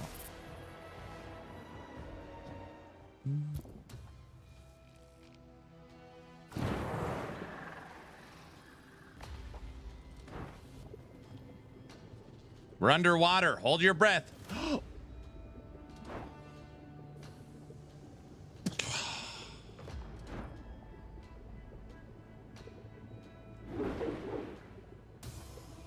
I just finished the story in Borderlands 4. What's your overall experience so far, Skoji? You like it?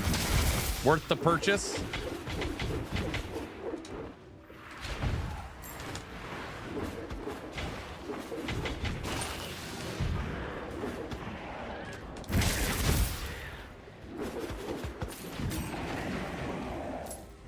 For me, yes.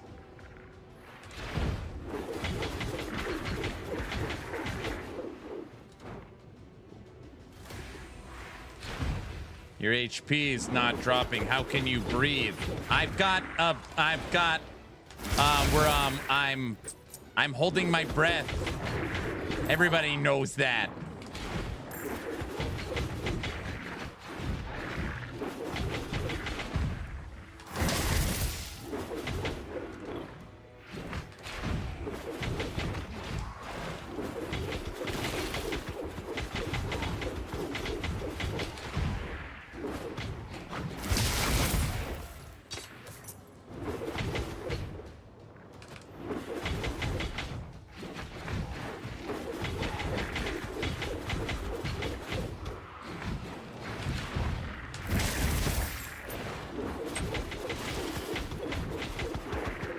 Trevor, new subathon starts now, but the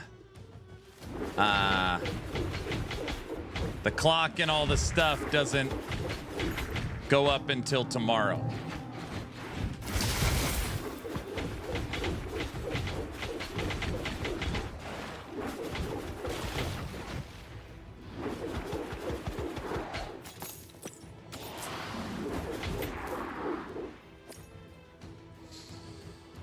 You know, Aaron, YouTube creators who mainly do negative reviews are gaslighting Borderlands 4 just to get viewership up. Pretty sad.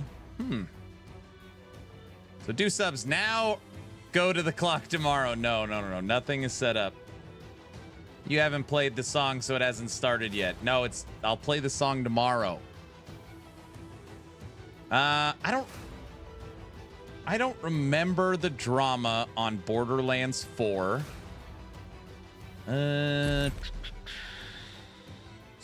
Somebody was telling me that the developer or owner was saying bad things. Like I don't even know what he was saying. I don't know. I don't follow any of that stuff.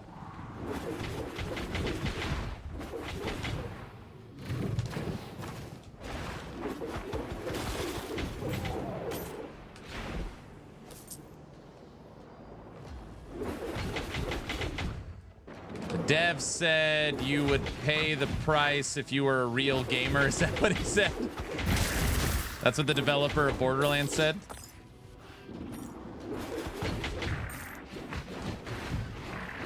Randy is the CEO. He was saying to buy new rigs to play the game. Oh, a lot of people know stuff.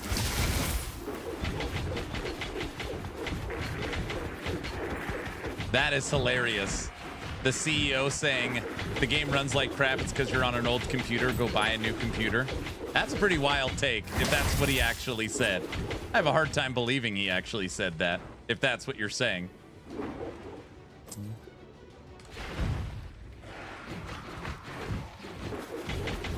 That's what he said, totally.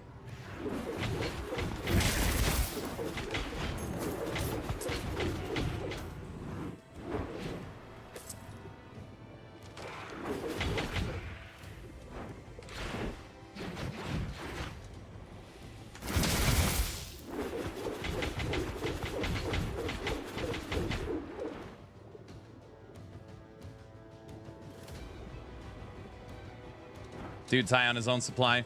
It's not even that. It's just use more upscaling and frame generation to get acceptable performance.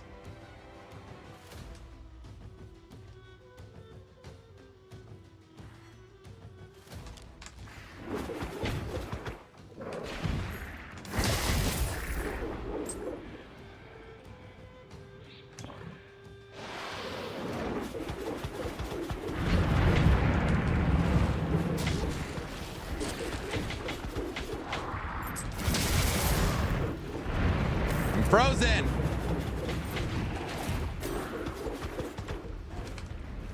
Frozen again. Frozen again.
I swear the most people having crashing is due to 5090s. I've had none on my 4070 Ti.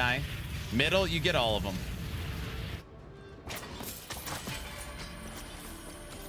The middle was the best one.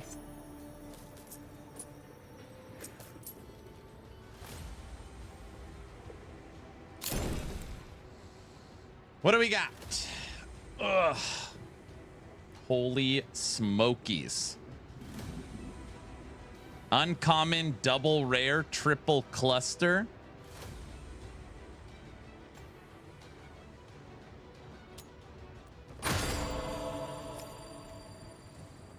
I'm only up to level 10 so far, but I like it. Good. That's juicy. That is pretty juicy.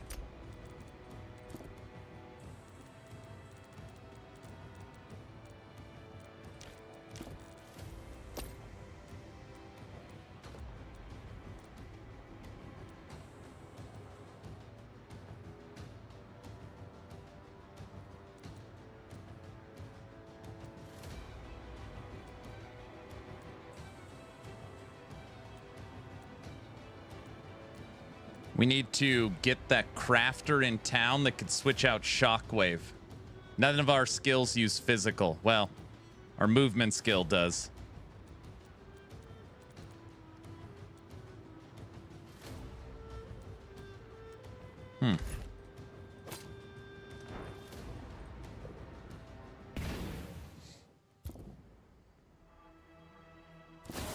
I don't understand the hex thing. Are you playing or just from watching me you don't understand?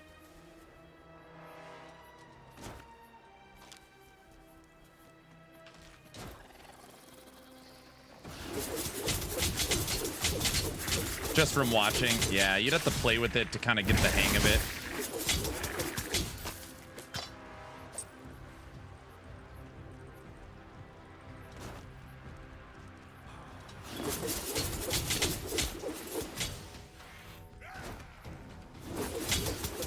So different. It's really good.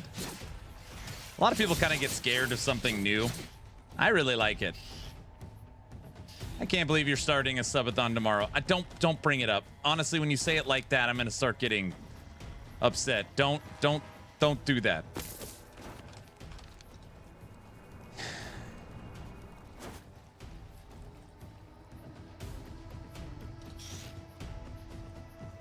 He's still shaking. Do a video on the hex thing. No, there's just right now there's not enough interest. And again, I'm not trying to be a jerk in the game to do like how-to videos. Right now with the large update that just dropped today. So today is The day you would see the most people.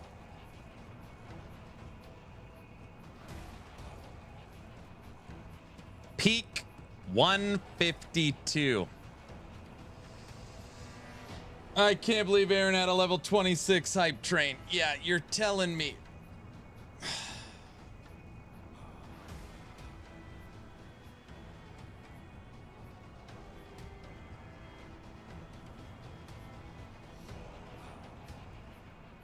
It was historic. This is I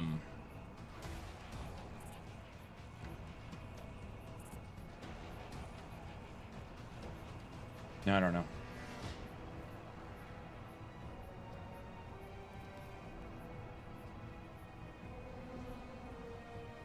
I don't know if catastrophic is the right word. It was the same update during their ice update. When they dropped their first major update, they pulled 117.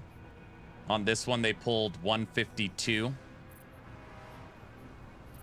So this would be like, again, they're following the same kind of schedule as Path of Exile 2.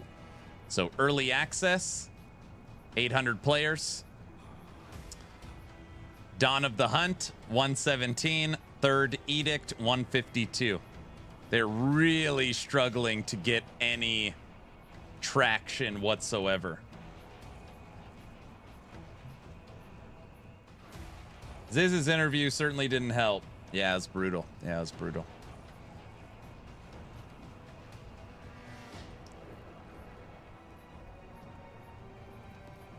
I mean, if you were not here, I would not know the existence of this game. Perhaps Aaron can become a millionaire this year. Oh, jeez. That would, no. That would be great.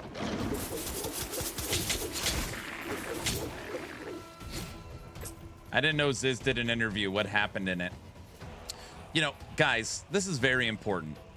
Ziz did nothing wrong. I don't want anybody taking away from Zizarin's interview with the developers. Zizarin did nothing wrong. Zizarin had a sponsored stream, so he played Dragonkin, and then he did a podcast with the two developers. Okay? All right? You know, like, part of content creation is sponsored work. Zizarin didn't do anything wrong. All right? Why people are talking about it, at least in this chat, is think logically for a second. Just take a deep breath and think logically. You are creating a traditional isometric action RPG. You're creating a hack and slash, okay? You're not creating a rogue. You're not creating an auto battler. You know, you're not creating a third person. You are creating an Exile-like, Epoch-like, Torchlight-like, Titan Quest-like, a traditional hack and slash. What questions do you think Zizarin's community would have? Should be fairly straightforward, you know.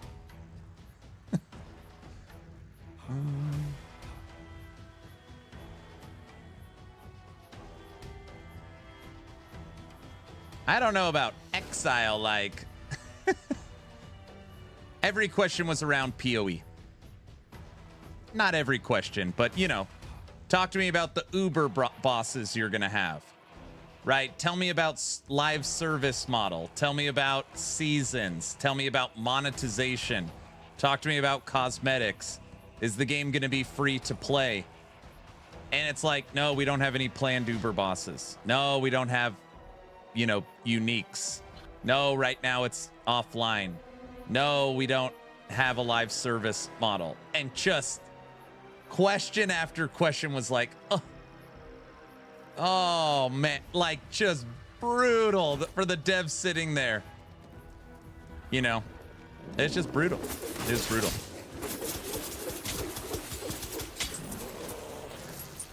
It's brutal.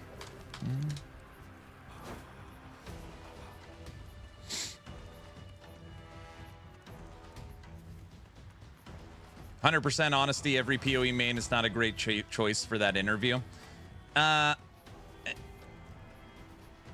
You know, I guess outside looking in, okay, we've got some marketing budget. Let's book Zizzer in to play the game. Let's book Zizzer in to do a podcast. I could totally see why that is the choice. Biggest audience, most experience, been around the longest. I could see that. I could see why.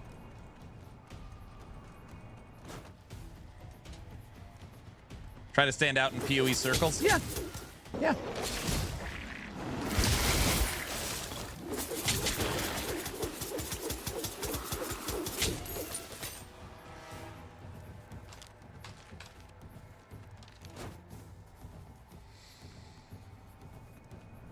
I didn't realize I have 2 Aaron streamers I'm watching. Okay. I think we're getting a warrior next season for Ellie. A warrior. Wait, what do you mean? Like a new mastery? No. If that's what you're... No. No.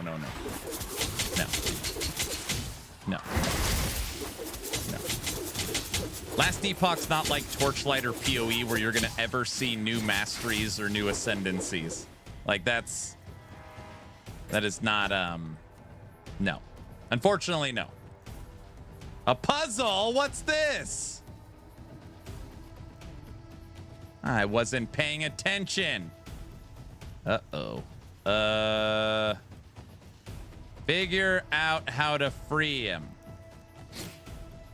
Oh, brother. I can figure it out, guys. All right. The answer is here.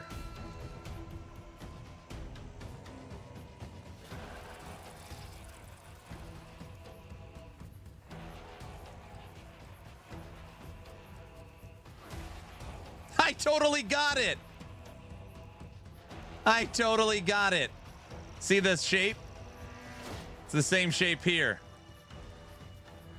Bro, every once in a while when it clicks, it just like, it's like my brain kicks into another gear. You know, it's like Fast and the Furious.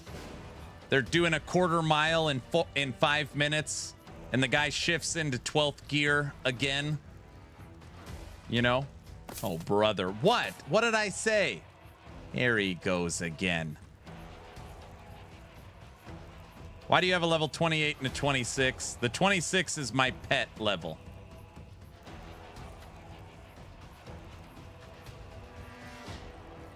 Even though I have barely played Dragonkin, I am glad I own it. It's surprising me big time, right?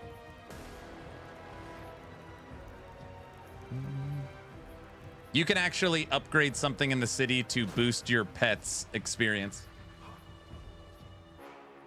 You also unlock your pet later, so it just doesn't start at the same point as you.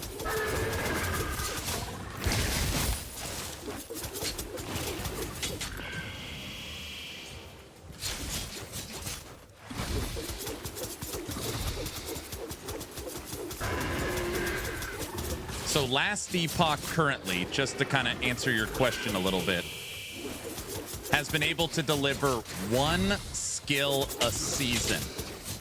Now you got to understand that, you know, each skill is like 35 nodes sometimes. But a seasonal mechanic, 30 new uniques, new bosses, new areas, new something, and 1 new skill. That's been what they've been able to produce.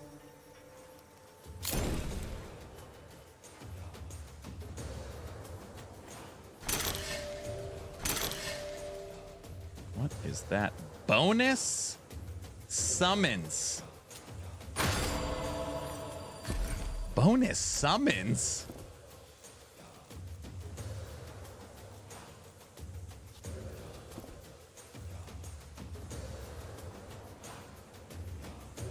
+4 to summons. Interesting.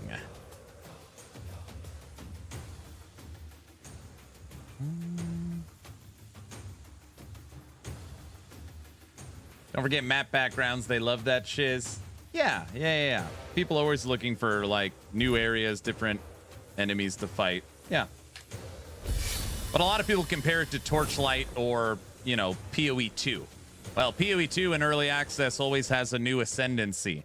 Or Torchlight Infinite always gives us a new class on the battle pass. So they just immediately think, oh, I wonder if this update we're getting a new mastery. A new mastery would entail 5 new skills and complete synergy with the base skills and a new base type weapon and a new passive tree. Don't get me wrong, that would be awesome. But they haven't finished the existing. They haven't finished the existing skills yet. So once the existing skills are done, then we could talk about the other ones.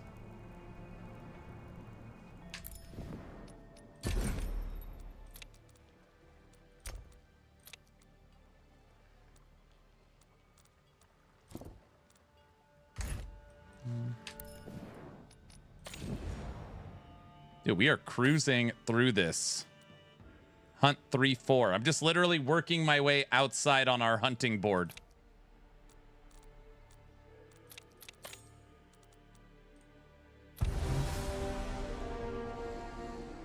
Don't do it. No minions. I'm slowly holding on to all the minion stuff. I'm gonna try it. I wish they would improve at least our spell graphics. I hate my little earthquake as a little piece on the ground that pops. You want like a bigger earthquake?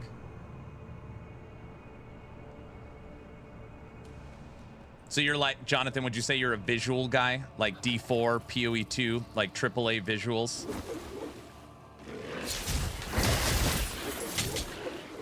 Like a PoE 2 earthquake. There it is.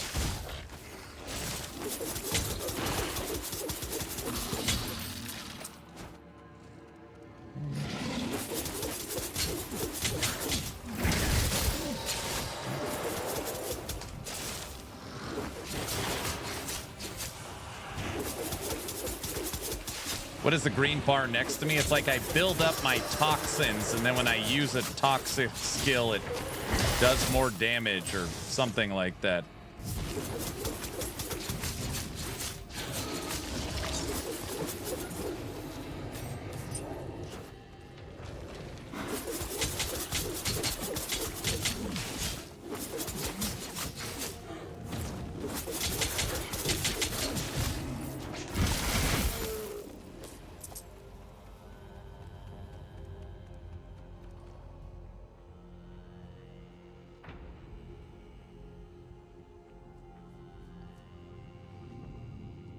I think PoE 2 went too far into the visuals. I can't see. Yeah, it is the worst game for visual clutter.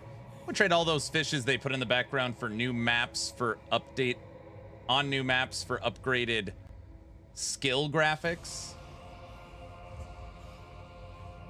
I mean, Jonathan, there's so much more than that. Anytime you update a skill visual, you have to think about performance. So lag, frames, all the different ways. Earthquake can be triggered by your bear, can be triggered by you, can be triggered by Baldur's Wrath, can be turned into a spell. So it has multiple conversions. You've got regular earthquake, you've got aftershocks. So it's just like, you know, think of it like priorities. We are missing a paladin skill, a blade dancer skill, a shaman skill, 2 base rogue skills, and a couple passive trees. 2D art matching 3D renders, the last 2 acts of the campaign, more endgame, balance, bug fixing. And when you think about like core gameplay mechanics, server performance, achievements, leagues, minion tooltips, where does like earthquakes visual fall on that list? And then it's like, is Earthquake the only one that gets updated, or are you talking about a complete overhaul of spell visuals?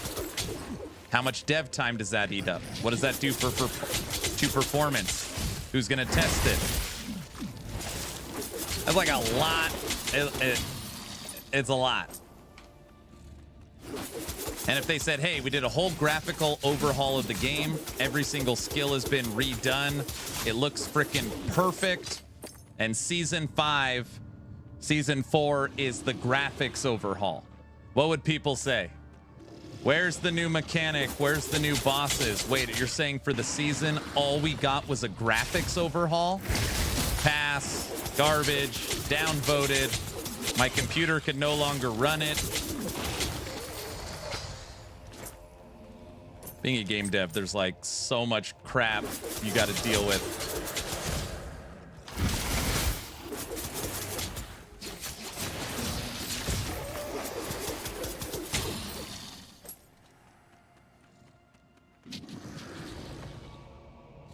Dungeon purification.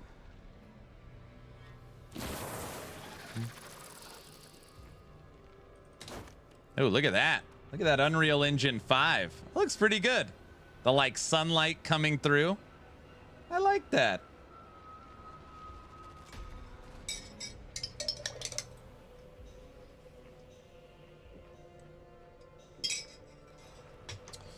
You can literally never make everyone happy as a game dev. True. True. I would say if you can make 4 of 5 people happy, you're probably doing a killer job. Well, think about it like this. A quarter of the audience wants the game to be like D4. And a quarter of the audience wants it to be like PoE. They can't even make their own game. It's like, why can't you just make the game like this game I like? And before somebody says nobody wants it like D4, incorrect. They get asked about adventure mode and Paragon system every damn day.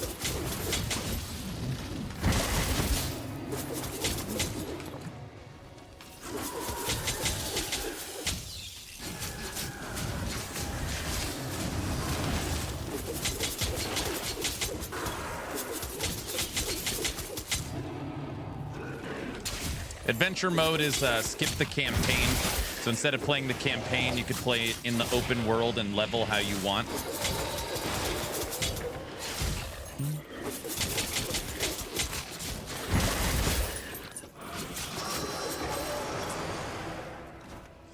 Oh, that would be nice. Yeah, exactly.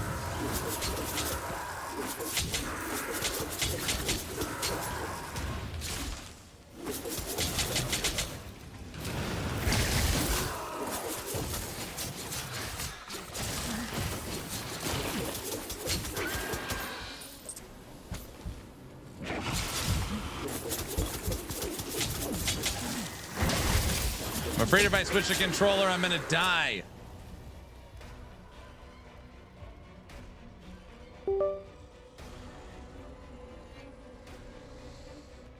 Look at that hybrid right there. Look at that, Medic. UI changes immediately.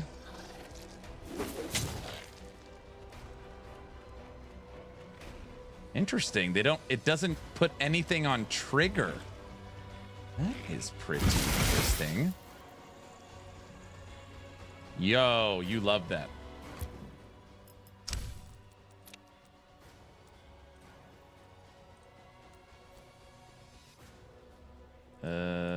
Controls. Mouse, keyboard. Oh, can you not remap controller?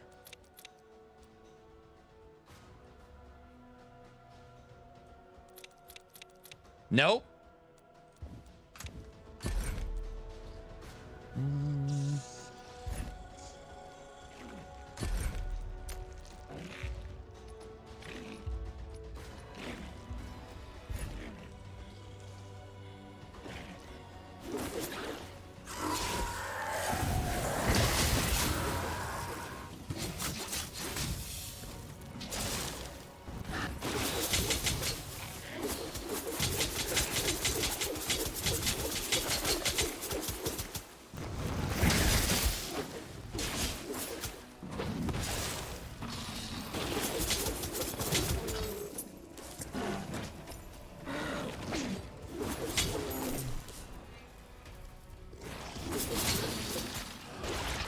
How do you unlock the hexagons for your skills? Just by leveling. Oh my gosh, I don't know if I could do this.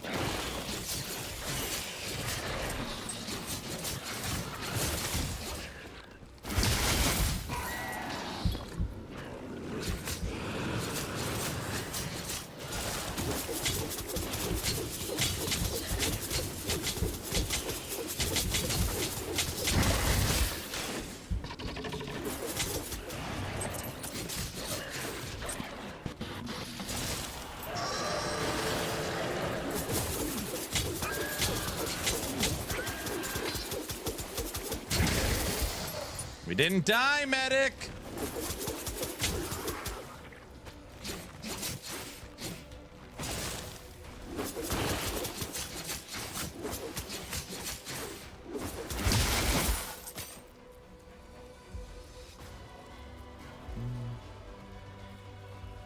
Fence time? No.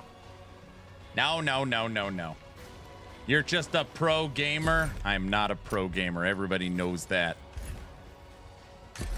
I was just trying to see if I could remap the controller to the triggers on the back.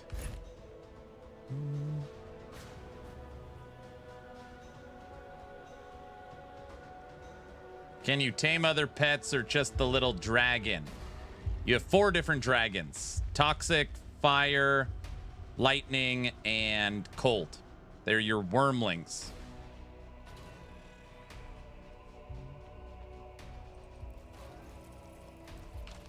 If he was a pro gamer, he wouldn't need the fence.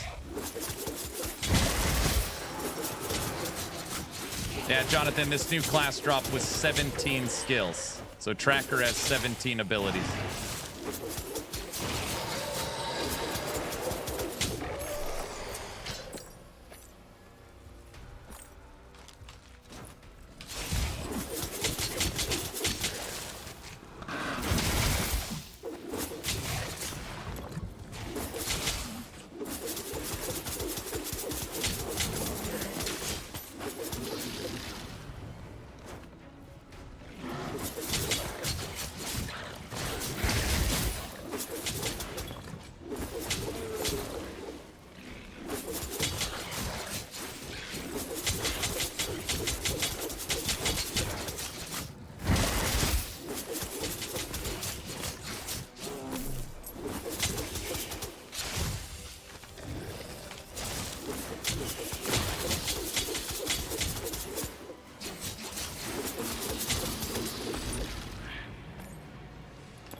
Can you choose to play only melee? Can it be hybrid? Oh yeah, you could do hybrid. I mean, technically this spin skill is melee or range. Yeah. It's 4 classes: Tracker, Barbarian, Sword and Board Knight, and Source. There's a million different skills. You can play them different ways, and you can combine any wormling with them. I'm trying all poison.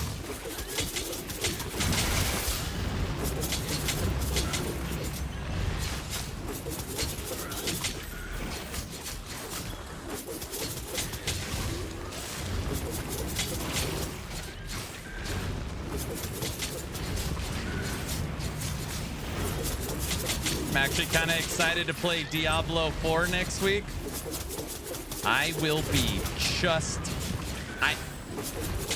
I'm not even going to say it. I'm just...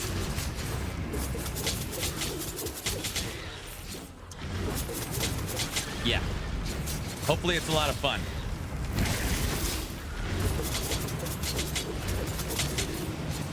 I've been playing bow skills with some melee for defense. I was using bow for a long time. I just switched to, I finally switched out my final bow skill I was using.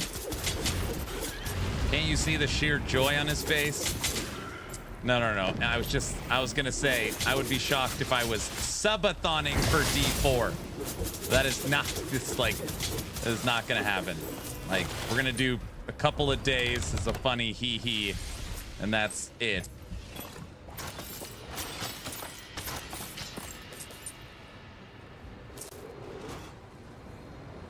Why are you laughing? It's going to be exciting when you are subathoning over D4 launch. That is not happening. It's not happening. It's not. There's no freaking way. There is.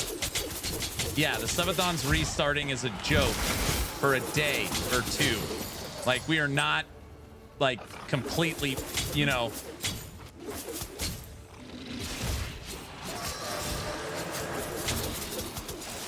I think this thing's a range skill. Hold on.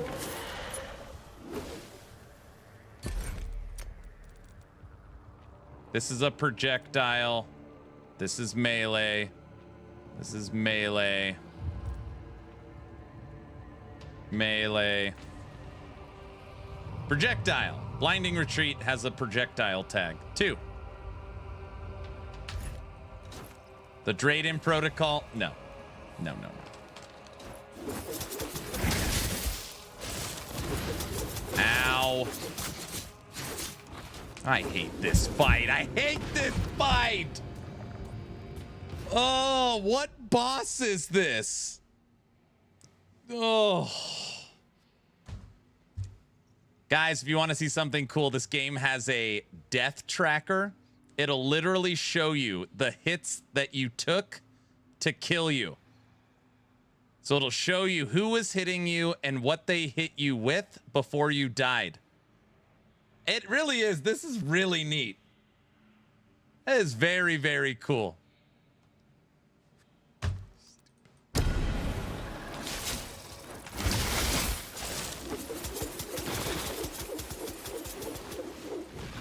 That is an amazing feature. I know. Dude, what? This... Look at how long it follows you. That is the craziest AoE.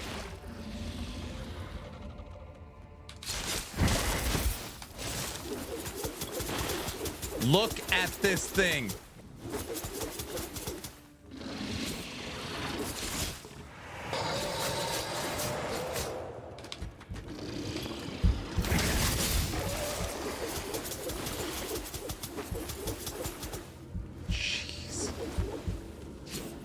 That is crazy. We've been asking for this in PoE for like 10 years.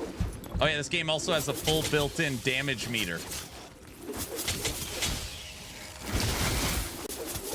Damage meter? Do you want to see something that is going to just blow you away, Jonathan? Look at the left-hand side. Here, I'll reset it for you. It is going to track all of the damage I'm doing with every skill in real time.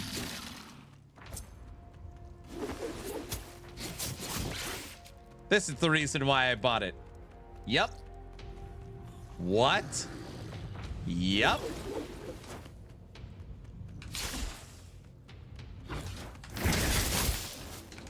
Dude, this is the most ridiculous fight. I'm buying it. This is the most ridiculous fight.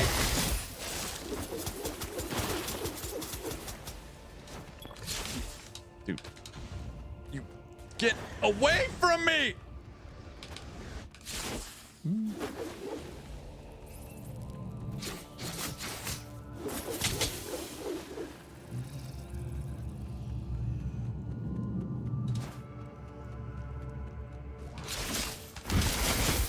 I'll show you some other stuff too. It's pretty cool. Good, you're dead. Get out of here.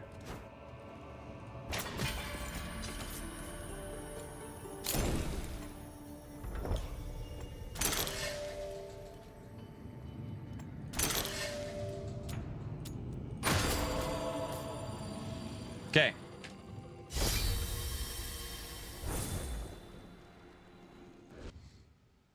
All right, Jonathan, you ready for this? I'll give you the tour.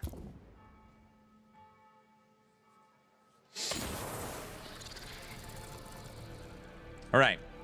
This is Dragonkin the Banished. It just dropped its huge update today. Not a sponsored stream. I just want to say that. I'm not being paid to play this game. I just like it. Okay. Your character. You have 9 items that you equip. There is 6 rarities of gear, and each item could drop as divine or draconic, which means technically there's 18 different rarities. All right? Doesn't do inventory Tetris. Every item is the same size. It does auto sort all of your crafting materials, and you don't have to actually click to pick them up. So as crafting materials drop, you just run over them and they auto sort in here, which is great. Okay. And you have cosmetics as well. This is your skill breakdown. This is your skill tree, your ancestral grid. And in my opinion, it's the best part of the game. It is very, very cool. It is definitely intimidating for a lot of people, but ultimately they do make it. They've put in a lot of quality of life to make it easier. So you have your skill, okay? Anything that is green, so you can see how that's like green is blinking. That means it is activated and working for this skill. When you highlight over the skill as well, anything that's blue over here means it would work with it. So if it's flashing blue, that means it's a support that would work. And you kind of build out this honeycomb trying to gain as many supports as possible with your existing skills and using your wormling to build symbiosis so that when you attack, your wormling's also attacking with you. It's kind of a lot to explain, but skill tree is very cool. You have your attributes breakdown, and your attributes, you have 4 passive trees. Every time you hit a rung on one of the passive trees, you get to pick a perk. Pretty basic. This is what you will like. These are your talents, and this is what you unlock later on, all right? I like to think of this as your mastery or your ascendancy. So you can go into chaos, you can go into draconic protector, you could go into healer, you could go into mounted hunt if you want to have a Roa that you run around on while you're shooting. You can go into technique, you can go into resilience, you can go into pack hunter. Got all these different talents you can break down. On top of that, your wormling, your pet, has the exact same passives. Well, I'm sorry, they have a passive tree as well with different bonuses. And as your wormling levels up, that's why you have 2, you also unlock passives for your pet. Okay. On top of that, right? So that's character customization. On top of that, one of the coolest parts of this game is R. Welcome to your city. Welcome to your city. And by the way, it's snowing right now. The environment, sometimes it's summer, sometimes it's fall. There's like an internal clock in the game, so your city's always has different weather. As you are playing throughout the game, you will actually level up your city. And as you level up your city, you unlock different perks and different things inside of it that are for your character as well. Your city, you can customize the visuals with different cosmetics. You can also zoom in and see different individually parts of your city.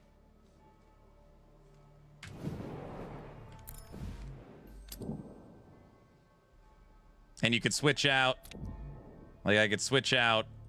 Do I want a tree? Do I want this statue?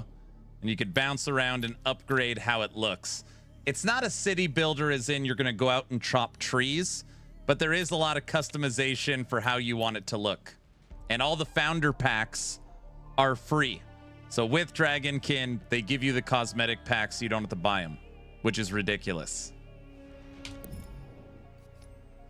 These are your upgrades.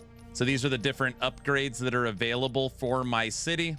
Upgrading different NPCs and different things for your character as you play. So you can change the way your city looks, and you can upgrade your character through leveling up your area. But this city is huge. Who the heck wants to run around it? No worries. Let's fast travel to the outside. Go check out the camp. No, I don't want to go to the camp. I want to have a beer. All right, we're at the slums. No. I need to check on my Draconic Atlas. Nah, take me to the Endgame. Full fast travel built in to your city. Moving on. You have an individual stash for personal and shared amongst your characters. You have an individual stash for your different skills. This was added in during the last update, which is so nice. Watch this, Jonathan. You're going to die. Training grounds. Here you have a small enemy, a medium enemy, and a heavy enemy. But I don't want to fight just one. I want to fight more than one. Now I've got 5 enemies. I don't want just one enemy. I want 5 enemies, and I want those enemies to attack me.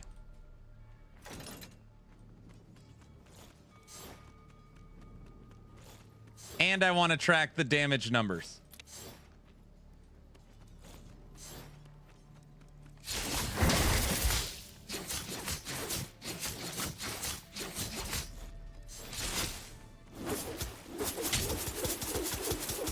Man, it's pretty cool, right? Okay. But wait, there's more. Check this out. Every action RPG tracks your, path of building, POB, all your tool tips. You've got all your different stats for your character. Dragonkin, you have your offensive stats, defensive stats, health, and miscellaneous, right? This is unbelievable. I show this all the time, and it seems like something so small. I love this. If you want to watch one of your stats in real-time combat, you could click this eye, and it pins it to your screen. You can pin any stat to the screen. So now when you're in combat, you could see your crit damage going up or your critical strike chance or whatever it is, instead of trying to attack with the menu open, which is, by the way, what I have to do when I play Last Epoch all the time. So you could pin it up here, and then when you're done with it, I'm done. Go away. And it's gone. All right. This other feature, I know a lot of games do this, but I like inside of Dragonkin for the options. When you're setting up your game, under graphics, it shows you your VRAM total usage in real time when you are updating your settings. It'll actually show it changing. Just like, they've got so many like little cool things inside of the game. The game has full hybrid controller support, full WASD movement, and point and click. It's dropping on consoles, PC, and 4-player co-op with shared city progression. I am sold. It's pretty cool. It's pretty cool.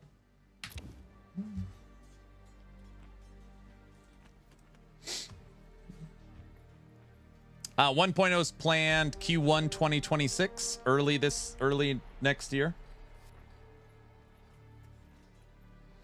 Aaron, sir, how many characters are there so far? Great question. So I don't know the answer to how many skills. I could tell you this class, the Tracker, uses claws, daggers, and bows, and it dropped with 17 skills today. So I would guess that the other classes are right about that, 15 to 20 skills.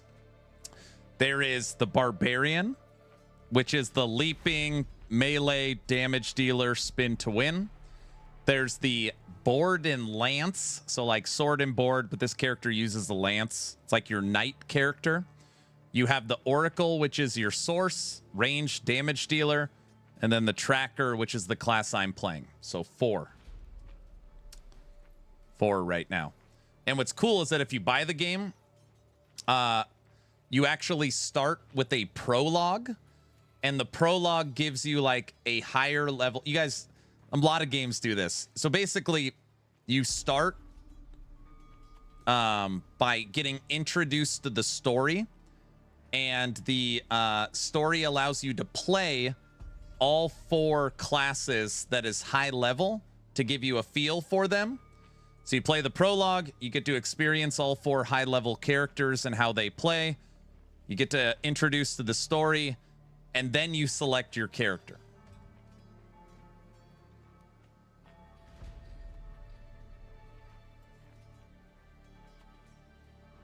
I wish they would add an engineer type with guns and turrets. The game also has minions as well. Not a necromancer class, but you can play summons. The Lance character is my favorite one. Yeah. I pinned resist stats when the game released, as I was sure a skill wasn't working, and it was. So I could report the bug and told them that it's surely the math formula behind the skill, which I sent them, which was surely an error inside of it, and it was, and they corrected it in the previous update. That is pretty cool. That is pretty cool. Game has 3 different endgame systems right now. Not overly complex. They've got like a greater rift. Kill enemies until the portal pops up. Kill the boss. They've got like the endless kind of... it's kind of like infernal hordes for D4. Like you pick a thing, you got to kill multiple waves. Pick another thing, kill multiple waves. You keep doing that till you get your reward. And then they've got their kind of mapping system, which is right here. It's the main thing. This is your hunting board. And ultimately, you go on different hunts.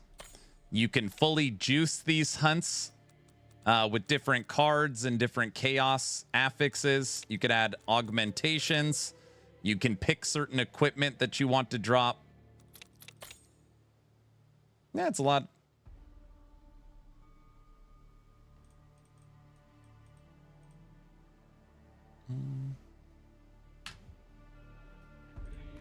Yeah, it's pretty neat.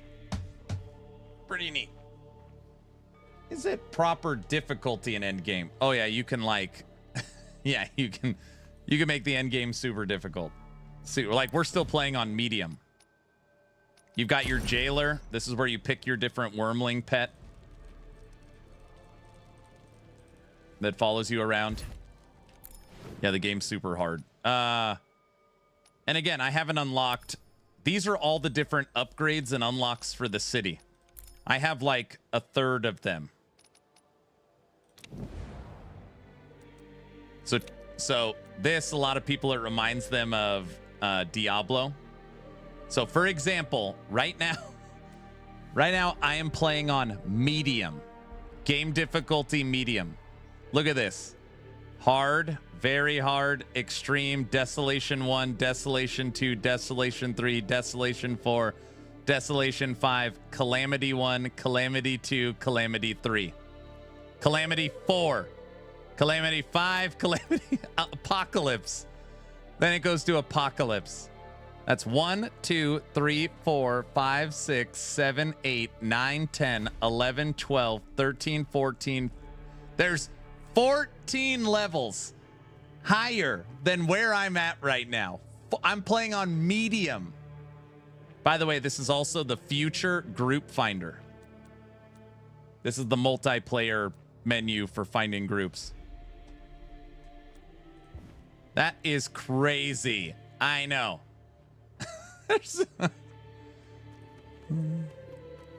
And so you could put it on that insane difficulty, and you could start clicking these cards. Look at the modifiers.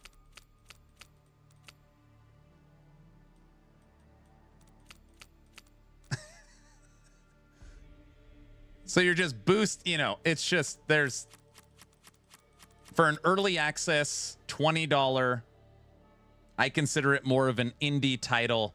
I don't know. I think they're doing a great job. I think the game deserves a lot more credit than it gets. And I like showcasing it. So.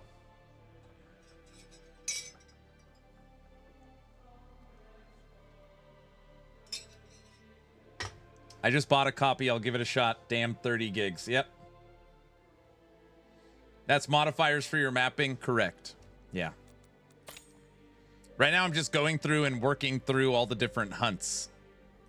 So you'll see up here, these are different enemies that I'm tracking down to fight.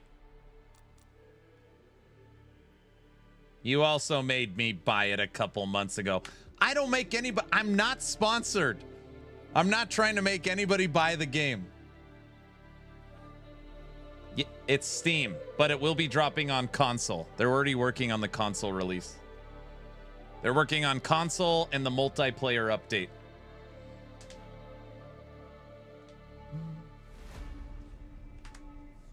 Turning off this light. Right now we're only level 28. I think max level is level 50. They did say something I don't want to say I'm nervous about. It's probably fine. They talked about how they're working on a Paragon system. Paragon system, which is, it's not surprising, but once I hit level 50, I guess we'll have a Paragon system.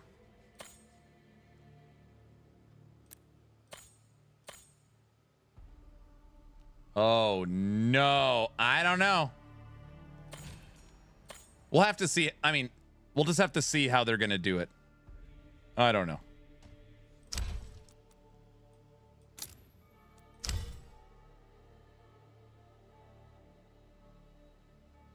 All right, we're gonna go up to hard difficulty. So now when people are like, "Hey, Aaron, what are you playing on?" Oh, we're just playing on, you know, really, we're playing on hard. Yeah.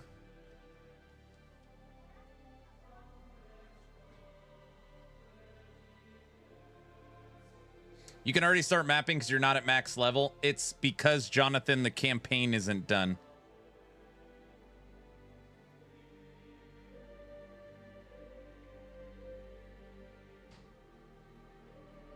You'll actually probably like this. You could completely skip the campaign if you want to. When you pick your character, you could run the prologue, you could run the campaign, you could skip the prologue, you could skip the campaign, and you could start immediately at the hunting board in your map if you want to. You don't have to play the campaign. I'm not gonna die, Toxic. Yeah, it's like chaos perks. Definitely feels like they're taking a lot of inspiration from Diablo. Yes. Yes, they are. Yep, WASD. Aaron gets excited about action RPGs. His jolly is about food. No one has to travel to Texas. I do get excited. That's true.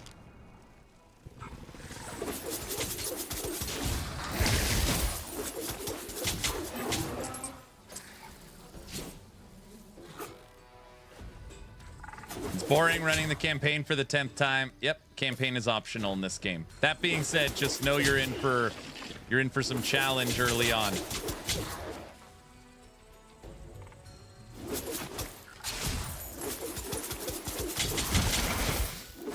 I would say this is the best action RPG nobody's heard of. Normally people are like, what are you playing? Is this some mobile game? I'm like, this is a full-fledged action RPG. For those of you that don't know, this is made by the developers of Warhammer Chaos Bane. So Warhammer Chaos Bane was their first attempt at an action RPG. This is their second. So this is their second game. It's from the creators of Chaos Bane.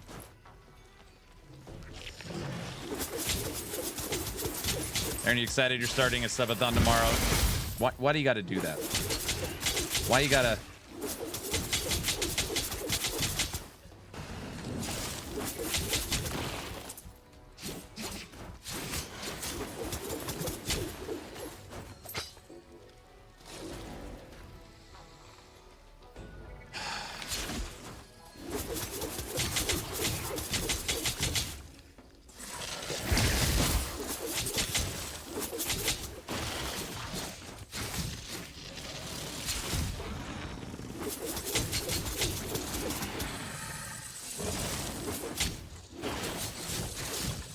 In 50 minutes, it's tomorrow here.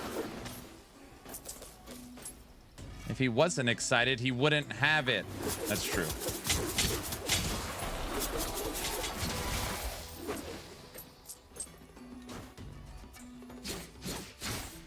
Get out of there. I'm here to rescue you.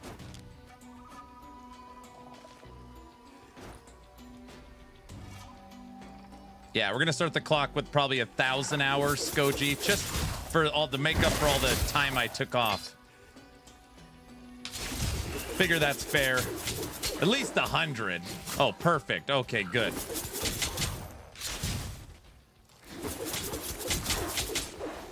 That sounds perfect. Okay, good. Somebody clip that.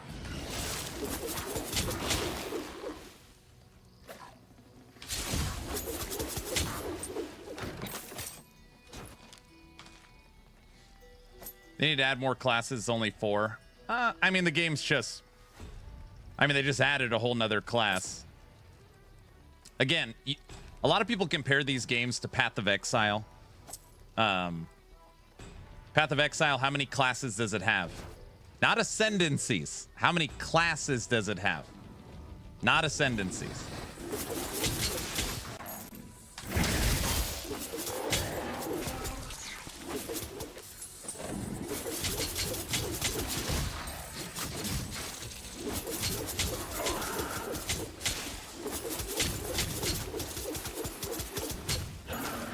Isn't it 6? It's not 10.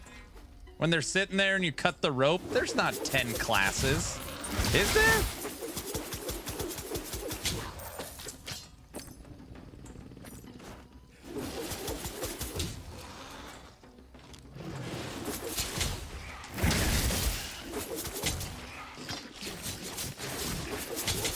There's going to be... How many is there right now? 6, right?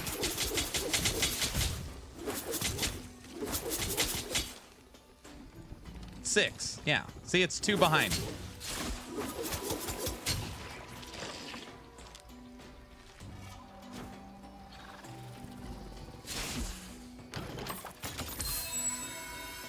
We found an Look at that beam. Look at that beam. So this is a divine item. This is a divine. Ooh. Is it any good? No, it's not as good as what we're wearing.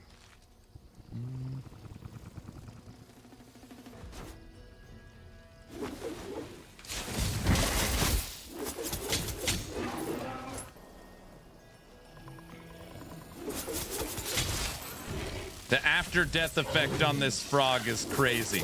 Ready? Look at that. That's not allowed. It's like new LE item. What? No. It's just an item. Oh, I mean, yeah. A divine is like, I guess that's one way to put it. Like an exalted item. It's a item that has a special higher affix on it.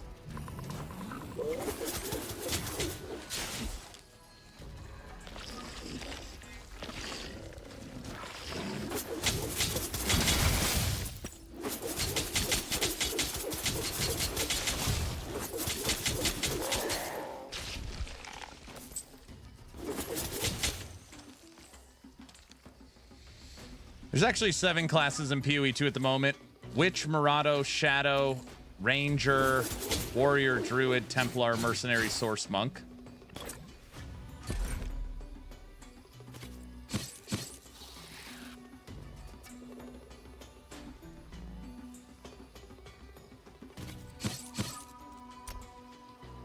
We're gonna have to sort these soon.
Fist weapon and a bow? Yeah. You have to carry a bow. So you get 1 fist weapon and 1 bow.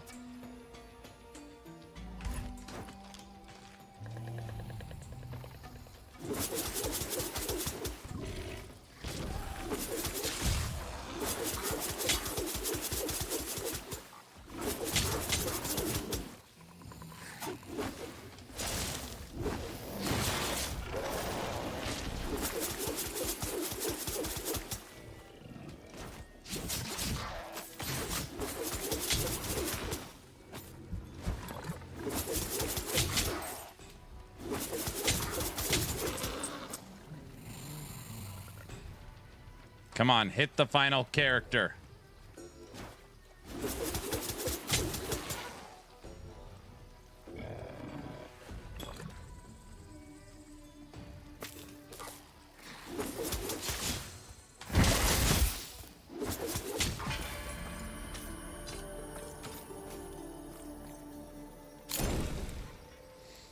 What do we got? That is a lot of added damage and toxic. Give me that.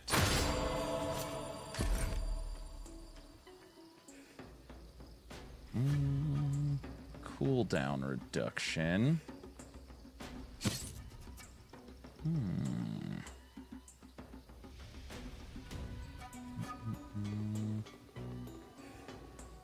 Cost reduction.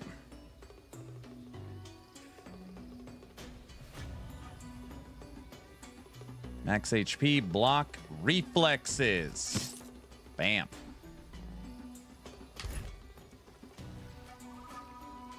Seems there's 2 trap skills, blinding retreat and line of defense. I would guess a lot of people don't like it. I've been using blinding retreat the whole time. I actually like it. Increase in difficulty is worth it. The game?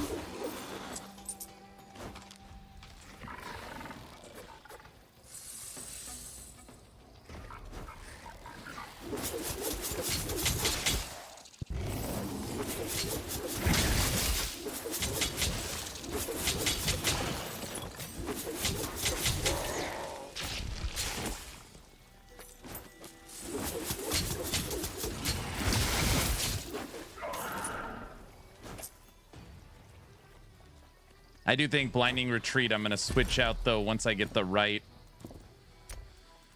combo for Assassin's Shroud.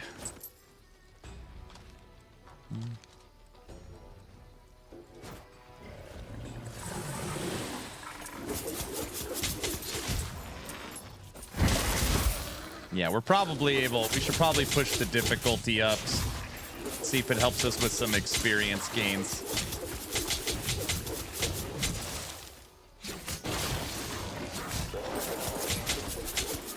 Get out of here, frogs.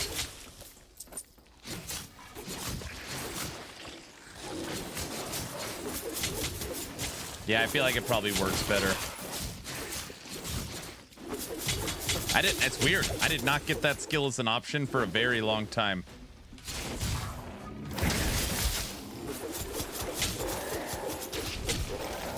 No.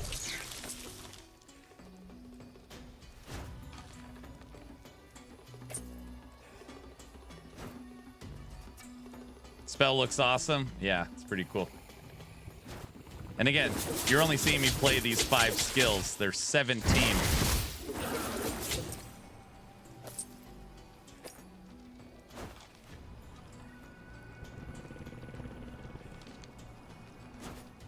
Make sure you guys get these lookout points. Might have already got this one.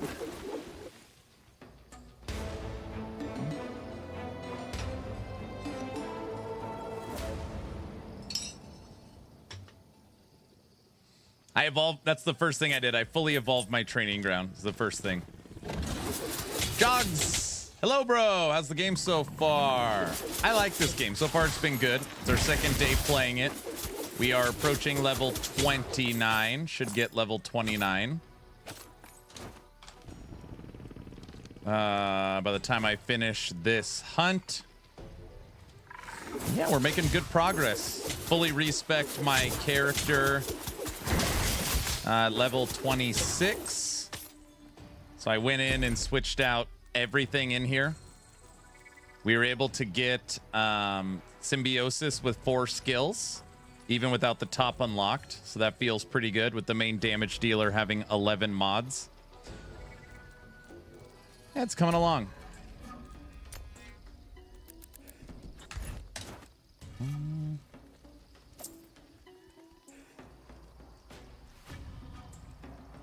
I got stuck with a mission. I traveled to the place where the icon mission is, and that's it. So I just don't know where to go. I stopped playing. I hate it when that happens. I truly hate it. At least on here, it'll tell you, like, I'm supposed to be in the springs, and I'm in the corrupted village. So I'll go to town.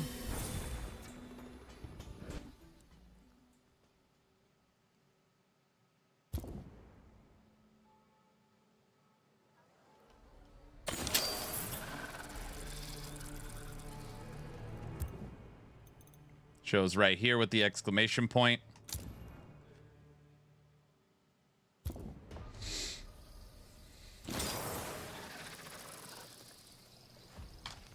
And then here it shows me on the map. I need to go here. Max level 50, yep. With supposedly Paragon levels on the way.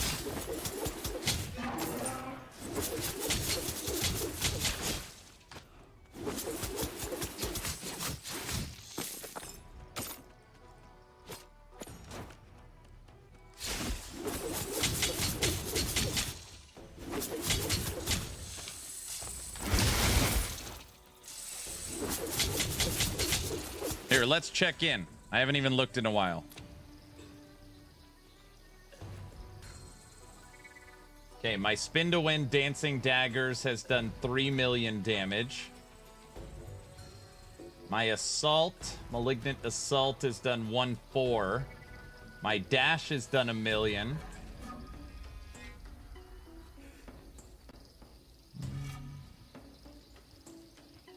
Blinding retreat. 275,000. That needs to get switched out. This is so cool. I love this. This is so cool. Dang, Aaron, that is so cool. Yeah, loot filter's in now.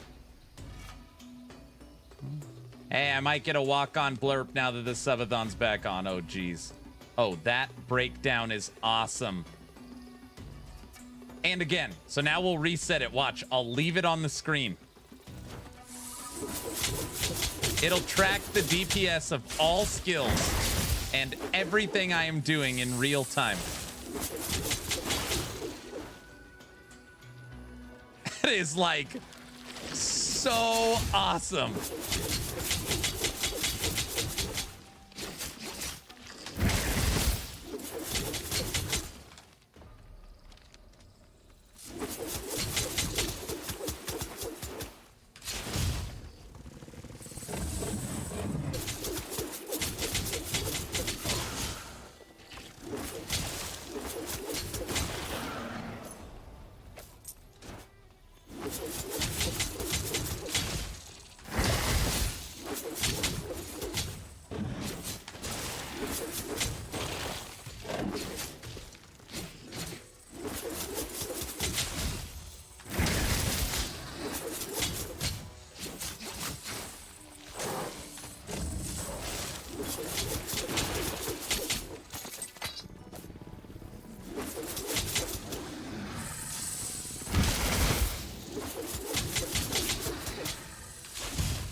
PoE 2? Who? What? Oh, stop it. It's a pretty neat feature. It's pretty neat.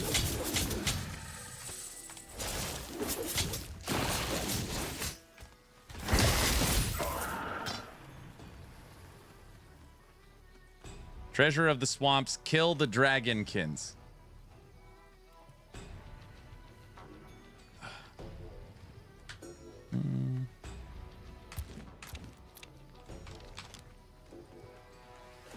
Oh, it's like a big circle right here. I'm not even paying attention.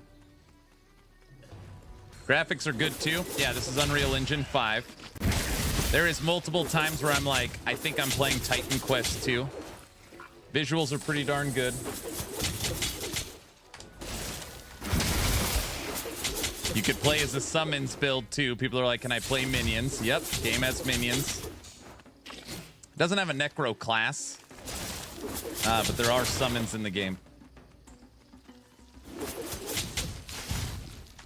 Yeah. Sure. Sure. No, that's okay.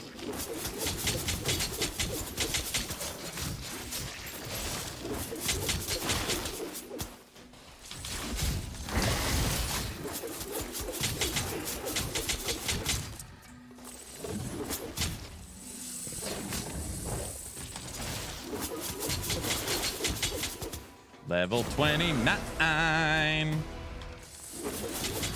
Game is very underrated right now. That damage monitor is top tier. Yeah, I know.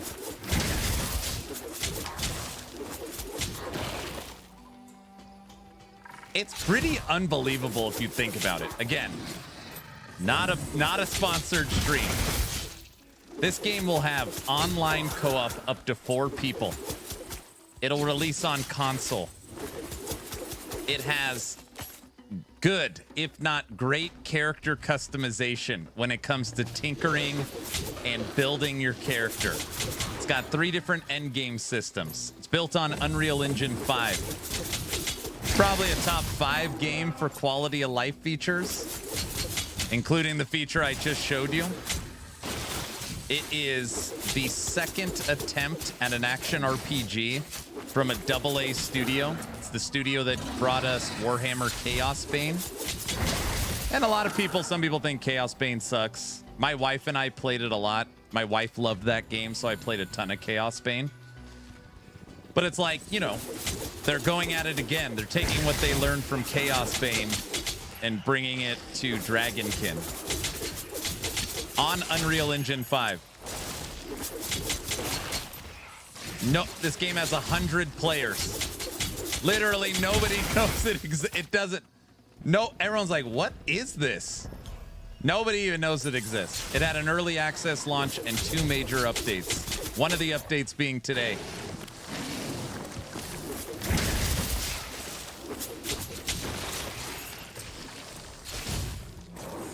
Character playing right now is Blade Dancer build. This character I'm playing is the Tracker class that launched today. You could play bow, dagger, or claws. And we're basically playing, I mean, I guess claws.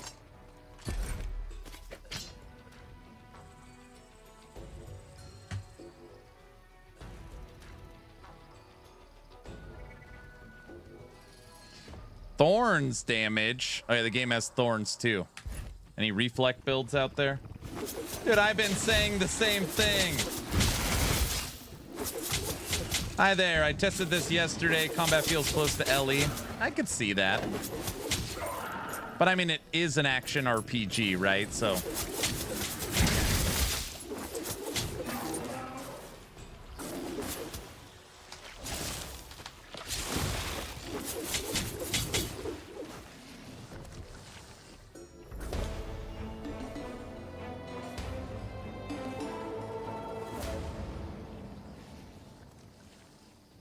Tech, you ready for some cross out tonight or what?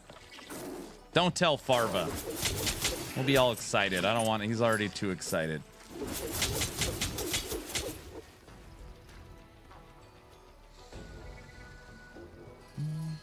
Okay, I'm reinstalling Dragonkin. Oh, brother. Yeah, but Sensation is very different from PoE 2 to No Rest for the Wicked. Wait, what?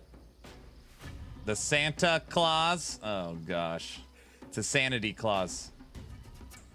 Are they going to implement player trading system?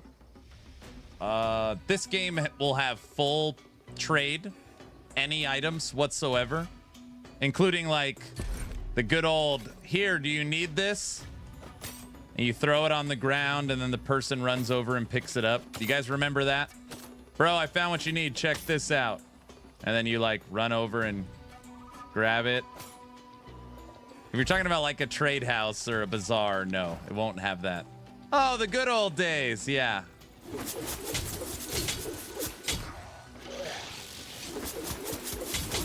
Good night, sir. Movie night tomorrow. Donnie Brasco for movie night.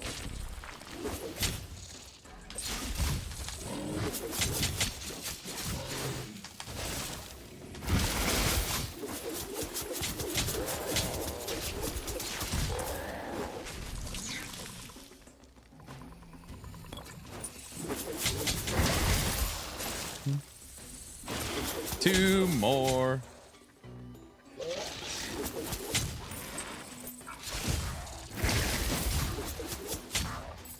Got it. Is it complex when it comes to building your character? This one's hard to answer. I don't think it's too complex where you can't figure it out, but it's decently complex. But not like PoE complex, you know. I feel like once you get the skill system, you get it. But that is the hardest thing to understand. Most people understand like, here's my skill and I push a button to upgrade it. Or here's my skill, I get a support and put it in. This is not technically like that.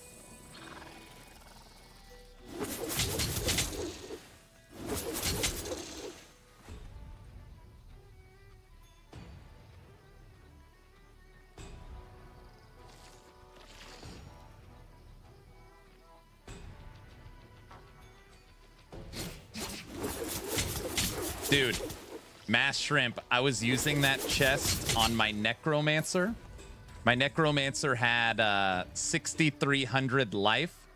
I was literally running like insane low life at 14,000 ward. Like always at 14,000. So you need a ton of life for that chest. PoE is complex, yes. Once you get a hold on the game, I guess you'll have an ease of understanding the build system. I'll show you. So there's lots of different systems, but the main system is right here. This is your Ancestral Grid.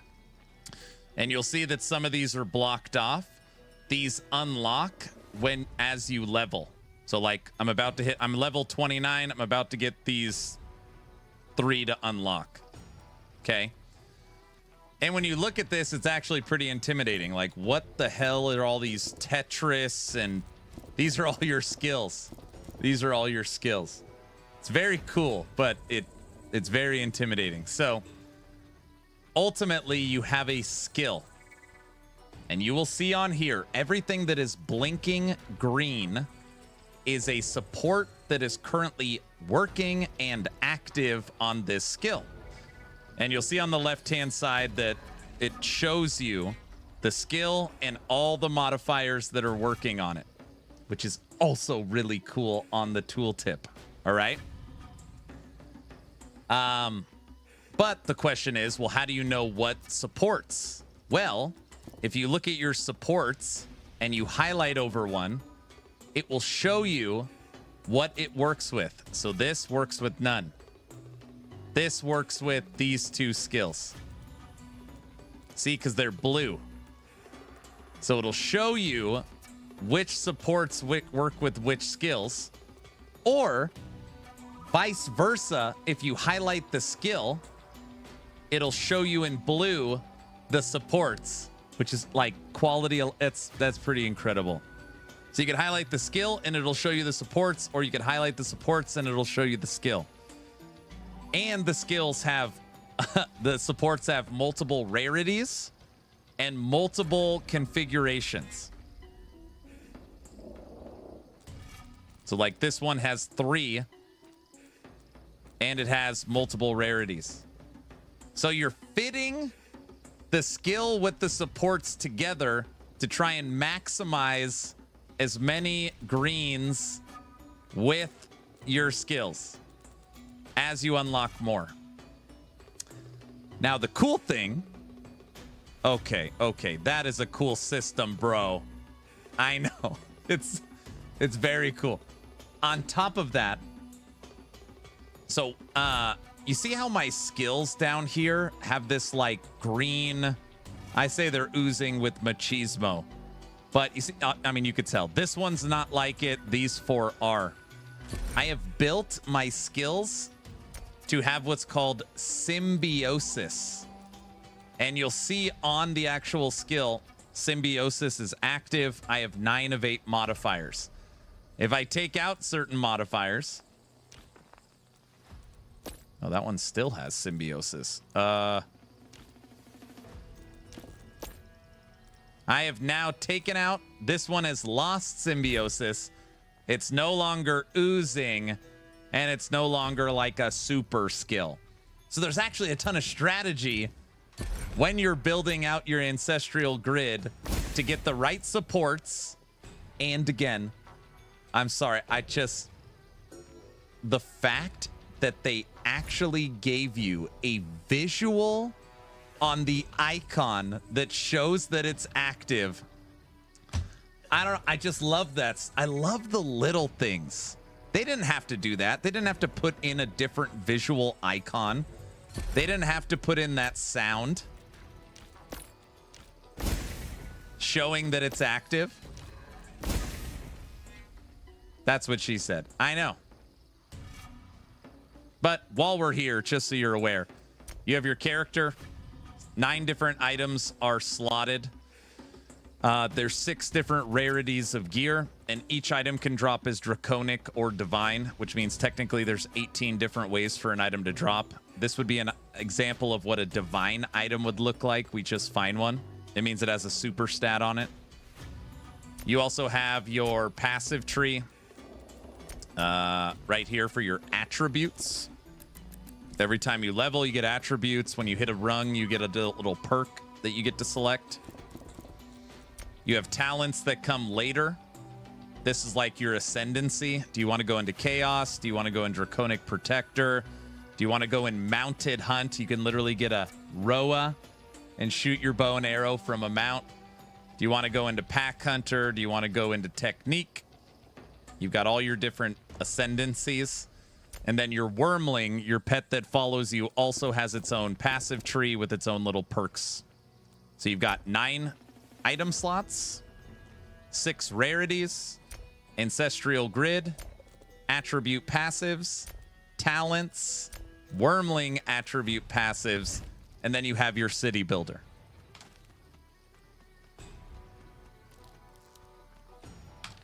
Here, we're going to go to the city.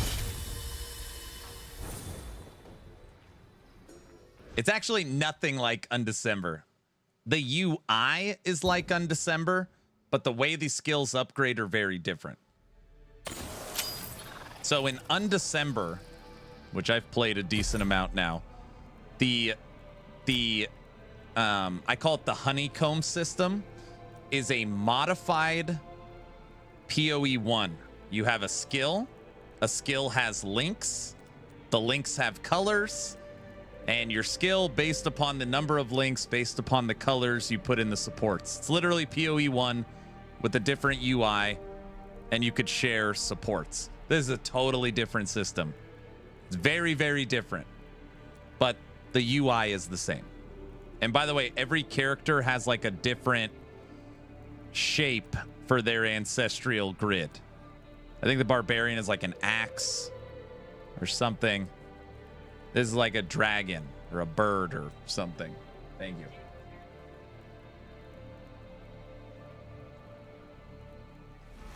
Yes, please.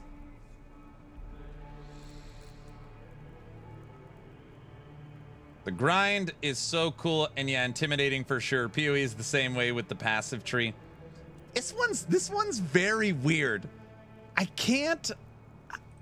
It's hard to pinpoint and talk about this. So we hit level 25 and unlocked a new part of the tree. And I was like, okay, I've been putting this off for so long. I took off every single support. I completely emptied my ancestral grid. I went over here because you also have a stash for your supports. And I organized them.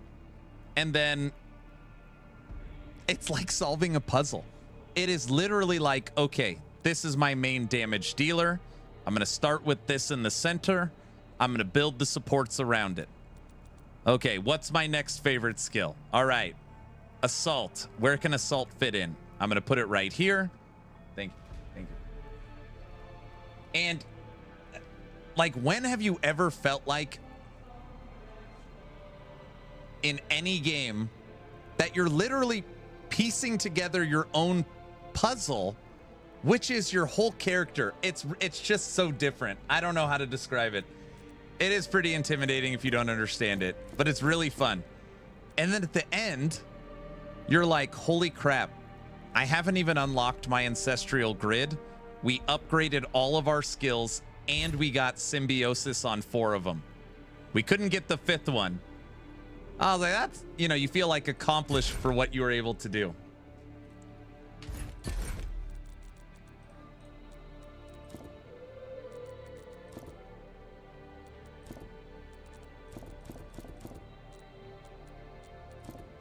good. I need to clear all of these. We're just gonna do that right now. I don't want any of these anymore. We're done with commons. And by the way, if you didn't catch it, yes, there's rarity on your skills, which is also so different. Commons gone. Full fast travel.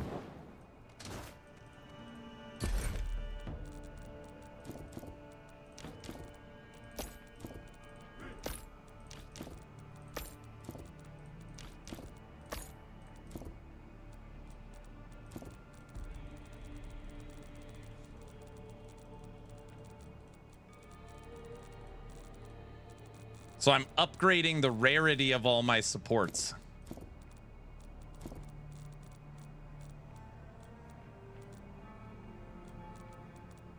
This is where all my wormlings go. This is where all my bows go. And this is...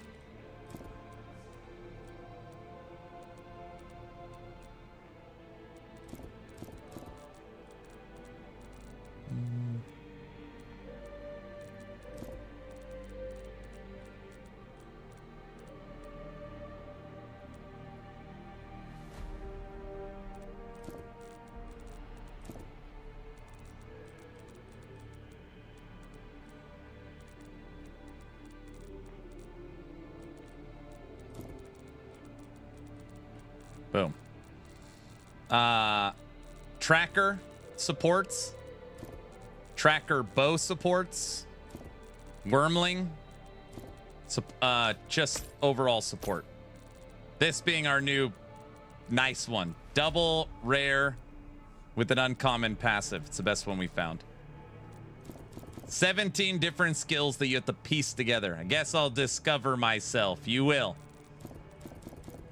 I would actually think this game's pretty hard to find, to make a build guide for. I guess that's not true. As you level up your city, it becomes easier. By the way, in case anybody caught that, this is your city.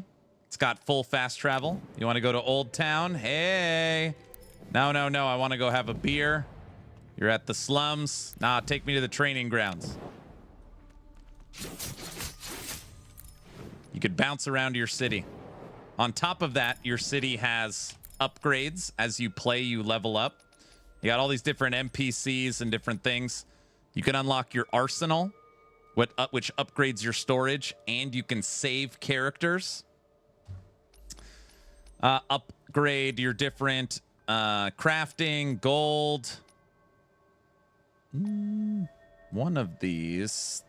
This one, Grand Benedictor. This is the next one I'm going to get. This one gives you a loot filter and allows you to auto salvage stuff.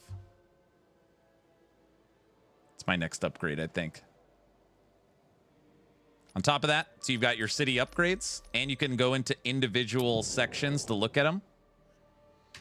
You have your fast travel, and then you have your, of course, your cosmetics. And again, Dragonkin, on top of all of this, is giving away all their support packs for free. So they're free. So I don't know what to say. They're free. So the cosmetics, you don't have to pay for them. I know. I don't know. So you can go into the individual sections. You can go to individual parts of your city and change the way they look. A well, a little dragon statue, a tree. And you can change the way everything looks. There's a market. Aaron's going shop. So they're free. The cosmetics are free. So, anyways, you could change the way it looks. You could fast travel around. And you actually upgrade it to boost your character. So you have all those character customizations I showed you and your city.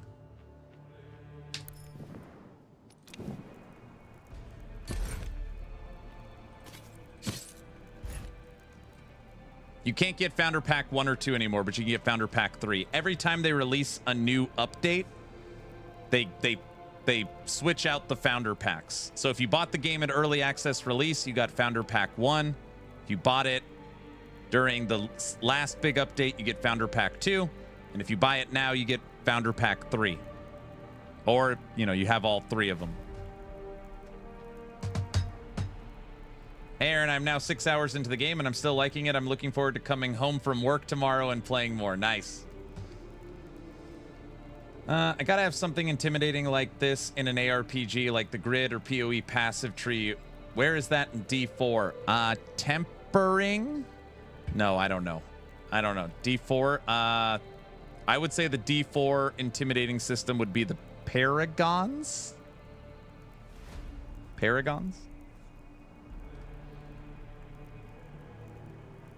My wife said you haven't eaten. Here, take this. Asparagus with the baked potato.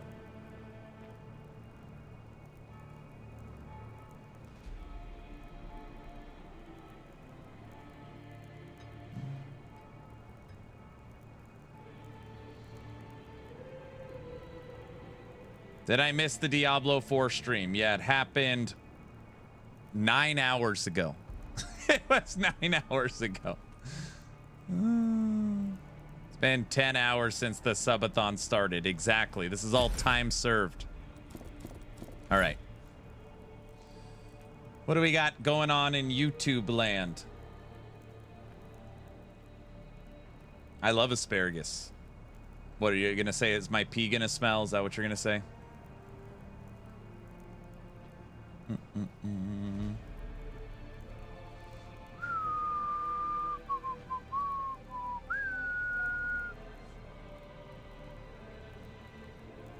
All right.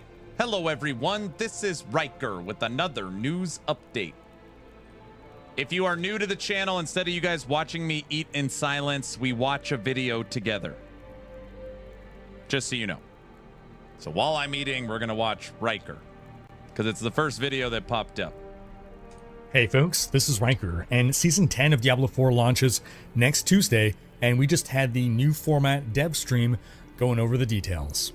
In this video, we'll give a recap of that dev stream. So first off, as you'll remember, they changed the format of how they're doing these campfire chats. They announced that they'd be doing that for the PTR, for instance. Typically, they would have a dev stream. They did not. Instead, they just released the blog covering what Season 11 would entail, the Season of Chaos. And then they had a Sanctuary sit-down, which was a more informal, smaller kind of talk and chat that happened on Discord and was live streamed by a community member, Cliptus, who was hosting it. But there was no official stream that happened on the Diablo channel. Instead, they put a lot of production value and effort into doing this stream for the season reveal itself, the final stream right before the season, and it is a good format. They started off with a sizzle trailer of about 2.5 minutes, produced. It went over all the important details. It was a good hype trailer, and they moved into a Q&A where the devs went over some more details. It was altogether more succinct and more geared towards being a hype reveal for those who weren't following the PTR. So, what did it cover exactly? First of all, if you haven't seen my video going over what Season 11 entails, I encourage you to do that. I'll touch upon it in here, but we're not going to just repeat everything that was in that video. We'll highlight more what may have changed based on the PTR. So first off, the Chaos perks, the seasonal powers of this season, which again are the most transformative of any of the powers we've seen before. That's why they call them perks instead of powers. From the test server, they felt that the generic perks were a bit too... Did he just say that's why they call them perks, not powers? Powerful compared to the class-specific perks. So they did a tuning pass there to really bring up in power a lot of the class-specific perks, with the exception being the Druid, whose class-specific perks were way too strong. They've toned those down. Rogue got the most love. They felt that the Rogue was kind of left behind. And so not only did they buff the Rogue perks, they also retooled some of them to work better. Now, Chaos perks isn't the only thing coming this season. We also get Chaos armor. This is a new category of very powerful, unique item.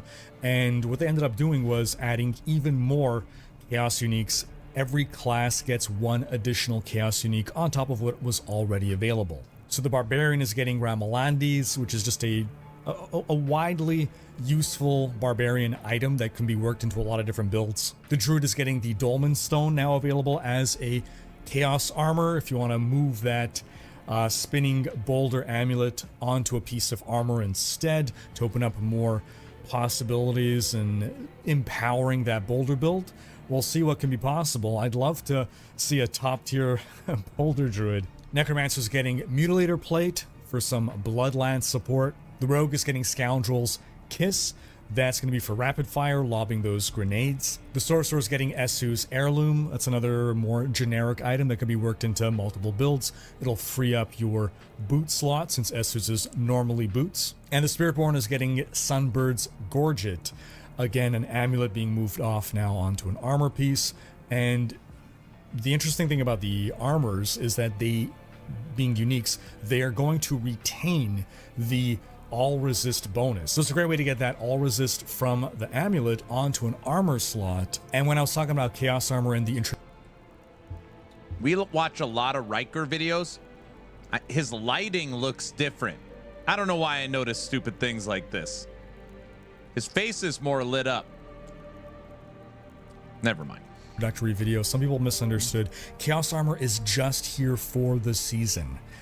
It is not a permanent addition to the game, nor are the Chaos perks. So once the season is over, Chaos Armor will be deprecated. But during the stream today, they did stress if people really love it, they're going to find some way to bring it back in the future. Now, Chaos Armor can be somewhat target farmed simply by gambling. So if you really want a Chaos Armor chest piece, you can just gamble and eventually you'll get that Chaos Armor. The best way to get Chaos Armor is farming the new boss, Bartuk, but you could just kind of get it anywhere as well. Now, speaking of Bartuk, let's talk about the Infernal Hordes. So if you're not aware, Infernal Hordes now has an optional boss at the end that is an alternative to fighting the Council. You have to pay an ether price to fight Bartuk. It's a new boss fight, and if you defeat him, then the rewards will be worth it. But if you fail, then, well, you lose your ether. A change from PTR is that Bartuk will now follow the same invulnerability rules as the rest of the lair bosses. And in case you missed it, lair bosses now have a system by which if you are able to deal enough damage, you can effectively bypass their invulnerability phases. It was a little complicated to parse, but you can dig into the patch notes and see that the new rules are, first off, a boss's invulnerability phase cannot be triggered within the first 10 seconds of combat, meaning it's going to be at least 11 seconds before a boss becomes invulnerable. Then the second thing is every time you knock off 1/3 of the boss's life, so once it's down to 2/3 life, and then once it's down to 1/3 life, every time that happens, the boss is going to gain a shield. Now, lair bosses who had invulnerability phases, they would trigger every time you took off 1/3 of the lair boss's health. So down to 2/3 and down to 1/3 health, that would trigger an invulnerability phase. Now, before the invulnerability phase is triggered, instead, we're going to get a shield. The boss is going to get a shield. And you have 5 seconds to take out that shield. If you can take out that shield in 5 seconds, the invulnerability phase is skipped. If you cannot take out the shield in 5 seconds, then the invulnerability phase proceeds. So the first shield, once you've taken the boss down to 2/3 life, is equal. But the game is balanced. So, I mean, nobody's going to be doing billions or trillions of damage. So I would think that everyone will have the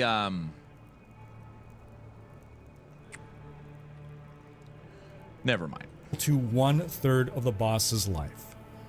The second shield, once the boss is down to 1/3 life, that shield is equal to 2/3 of the boss's life. So what does this mean in the end? Again, if you have a build that can deal so much damage so quickly that you're able to melt down these shields, then the boss will never become invulnerable. If you don't have the damage to do that, then the fight basically proceeds as it always has, where they go into their invulnerability phase. Now, back to Infernal Hordes. They've made some other changes as well, based on PTR feedback. The Chaos Waves. First off, Chaos Waves will not be nearly as prevalent. They made them spawn more often on the PTR so that we can test them, so they won't come up as often. Chaos Waves are really fun. So Chaos Wave spawns as a 4th option. It doesn't replace the 3 offerings. It spawns as a 4th offering, and they were just so powerful that you always wanted to take them. That might still be the case, but they also did a tuning pass to buff some of the other offerings. They also, however, wanted to ensure that with the Chaos Waves being more rare, they're definitely worth taking when you get them. They also did a pass that is going to affect just the core way you get rewards from Infernal Hordes. Previously, your build, right, the choices that you make in Infernal Hordes would be the predominant factor in determining how much ether you get. They've dialed down that importance so that ether as well is just kind of more rewarding from completing the events in general, and your build choice still does matter, but not as much. So like, for instance, let's say you are building towards elites and you get Soul Spire.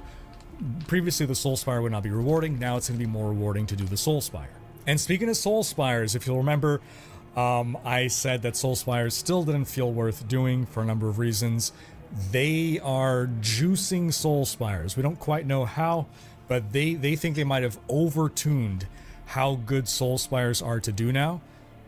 We'll find out. Part of the reason is that they made the base ether upgrades for Soul Spires really powerful, and they also added multiplicative modifiers on how much ether you can get. They also just did a pass across all the offerings. They really wanted to ensure that the legendary and rare offerings were worth taking. So that about covers the dev chat, folks. As a reminder, for full details on what the season entails, do check out my video where I first covered all that. But otherwise, folks, I leave you with the question: do you intend to play Season 10 of Diablo 4, or is this not enough to bring you back? Thanks for watching. Special thanks to my supporters for making these videos possible. If you enjoyed this video, give it a thumbs up and subscribe to join Riker's Raiders for more Diablo content. So, is that enough to bring you back? Everybody, here's a link to Riker's video. He's a friend. Good guy.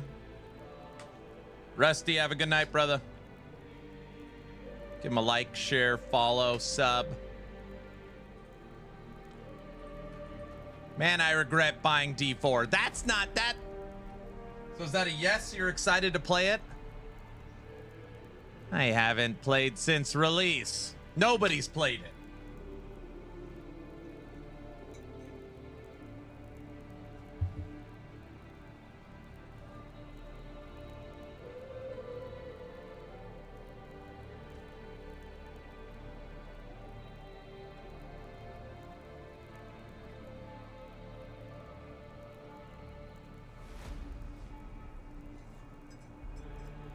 You quit in season 2. That was vampire powers. That's what this season is. I'll play if you do another subathon. Oh, brother.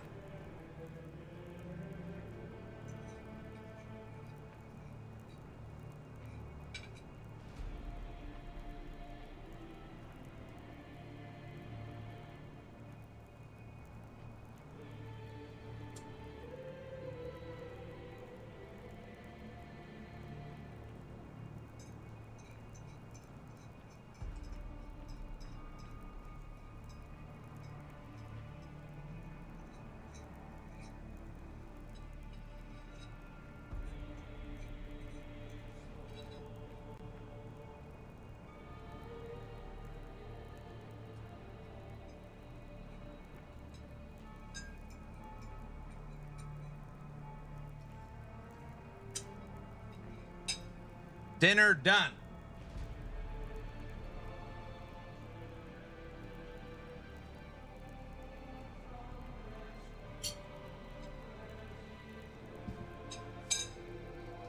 Stop trying to make Diablo 4 happen. Well, it's so fetch.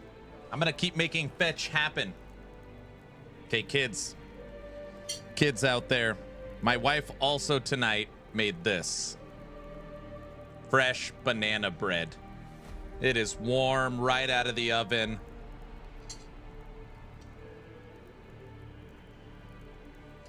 I'm not spoiled. Don't, come on, West. Don't even. He's bragging again. So spoiled. What? What are you talking? Now I can't play cross out. Why? What did you do? It's almost cross out time. What does that mean, Sith Lord? Because I don't have banana bread. Oh, gosh.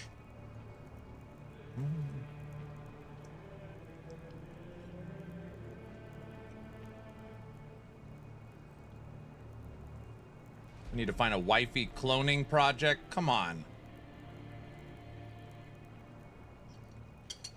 Oh, man, that banana bread is good. Mmm.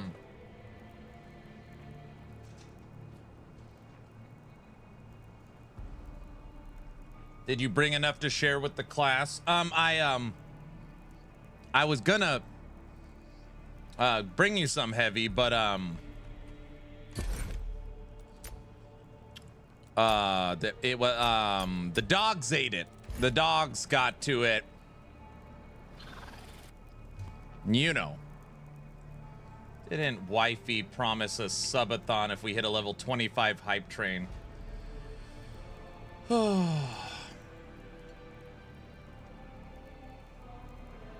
I don't remember.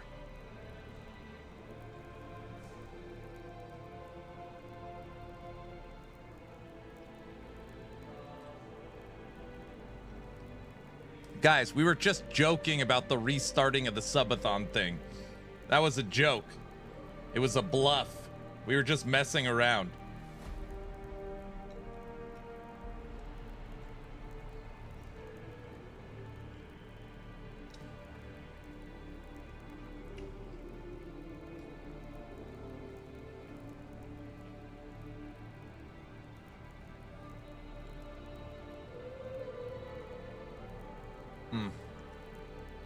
Dude, it's so good. It's fluffy and warm. She made two different kinds, chocolate and blueberry. I took the blueberry. Oh my gosh.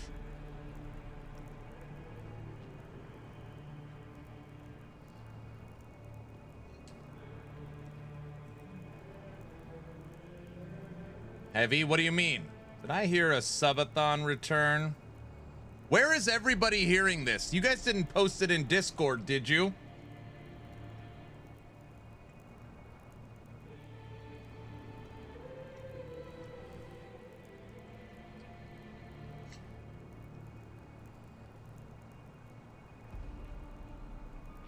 No, it doesn't have a name yet.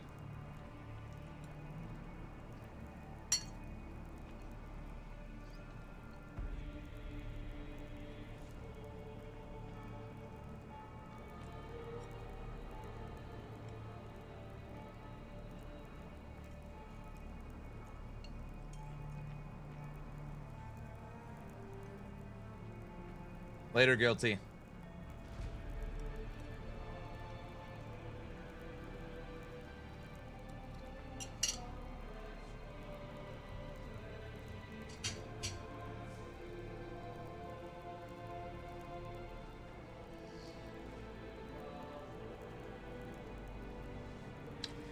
If you are just joining the stream, something I would put in the category of unbelievable, miraculous, unexpected, unbelievable, inconceivable.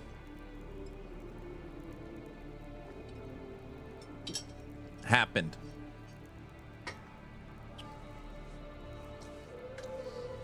Definitely one of those needed to be here moments. But if anybody wants the TLDR on today, a newer community member named Lightning Bolt was like, hey, Aaron, I'm 63 years old. I'm newer to this technology stuff. I've been totally enjoying your stream, totally enjoying your Discord. You have such nice people that are so helpful. And he's like, here's 5 subs. And he gave 5 subs to the channel. Very nice, just very kind gesture. And he gives 5 subs, and it started a hype train. And the hype train. Oh, Polka. We haven't heard Polka in a week. This is great. So then Farva gives a couple subs. N64 gives a couple subs. Heavy gives some subs. Orange, Toxic. Everybody's throwing a couple subs around. Right, we're having fun and we're listening to Polka. And then somebody says, Aaron, how many subs or what level hype train would it be for you to restart your subathon? I was like, oh, very funny. I was like, we're not restarting the subathon. We can't go back. Like, what's done is done. We're not restarting the subathon. Come on, restart everyone. The chat's going crazy. What level? And I'm like, guys, we're not restarting the subathon. Like, very nice of you. It was a rookie mistake answering that question. So the hype train goes level 3, level 5, level 8. It's now like level 10. Okay. And the question, what level? I get up out of my chair. I talk to my wife. Hey, honey. Chat wants to know if we hit a level 25 hype train, which would be the record for this channel ever. They want to know if I will restart the subathon, put the clock back on the screen. And she's like, she looks at me and goes, there's no way in hell you're going to hit a level 25 hype train after a 19-day subathon. She's like, you're literally not doing anything. She's like, sure, if they hit level 25, restart it. I don't care. So I come back to the chair. I sit down. Hey, everybody, just talked to the wife. She said I'm not doing anything anyways. If we break the all-time record for hype train on this channel, I will restart the subathon.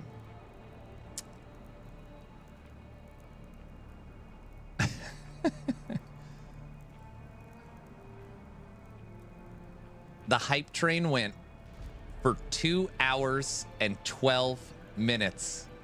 2 hours and 12 minutes of polka straight. It's the longest hype train on the history of the channel. 2 hours and 12 minutes, all because of Lightning Bolt's nice comment and 5 gifted subs. We ended up running a level 26, 1,000 sub hype train. 1,029 subs, level 26.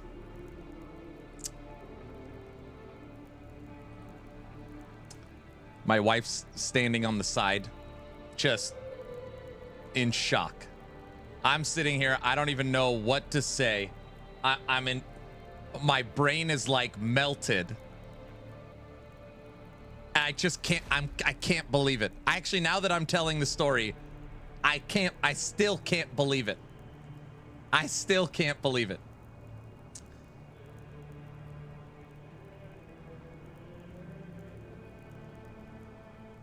So, Aaron, what does that mean? Tomorrow, when I boot up the stream, we are restarting the subathon event. Now, I don't expect it to go very long, but tomorrow I'm resetting up the fence cam, resetting up the stream and the clock, resetting up all the time extensions. Tomorrow we're doing movie night. Aaron After Dark is back. And I can't believe it.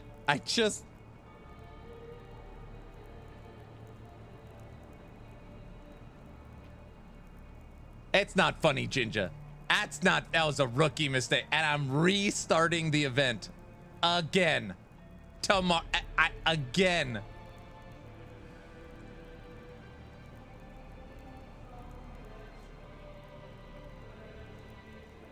It's a bit funny. I just. So Voltan, this is literally happening and we hit like level 13, level 16, level 18. And and I have a moment of clarity. Somehow, the subathon's gonna restart, and somehow within 48 hours, Drayden's gonna show up. And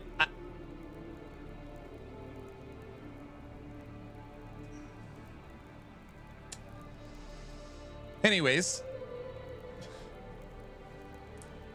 that's the TLDR.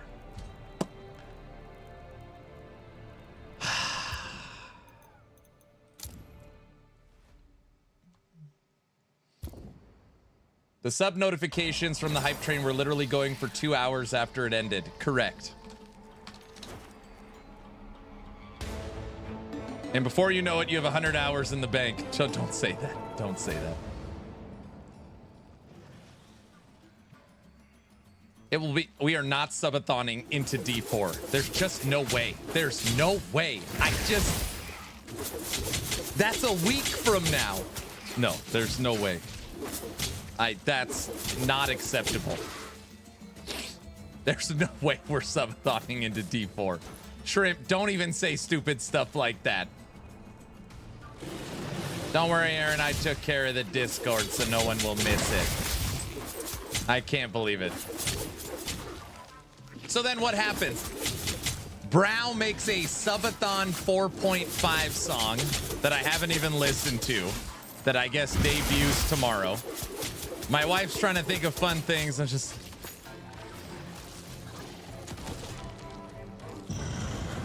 It's happening, Aaron. No, it's not. No, it's not. So now people are like, well, your subathon really never ended. We just gave you a long break. Shin, how was I supposed to know? It was a joke. It was a joke. Shin, Dobby isn't free anymore.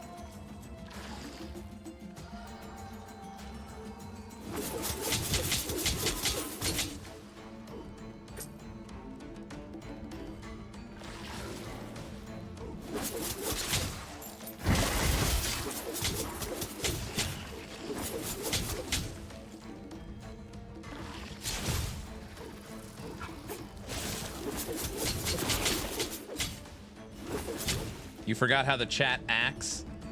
Dude.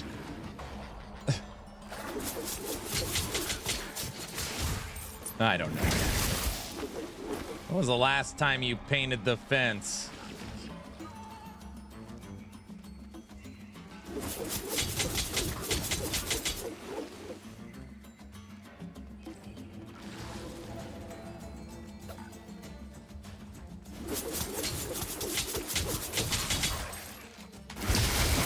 Seriously crazy.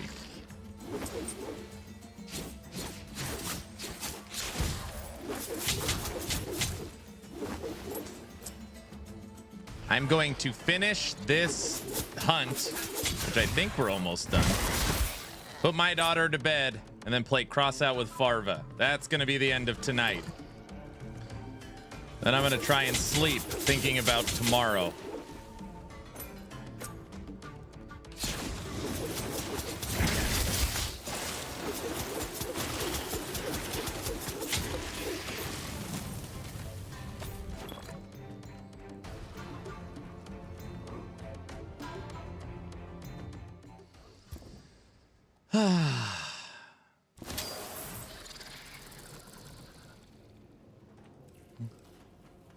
Aaron got us all last time. It was a quiet chess move for the end of the last subathon, or I guess the current subathon.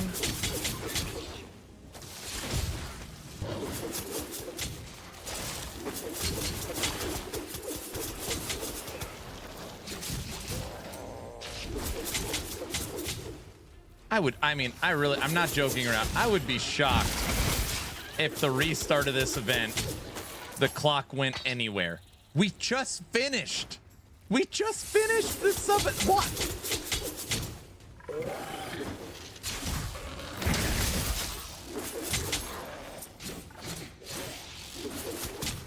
The real chess move was Subathon 2 ending. Okay, well, Subathon 2, I had to take matters into my own hand, and that was 65 days. 65 days.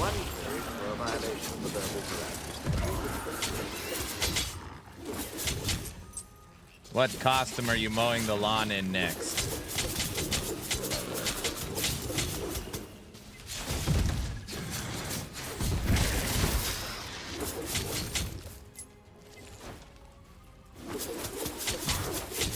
It's fine. D4 is coming. Best way to kill the subathon. Tech, there's no way in hell I am subathoning to death another 7 days. 6 days. Don't.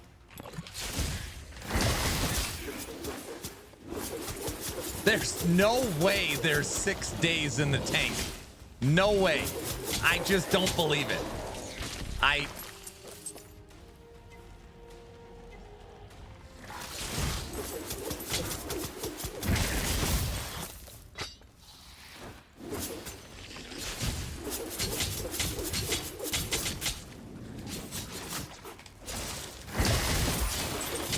Aaron, can I use primordial items to make legendaries? No, you can only use one primordial, and you can't transfer sealed affixes. So if your idea is to use a T8, you cannot. But you can make them legendary. So if you find like a T-Rex skull with 1 LP, yes, that can be a legendary. You could slam it just like a regular unique.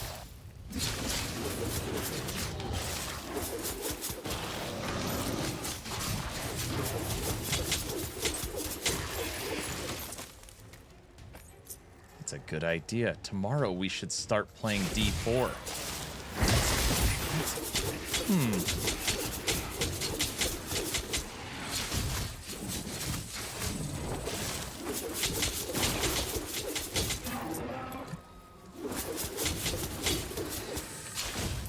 Inmates have taken over the asylum. He's plotting already. No, I didn't.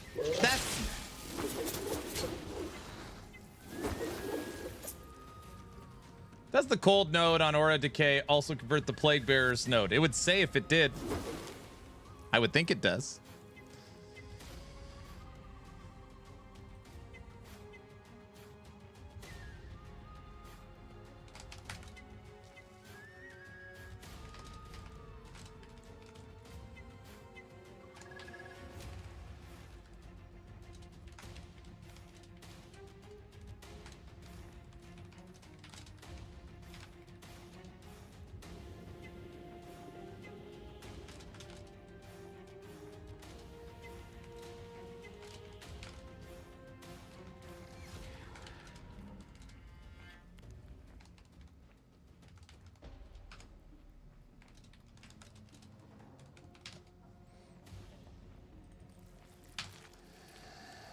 Where's the jazz? Yes, thank you.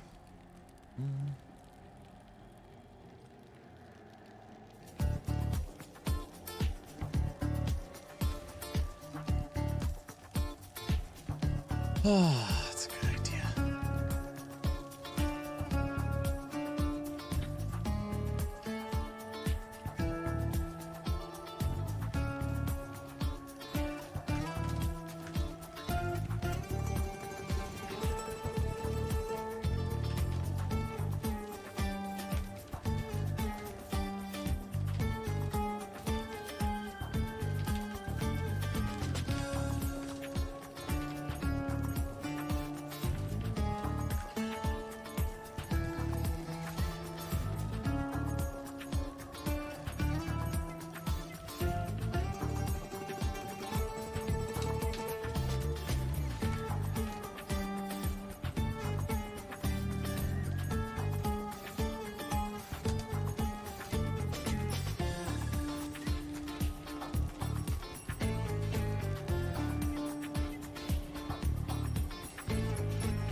All right. Okay. Bro, to my left is my fence camera. It's not even connected. Might have to watch the VOD at some point.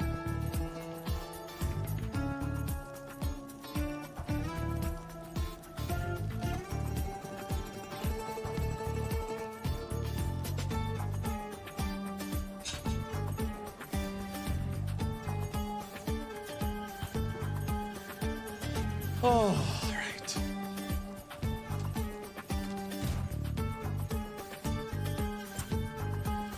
You have a flashlight? I'm not setting up the sleep camera right now. We'll do it in the morning. Actually, maybe tomorrow I'll take off.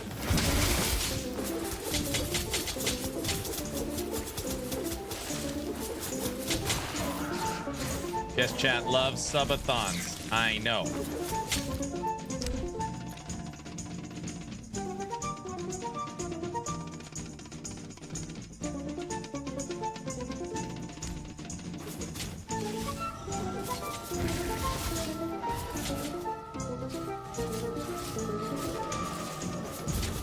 What do you mean, what? Toxic? What do you mean?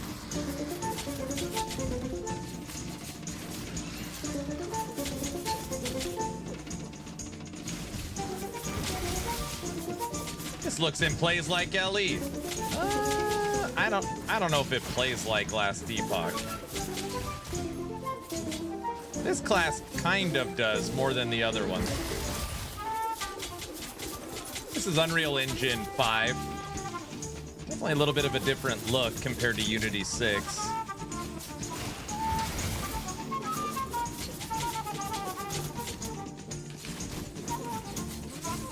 I mean, I was gonna say start the subathon next week to take time to prepare.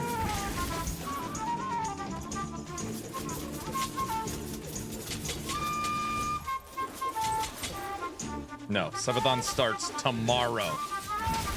Movie night, one day, done. Move on with life.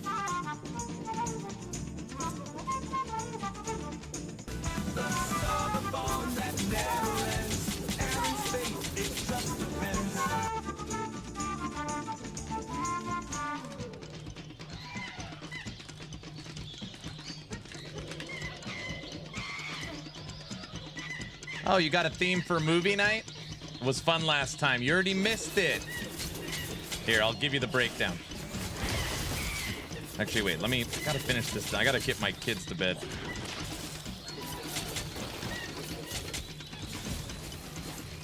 The theme for movie night was mobster, gangster, mafia movies. Okay, that was the theme for movie night. We voted on 25 mobster movies.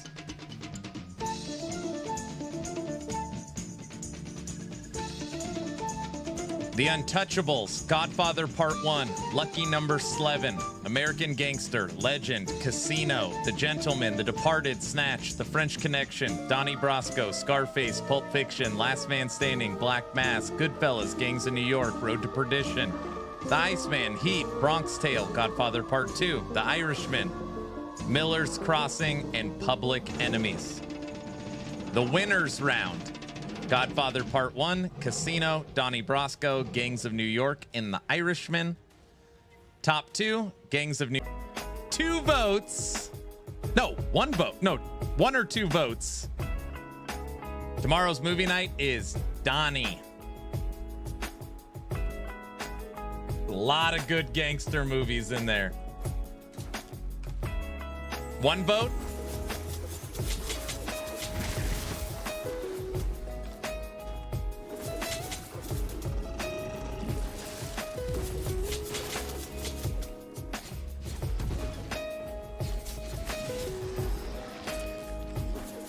I'm not gonna lie, I'm sitting here like Godfather Part 1, Godfather Part 2, Scarface, Casino, Goodfellas.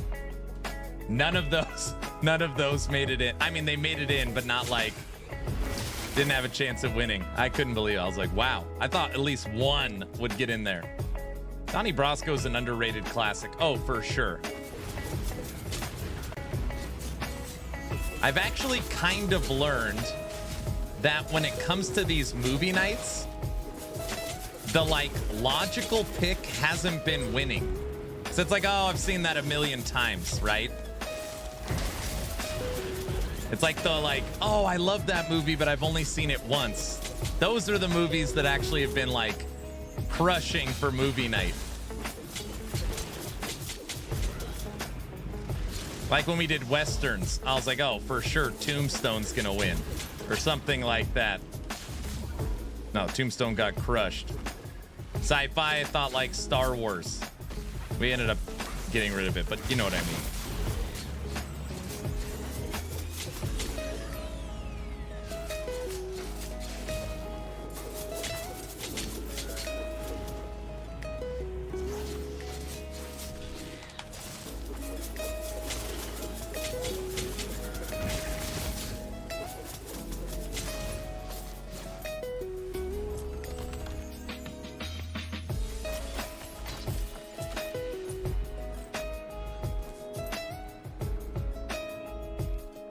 Did you ever watch the series The Offer? It's the true story of the Godfather movie, was made within Miles Teller in it. Great show. I did not.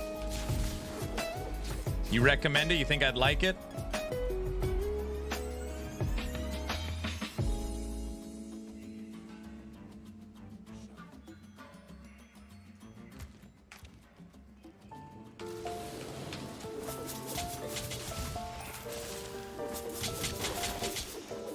What's up, Nish? What's the next movie night? Tomorrow we will be watching Donnie Brasco, the mafia movie, gangster movie.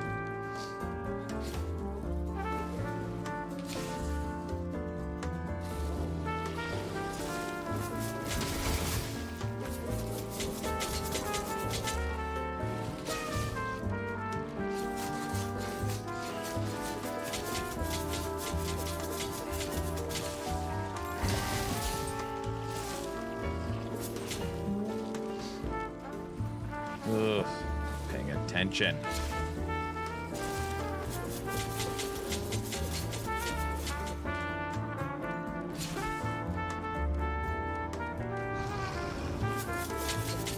We let Farva pick the category. He almost picked police. He was like, it's either mobster or police. Like, those are pretty close categories, but he went with gangster.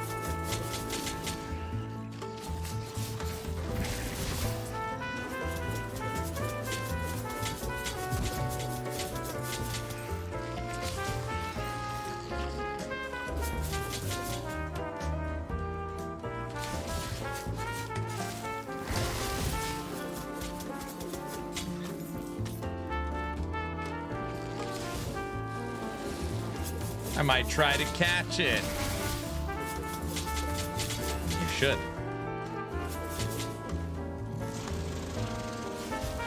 I definitely know the movie, but I haven't seen it, I don't know, maybe 10 years. A long time. Don't you tell him nothing, Donnie.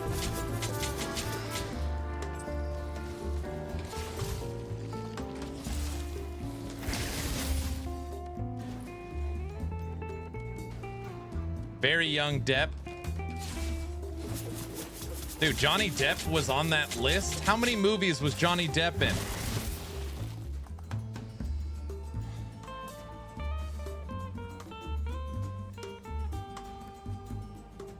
Donnie Brasco. Black Mass.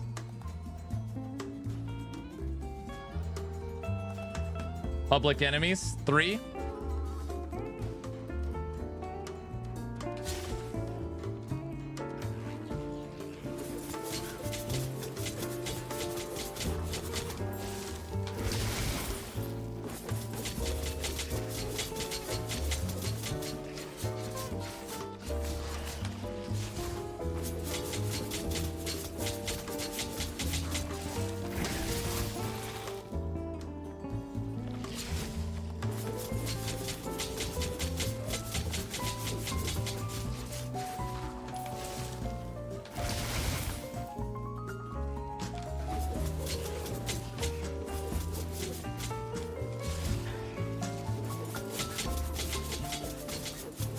If anybody is down for Crossout tonight, that's what we're going to be playing.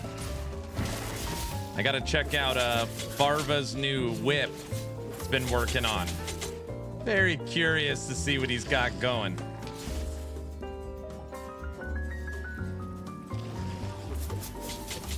For Aaron After Dark, we always listen to chill jazz. It's a way to relax for Betty Bye time.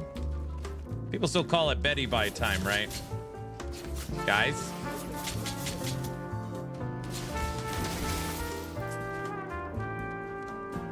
Get the clock going already. It's tomorrow. Oh, gosh.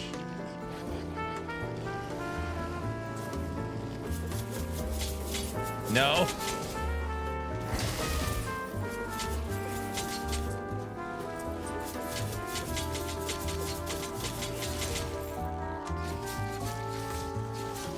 I'm not gonna lie, there's a couple movies on this list I have not seen. People are like, bro, you have to watch that.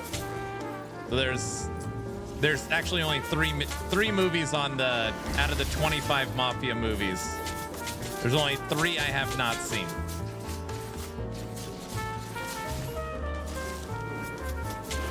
It is. I've not seen The Iceman, Legend, and Miller's Crossing. I've not seen those 3. Night, Toxic.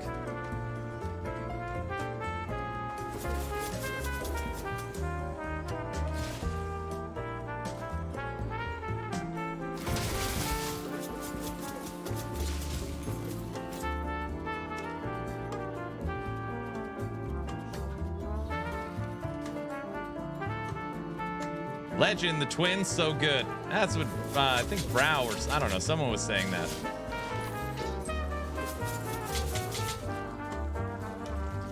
Hey Tech, check this out. You see this hunter's bow that dropped on the ground? It's got this little jewel symbol on it.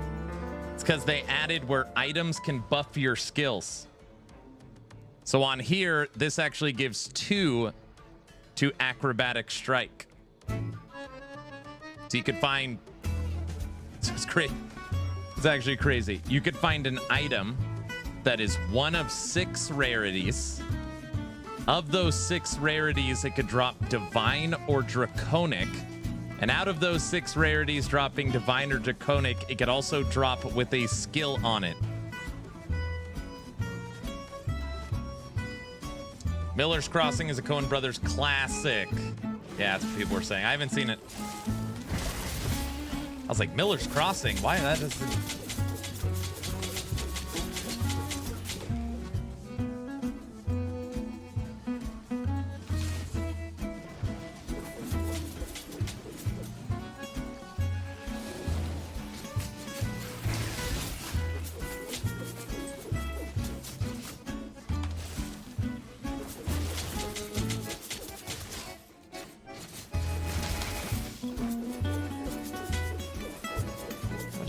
is this little purple guy I'm fighting?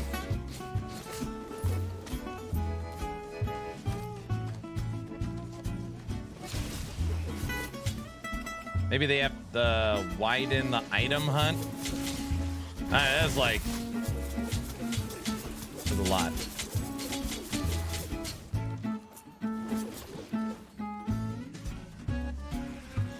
Yeah, you could juice your maps. You could actually like super juice your maps, actually.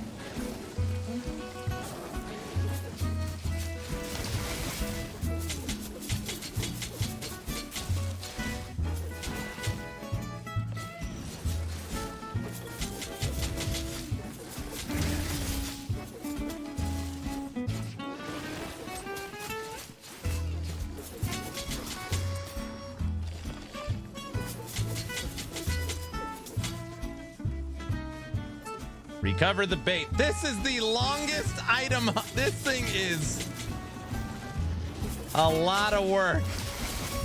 I've never done this hunt before.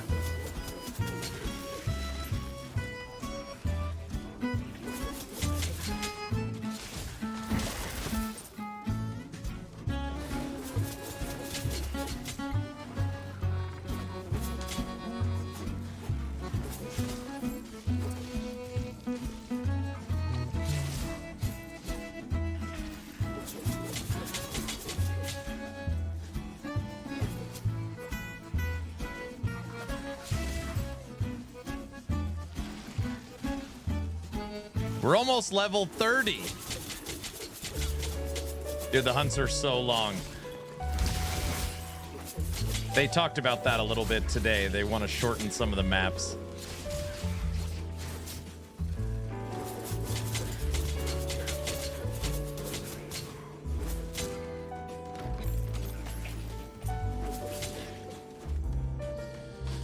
Long endgame mechanics are fine as long as one, you can start and stop at any point. So for example, I only do 20% of it and then I got to go put my kids to bed and I'll do the rest tomorrow. So you got to have like be able to jump in and out. And you need meaningful rewards throughout it. So for example, if I spend 2 hours doing this hunt and then at the end you have nothing to show for it, like that, there's got to be like a guaranteed something. This is the end. We made it. All right.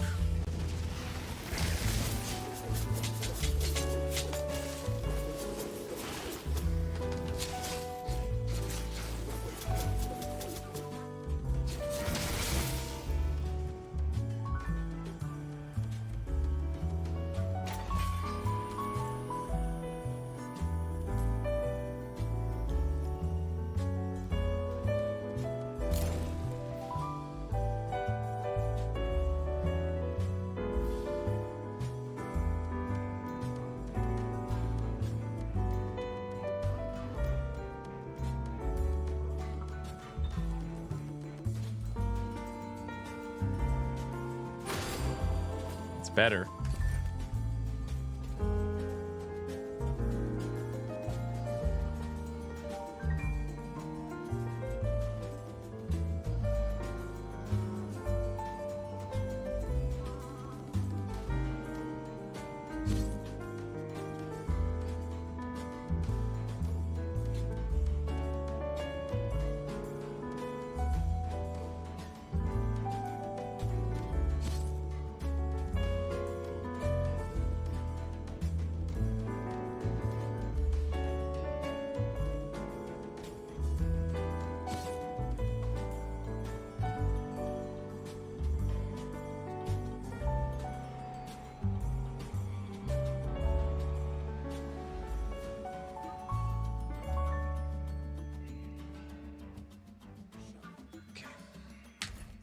Done.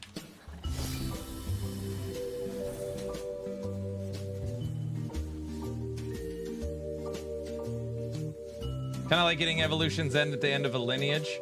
But what's hard is that is like a side zone, right? You're running your monolith and you encounter that. It's probably got to be better than that. But yes, that's, you know, you're on the right track for sure.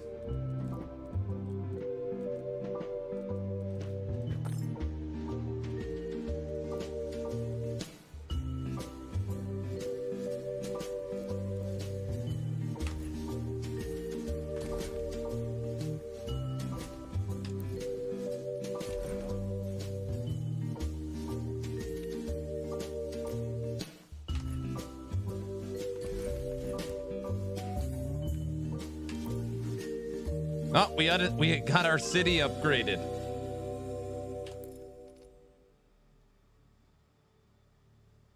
Unlocks access to the Grand Benedictor.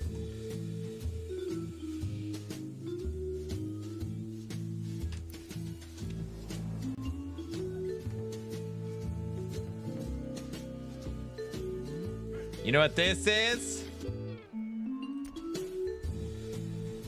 Isn't this your... Oh, actually, I thought...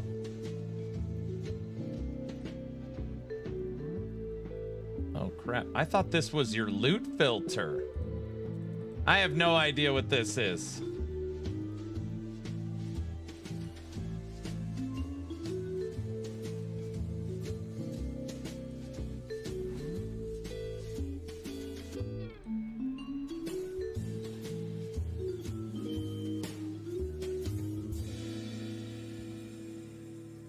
Is this like a codex?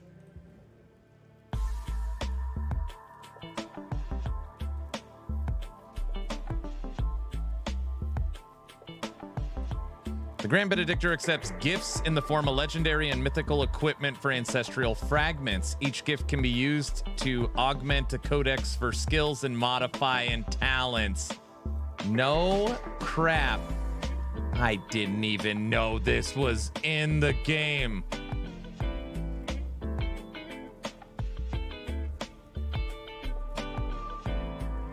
After offering a certain number of items, the Grand Benedictor will grant you a permanent blessing, allowing a benefit from 1 bonus point to a specific talent or 2 modifiers for specific skill.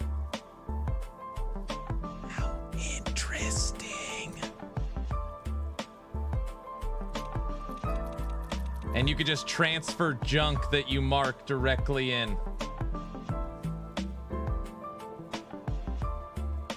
This is breaking down legendaries and fragments to get talents.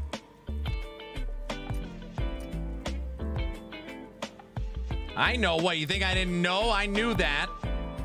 I knew that. I didn't want to tell you because I didn't think you knew. That's why I didn't tell you.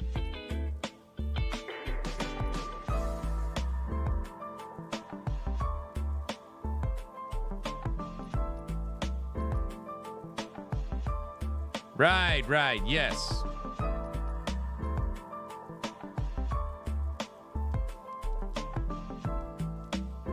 Like, what does this do?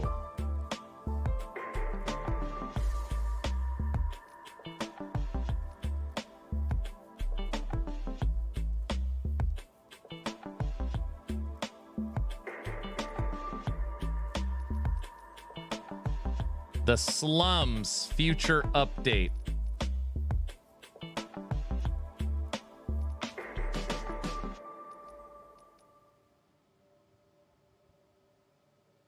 Games, items, food, he never shares it all, even in person. Oh, get out of here. I don't eat in person. You know that.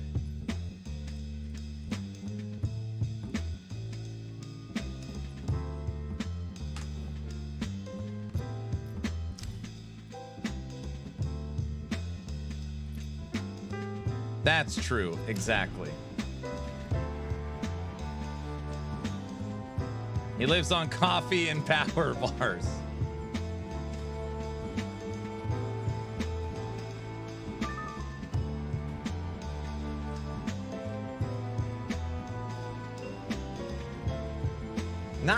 Not just power bar. I don't, you know. Me and Tech went to a conference together that won't be named. And he's like, all you do is drink coffee and eat power bars.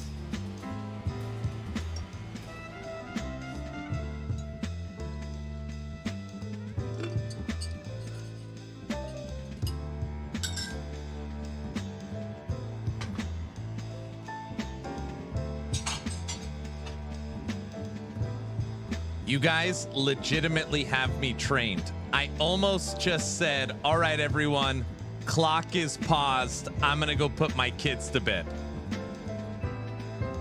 Oh my gosh. I'll be back for Aaron After Dark. That's not funny. That isn't funny.